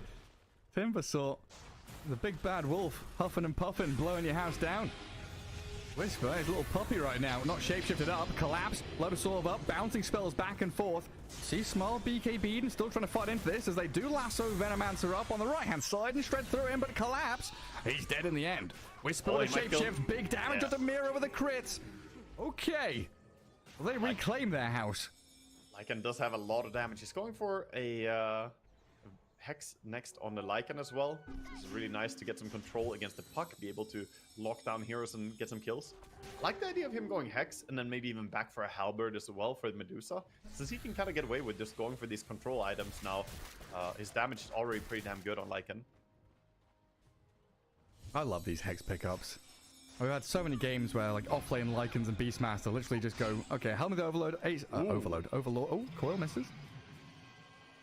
Coil gets duped there. Nice little 4-staff by Rubik. But it's like 2 core items, then it's like, okay, I need Blink, Hex, Refresher Orb. And then I've got Blink, double Hex. Yeah, it's very nice when you have all those things. But Puck already preparing for it, though. He's buying a Linken's for himself, so he's going to be ready. Probably not preparing for the Lycan's Hex necessarily, but more so the Rubik Lift and the Orchid on Naga. But the more things you have, the harder it is for Puck to survive, right? If you have Orchid alone, maybe that's not going to be enough. But if you have Orchid and Hex, and then, you know, maybe someone else triggers Linken's as well, then suddenly Puck's game is really hard to play.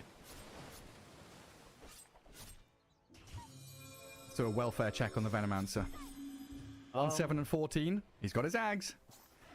Yeah, he has Ags, and I think, you know, he's working on that 4-staff. Definitely would be nice for him to have some way of repositioning, as we've seen him die like 6 times to Timbersaw, just cutting him down. But yeah, the Aghanims is definitely pretty damn useful. Gives you some value when you die, right? Because even if he dies now, the effect of the ulti still, or the effect that happens. You're spreading the plague. Deuce illusions, ever present. Just clearing out an entire creep wave. Not even 3 heroes could take them down. And a Maelstrom grabbed up by Yatoro now. So a way to deal with these Naga illusions and Lycan summons a little better. This is it's looking like they're shutting them out in a nice way and aiming to take control of the top part of the map. It's a funny game though, because EG, I don't feel like they're as far behind as the gold indicates. It's a 9,000 gold lead, but really EG have put up some pretty strong fights as well. Yeah, especially with this Naga hitting her timings. Oh, her butterfly is on courier. She gets it before it dies. That was a little close for comfort. That was very clutch. If she didn't get that, that would have been 2 minutes and 40 seconds of not having your butterfly. Could have been a big timing window for Team Spirit to play on. But she was there close enough. What is that? That's like then a 15k gold lead that Team Spirit would have, basically. Yeah, essentially. It would be really good timing. Yeah, Team Spirit there. This gold lead is the gold lead. I think only the Puck is holding on to a tremendous amount of money. Everyone else is buying out, spending up. Yeah, EG are going to smoke. Working on a BKB on the Batrider and a second Lotus Orb over on the side of Silencer as well, making sure that they have more dispels. Where are EG heading? Straight into their Ancients? Dire have scanned them. Bloodstone delivered by the Timber.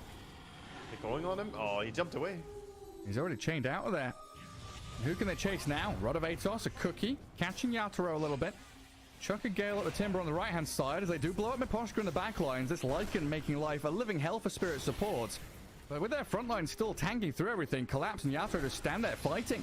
Whisper and Picard's not quite sure that where they want to be right now. They're thinking about evacuating this top area of the map with a Song and a TP out. Looks like they do not want to battle anymore. Yeah, they don't have Lycan ulti. Lycan went in, did his job, and now he's gonna just run away. Same Snapfire already used her ulti. So instead, mid, we see Laurel TPing to mid, shoving mid. Seasmar is still here. I mean, with that information, Picard has gone on the Deucer now. Yatoro, he's been surrounded. Doesn't have the backup of anybody. Seasmall's zoning out Lol. Yatoro is dead. Picard has come in and got the job done. They do lasso the Snapfire up to the cliff top, though. The BKB not going to work out for her. Collapse and Lol wanting to snipe out Matthew. Not able to get on top of the Picard's Naga Siren, and a good lift back by the Rubik gets him a bit of distance, but the chase continues. The silence on the Puck, in though. trouble. This Orchid might be in a spot of bother, but he's going to get the phase shift and the orb out. Whisper still being hounded and harassed by this collapsed Timbersaw. Chakrams and whirling dance causing a whole world of hurt and pain. But Collapse is a little alone now. He's on the wrong side of the tracks, but he's so tanky they can't do anything against him. Handa's got to seal Totem to high ground. You're right, he does. I don't care, tier 3s and tier 4s. I've got heroes lined up in my sights. Oh yeah, Whisper's a good Timber. I'll show you. Collapse pulls out his own Timber here and is having an absolute field day, just doing whatever he wants. 11 and 3, level 23 in this game, and they don't have a good Timber counter in their lineup. Like, none of their heroes are amazing against Timber. All of them are actually quite bad. And he's showing it. He's letting it show here as he's now going to get the Shard coming out as well. That will greatly help him run people down as he gets that Flamethrower as well. And push buildings as well. I mean, at what point do you take your heads out of the sand? Well, yeah, you need to start addressing him. He gets both Wisdom Runes. That puts him to level 25. He was just level 23. He has the second Chakram now. Uh-oh. This is getting dangerous, Gareth. Yeah. That is an awful lot of damage. He is going to cut people up so fast. I love the fact he's going for a Blink Dagger next. I think it's absolutely the item he needs. And, yeah, this game is going to start going wide open. He has the Travels ready to join his team. Thinking about TPing through. He sees bottom, sees that Pass is in the area. It's kind of amazing how Timber has, like, changed over the years from being, I tank, me tank, to being, like, one of the best, if not, like, the best magic and pure damage bursting heroes in the game. Yeah, at least in this game that we're seeing right now. I mean, he's saying, puck step aside, Snapfire, move over. This is Timbersaw. I'm going to show you how to burst. EG are readying themselves for a contest on Roche, but Nagasaren's a little distant. Got to migrate through the river far to the northwest as Roche drops to half health. Kisses starting to rain in onto Team Spirit. Bit of covering fire from Madame Howitzer.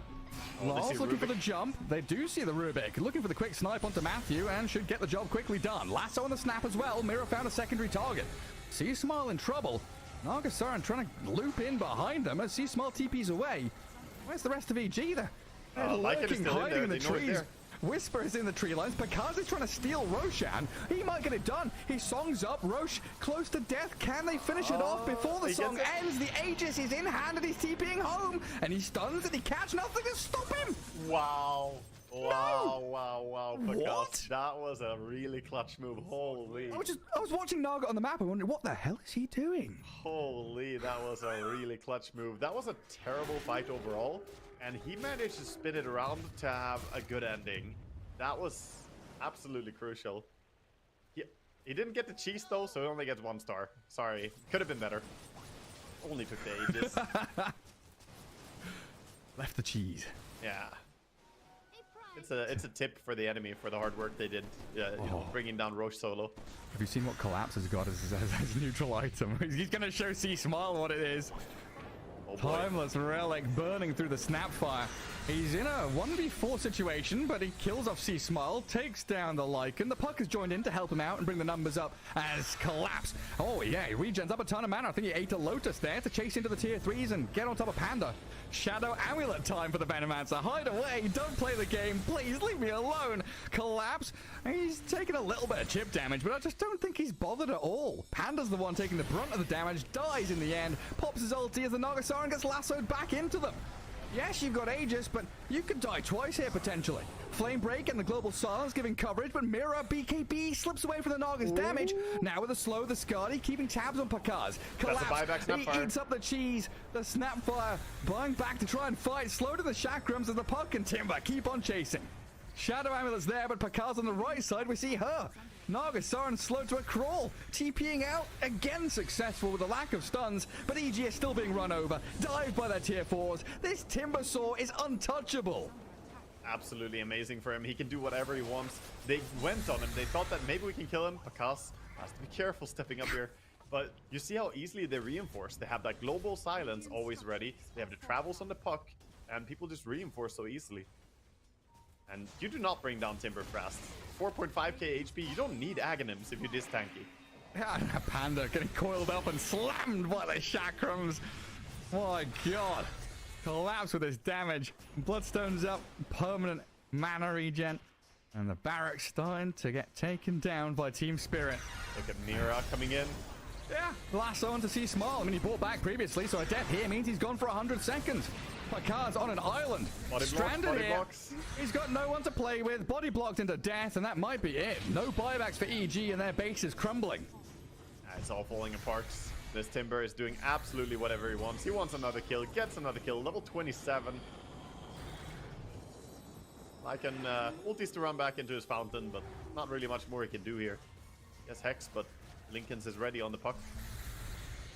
Complete monster. This Timbersaw.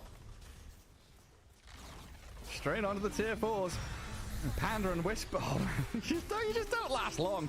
I get the Scythe onto Collapse for a couple of seconds of rest. There's no safety. No breathing room.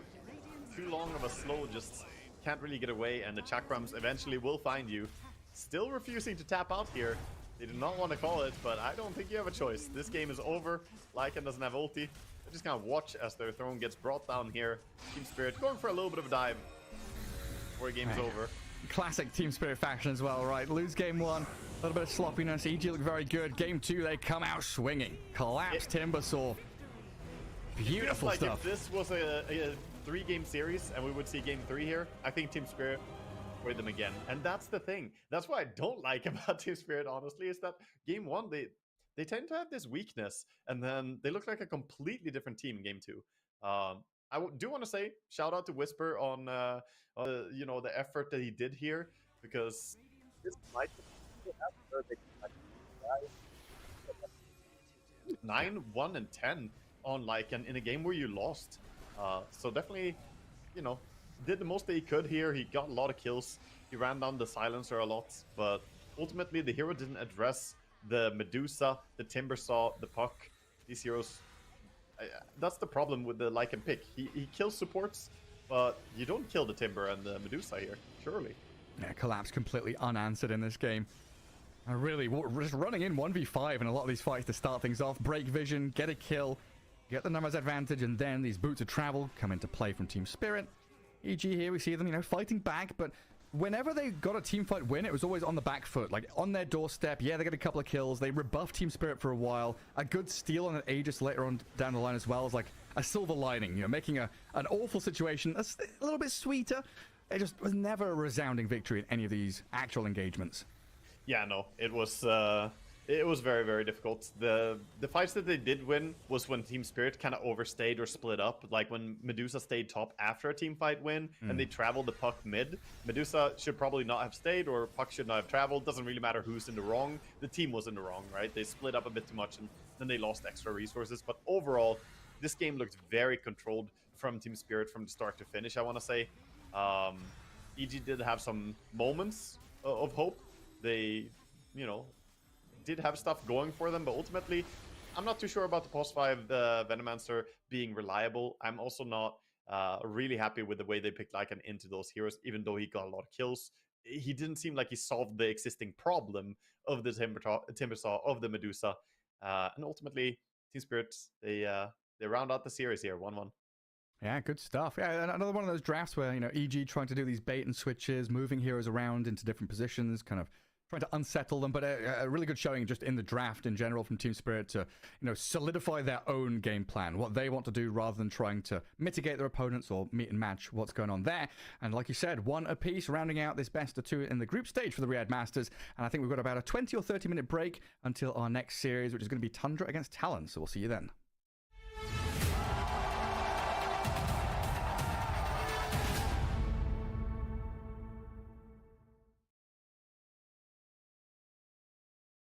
Progress is a race that has no end. After every finish line, another challenge awaits. How can we continue to push innovation in a sport at the forefront of technology? This is how.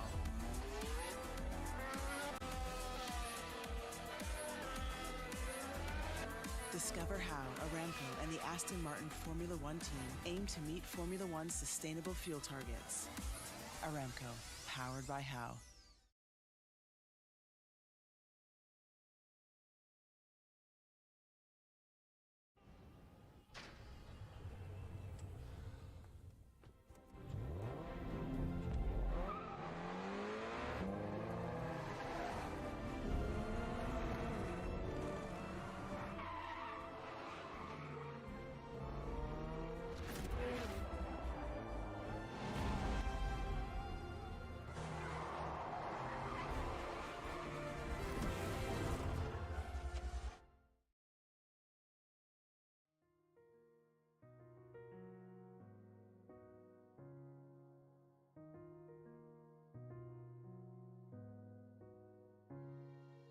الحياة لحن، ولأننا جزء من مقطوعة عظيمة تحركنا، تلمسنا، تصنع من لحظاتنا ذكريات بديعة.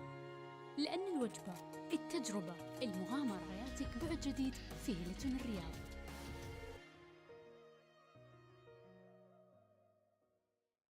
All new Magic 5 Pro.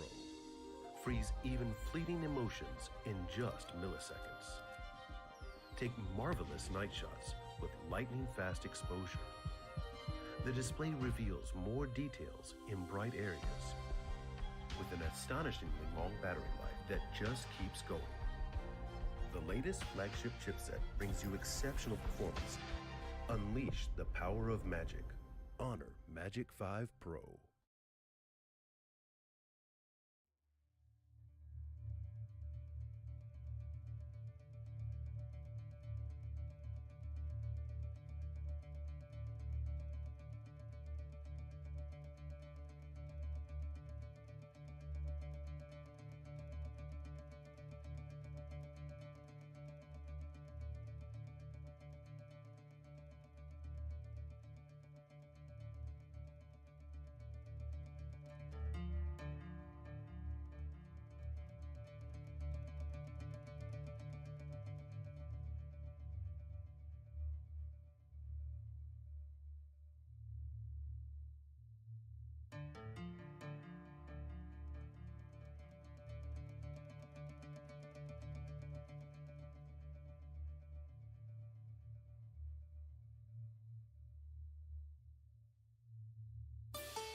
Welcome back to the Riyadh Masters group stage as we move on from our EG Spirit series into Talon against Tundra. A bit of alliteration there as we head into some great Dota 2, Waga.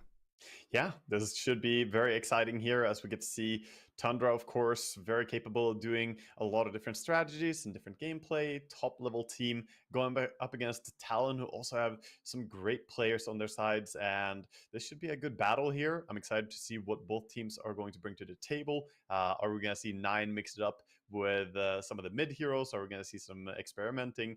Will the draft look, sort of ordinary, or will we see curveballs the way we saw in the previous series that we just had, where EG came with a little bit of a surprise in the way they drafted? Yeah, tons of stuff you can do. I mean, Tundra, it's felt like they've been quite consistent since winning TI, still getting top level results, going into Dream League, the majors, coming third at Bali, which Talon didn't compete at. But Talon, they've been, I don't know, a little inconsistent, I want to say. Looking back, they were third at Lima Major, but then doing well in their own region, not showing up at Bali. Berlin Major and Dream League Season 19 weren't great for them. Then they hit 4th place in Dream League Season 20. So they show they can post great results against top-tier teams. It feels like it's about hitting their rhythm, really. Yeah, it's a bit like that. I mean, it's about having a patch that favors you, perhaps, or having a style that fits for the current patch as well, and how you're performing so far. They're one series up here in the group stages. I believe is their current result as they played against Team Secret and went 2-0. So they managed to get a clean win in their previous game. Them and BetBoom are the only ones who are sitting at 2 points right now in Group B. So we'll see here if they can take another point or two here up against Tundra, how it's going to go. We're heading into the draft here, so we'll see exactly what approach the teams are going to go for. Yeah, find out what those priorities are, because we see these shift up all the time, team dependent, patch dependent, and what you're aiming for yourselves. And it still feels like these, Enigma, Timbersaw, Broodmother, Chen, Undying are kind of the big ones for me, looking at those first phase bans. But Talon have been banning out, Monkey King, Bloodseeker, Enchantress can slip in there as well.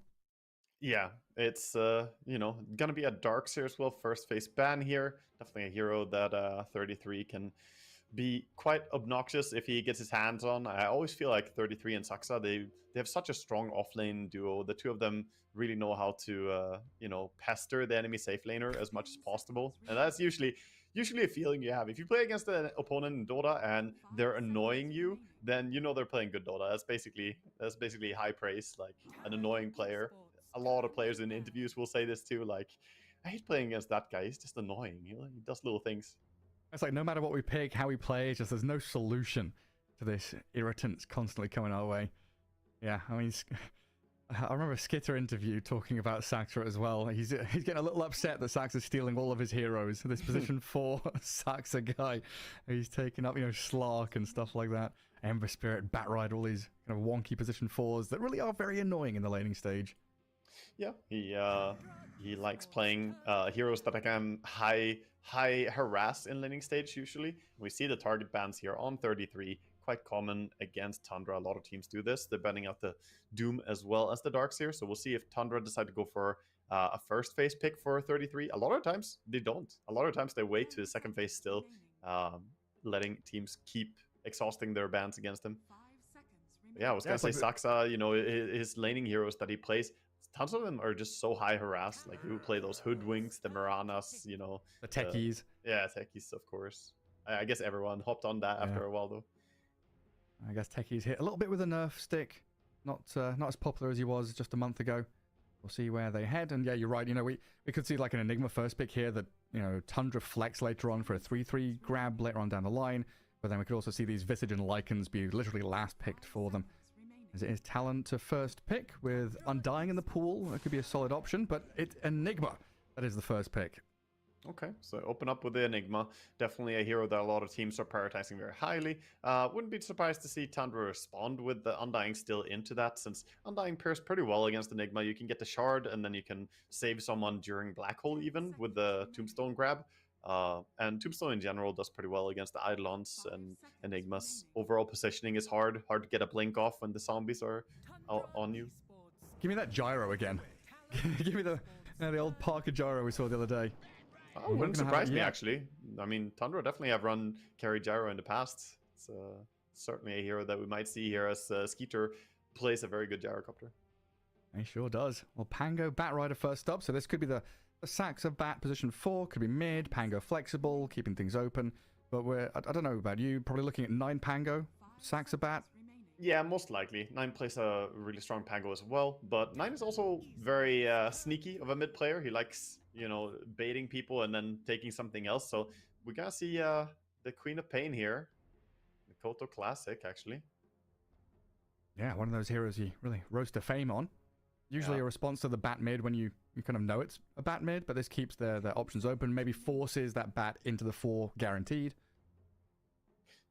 Yeah, this is, this is also a spot where you could consider being sneaky and do like +3 Pango, +4 Batrider, and give 9 the chance to counterpick some weird 9 hero on the mid lane, bring out some random like Witch Doctor or whatever on the mid lane against the Queen and just win. Is that the matchup? Witch Doctor against Quap? That's the Witch Doctor wins against Queen. Yeah, she does. The only person on the planet. I've actually played this matchup with 9. Of course you have. Yeah, it's actually nearly unplayable for Queen because you skill the heal. You get Maledict, you get heal, and it's very difficult to play the lane for Queen. Your dagger does nothing. Yeah, and just by standing, within the heal aura at all, if you get maledicted, you can't keep trading hits. You have to back out of the heal aura or you just absolutely get destroyed. And it sounds weird, but that's the kind of stuff 9 brings to the table. He has a lot of understanding to these strange mid heroes that can sometimes be good.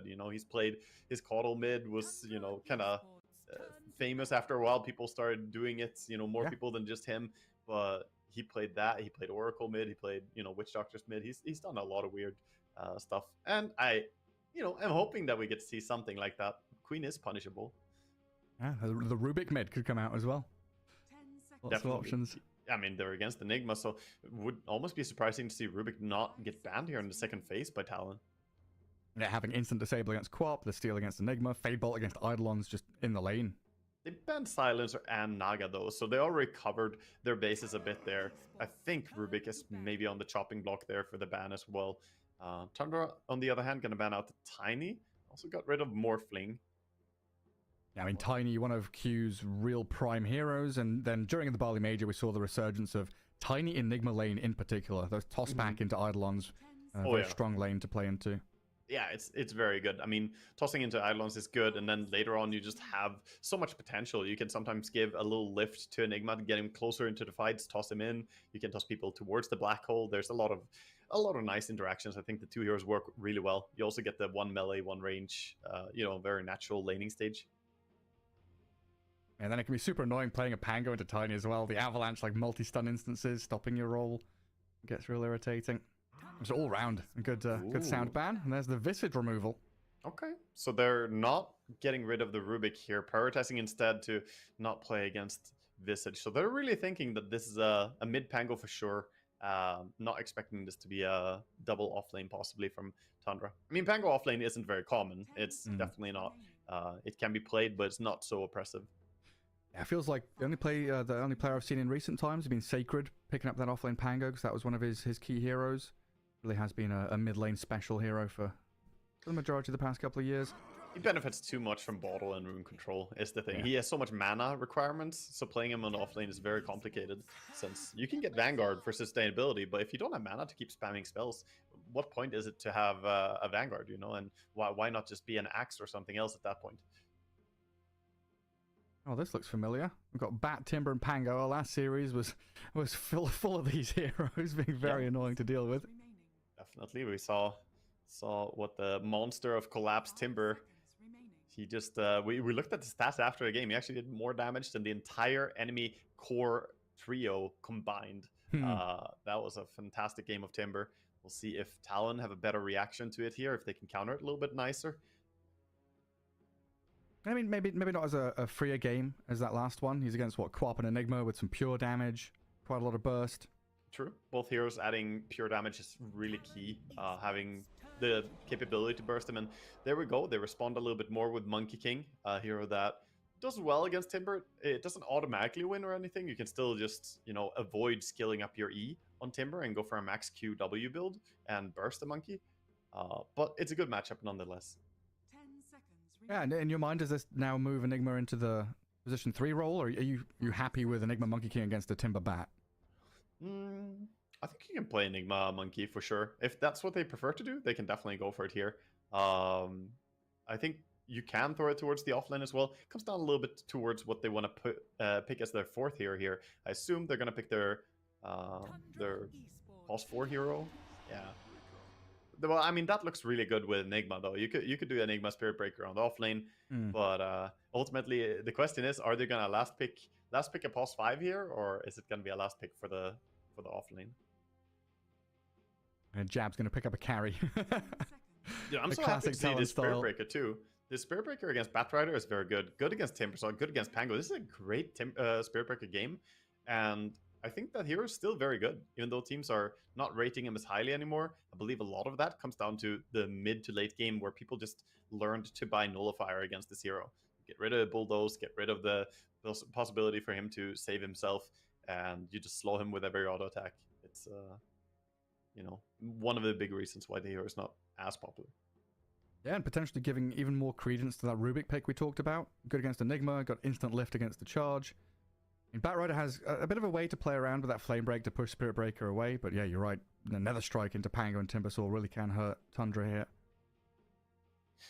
Yeah, they need to get something here that solidifies the draft a little bit on the side of Tundra. If it's going to be a mid Pango and it's going to be a Timbersaw offlane most likely, then what sort of approach are you going to have against this Monkey King? Are you going to maybe go for a Slark approach here where you can protect against the Wukong's command? You're going to start by going for a Clockwork. Definitely not a bad hero to have against both Monkey and Enigma. You can provide some vision into that Fog War, find people on the tree lines. You can also just stop the Black Hole even if he has BKB, so very useful for many different reasons here. 10 seconds remaining. I give a ton of catch. Bat and Clockwork both going to really unlock the potential of Timber and Pango to dish out that damage in the mid game. Tons of ways to get on top of people. Yeah. This makes me think that they want to go for some form of ranged carry, because this is looking very likely now. Like, that's just going to be a +5 clockwork, and then they have, Bat Timber most likely laning together, Pango in the mid lane. Something could change, though. Something could change. Who knows? There could be a curveball in here already. Yeah, like carry Batrider. I think Skeeter is not the one who flexes way too much on them, but No. but who knows? I mean, I could totally see Clockwork be a mid hero for 9 as well, definitely playable. But I don't think that's what is going to happen here. Yeah, then last pick for Talon. We've got our mid Quap, safe lane Monkey, support Spirit Breaker in one of those roles. Enigma's still flexed. Off lane hero, last pick for them. I guess Tundra just going to cover bases, like ban out one support, one off lane or something. Maybe. We'll see what they are most worried about. They actually think there's a +5 that's missing right now. So they think it's Enigma and Spirit Breaker, which I agree, that would be a very strong lane. So it's quite possible there's just the last pick +5. Undying somehow making it all the way to the very end here, not getting picked up. Still very strong hero. 10 seconds remaining. Give me a Jabs Pudge or something. 5 seconds remaining. Something real spicy. The Pudge sitting in a tree line, just hooking. Oh. No Helicopter gets banned. gyro. Talon, they did their homework, they've seen what happened to Enigmas who don't ban Gyrocopter earlier in this tournament. It can be very problematic to deal with once he gets that Aghanims, gets a Divine Rapier, gets an Aeon Disc, Yeah. Gets a few items. At some point, you black hole him, and 10 seconds then what? remaining. He just side guns you down. 5 seconds remaining. Yeah, That's you can smart. still see Skitter grab, the Drow Ranger or something, one of these ranged carries. The Yeah, DK totally. is like technically a ranged carry as well. They do have really good frontline already. There's like so many heroes who go in first. There's Batrider is like semi frontliner. Pango goes in, Timber goes in, Clock goes in. They need someone sitting at the back doing tremendous damage. At the same time, you probably don't want to pick something too susceptible to the Spirit Breaker, Monkey ganks, getting jumped by Queen. So they want to find that hero that's survivable enough to not get jumped and die, but also has damage enough to abuse the fact that you have so many frontliners in a team fight. So Medusa's out of the conversation because she's too slow in damage output. I mean, I don't love her here. She'll be okay because Midnight Pulse doesn't actually hurt Medusa. That's a nice little interaction. Does like no damage. But yeah, they do get more information before they make their choice. So ultimately, Tundra don't have to stress too much. They just need to prepare some options in their mind right now and see what Talon are going to go with. What +5 is it going to be? And then they can sort of finalize. I mean, there's still possibility to go for... I was gonna say Venom maybe, but the Rubik even is still there. Yeah, they take it. That's a number of decent spells to steal. What does this mean then? So Spirit Breaker Enigma, you said, is already a strong lane. That leaves Monkey with Rubik, so he'll have that telekinesis to stop Timber Chain, keep Monkey on top of him. If we don't see these lane swaps from Tundra. Looks pretty nice. Looks standard, but it's not some absurdly strong lane that they have. The Rubik Monkey, it's all right. Can definitely find kills if Spirit Breaker comes through a portal though with a nice little charge. Then that's when kills can start happening. You gotta look for those early movements in a game like this. And whenever I watch Tundra draft, I just feel out of my depth. Like the levels that they're playing on. Aoi coaching them, snaking with the big brains. 9 and 3-3 with these wild picks. They do go back for the Medusa in the very end. Ticks the box of being survivable against the Spirit Breaker ganks. Doesn't care against Enigma, like you said.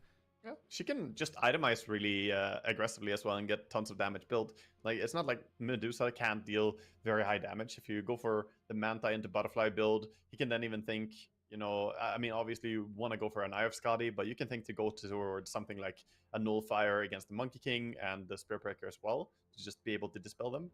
Or you can go straight into a Daedalus for even more damage. So many options here for how they want to play this. Overall, though, I think I would say Tundra's lineup is a little bit complicated to play against the Wukong's command and the Black Hole here, because you have so many heroes who want to play on the front line. Yeah, I'm just looking back to see how often they've played Timber. 3-3's played it a couple of times in the past month. They've swapped it over to 9 a couple of times at the Barley Major as well, but some good victories with the Timber Saw at the Barley Major. Looked solid for them for Tundra. See how it goes here, because previous series we got to witness the collapsed Timber Saw, which absolutely took over Game 2 against EG. We'll find out if 3-3 can have a similar storyline here in Game 1 against Talon. Of course, this is day 1 of the main group stage for the Riyadh Masters. If you're just tuning in, we've had some play-ins, we've had playoffs, we've had all sorts of grand games coming into this big old event. Yeah, and can't wait to go and see what these teams are going to be doing here. We had a little bit of a disconnect from Jabs. That's probably why game is still not quite starting up yet. But seems like he's back, reconnected now, so we'll probably get underway in just a second here. So how do you see the first few minutes going with these lanes? I mean, the Enigma can be very annoying to deal with in the early game since he pulls the lane back a lot. I think there's going to be heavy contest on blocking camps. Whenever you pick Enigma, you want to stop the opponent from pulling so you can hold that creep wave back. So that puts more stress on your support to go out there and really fight for those sentries, fight for the D-wards. But I think I'm going to try and keep a bit of a close eye on mid lane here as well, because it looks like a lane where you can have a lot of outplay. Queen of Pain generally has a lot of mechanical room for showing off your skill. And of course, Mikoto, he is a fantastic Queen player, but at the same time, he's going up against 9 on his Bango, who enjoys playing a lot. So keep a close eye on that. Yeah, absolutely. See what magic they've got up their sleeves. Looks like Mikoto is going to be out to lane first. Get his ward down before Tundra get near. He's gone off. Yeah, across the other side of the river. Gets it quite deep. I don't think I've seen that ward too often. Which ward are you talking about? The Quap Radiant ward placed where Skitter is right now. Yeah, it's a little bit of a weird ward, but it gives him really nice vision into, if he goes for Bounty Rune. The lane vision is actually that nice because the trees are obviously blocking a lot of it. So you can't really use it that much to pull aggro high ground. But it's a sneaky ward. It's going to see that smoke. Tundra with a late smoke 30 seconds before the horn sounds. Lots of pings coming out. They're prepping for top runes and bottom runes. Timber and Bot are down south. 3 of them rotating up top. Snaking sees Jabs and Q. Mikoto comes in. Tundra just going to waddle back to their high ground. They're still trying to contest this. They have Clockwork Field kind of strong, but I think Talon are stronger here. They have a lot of heroes. They got the numbers. First hit bash, but 9. 3-man shield crash, very tanky. 3-3 grabs one of the runes, but Q and 23 gonna grab another couple. So in the end, 2 for 2, I believe, as Skitter does take the 4th on the map. 23 being forced back with 3 stacks of napalm on him already and a blood grenade chucked at him. A lot of damage over time. But blood grenade doesn't work with the sticky napalm anymore, right? No, not as far as I know. I mean, it sounds like it would be too strong. I would have to try that in demo mode, but yeah, I don't believe that it does. What's the tick damage on it? It looked like it did a lot of damage, though. Tick damage on it is 15. Actually, it might have worked, because it looks like it took a lot of damage, and Saxa using it there. I'll have to test that out. I don't play Batrider, really. I feel like I remember someone else saying that it worked for the first day of the patch when blood grenades got added, and then Valve were like, nah, that's not allowed. It's a bit illegal. I think that it was fixed, that it worked, but it also looked like he took so much damage there on Monkey King, so I'll keep an eye on it, because he has one more. I'll let you know if it does or doesn't work. Good stuff. Yeah, all 8 trading hits for them right now. Fade bot into Saxa, just try and keep him away from the Monkey King. You can have that nice natural 1v1 against the Timbersaw, which Monkey King's going to feel okay about with the Jingus being built up. Jabs up at top, getting bullied back by Snaking. Tundra, looks like they've actually been able to hold their wave in a pretty decent spot, even against this Enigma.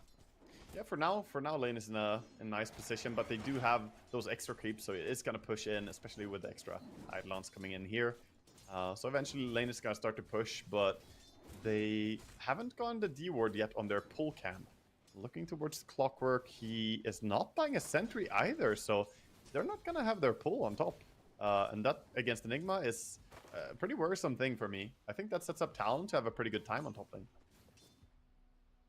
Let's keep dragging that back. Large camp all blocked up. Yeah, blocking both big and small camp is a play that's really nice for Enigma. Bottom. 3-3, trying to trade. 23 does die in the end to that blood grenade, I believe. Saxa gets the kill. 2 for 1 trade out those. Talon feel comfortable down there, even with losing the Monkey King. Snake in, taking the Malefice and the bashes out of the Spirit Breaker. Chips away at the Clockwork. Send him out of the lane, so now Medusa's left alone. And she's already half mana. Like, she's not really dangerously low, but not high enough mana that she can like fight for these CS alone. They're gonna pull back onto the range creeps and try to power deny her here. Medusa doesn't have much help from her clockwork anymore, as he's doesn't have too much resources. Tower regen, please kick in, top me up. Use every little thing you can. That's the thing to note about Medusa. She doesn't actually benefit from being under tower herself. Like Clockwork, of course, gets his HP like you mentioned there, but Medusa, a lot of carries are happy to be under tower. Medusa doesn't actually get that much worth it. Where's the tower mana regen for us? Where's the free Bassi? Oh boy, that would be something. Mid lane, 15-5 for the Queen of Pain. 9 starting to slip behind a little bit. 11 and 2 for the Pango. While up at top, sneaking, going in there with a battery assault and the cogs onto Q. A charge and a blood grenade ready. Gonna get chucked at the Clockwork. Let's see if we can get some RNG luck here. That's 17%. Charge on cooldown for 10 seconds. Just gonna let Snaking back up and get the bounty. No proc yet. He does take the top rune, so making sure that there's not gonna be any water refill for Queen if she wants to walk over there. Now charge into mid. Q's coming in here. Half HP on 9. Shield crash already used, but under tower, not a safe advance for the Spirit Breaker. Yeah, this mid lane is starting to really go south. Pango is holding on, but once you get level 3 on the Shadow Strike, the lane is almost over, and you need to start doing something to try and help, especially with the rune control now. Top rune gonna go the way of Radiant, and that means 9 is gonna be a thirsty Pango. Nothing to refill. Oh, there we go. Clockwork, thank you. Yeah. Come in and refill my bottle. Fixed. Saxa, courier hunting. Oh, Rubik. After a little bit of miss micro there, loses his boots for a bit. At least he didn't drop the item like Yatoro did earlier on.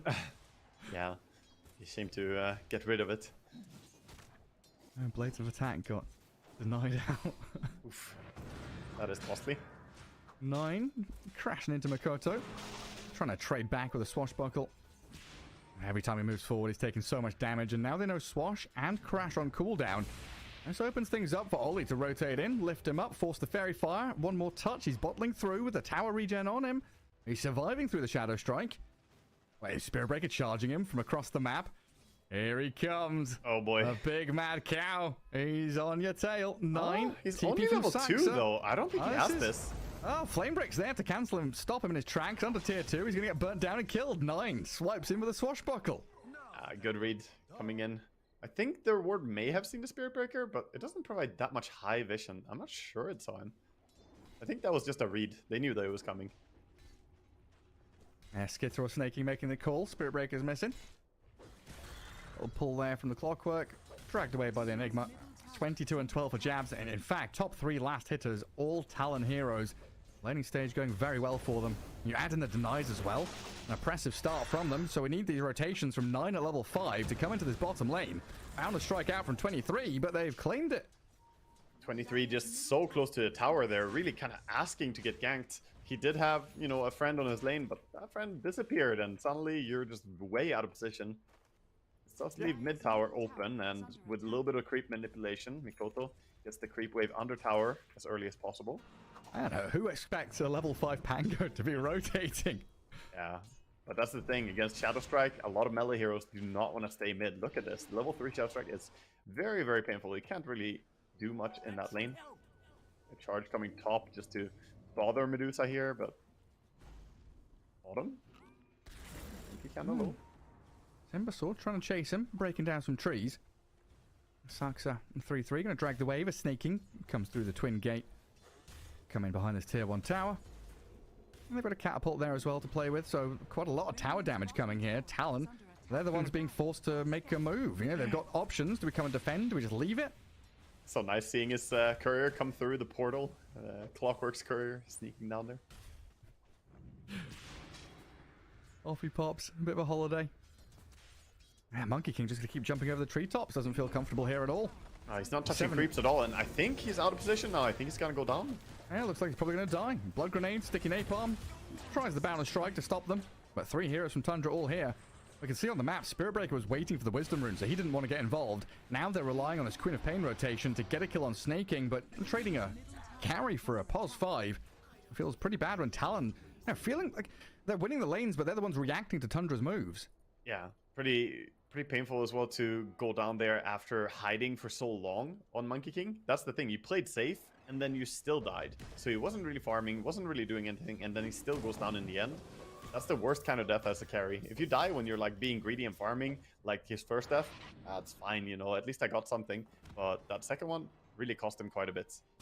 He TP's mid. We see a rotation towards top here. Queen joining in. They want to get this kill. Yeah, like they've already shut down this Medusa quite a bit. Pretty low on the net worth along with the Pango. And if they get this black hole in, they can get the kill. They don't even need it. Oh, that's a sonic wave screaming over the dead corpse of the Medusa.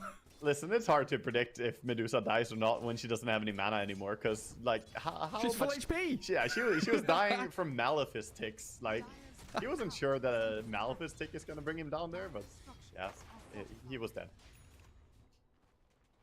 Not too quick at pushing the tower, though. No catapult means it's a slow, arduous slog to bring down objectives. They'll ditch on that top lane. Again, just come back, try and react to what Tundra are doing. Trying to alleviate that pressure on the side lanes by bringing 4 heroes mid. Hunting 23. Rocket Flare Scouts gives the vision. 23 stuck in the cogs. Yeah, you get a 3-man boundless, but you're being crashed upon by this 9 Pangolier. A charge across towards Saxa now as Jabs comes in to try and play. The Rolling Thunder with a shield run on 9. Makes him very difficult to deal with. They snipe out the clockwork. Ollie will try and chase back 9 here, but he's swashbuckled away. Yeah, they tried with a pre-click lift before he comes out of the Rolling Thunder, and then it lifts him immediately when it ends, but not enough lockdown there to try and bring him down. Big stacks over here for Medusa to rotate towards. Might want to push one creep wave mid and then go and farm that. Oh, now we see a dive. There we go with the black hole. Spirit Breaker. Oh, he bashed him out of the black hole. He bashed him out of the black hole. 9, is he still going to die here? Oh, he's popped his one, surviving in the tree lines. He's out of there. He's actually skirted away from the aggression. Snaking just going to run into the midst of this aggressive line from Talon, give his life to save his Pango. Yeah, I mean, that was definitely an unfortunate thing there happening from Q. And Jab's probably not too happy. He's like, I had the Pango, dude. Did you have to punch him out of my black hole? Not even light can escape me. What hope have you until Spirit Breaker shows up? 70%. Plenty of hope, apparently. Yeah, 70% chance. Just break past the event horizon, get back into real space. Oh, that really would change Interstellar a lot if you could just have a Spirit Breaker. Oh, we've got plenty of heroes to do that, right? Chaos Knight, Kotl, Enigma, all messing with time and space, chasing the light and the darkness. There's Talon. I had a poke at 9 there, but the shield crash makes him very tanky when he's found 3 heroes in the midst of it. Top, Jabs, getting jump. Ah, with a Chakram on him, gonna attempt the TP and Snaking. Ooh, they've got the damage, didn't even need the hook shot. Yeah, easy kill there. Very, very, very high burst, of course, coming out from Timbersaw. This hero brings tons of pure damage. And I want to go back to something we said before this game even started, by the way. I mentioned how Tundra, they make the life of the carry so miserable. Look at 23, and look what he's doing this game. Like, he's recovering, but he has 4 deaths. He had 4 deaths minute 8 on the Monkey King, who was supposed to have a good lane. But it's just not really been safe for him. Yeah, he's the one who's meant to be in net worth by now, but instead, he's just behind a little bit. Timbersaw right up the top. 3-3 having a great old time. Yeah. Farming out a couple of stacks now as well. Timber is just an amazing hero in the current patch, though. He's really in... Even after a minor nerf he got in the E patch, he's still in, like, you can first phase pick him, and he's going to be amazing. It doesn't really matter too much what you're up against. Yeah, and a lot of these players got over that fad of buying Aghanim Scepter first item, right? Yeah. I think that was a big trap. 9. Sonic Waved. Caught out by that charge and jump from Q. Finished off by Mikoto. This time a very, very clean, quick burst. 9 not going to be able to get away from this one. But meanwhile, this gives some time for 33 actually to clear up the Ancient. So not just Medusa having a taste of that, but this Timbersaw taking a lot of farm on the map. Trying to get himself to the Octarine as soon as possible. Saxa roaming through the river. Jumps up to high ground and stops the charge. Flame Break, great tool against the Spirit Breaker. But the Arcane Rune going to get grabbed up by Q. Mikoto's going to come in and slay the bat. Tundra not really wanting to react to that. Just keep on farming. Yeah, Tundra's game plan is pretty passive this game. Like, their heroes don't really group up and go for towers here because they're missing that tower damage hero. Whereas we see a little bit more intentions of doing that from Talon. They have the Enigma with Eidolons, they have Solar Crest. They want to be the ones to turn up the pace and play for objectives here. And Black Hole coming off cooldown right about now. Another strike ready in 3 seconds. Green lights going up. And 23, the one that's kind of baiting Tundra in here. Wukong's command is down. Skidder getting pushed back into it. Stonegaze is out, so Jabs. Oh, nice Black Hole. Beautifully placed, but the hook shot even better. Snaking cancels it, allowing Skidder to slip away. That was a real nice turn of events, but Q's going to get caught up in the chakram. Ollie attempted with a cogs push back as Makoto goes diving. In behind the tier 1, he's lassoed up. He was chasing Skitter, looking for the easy snipe. 23 is going to try and clean up in the back lines. Makoto jumps away, the Medusa down, but 23 trapped. In the cogs with the chakram on him. Fighting the snaking and 3-3. Oh, he mischief dodges all the damage from the Timber Saw. And now the turnaround play, but 3-3 is too strong. Burst out the Monkey King while Makoto's still lurking in the shadows. And Timber basically 1v4ing at this point. Charging forward, trying to chain into another target. But that Mikoto getting away from Saksa. He's going to get away because he got rid of the 6 stacks he had on him. Links away from Chakram. Wow, that Black Hole was so big. Look at 9 though, his position. He's thinking about going in behind here. I don't think he can. Sneaky. It's a bit much. Got to respect Jabs though for the attempt there. That was a very nice play to turn around and cast the Black Hole away to the side. But Clockwork in the right place at the right time. Snake in. He had the read on the situation and what to do there. I guess 9 was thinking, hey, 14 minutes is coming up. Maybe if I get in there, snipe out one of these low HP heroes, grab the Wisdom Rune. Doesn't want to go for it, though. We see Snaking doing the Tranquil Boots trick as well in this game. He's locking the Tranquils and unlocking them and locking them and unlocking them. God. It's a way to, you instead of dropping your Tranquils, you can just keep doing this. So even if you get hit, doesn't matter. The efficiency. And not many players who do that anymore. Yeah, it reminds me of the Maelstrom trick on Windrunner, right? Buying the Mithril Hammer and getting your Maelstrom, and then you disassemble over and over until you get BKB for the Mithril Hammer instead. But it's very micro intense. That one is even more annoying to do. The Tranquils one is pretty easy to do. I always think of Earth Spirit players when I see this. In Milan and Pablo and stuff with the Tranquil Boots. Disassemble and reassemble. And we think back to the old days of that Axe build with Tranquils Arcane, with the old Tranquils that were activatable. Oh yeah. Swapping between them all the time. Weird. Top, the gank is coming. High pace gank. Straight onto the bat. Try to tumble away. But Talon bring the numbers. Tundra in the vicinity. 3-3. Breaking vision, looking to clear out the Eidolons. And 9 moves forward, swashes back. Jab's going to go for the TP home. Shield crash, rolling thunder. Ooh, 9 trying to move forward. He's not going to get the connection, though. It's just Ollie left here. As Makoto and 23 do move back in, aiming for snaking. Raindrops pop. He's surviving, but not for too much longer. 9 trying to swipe down onto Q. Stuck in the chakram, and 3-3's cleaning up. A lot of damage from this Timber Saw as the Sonic Wave clips onto 9. Jab's trying to get there with the Malefice and the follow-through. 23 Savage will jump forward, but he's already dead. 3-3 and Saxa, this Timber and Bat dodging away from the rest of Talon. A little bit of a tough fight to take there for Tundra, as Talon did it really cleanly. They got the first pick off there, went in, killed Saxa on his Batrider who was showing on the lane, and this was an intended bait.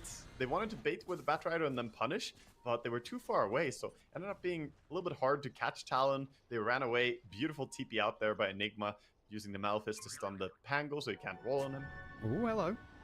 Are we going on this? Telekinesis into charge. 23 Savage is setting up, and Makoto's coming in from the northwest. Skidder has that Stone Gaze, just hit the reset button, back up. He's got the split shot now on Rubik. It's time to transition. You know what to do, man. Queue up the Mask of Madness right now. By the Quelling Blade. Your farm begins now. Skidder. We'll go back to these stacks. Medusa sitting around 7k, along with the Pango, a little behind the Queen of Pain and the Monkey King. This Timber Saw, 10,500 net worth, 16 minutes in. Again, pretty good. Another absolutely huge Timber game here with his early travels and Octarine as well. He's going to be ready to join for a lot of fights. The extra low cooldown on travels with Octarine helps a lot. So he deeps out to top lane, but soon he'll be ready to join on bottom lane if action erupts there. Yeah, so historically we used to see like itemization as a counter to Timber. The Shivers Guard, Skadi, Spirit Vessel. Doesn't look like anyone's going for that right now. Monkey King's grabbing a diffusal blade. He's got it, and he's running forward to this Timber. Cancel the chain with a boundless strike, but the flame break pushes them back. Another strike there with a black hole from Jabs. That will grab them, and the big ticket kill on the Timber Saw was what they were looking for. Damn, that's really nice. Not only do they get the kill on Timber, which was almost 1,200 gold for that kill alone, but they also get a bonus kill on top of it. Nothing to scoff at. Getting the kill over on Batrider as well, 600 more. Putting themselves in a really nice spot now as well to deward and take control on top. So Roche could possibly happen here before 20-minute mark when it moves back bottom. Yeah, why do we no longer see this? Oh, hang on a second. Spirit Breaker's in a bit of trouble. Nine and Snaking pairing up to find a little snipe in that mid lane, while Skidder at bottom being focused. 23's got him stuck in the Wukong. Stone Gaze buying a little bit of space. Skidder slipping away. We've got no mana left, but the follow-through from Talon just not there to gap close on the Medusa. Slithering out of danger is 9. Rolling Thunder to turn and play aggressively. Stolen Rolling Thunder, though. Watch for Ollie. The Rubik with the green cube could come in hot here as 23 needs a bit of saving. Back up, where are you? The crash from the ball. Now the cube's not going to help him. 23's dead. We'll TP out as Ollie. Rubik gets out of there.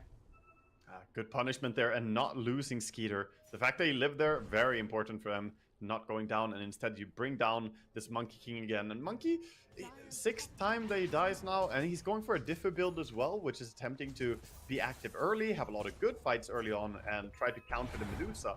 But this is not a farming build. So if he doesn't have good fights going for him, he's really going to struggle to transition into mid and late game, whereas Medusa obviously just hits creeps. Easy peasy. Yeah, I think he even just finished off Orb of Corrosion as well. So going back into that item after Diff Blade. Yeah, very, very fights committed.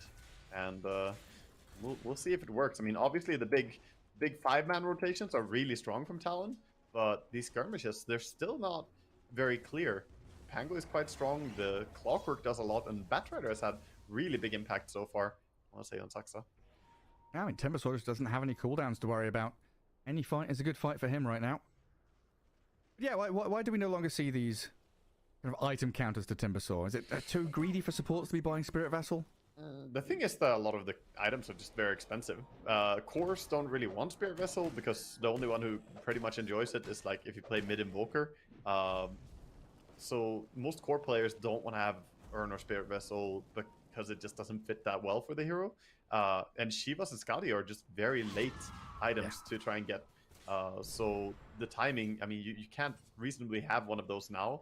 So Timber just kind of dominates early game really hard almost every game that we see him, unless he gets destroyed in lane. And this game... There was a time when we had that, mid Kotl. I guess offlane Veno's always a guy who likes Spirit Vessel. But even Tundra used to be buying these urns and Spirit Vessels. 3-3 loved them on his Enigma and stuff like that. But now you've got Solar Crest that's just so much nicer. Well, the thing is that you can just go Lotus Orb, right? If he goes Lotus Orb, then your Spirit Vessel doesn't really do that much. Bottom. Nice try with a hook. Flame Break. Inside the Wukongs, though, Saxa getting shredded by the statues.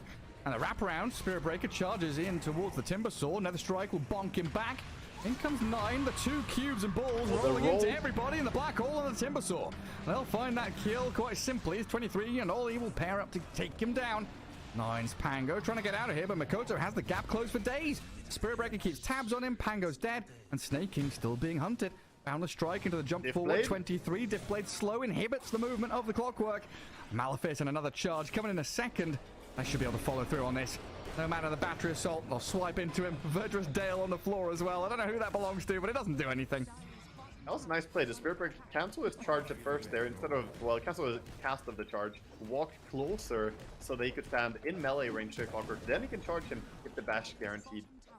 Minor detail, not really important for the kill. I think he would have died anyway, but they're playing it very clean here. The execution is good. Meanwhile, on the side of Tundra, though, that start was sketch. They saw the monkey, they tried to get him, used the hook. Okay, it failed. But then they keep diving in, trying to go with the Batrider onto him, and gets caught in the Wukongs, and everything just backfired from there. From that point on, the fight was not winnable, really. And that's another kill on the Timber. Very, very costly as he, is such a big target in this game. Yeah, I guess silver lining for Tundra is Skitter's had a bit of uninhibited farming time. Just inhabiting that top jungle, clears out a bunch of camps, goes to a little bit more of a safer area near the outpost. He's really not going for the hyper greedy approach though, of like butterfly rush. Instead, going quite the opposite, going Manta into Hurricane Pike immediately to you know, have a counter to the Wukong's command. Can also stop the Spirit Breaker charge with it, which is very nice. Push yourself to safety and him away. But that means you're not really scaling for a hyper DPS here on the Medusa. Yeah, then we're gonna have this back and forth of Hurricane Pike into Harpoon, which Monkey King is now aiming for. You're gonna slip away. Get back here. Get yourself both the items and you can control everything yourself. All over the place. Bring back good old Scorpion from Mortal Kombat. Put people into you. Get over here. Exactly. Finish him. 123 disassembling stuff. BKB is done. Yeah, full BKB. So he's going for the Mage Slayer, or yeah, probably a Mage Slayer next. He's actually going for the Harpoon as well. So very possible that he goes back for another Echo Saber just to get that. Tormentor. Looks like Tundra.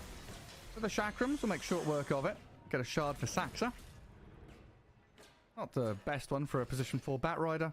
Yeah, but it's one out of the way, sort of. It's not really impactful in this game, but that just means the next Tormentor at least can maybe give you something. You would much rather have had this on Clockwork. That would have been super good for him. Having the flying vision against the, you know, fly around and have some vision against the Monkey King would be very useful.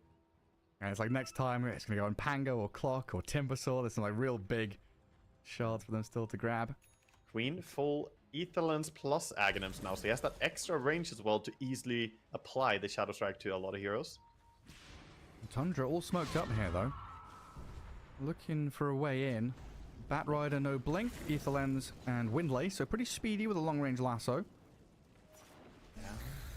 I mean, the Aetherlands on Bat Rider it's an interesting approach, but like it's good, but if you had a blink dagger there, maybe that could have been a jump. You know, Aetherland's good in certain situations, but sometimes you really wish you had that blink. Can you cancel Black Hole with that? Yeah, definitely. Definitely. It also depends on how the Black Hole is cast. Yeah. You can cast a Black Hole right on top of yourself as Enigma, and then it will be very hard. But you can cast it far away or not. 9 out in the open. Very ballsy to go clearing that creep wave. Talon were very near. They're all gathered up around the Roche pit.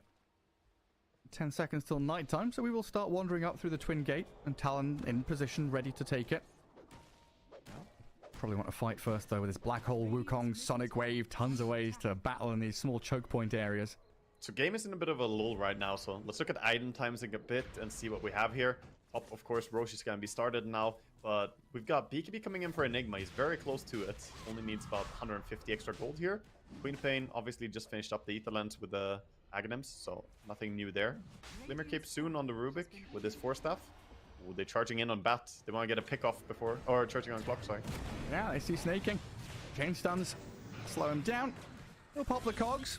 His death was inevitable, though. Nice quick pick. I think they're just gonna go back, but looks like maybe they will try and go for tower first. Nah, it's gonna be Roche. There's so many things that you want to get done. The creep waves to push, towers to kill, glyphs to pop, and At the same Roshan time, still... though, both the tier 2 towers on the other sides are being pressured, so this is gonna be, you know, a potential Roche attempt here, but Thundra are getting a lot of map control for this. Yeah, finding trades. Oh, another big item, by the way. We have a full BKB coming out for the Spirit Breaker. Well, he has the recipe. Final component. Oh. That's sort of that double BKB. Tons of ways to get in and out of these fights. Great way to contend with a Clockwork as well as a Spirit Breaker. It's always a painful matchup. We're not going to see them contest this Roche, it looks like. A little bit too late. So just farming items. The Medusa now 250 away from Butterfly. Pango has gold for an entire Aghanims, but he changed his mind and queued up a Manta style instead. Okay. He doesn't want to go for the Ags. Or Lincolns even. He changed his mind again. It's going to be a Lincolns. He bought the NFT for it, so we're going. Can't figure out what he wants. Oh, Talon. They've got all the vision in the world, and the charge comes across onto 3-3, forcing Q to BKB quite early on. He's looking to bait them in and drag them to a fight where Enigma can jump. And they've caught snaking out, but he hook shots out. 23, the Wukong's command comes to an end with the Flame Break pushing him around. Lasso is there as Nine just crashing over the Rubik. Ollie trying to jump out with a shield crash. The Enigma has BKB'd up, and Jabs is walking in, gets out the Midnight Pulse in the black hole, but he only catches Clock. Skitter on the sidelines going to do a lot of damage from the right-hand side. Makoto Monster Kill does take down Saksa, but Jabs is dead. Monkey King jumps in. 23 Savage with Makoto here, battling into 3-3. Q can't connect with the charge. Tundra, too strong, dragging this fight out for longer and longer. Now 23 with his BKB, looking to TP home. The Chakram, the damage, it gets the kill. Skitter with a double. Oh boy, and they bought back on Ollie as well. He bought back, TP'd bottom, portal through top, and immediately changed his mind, portal out again. He's like, nope, not joining this. Everyone is already dead, and that also means Tundra gonna get themselves that Roshan. That black hole, unfortunately, didn't connect. He was in a tough spot, though, because he already got lassoed and grabbed, pulled back. He struggled to find a good spot. He casted a little bit more to the right. Maybe he could have gone to Medusa and the Clockwork, but ultimately that fight was pretty scrappy, thanks to the way Snaking managed to survive with the initial jump out. Very good hook shot to get safety on the creeps. Yeah, it was like that full disengage, right? Tundra went concave mode. They see the Spirit Breaker, baiting, going in with the BKB charge. Okay, they're on Snaking. Everyone else literally falls back 1,000 range, making sure there's no chance for a black hole. Snaking gonna get jumped in the mid lane. Trying to clear out a wave there. Pops the Pavis. He's got drums and a attempt to get out of there, but Saksa returning with a favor. Straight onto Q. Swipe him with a Chakram damage. Yeah, get that return kill. So even though you lose your Clockwork, you get something for it. They did commit the Pango roll, so maybe that's a little bit of a space, but at the same time, Black Hole on cooldown, I don't think that Radiant want to take any fight at all. I think Talon, they're just going to try and farm whatever they can. Only has to be careful in mid lane even. Dota is so wild sometimes. It's felt like Talon have been the ones dictating the state of play, what's going on in these with their movements across the map, but it's Tundra who have had an okay lead for the past 10 minutes, and now it suddenly spirals into a 13,000 lead after that team fight. I think a lot of it comes down to the carry difference, honestly, because this Monkey King went for a fighting build, and you want to dominate the game when you go for this build, but he didn't really have a very good start at all. He has got 7 deaths now, and meanwhile, Medusa just farmed, and once she had her items, she joined the fight and was really massive. He can't fight the Medusa because of the butterfly. He also can't really fight the Timbersaw because he's just too tanky. So the monkey just couldn't do anything, whereas nobody can stand next to Medusa when she continuously auto-attacks. It's not that she bursts people, but she will, over time, definitely destroy anyone who doesn't respect her positioning. Yeah, Talon relying on these pretty long cooldowns. Wukong's Black Hole, Sonic Wave, if you're able to withstand that burst, use a buyback, drag the fight out. Tundra look like they're in a better spot. Out executing Talon here in the last couple of fights. They're going for mass Lincolns here to counter out the Spirit Breaker, by the way. Very good build to make Spirit Breaker sad is to have Lincoln Sphere. They already got one on the Pango, and now Medusa also purchases Lincoln Sphere next. Another one of those compounding items, right? We've talked about Blink Daggers, you were mentioning the 4 staffs. Every additional one of those items you have just amplifies the previous one. Greaves, pipes, the more the better. have 5 Greaves, amazing. Man, the amount of times I'm playing support IO in my game and I see my offlaner buy a mech, I'm like, dude, I beg of you. I've already bought the chainmail. What am I meant to do with it? And you see, he's already got more. He's got the mana boots. He's on his way to Greaves. Yeah. I'm gonna have to be the one to sell, am I not? Yeah. Oh well, life goes on. It is what it is, man. And it is what it is for Talon as well, as the tier 2 top doesn't look like they want to defend it at all. Just taking time to farm. They're working on an MKB for the Monkey King. It's literally his bar. He wants it. He needs it. Somehow he still needs to pay for it. And when he has that, he can fight against the Medusa. But until then, they're just going to have to give up stuff. So tier 2 gone. Tormentor. This time going to go towards Snaking. So he gets that jetpack. They pawned it. He sold it to a pawn shop. Yeah. He's going to try and rebuy it. Lasso, catching all these Rubik. Straight into the damage from 9 and Skitter. Not a chance of survival. Oh, they knew, right? He bought back previously, so he's gone for a long old time. Yeah, he's dead for 70. I mean, it's like one of those moments where even if you didn't check that he bought back or paid attention to it, you see 70 seconds dead on a support, minute 31, you're like, oh yeah, you bought back. Okay, well, that sucks for you. Now a struggle to defend high ground. Tier 3's being broken. Skitter from the low ground. Or shift up to a high. And start working on these barracks. And Midnight Pulse dropped on you. she doesn't care. Medusa doesn't really care. Actually, now she has enough HP from the Manta style Hurricane Pike and Lincoln Sphere to have a little bit of reason to care about the Midnight Pulse, but definitely not a hero that is too bothered by this. 23 Savage being pinged out. Clears out that bottom wave. And still a bit away from MKB. Let's see if he can kick things into 5th gear here and come back and defend. Yeah, I mean, they just realized that he's working on that MKB. They know that his timing is not yet, so they want to punish it as much as possible. Now it's completed. He TPs back immediately. Monkey wants to take a fight. They need a good Black Hole. They need a good Wukongs. Otherwise, I don't see them winning the fight. Both those abilities need to hit cleanly. Tundra have already got what they came for. Full lane of barracks, and there's a DD rune to fall back on as well. Yeah, they're gonna possibly pass over the bottle for Medusa on 9. Yeah, you can already see turns around instead of insta-taking. It's like, here, take this, and yeah, we'll go high ground again, yeah? Sippy sip. Fill it up. Aegis for 10 seconds. We're just gonna time out. A little bit of a charge over to snaking here, but not gonna commit. Nah.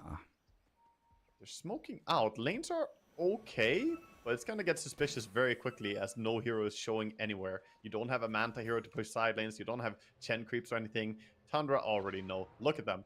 Look at them. They're all 5 together. They're saying something is sus right now. Right now, we don't see anyone. And the jig Talon eventing. Talon eventing. Yeah. They actually did see them vent. All down bottom. Spirit Breaker shows. Well, that's where they are. We'll smoke ourselves. Off we go. Tundra 5-man. Heading into that bottom jungle. Playing into their own vision. And they'll see, yeah, the Hellbears are walking around. I know there's people somewhere in the vicinity. The smoke is harder to avoid. They are farming under a ward, though. The Timber Chain was spotted, so they ping it out. But it's harder to know what Tundra are up to right now. They could just go on the high ground as well if they want. It's DD on Medusa. Illusion as well. Oh boy. That is really scary. She could use that to fix the lanes. He's going to send one to top and one to bottom. Just start pushing lanes with that. Gives more freedom to the heroes, and now they're going to go for a fight. Saxa cut the wave bottom as well, so Talon really being hemmed in here. This net is closing around the little fishies. 9, Lincoln's popped and blinks away. Rolling Thunder going to come back towards them as the hook shot from Snaking, trapping 23 in the cogs. He's in a lot of trouble. Half health already, forced to BKB, but he's been lassoed up and the Wukongs will come to an end. Monkey King dead for 70, didn't get a chance to hit anybody. And Skitter with his DD rune charging forward towards Q. Spirit Breaker will get a little charge off to the left. He's got that Observer Ward to the creep camp. That's going to get him a bit of distance while the rest of the team are killing off all his Rubik. And 3-3 did find a Spirit Breaker in the end. Cuts him up into stakes. 23 made a mistake there at the start of that fight. He got hooked by the clockwork, but you can still keep jumping though. There's no, yeah.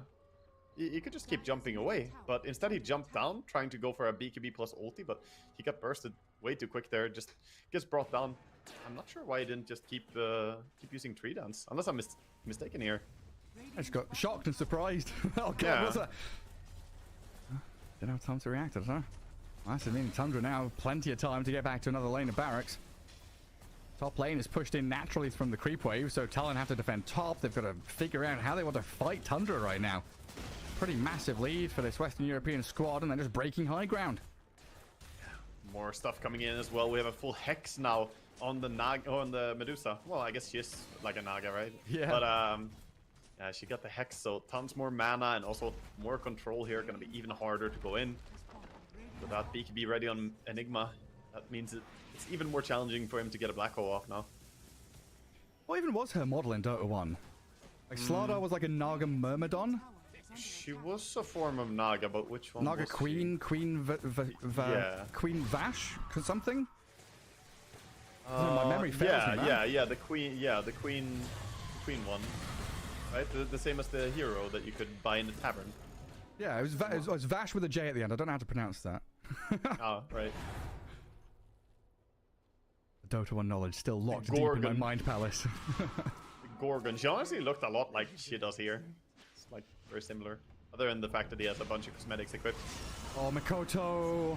The glyph on the creep wave allows Timber to TP in. That lasso into Rolling Thunder. The black hole from Javs. 3 caught up in it, but the damage isn't following through. Where's 23? Where's the right click? Where's the DPS? It's just non-existent. Jabs and Q on the runaway. Ollie's hidden under the Glimmer Cave. 23 now joining in to try and clear out 9. They get the kill on Pango. Wukong's out from 23 now and looking for 33. Timbersaw so tanky, though. Now Skitter's here. Big old Medusa. We'll send them back with the Stone Gaze. Tundra reset. Not bad for Talon getting that snipe on the Pangolier. Yeah, they get something, but that cost them the buyback as well. So Mikoto now not going to have that Shivas anytime soon. Going to be hard for him to get there. And I think they're happy to just reset on Tundra. They didn't close out the game in this fight, but at the same time, they can back up. Roche going to be spawning pretty soon. So we get tier 4 items coming out now. Looks like he went with the he went with the Penta-Edge sword on Medusa. Fair enough. More damage. Probably didn't have the best options then. Probably not. Hey, it's pretty okay when you get the uses modifiers talent if you want that. You can apply it to a lot of heroes. Yeah. Oh, thank you, chat. There's people in chat who know more. Lady Vash. That's what she was called, not Queen. All right. That's the name we were looking for. Well, anyway, Talon coming out of their base. Trying to break out here, and Saxter breaks the tree, brings the monkey to his knees, and Snaking with a great hook shot, beautifully placed onto the two of them. 23 will try and get over the cogs, battle back into the clockwork now. Q standing nearby with his flamethrower, Chakram Timbersaw causing them problems. A buyback clock and back. 23 being chased down, this Monkey King with no BKB and no survival tools, dead for 80. The rest of Talon, tail between legs, running back to their base. No buyback as well available for him, and now they're going to have to defend. They do have Black Hole because they bought Refresher on Enigma, so he has Black Hole available, but no BKB though. Might not even matter, he gets jumped. Yeah, he's gonna go down. Jump straight into the base, jabs and Q, slain by the big beasts of Tundra. Yeah, I think that's gonna be the final kill as they go for a GG here. Mikoto says game is over, and indeed Tundra with a very strong game 1 here. Incredible stuff. Nice Timbersaw, really, he's going up the pecking order in terms of first phase bans. You just cannot let this hero slip through when you're against, Whisper and 33 and these guys who show such tremendous skills on it. Yeah, this is, I mean, it's showing why Timber is being first phase banned. Even if you pick Monkey King, even if you try your hardest to counter it, it's tough, man. It's just tough. The hero is too strong. Ever since it became a universal hero, his right click damage in lane is so good now with a stat build that he actually doesn't really lose. Like he doesn't lose the way they should in certain matchups. You see some of the highlights from the game. Yeah, just highlights of 33 running at people, putting chakrams on them. Snaking did a pretty damn good job on his clockwork as well. The amount of a 2-man hook shot, causing chaos in these fights, resetting a little bit to allow the rest of his team to come in. And 23, he tried his hardest, bless his little socks, but this Monkey King had a pretty torrid time through the majority of this game. Yeah, he was a Black Hole. He was trying to go for the 2 hero of 9 and Clockwork, and 9 barely dodged out of it. Managed to stay himself far away from that Black Hole with a swashbuckle. But this fight was sort of the beginning of the end, right? This is where everything just went south. Yeah, if you miss out on that perfect initiation, the bait with the Spirit Breaker, the Blink Black Hole, and the Wukongs, you need all of these puzzle pieces to be clicking into place perfectly. And if they don't, you whiff on the 1 spell or 2. Tundra have no big cooldowns really to rely on. They just continually fight, chase you down, bring you to your knees. Yeah, the problem I see in this game is just that they didn't have tower damage beyond like Enigma, and they also committed for like an early game fighting build on Monkey. I think if you went for more the Deso build, like build up and get your own farming speed going as well, then maybe he would be more okay with a slow game. But I feel like he went for this early diff and he was never fighting Medusa. He was just fighting Batrider, Clockwork, Timber. Batrider, Clockwork, Pango. Yeah. It was always Batrider starting on him, Clockwork following up. And Differ doesn't really help you in that situation that much. He did get some kill from it, but he also got killed a lot. Yeah, I mean, a solid start from Talon lane stage. First 6-7 minutes, they were winning 3 lanes, it looked like, but that transition into mid-game, this is what Tundra are unknown for, right? Don't necessarily care about the be-all and end-all of laning stage victories. We'll get that mid-game map control and team fight picking their moments very wisely, and they take game number 1 in this best of 2 against Talon. We'll find out how it develops, though. Game 2 coming up after this.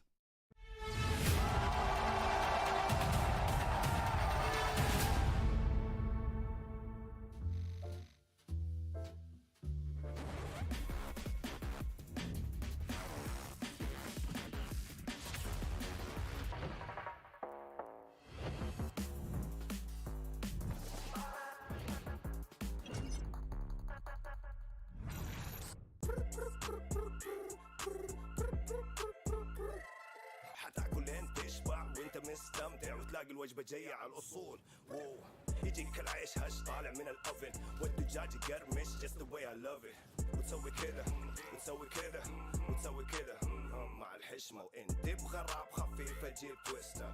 انا جيب لي وجبة الزنجر بس كله يجيب اكسترا تشيز على الكرانشي تشيكن في السنتر. حطلب باكت حطلب زنجر حطلب مايتي حطلب تويستر. جيب له باكت جيب له زنجر جيب له الاصلي جيب له تويستر. delicious yeah.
Welcome back here to the Riyadh Masters broadcast as we bring you Talon against Tundra in a game one where, well, Talon looked very good in the laning stage, but breaking out of it was a real struggle for them. It was, yeah. They couldn't really find their groove in a good way. I think a lot of it comes back down to the Clockwork and Batrider just non-stop running in, kind of forcing either just pickoffs on supports or even winning fights. You know, like there was not much time for them to make those big moves. We saw it. We saw it at some point. They managed to 5-man and go onto a big target, bait someone else to come and try and help them, and then get those pickoffs using the Black Hole, using the strength that is the Wukongs and Black Hole, these big team fighting spells. But they didn't really manage to force those engagements early on that often. And as a result, they kind of just fell behind to the Medusa. She was free farming, and at the same time, Timber saw. Yeah, Timbersaw.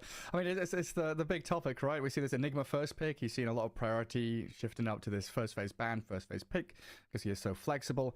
But Timbersaw kind of got left through to the second phase, 15th picked by Tundra in that game, and just again, even against Midnight Pulse, Sonic Wave, this Spirit Breaker charging on him, Rubik stealing his spells. He just Monkey seems in the like lane. Yeah, I mean, yeah.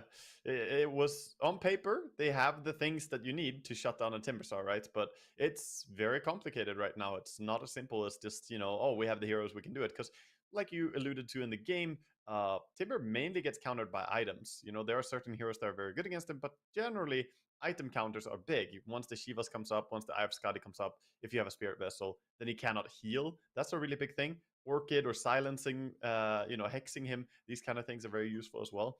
But if you don't have sufficient damage output early on, which most heroes don't, you just can't really kill him. And even Monkey King could not really battle up against him. We saw it in pretty early team fights.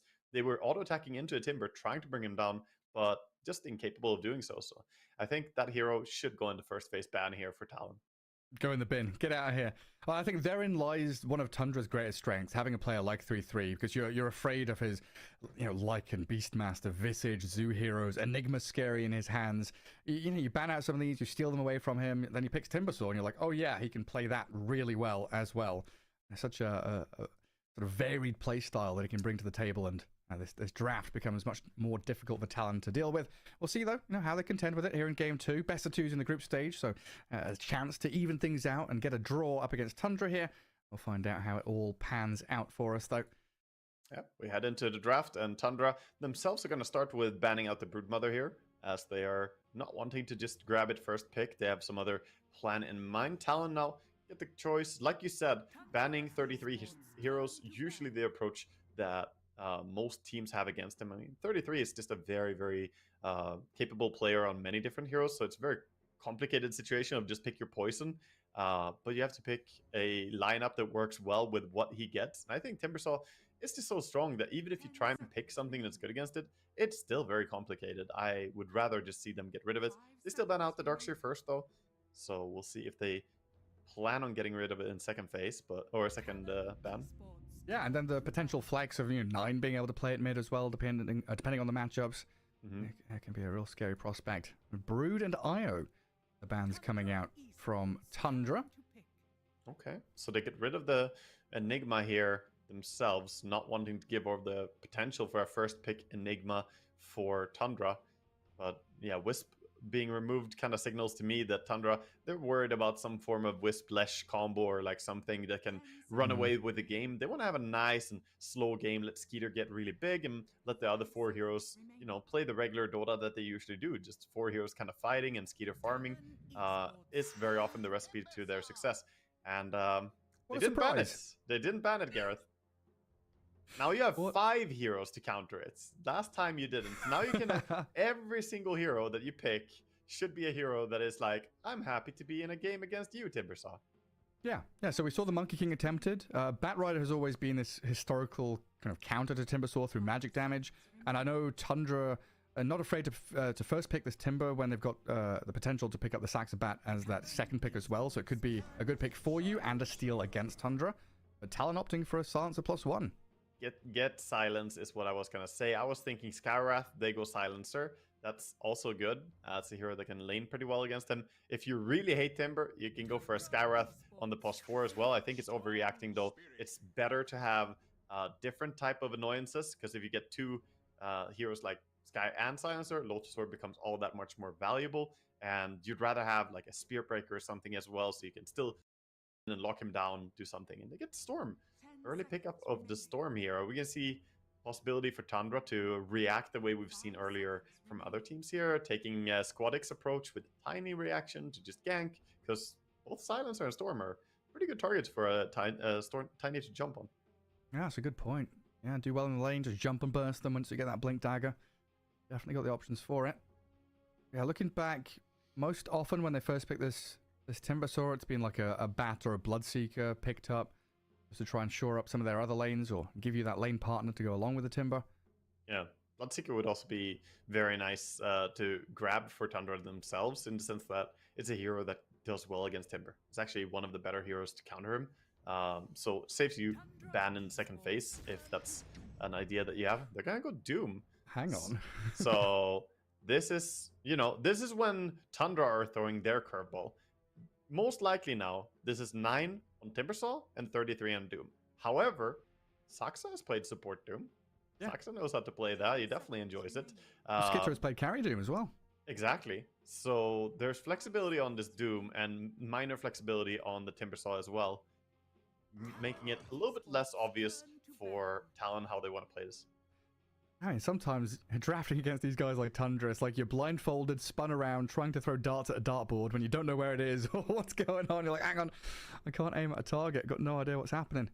Yeah, I think the one downside here with putting a mid Timbersaw is that being Timber against Storm, at some point, it's a little bit bad that you can't really damage Storm that easily, and you don't get that much value from your Chakram or your Whirling Death for CSing. A Storm can back out of it quite easily.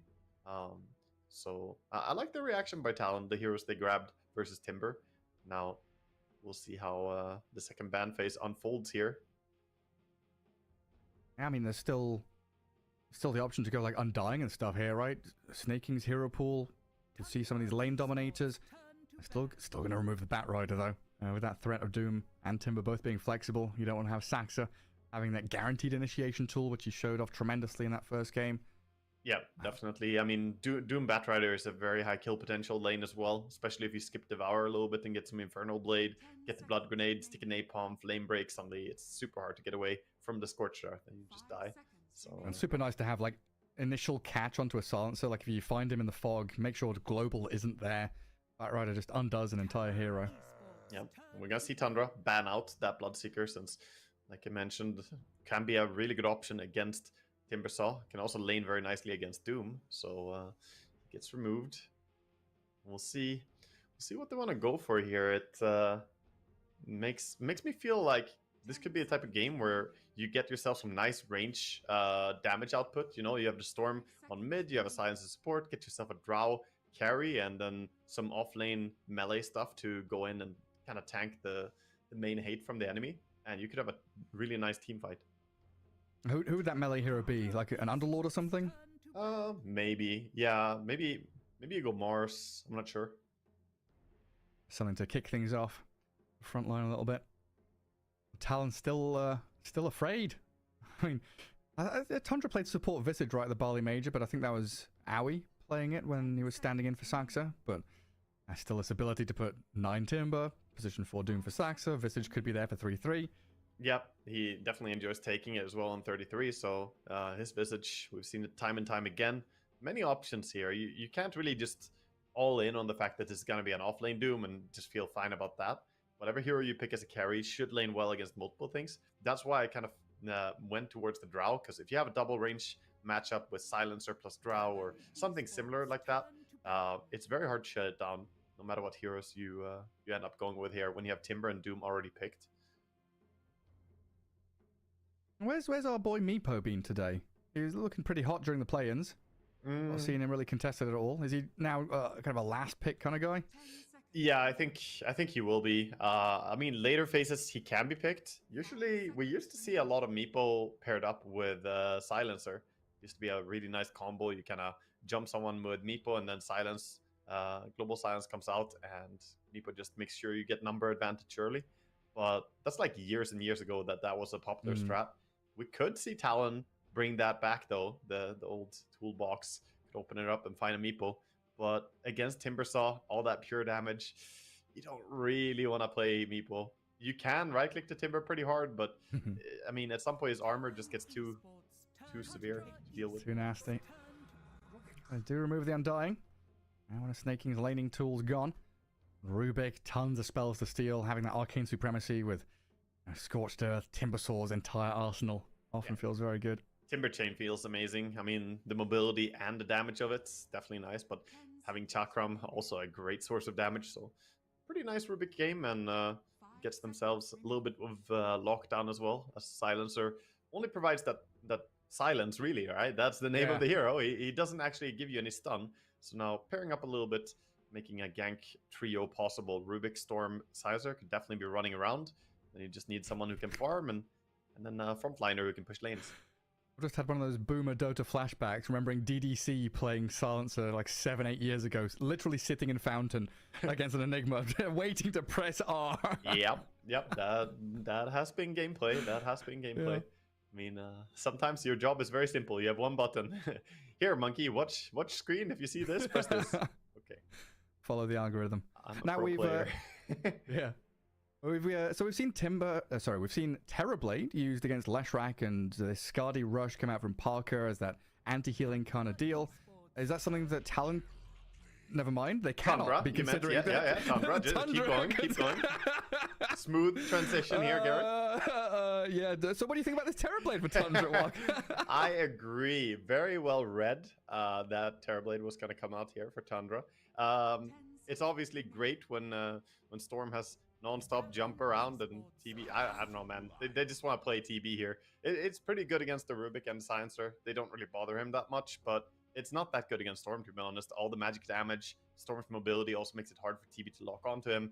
But could you stroke my ego a little bit here? Would it have been a good pick for Talon? Like, would it have been a fourth pick for them? It could have been played. It's concerning to me, though. It's too much pure damage from Timber, and then you still have the Doom as well. I think it would be dangerous. Depending on which two heroes we would see from Tundra, maybe you could go for it, but overall, it's a little bit sketch. We saw it work against the whole Lesh IO combo, but Timber is very oppressive early on. He's a different beast. Yeah, it's just the laning stage would be tough for Terrorblade, I would think. Okay, so we're not in the realms of like a block pick there from Tundra. It's something they wanted, not necessarily thinking about what Talon were going for. And it's the Meepo, there we go. In the toolbox, we bring it out, the Silencer Meepo combo. Meepo does do very well against Terrorblade. Doesn't do as well against the Timbersaw.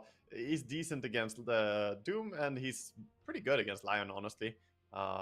So this is an interesting pickup here, seeing the Meepo added. Right, I'm on Dota Buff, and I've clicked the Meepo button on Talon's draft page, and I see nothing.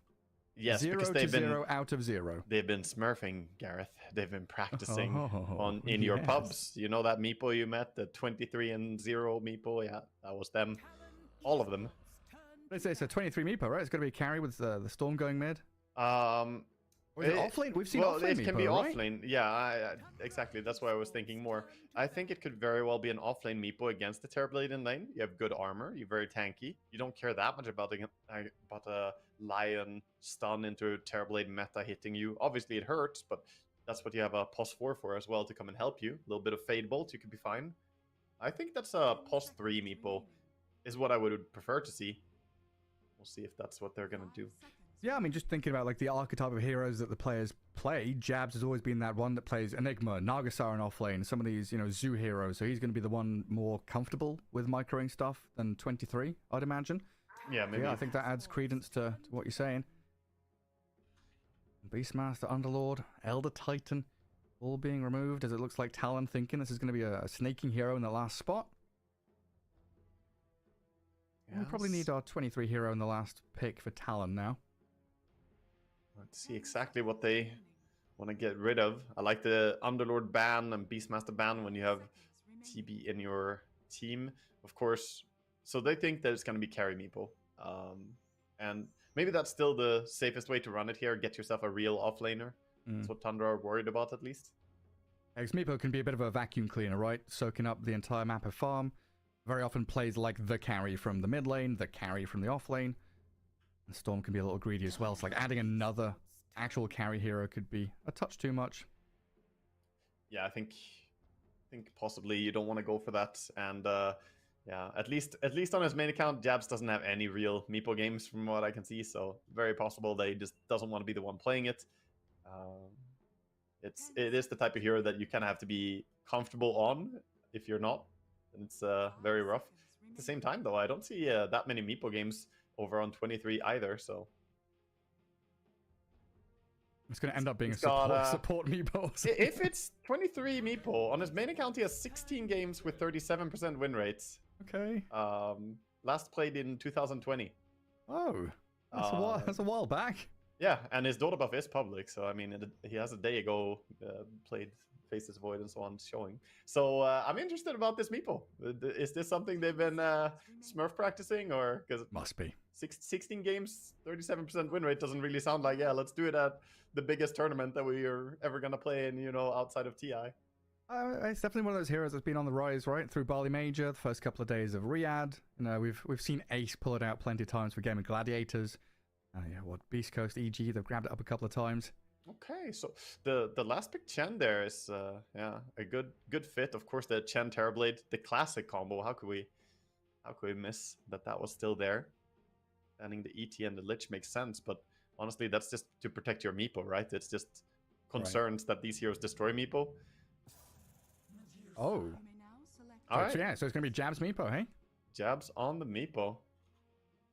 So we're expecting Rod of Atos build as usual? Yes, this should be the current offlane Meepo with, classic kind of power treads into Rod of Atos, and then you just go fighting build from there. You get yourself Shard, Aghanims, and off you go. As many team fights as possible.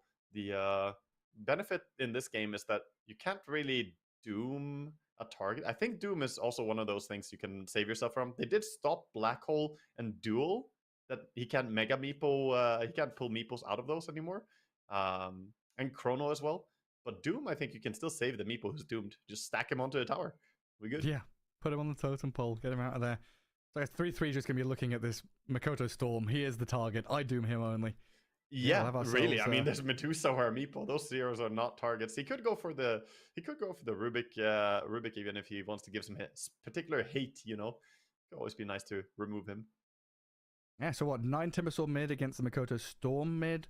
3-3 Doom with a Saxa Lion going to be against a Medusa and Silencer. So double ranged into that, and then Jabs and Q, the Meepo Rubik against Terrorblade and Chen. Yeah.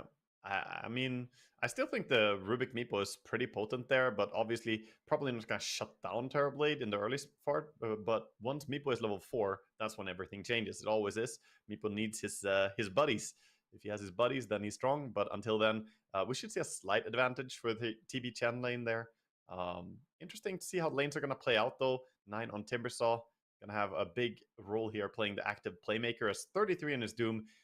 Pretty much one of the greediest Dooms that I've seen, at least. He kind of pioneered the whole Midas straight into Octarine build in, a year ago or so when it started becoming really popular. He was the one kind of leading the way on that build.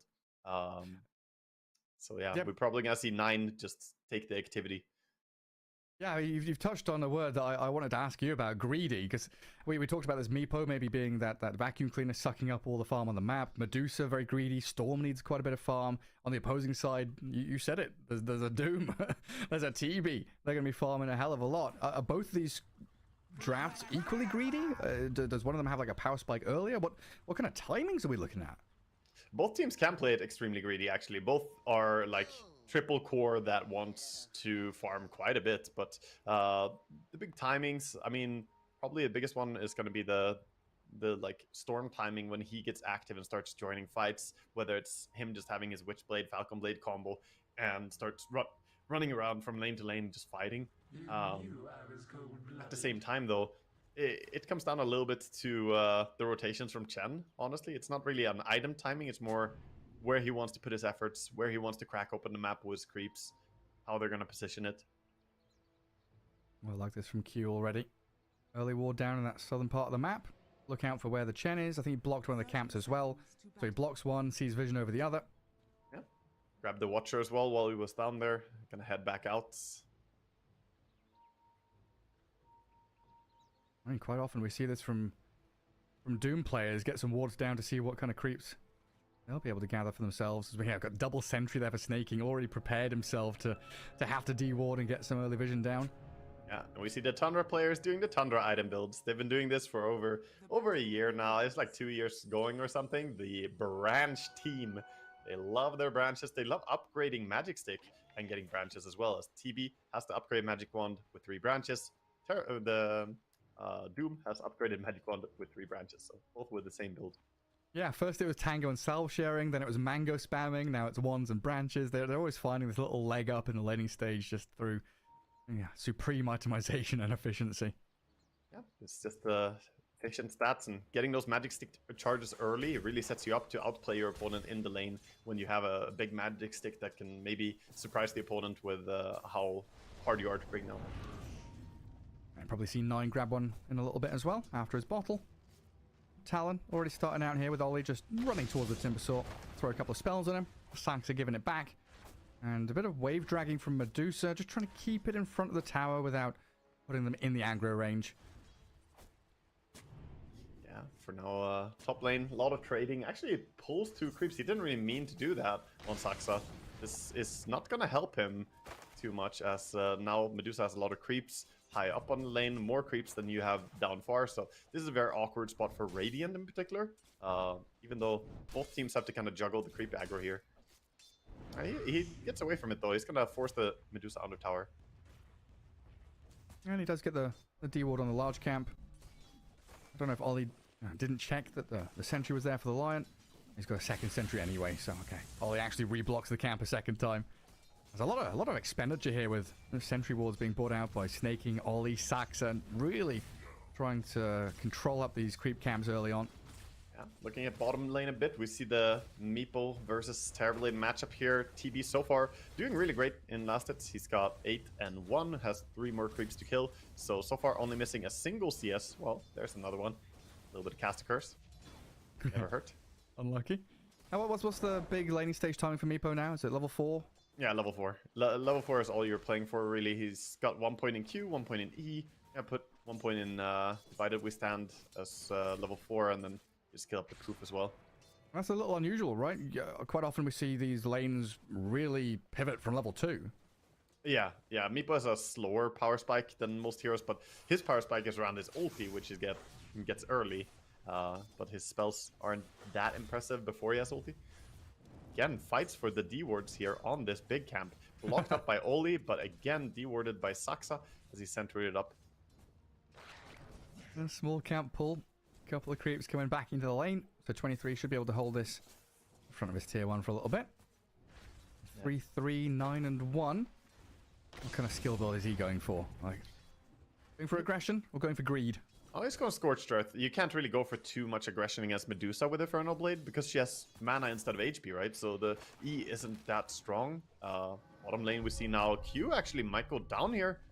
Penitence, the Centaur Courser, chasing forward, and first blood for Snaking. Nice little Courser, just getting some auto attacks and underestimating the Penitence. Dangerous thing to do. 5-second duration slow. Long duration, and of course having that 20 bonus attack speed. It's very nice, like giving a little bit of power treads to your Centaur Courser. And Skitter got some good damage on jabs as well. Metamorphosis and that Reflection forces the Meepo to salve already. Skitter just continues free farming as Tundra having a pretty spectacular early laning stage. TB doing very well. Timber against that Storm in the mid lane looks reasonably even for now. Nice, hit that point where he's untouchable.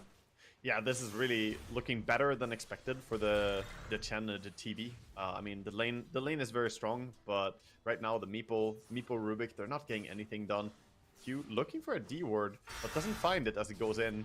In fact, gonna end up only pulling half the creep wave.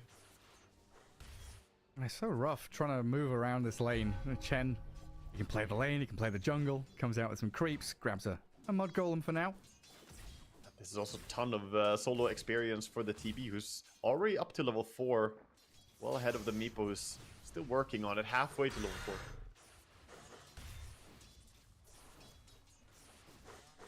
Yeah, really needs to hit that timing. Skid's pretty far up the lane here, but again, just no real threat to him. Yeah, Snaking's back in lane.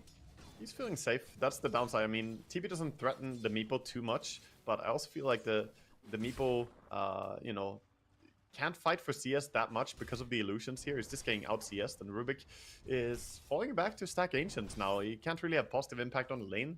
So this lane did not work out the way that Talon wanted right now. It's definitely Tundra just running the show on bottom. Snaking. He's coming up top. Double Mud Golem through the Twin Gate. 23 sat about half mana there. 2-1 charges. Ring of Bassi.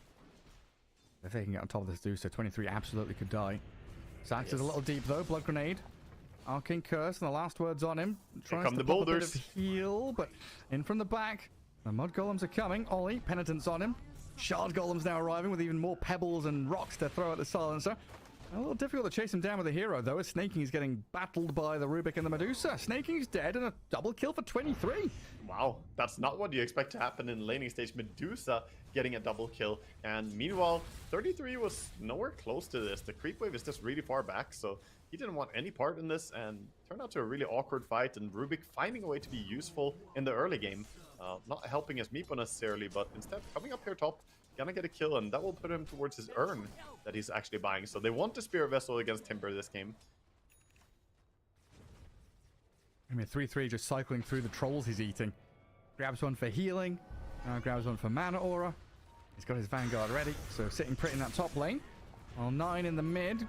Gonna get defended by Sax's Lion, making sure that Ollie and Q can't get right on top of him. Even Meepo coming across for a bit of a party here with one of his clones. Yeah, he can always run around with one Meepo and then farm with the other. Is a nice thing for Meepo rotations at least. Storm has a regen rune. TP's bottom. Skitter feels this coming. The aggression from Jazz there a little too much. He didn't sip. He let the regen time out. The hell, man? That's illegal. Regen runes from Storm are never meant to time out naturally. He keeps zipping. Oh, yeah, you're right. He had a good 5 more seconds on it or something. Could have jumped a little bit. Oh, farm out a little wolf camp. Still sticking around bottom, but it looks like Tundra have the perfect read on this. They are nowhere to be seen, hiding back in the fog. Sax is going to grab Wisdom Rune after stacking some Ancients. Oh yeah, look at that. Juicy gold ready for 9 to come and take. Both teams have stacked up Ancients, but it's Radiant with bigger stacks right now. Definitely got a lot of money available. I think you go and take that with Timber here, 9. Just go and get rich, man. Bottom lane, though. They're thinking about not giving it up. I think they should give it up, but if TB wants to defend, they can always try. I don't think they're doing it, though. Snaking says, nah. I'm going to go top. Twin Gate with my creeps. We can put some pressure on their tier 1. Just let them have this. It's a freebie. Yeah. Top tower, not being pressured by 33, but he's pulling the creeps into the jungle, farming small camp and the creep wave at the same time. So he's just really rushing towards that Midas. Gonna get it as soon as possible. What's his courier doing, though? It's an agent. It's delivering an item. Special package for Doom. They're standing there, waiting for Doom to come across. Courier got told to sit, and it is very obedient. Maybe he was baiting with it, you know, get someone to go on it, doom them. Come on, snap my courier, I dare you. Well, they trade out tier 1 for tier 1. Saxa's eyeing up 23 under this Radiant Observer ward. Okay, that actually gives away that he was next to an enemy creep or enemy hero. The fact that the tornado was cast, yeah, it's only cast when there's an enemy nearby. So 23 aware. Oh, he's got to be. He's zipping onto 9. Arcane Curse on him. They do cancel the Timber Chain jump, so a good move there as Saxa. He's backing up 9's Timber, but the damage will take him down in the end. That was clean by Mikoto. They didn't actually have high ground vision, so it's a little bit hard there to cast the Electric Vortex perfectly, but he waited for Timber Chain, didn't get fecked out or anything, and just pulled him back. 9 gets punished for being a little bit too far out of position. Speaking of that... Yeah, Snaking. Trying to be oppressive here, right? Stealing jungle away from the opponent, looking to take over that top part of the map, give 3-3 a bit of free space. Dies and forces a rotation from Talon, but that's a good kill nonetheless.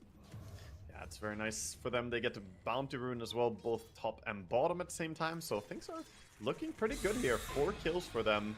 They did remove bottom tower. Map is, you know, evenly balanced in towers taken, but I think they're more active now in looking for kills. At the same time, though, we see Tundra just farming. That Midas coming in on Doom soon. He's got 4 levels in Devour, no point Doom yet, and TB is just hitting creeps with a Midas as well. This is all over greed, man. Greedy. And 3-3 gonna get punished. Meepo's come in with the help of the Storm, trapping him in the nets. All caught up with the roots and jabs with Q, the stolen chakram. That's what secures the kill in the end. Nice pick off. See if they're gonna try and do something more with it, or if they're just gonna back out. Probably just gonna try and play it safe here, get back to farming. I mean, this is one of those games where we're going to look at the map and we'll see no neutral camp dots on the map at some point, right? Do some Meepo Storm. We're going to farm everything. I don't believe it. I've never seen it. The map always has some annoying, pesky little dot somewhere, something you can't reach. If it's not a creep, then it's a tormentor, and that counts too, Gareth. If the tormentor is not taken, I'm not satisfied. Everything needs to be dead. Okay. Roche, tormentor, and all the creep camps. I believe in both these teams' abilities to kill everything on the map. We need just to get obliterate it. Need to get that TB Manta style, Meepo Manta style, Medusa Manta style, and then just send them all over the place. Nah, just salt the earth and kill everything. Sentry everything. Sentry, yeah. Well, that's the way to do it. Right now, Talon on the aggressive though, going into tier 1 mid. They're not sitting back and farming. They're trying to push the issue. This is quite early on as well. Like 11 minutes in, your Medusa's joining in fights. Yeah, Medusa is, well, she's joining in to open the map more. They need to get more farming grounds. This is not sufficient. They need to have bigger maps. So this is very much in her own self-interest here to get access behind this tower. You know, open up the enemy jungle a little bit more. See, at least Jabs knows what's up. He's got one Meepo out farming some jungle camps. TB's farming that southern part. They're starting. They're working on it. No defense of this tier 1 mid at all from Tundra though. Very content to clear out the stacks for 9, so he ramps up his farm. And Tundra still looking pretty good in the net worth department, but Snake King's going to get blocked in by his own wolf, caught in the chakram, which is still held by the Rubik. 9 thinking about turning around and playing here with a mana drain out of Saxa. 23 losing a lot of his effective HP, but they've got the global, and that stolen chakram just doing so much work from Q. Yeah, and the silences and the disables really well done. The way they're, you know, stopping this Timber Chain out. Looks like 9 just cannot escape, and Timbersaw really not having effectiveness here. So did a good job with the 5 heroes that they picked in terms of just being able to control him in the fights. Both the Rubik and Silencer having big impact, but also a Storm and the constant roots as well from Meepo. Midas, 10 seconds. 33. Still on cooldown. Just farming. He's going to get zipped on. Koto, long go, runs out of mana, Doom thrown on the Storm. 3-3, still surrounded here. Q and Ollie with a stolen Doom. Oh, wow. This really is a fun game for Q, isn't it? Chakram and Doom and Timber Chain and Lion spells. That was an angry Doom usage by Q there, just making sure this guy is not getting away. I think they would have gone him anyway, but... You doomed my Storm, I doom you. Oh my god, look at the amount of gold they got for killing Doom. 33,345 gold? That's a lot of money, Gareth. I know he's fun, but damn. You had me for a second there. 33 what? It's the comeback mechanic. The rubber band is back. It's more than the net worth of an entire team. Old Talon going to platform in this Radiant Ancient spot. And 3-3. I mean, he's respawned and come back up top to continue farming. But look at who's ready and waiting for him. Fade Bolt, Vortex, dragging back into the damage, trying to Scorched Earth and run away. Akurto, a little bit more mana to play with here. With one short zip, they'll find the secure kill. But Saxa wanting to turn this around. Spike and Hex, reflection from Skitter. Oh, the Finger of Death and the final touches. Yeah. It's going to get a stack up as well. Got it in time within the 3 seconds there. Gets the kill. Very nice. You gotta get that scaling. You know, if you get, you know, Aghanim Scepter on Lion here, you can get some big damage. Big damage. But don't think we're gonna have time for that though. He's probably just gonna try and get his blink. Play the utility. How close is TB now to Manta? Ultimate Orb, 400 gold away. I mean, how much value is the shard on Lion? Like after his blink? Pretty good here. Buy it, or just wait for... Oh, TB. Silenced up. No chance to Sunder. Magic Burst damage is there. Oh, and they're behind Meepo coming in. Oh, you're right. They've been snared up. Snaking. Hand of Midas on cooldown for TB for 30 seconds. I mean, you just buy back. Go and use it. Yeah. I mean, This Midas, I'm telling you, man, I'm not on board with Midas Terrorblade. I think it's trash, Gareth. I'm gonna say it like this.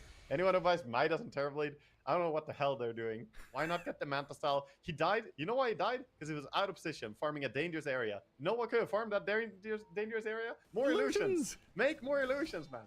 I don't get it. Teams. I don't know. Teams are getting ultra greedy on Terrorblade, who's already a greedy hero. You need to get some stats, man. I mean, what, we've seen 3-4 games with TB Midas and they've lost them all? Yeah. Ramses played it and lost, right? And, Heritage. I think there was one more, but I can't remember. Yeah, Kiritic. Well, I know that Jim Park didn't do it. He was a man of honor. Yes, the Scardy Russia. Well, 3-3 has said, I don't want to be top anymore. 9, please. Snaking is in danger here. He's going to go down. Oh, he sure is. Just relentless from Talon. They see a hero, they kill a hero. You show on this map and they just bring the numbers. Ooh, look at that stolen int on Silencer already at 15 minutes. 20 stolen int. That is quite an impressive number, actually, for a game like this.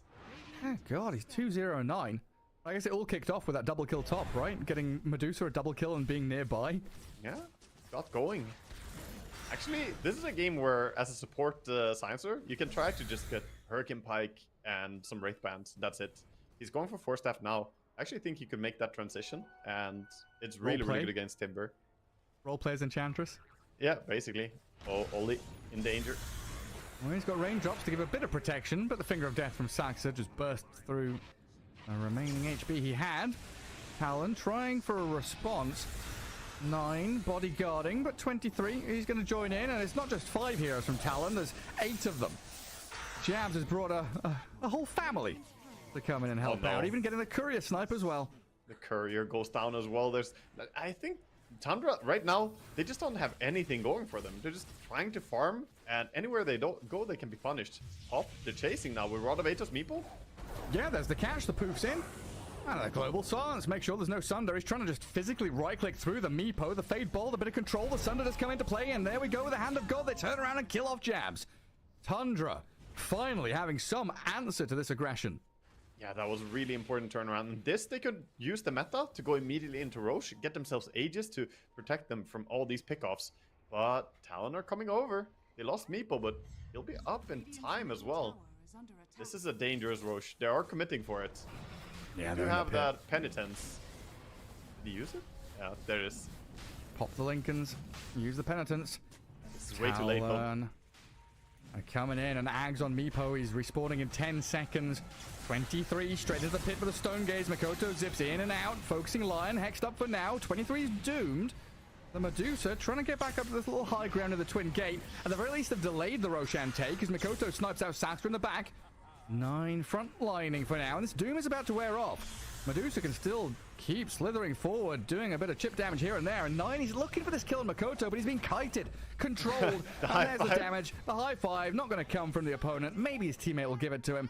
But Talon with another resounding victory. Oh, look at him. What a handsome devil. That was a really nice play, just going in with the Medusa there, charging in, knowing that they can't really commit on her. That's not going to work for them. They did expend a Doom after she used ulti. I think that's one of the worst targets that you can ever Doom, because that only stops her using Manta Style and Mystic Snake and possibly Magic Stick. That's not really big value, man. So Doom being committed, Storm had a free reign. He just jumped in, jumped deeper, and kept going for kills. And yeah, just a little bit greedy with the not only itemization, but also going for that Roche. You know, it looked like they could transition into it, but ultimately, the death timer on Meepo was pretty low. He got back to the fight really fast, too. Yeah, he's pretty bloody farmed as well, this Jabs boy. It's away!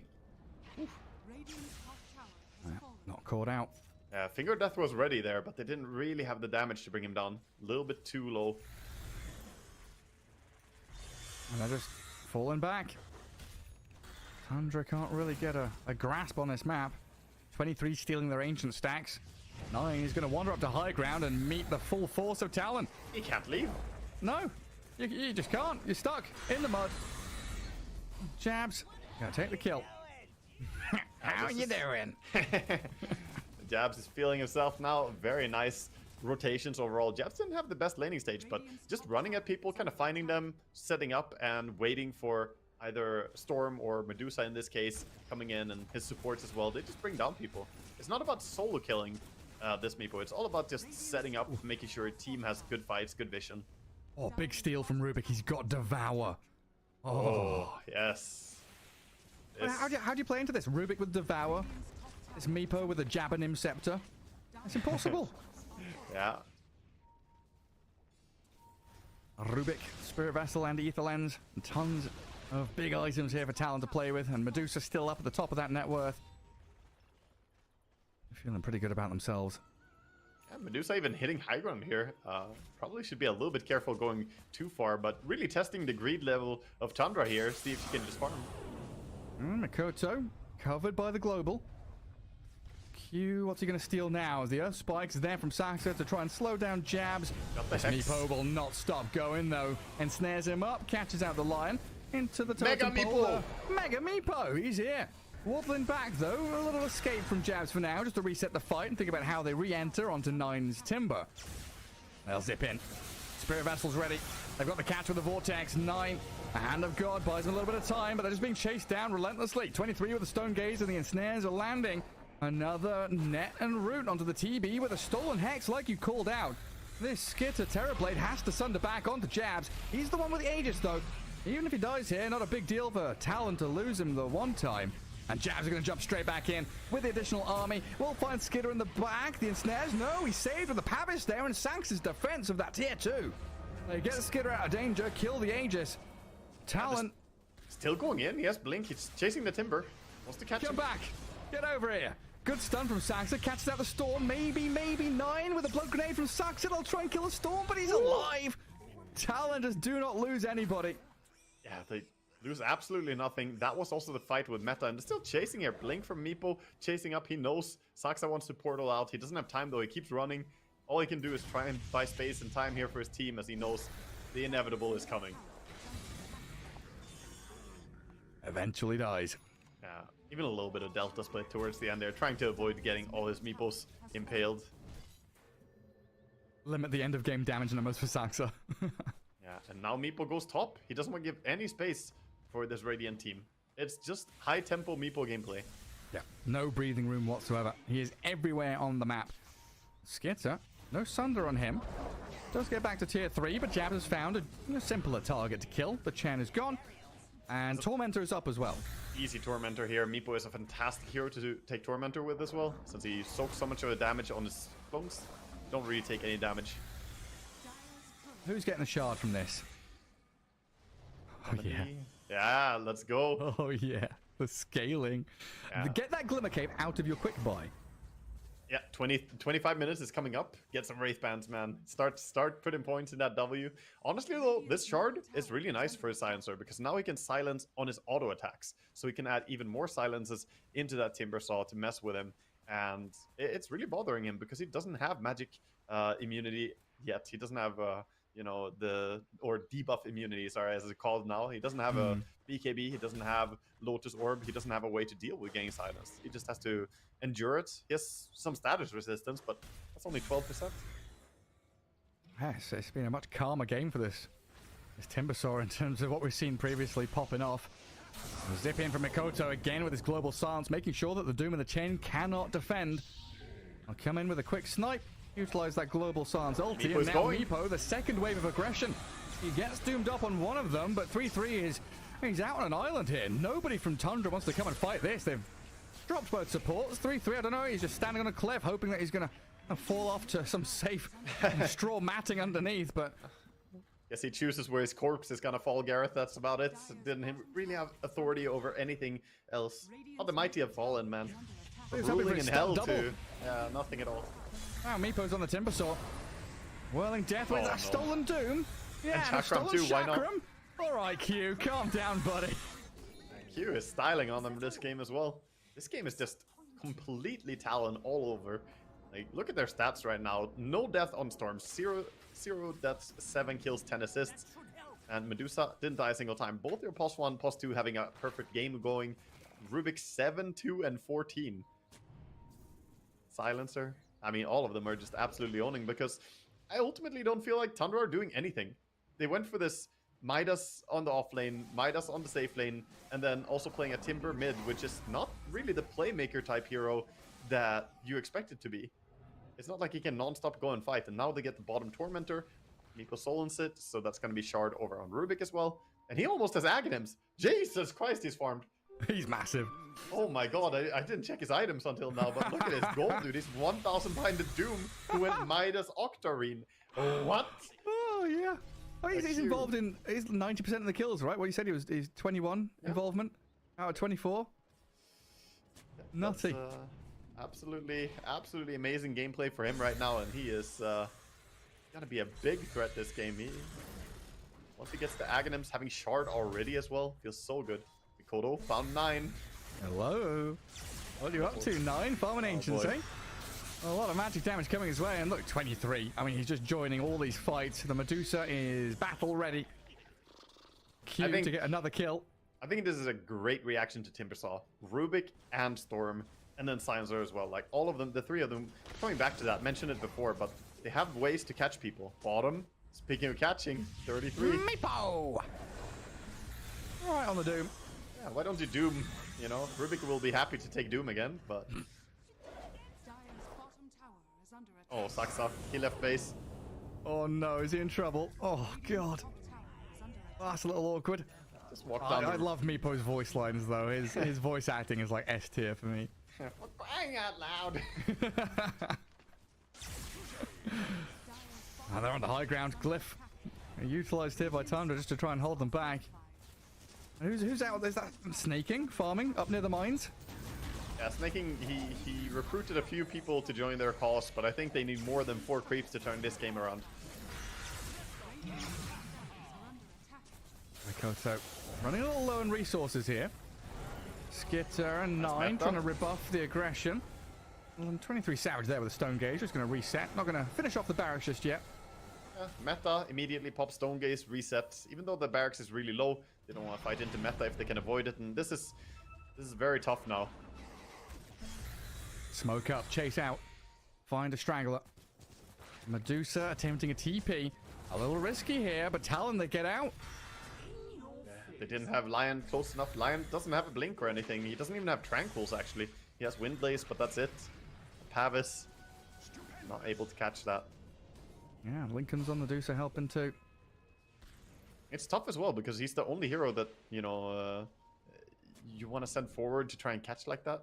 I guess you have your Doom, but he doesn't have Blink yet either. 27 minutes. Oh, Q, Finger of Death. There we go. Wicked 6 streak removed. A lot of money. 822 plus 594 that's a for a Rubik? 1,400, more than 1,400 gold for a Rubik minute 27. And Chen got it like, oh, Chen got it. 800 gold. Oh, he's buying a drums for it, you know, but probably not the hero you want to get the big payout on here. That's 4 Midas uses right there that he got paid out. Massive. 5 even. The nerfed Midas. Just hits the jackpot on the slot machine. And 20 seconds to go for the next Roshan. Both teams going to start thinking and prepping about it. You know, no, I see a cheeky play. I see a cheeky play. The Ogre Magi is coming to kill it. No, he didn't Frost Shield. He could have killed the Wisdom Rune, but he didn't Frost Shield before he walked through the tier 2 tower. He's going to try and deny the Wisdom Rune. On the right-hand side? Yeah. Well, the creep died. He died to a tier 2 tower because he walked on the tier 2 tower without shield. Unlucky. Oh, well. Gave it a shot. Top. Looks like the place where both teams want to congregate for a fight now. Yeah, 1.5 minutes till daytime. Roshan could viably be up right here, right now. It's always interesting to see, you know, how you prep for this. Like, do you set up for top and hope he's ready? Do you get ready to go down to bottom, wait on the twin gates? Yeah. Tundra say none of this. We're going mid. Well, Talon are going to start Roche very soon. Tundra, they just rushed down to try and catch the Meepo, but Meepo pushed 1 creep wave, went jungle, and now he's pooping away. And now they start Roche. This is very, very clean reaction by them. Yeah, they should have it pretty easily before the time shifts. Courier dies on the secret shop. This is why I feel using the hotkey on the courier to send courier to secret shop is something I'm never gonna do. I'm always sending it manually because I click for it to hide in the trees. But if you send it with the hotkey, then it just AFKs over the shopkeeper, and then your courier dies. Yeah. You can save a courier today, chat. Save it today. Don't do this. Manual People. selection. Oh, Cannot save a Timber today, though. I think he's going to be going down here. Yeah, even with that Lotus Orb, not offering him enough protection. Skitter sends an illusion forward to watch his friend die. Cheese over on the Storm, Aegis over on the Meepo. Both of them feeling so strong. And now Meepo heading over to buy his Hex because his courier died. But over there is a little trail of creeps. Could it lead to him? Chen? He's going to go on the creeps. There's some free money. It's always nasty for Chen to try and rebuild the army. There is that Scythe of Ice. So top lane pushing a little bit towards Tundra's side. Mid being cleared out by the Rubik. And bottom lane inhabited by the rest of Talon. I'm watching Chen. Snaking is like staring at an ancient camp. He has a shard in his quick buy, so he wants to be able to persuade the ancient creeps. But if he can't do it, he's gonna beat them down. So he's just gonna start farming here. The only place on the map he can be. Surely killing off the dragons. It's better than nothing. Right now, I don't think Tundra can make a move. They're just respecting Aegis, so sitting back, hiding in base. But this gives so much time for Talon to just enjoy full map control. Yeah, I mean, TB with his hand to Midas, he's been keeping tabs on this top net worth spot. 20,000 for Skitter. The rest of his team, very far behind this Doom and Timbersaw, miles away from him. But potentially, with a high ground hold, Metamorphosis with a bunch of illusions, if Talon go a little too deep, fountain diving and fishing with his Storm and the Meepo, there could be a chance for Tundra. It could happen, but I mean, it's a 2% chance. The Terrorblade has some farm. The problem is, Manta dodge. Manta dodge. And now the Storm zips in with the global silence over. Lion gonna get away from danger as Mikoto forced to BKB and now run away with his limited mana pool. Kiting meta. They're just running away. They know meta is now used, and this is a terrible spot to be in. I was having a conversation with someone about this recently, how the meta when you're behind. I was actually talking to Sing and Excalibur again earlier today. If you are behind as TB, you force this meta, it feels so awful because the enemy can just disengage. So they're smoking out now. This desperation. They want to get something done immediately, but Roche is already taken. You can't go for your tier 2 towers that easily. And look at Talon, all just moving together. Not gonna lose anyone to this smoke gang. And just clumped up, poofing around. This is just the timing as well. Like the moment this meta is over, now it's gone. They're gonna go back to bottom lane and push. And without TB having meta, like you said, the others are far behind in net worth. I haven't actually seen a Timbersaw have like this hard of a game in this entire patch. No. He's 0, 9, and 1 on 9. I actually can't remember last time I saw him this shut down as well. He's got absolutely nothing this game. Oh, it's like you said, counterpicked, itemized against. This Timbersaw has been completely shut down, and hello, Jabs, just going wild solo. He just stuck completely. Lotus Orb with the Timber Chain, trying to get a little bit of room, but the Storm Spirit will close that gap. Meanwhile, pushing high ground down bottom, 23. He's there. Well, they did see that there are 2 heroes top at least, so, you can try to do something bottom, but you're not killing that Medusa with Rubik behind to toss her back to safety. Global Silence back off cooldown again as well. And now the push is coming in. 40 seconds on that meta. Lincoln's Manta jumping from Jabs. They see the Lion using this Global Silence to try and pick somebody off. The Storm zips in, looking at Snaking, but Makoto again with his BKB and the runaway. They want to focus buildings instead, just try and claim these objectives. While that Metamorphosis is still down and Timbersaw is dead for 10. Maybe now with a stun back on the line and the Chakram on him, but Saxa seems reasonably healthy still. He tried to toss him back, but the stun actually stopped it. Nets being chucked around everywhere, just Jabs having a punt in it. Mega Meepo and then blink out. Look at that. The Meepo's flying around. Looks so funny, the little swimming animation. He's got a tall tower now as well in this Meepo. Damn, he's stacked. That's as simple as that. Get to level 25, make the tower even taller. It just feels like Talon are in no rush whatsoever. Yeah. They can do whatever they want. And meanwhile, a smoke again coming out here. This could be the move though. Tundra, finding Illusion Rune. They want to take it, but just gonna grab it on Timber for Dispel. Skitter, this is your moment.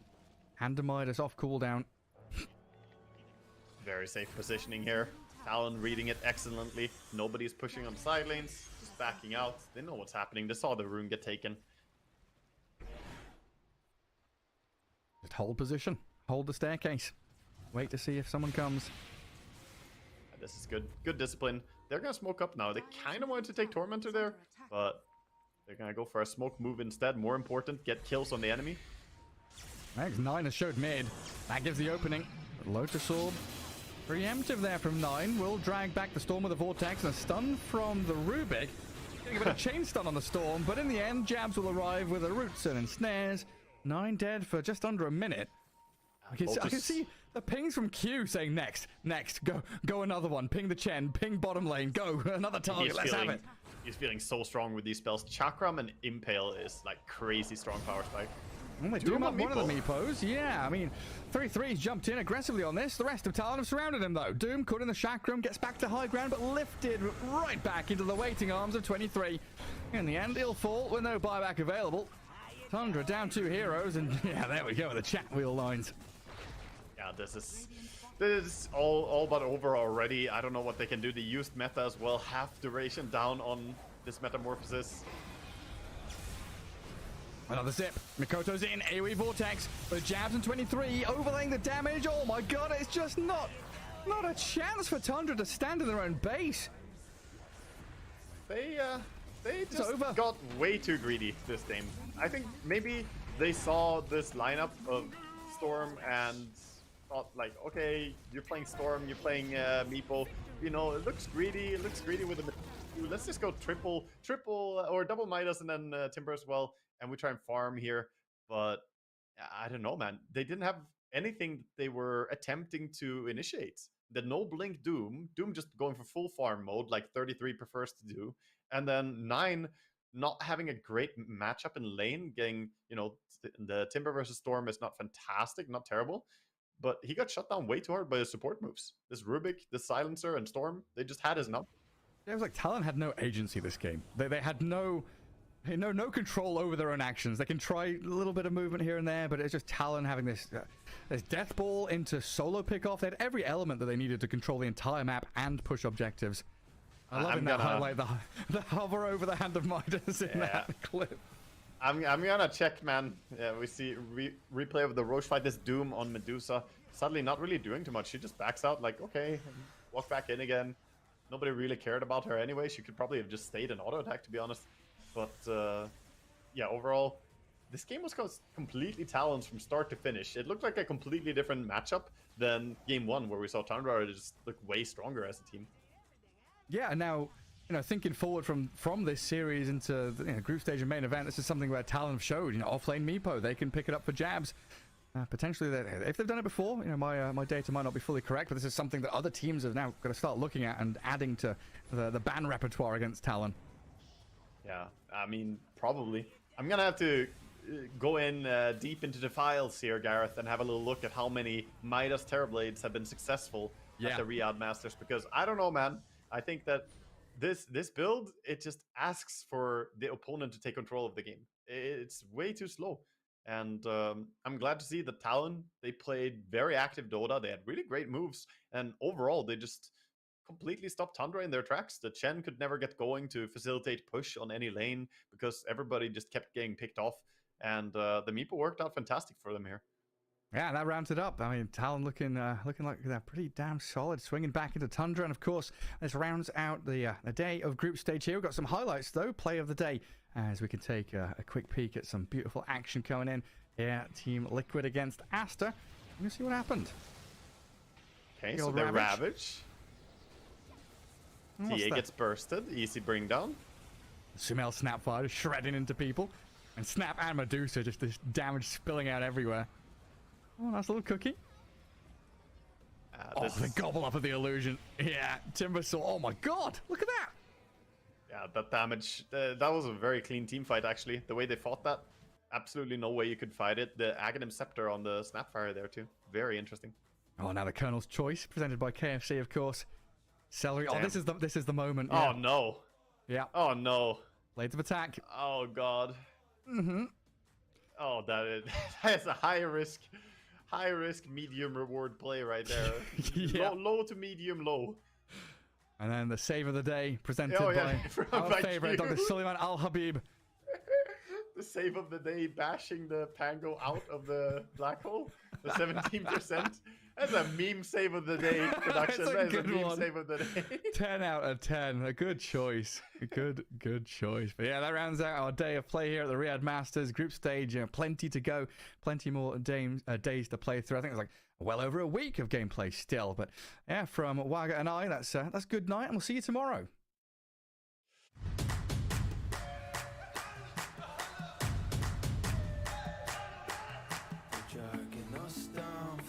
On the ground, still we're so proud. Just look at the crowd, making some noise, making some sound. You got a choice, they're hearing us now.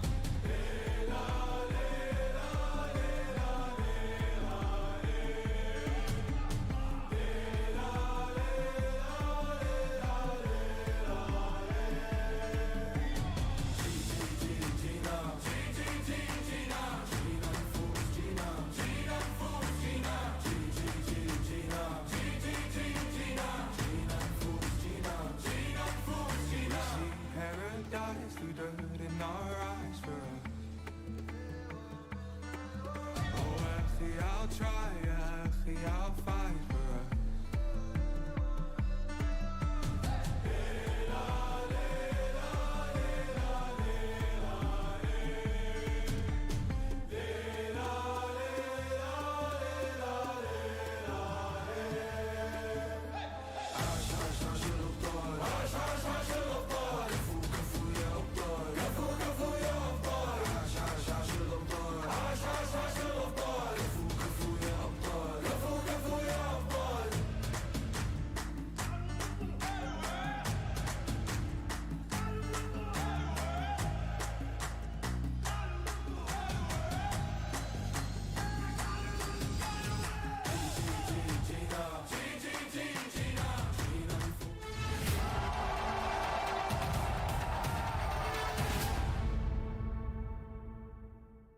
Progress is a race that has no end.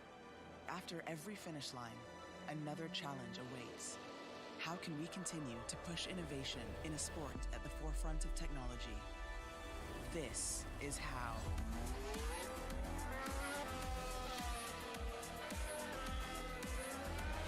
Discover how Aramco and the Aston Martin Formula One team aim to meet Formula One's sustainable fuel targets. Aramco, powered by How.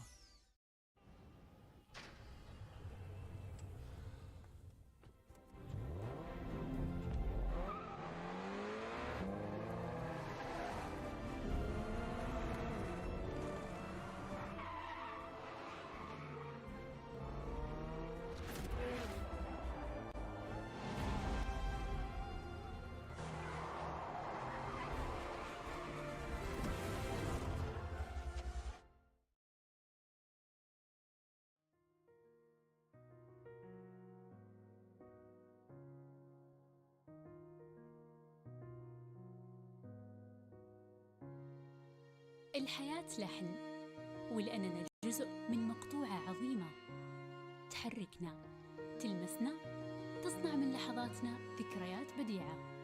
لأن الوجبة، التجربة، المغامرة يعطيك بعد جديد في هيلتون الرياض.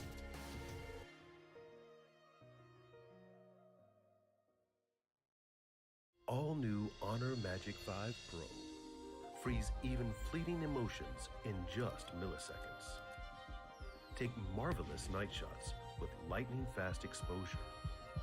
The display reveals more details in bright areas with an astonishingly long battery life that just keeps going.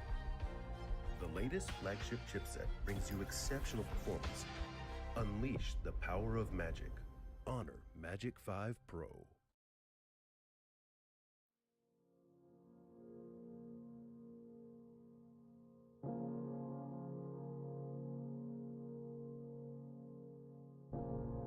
If time were to stand still, if I had a say, where I'd run to, where I would lay.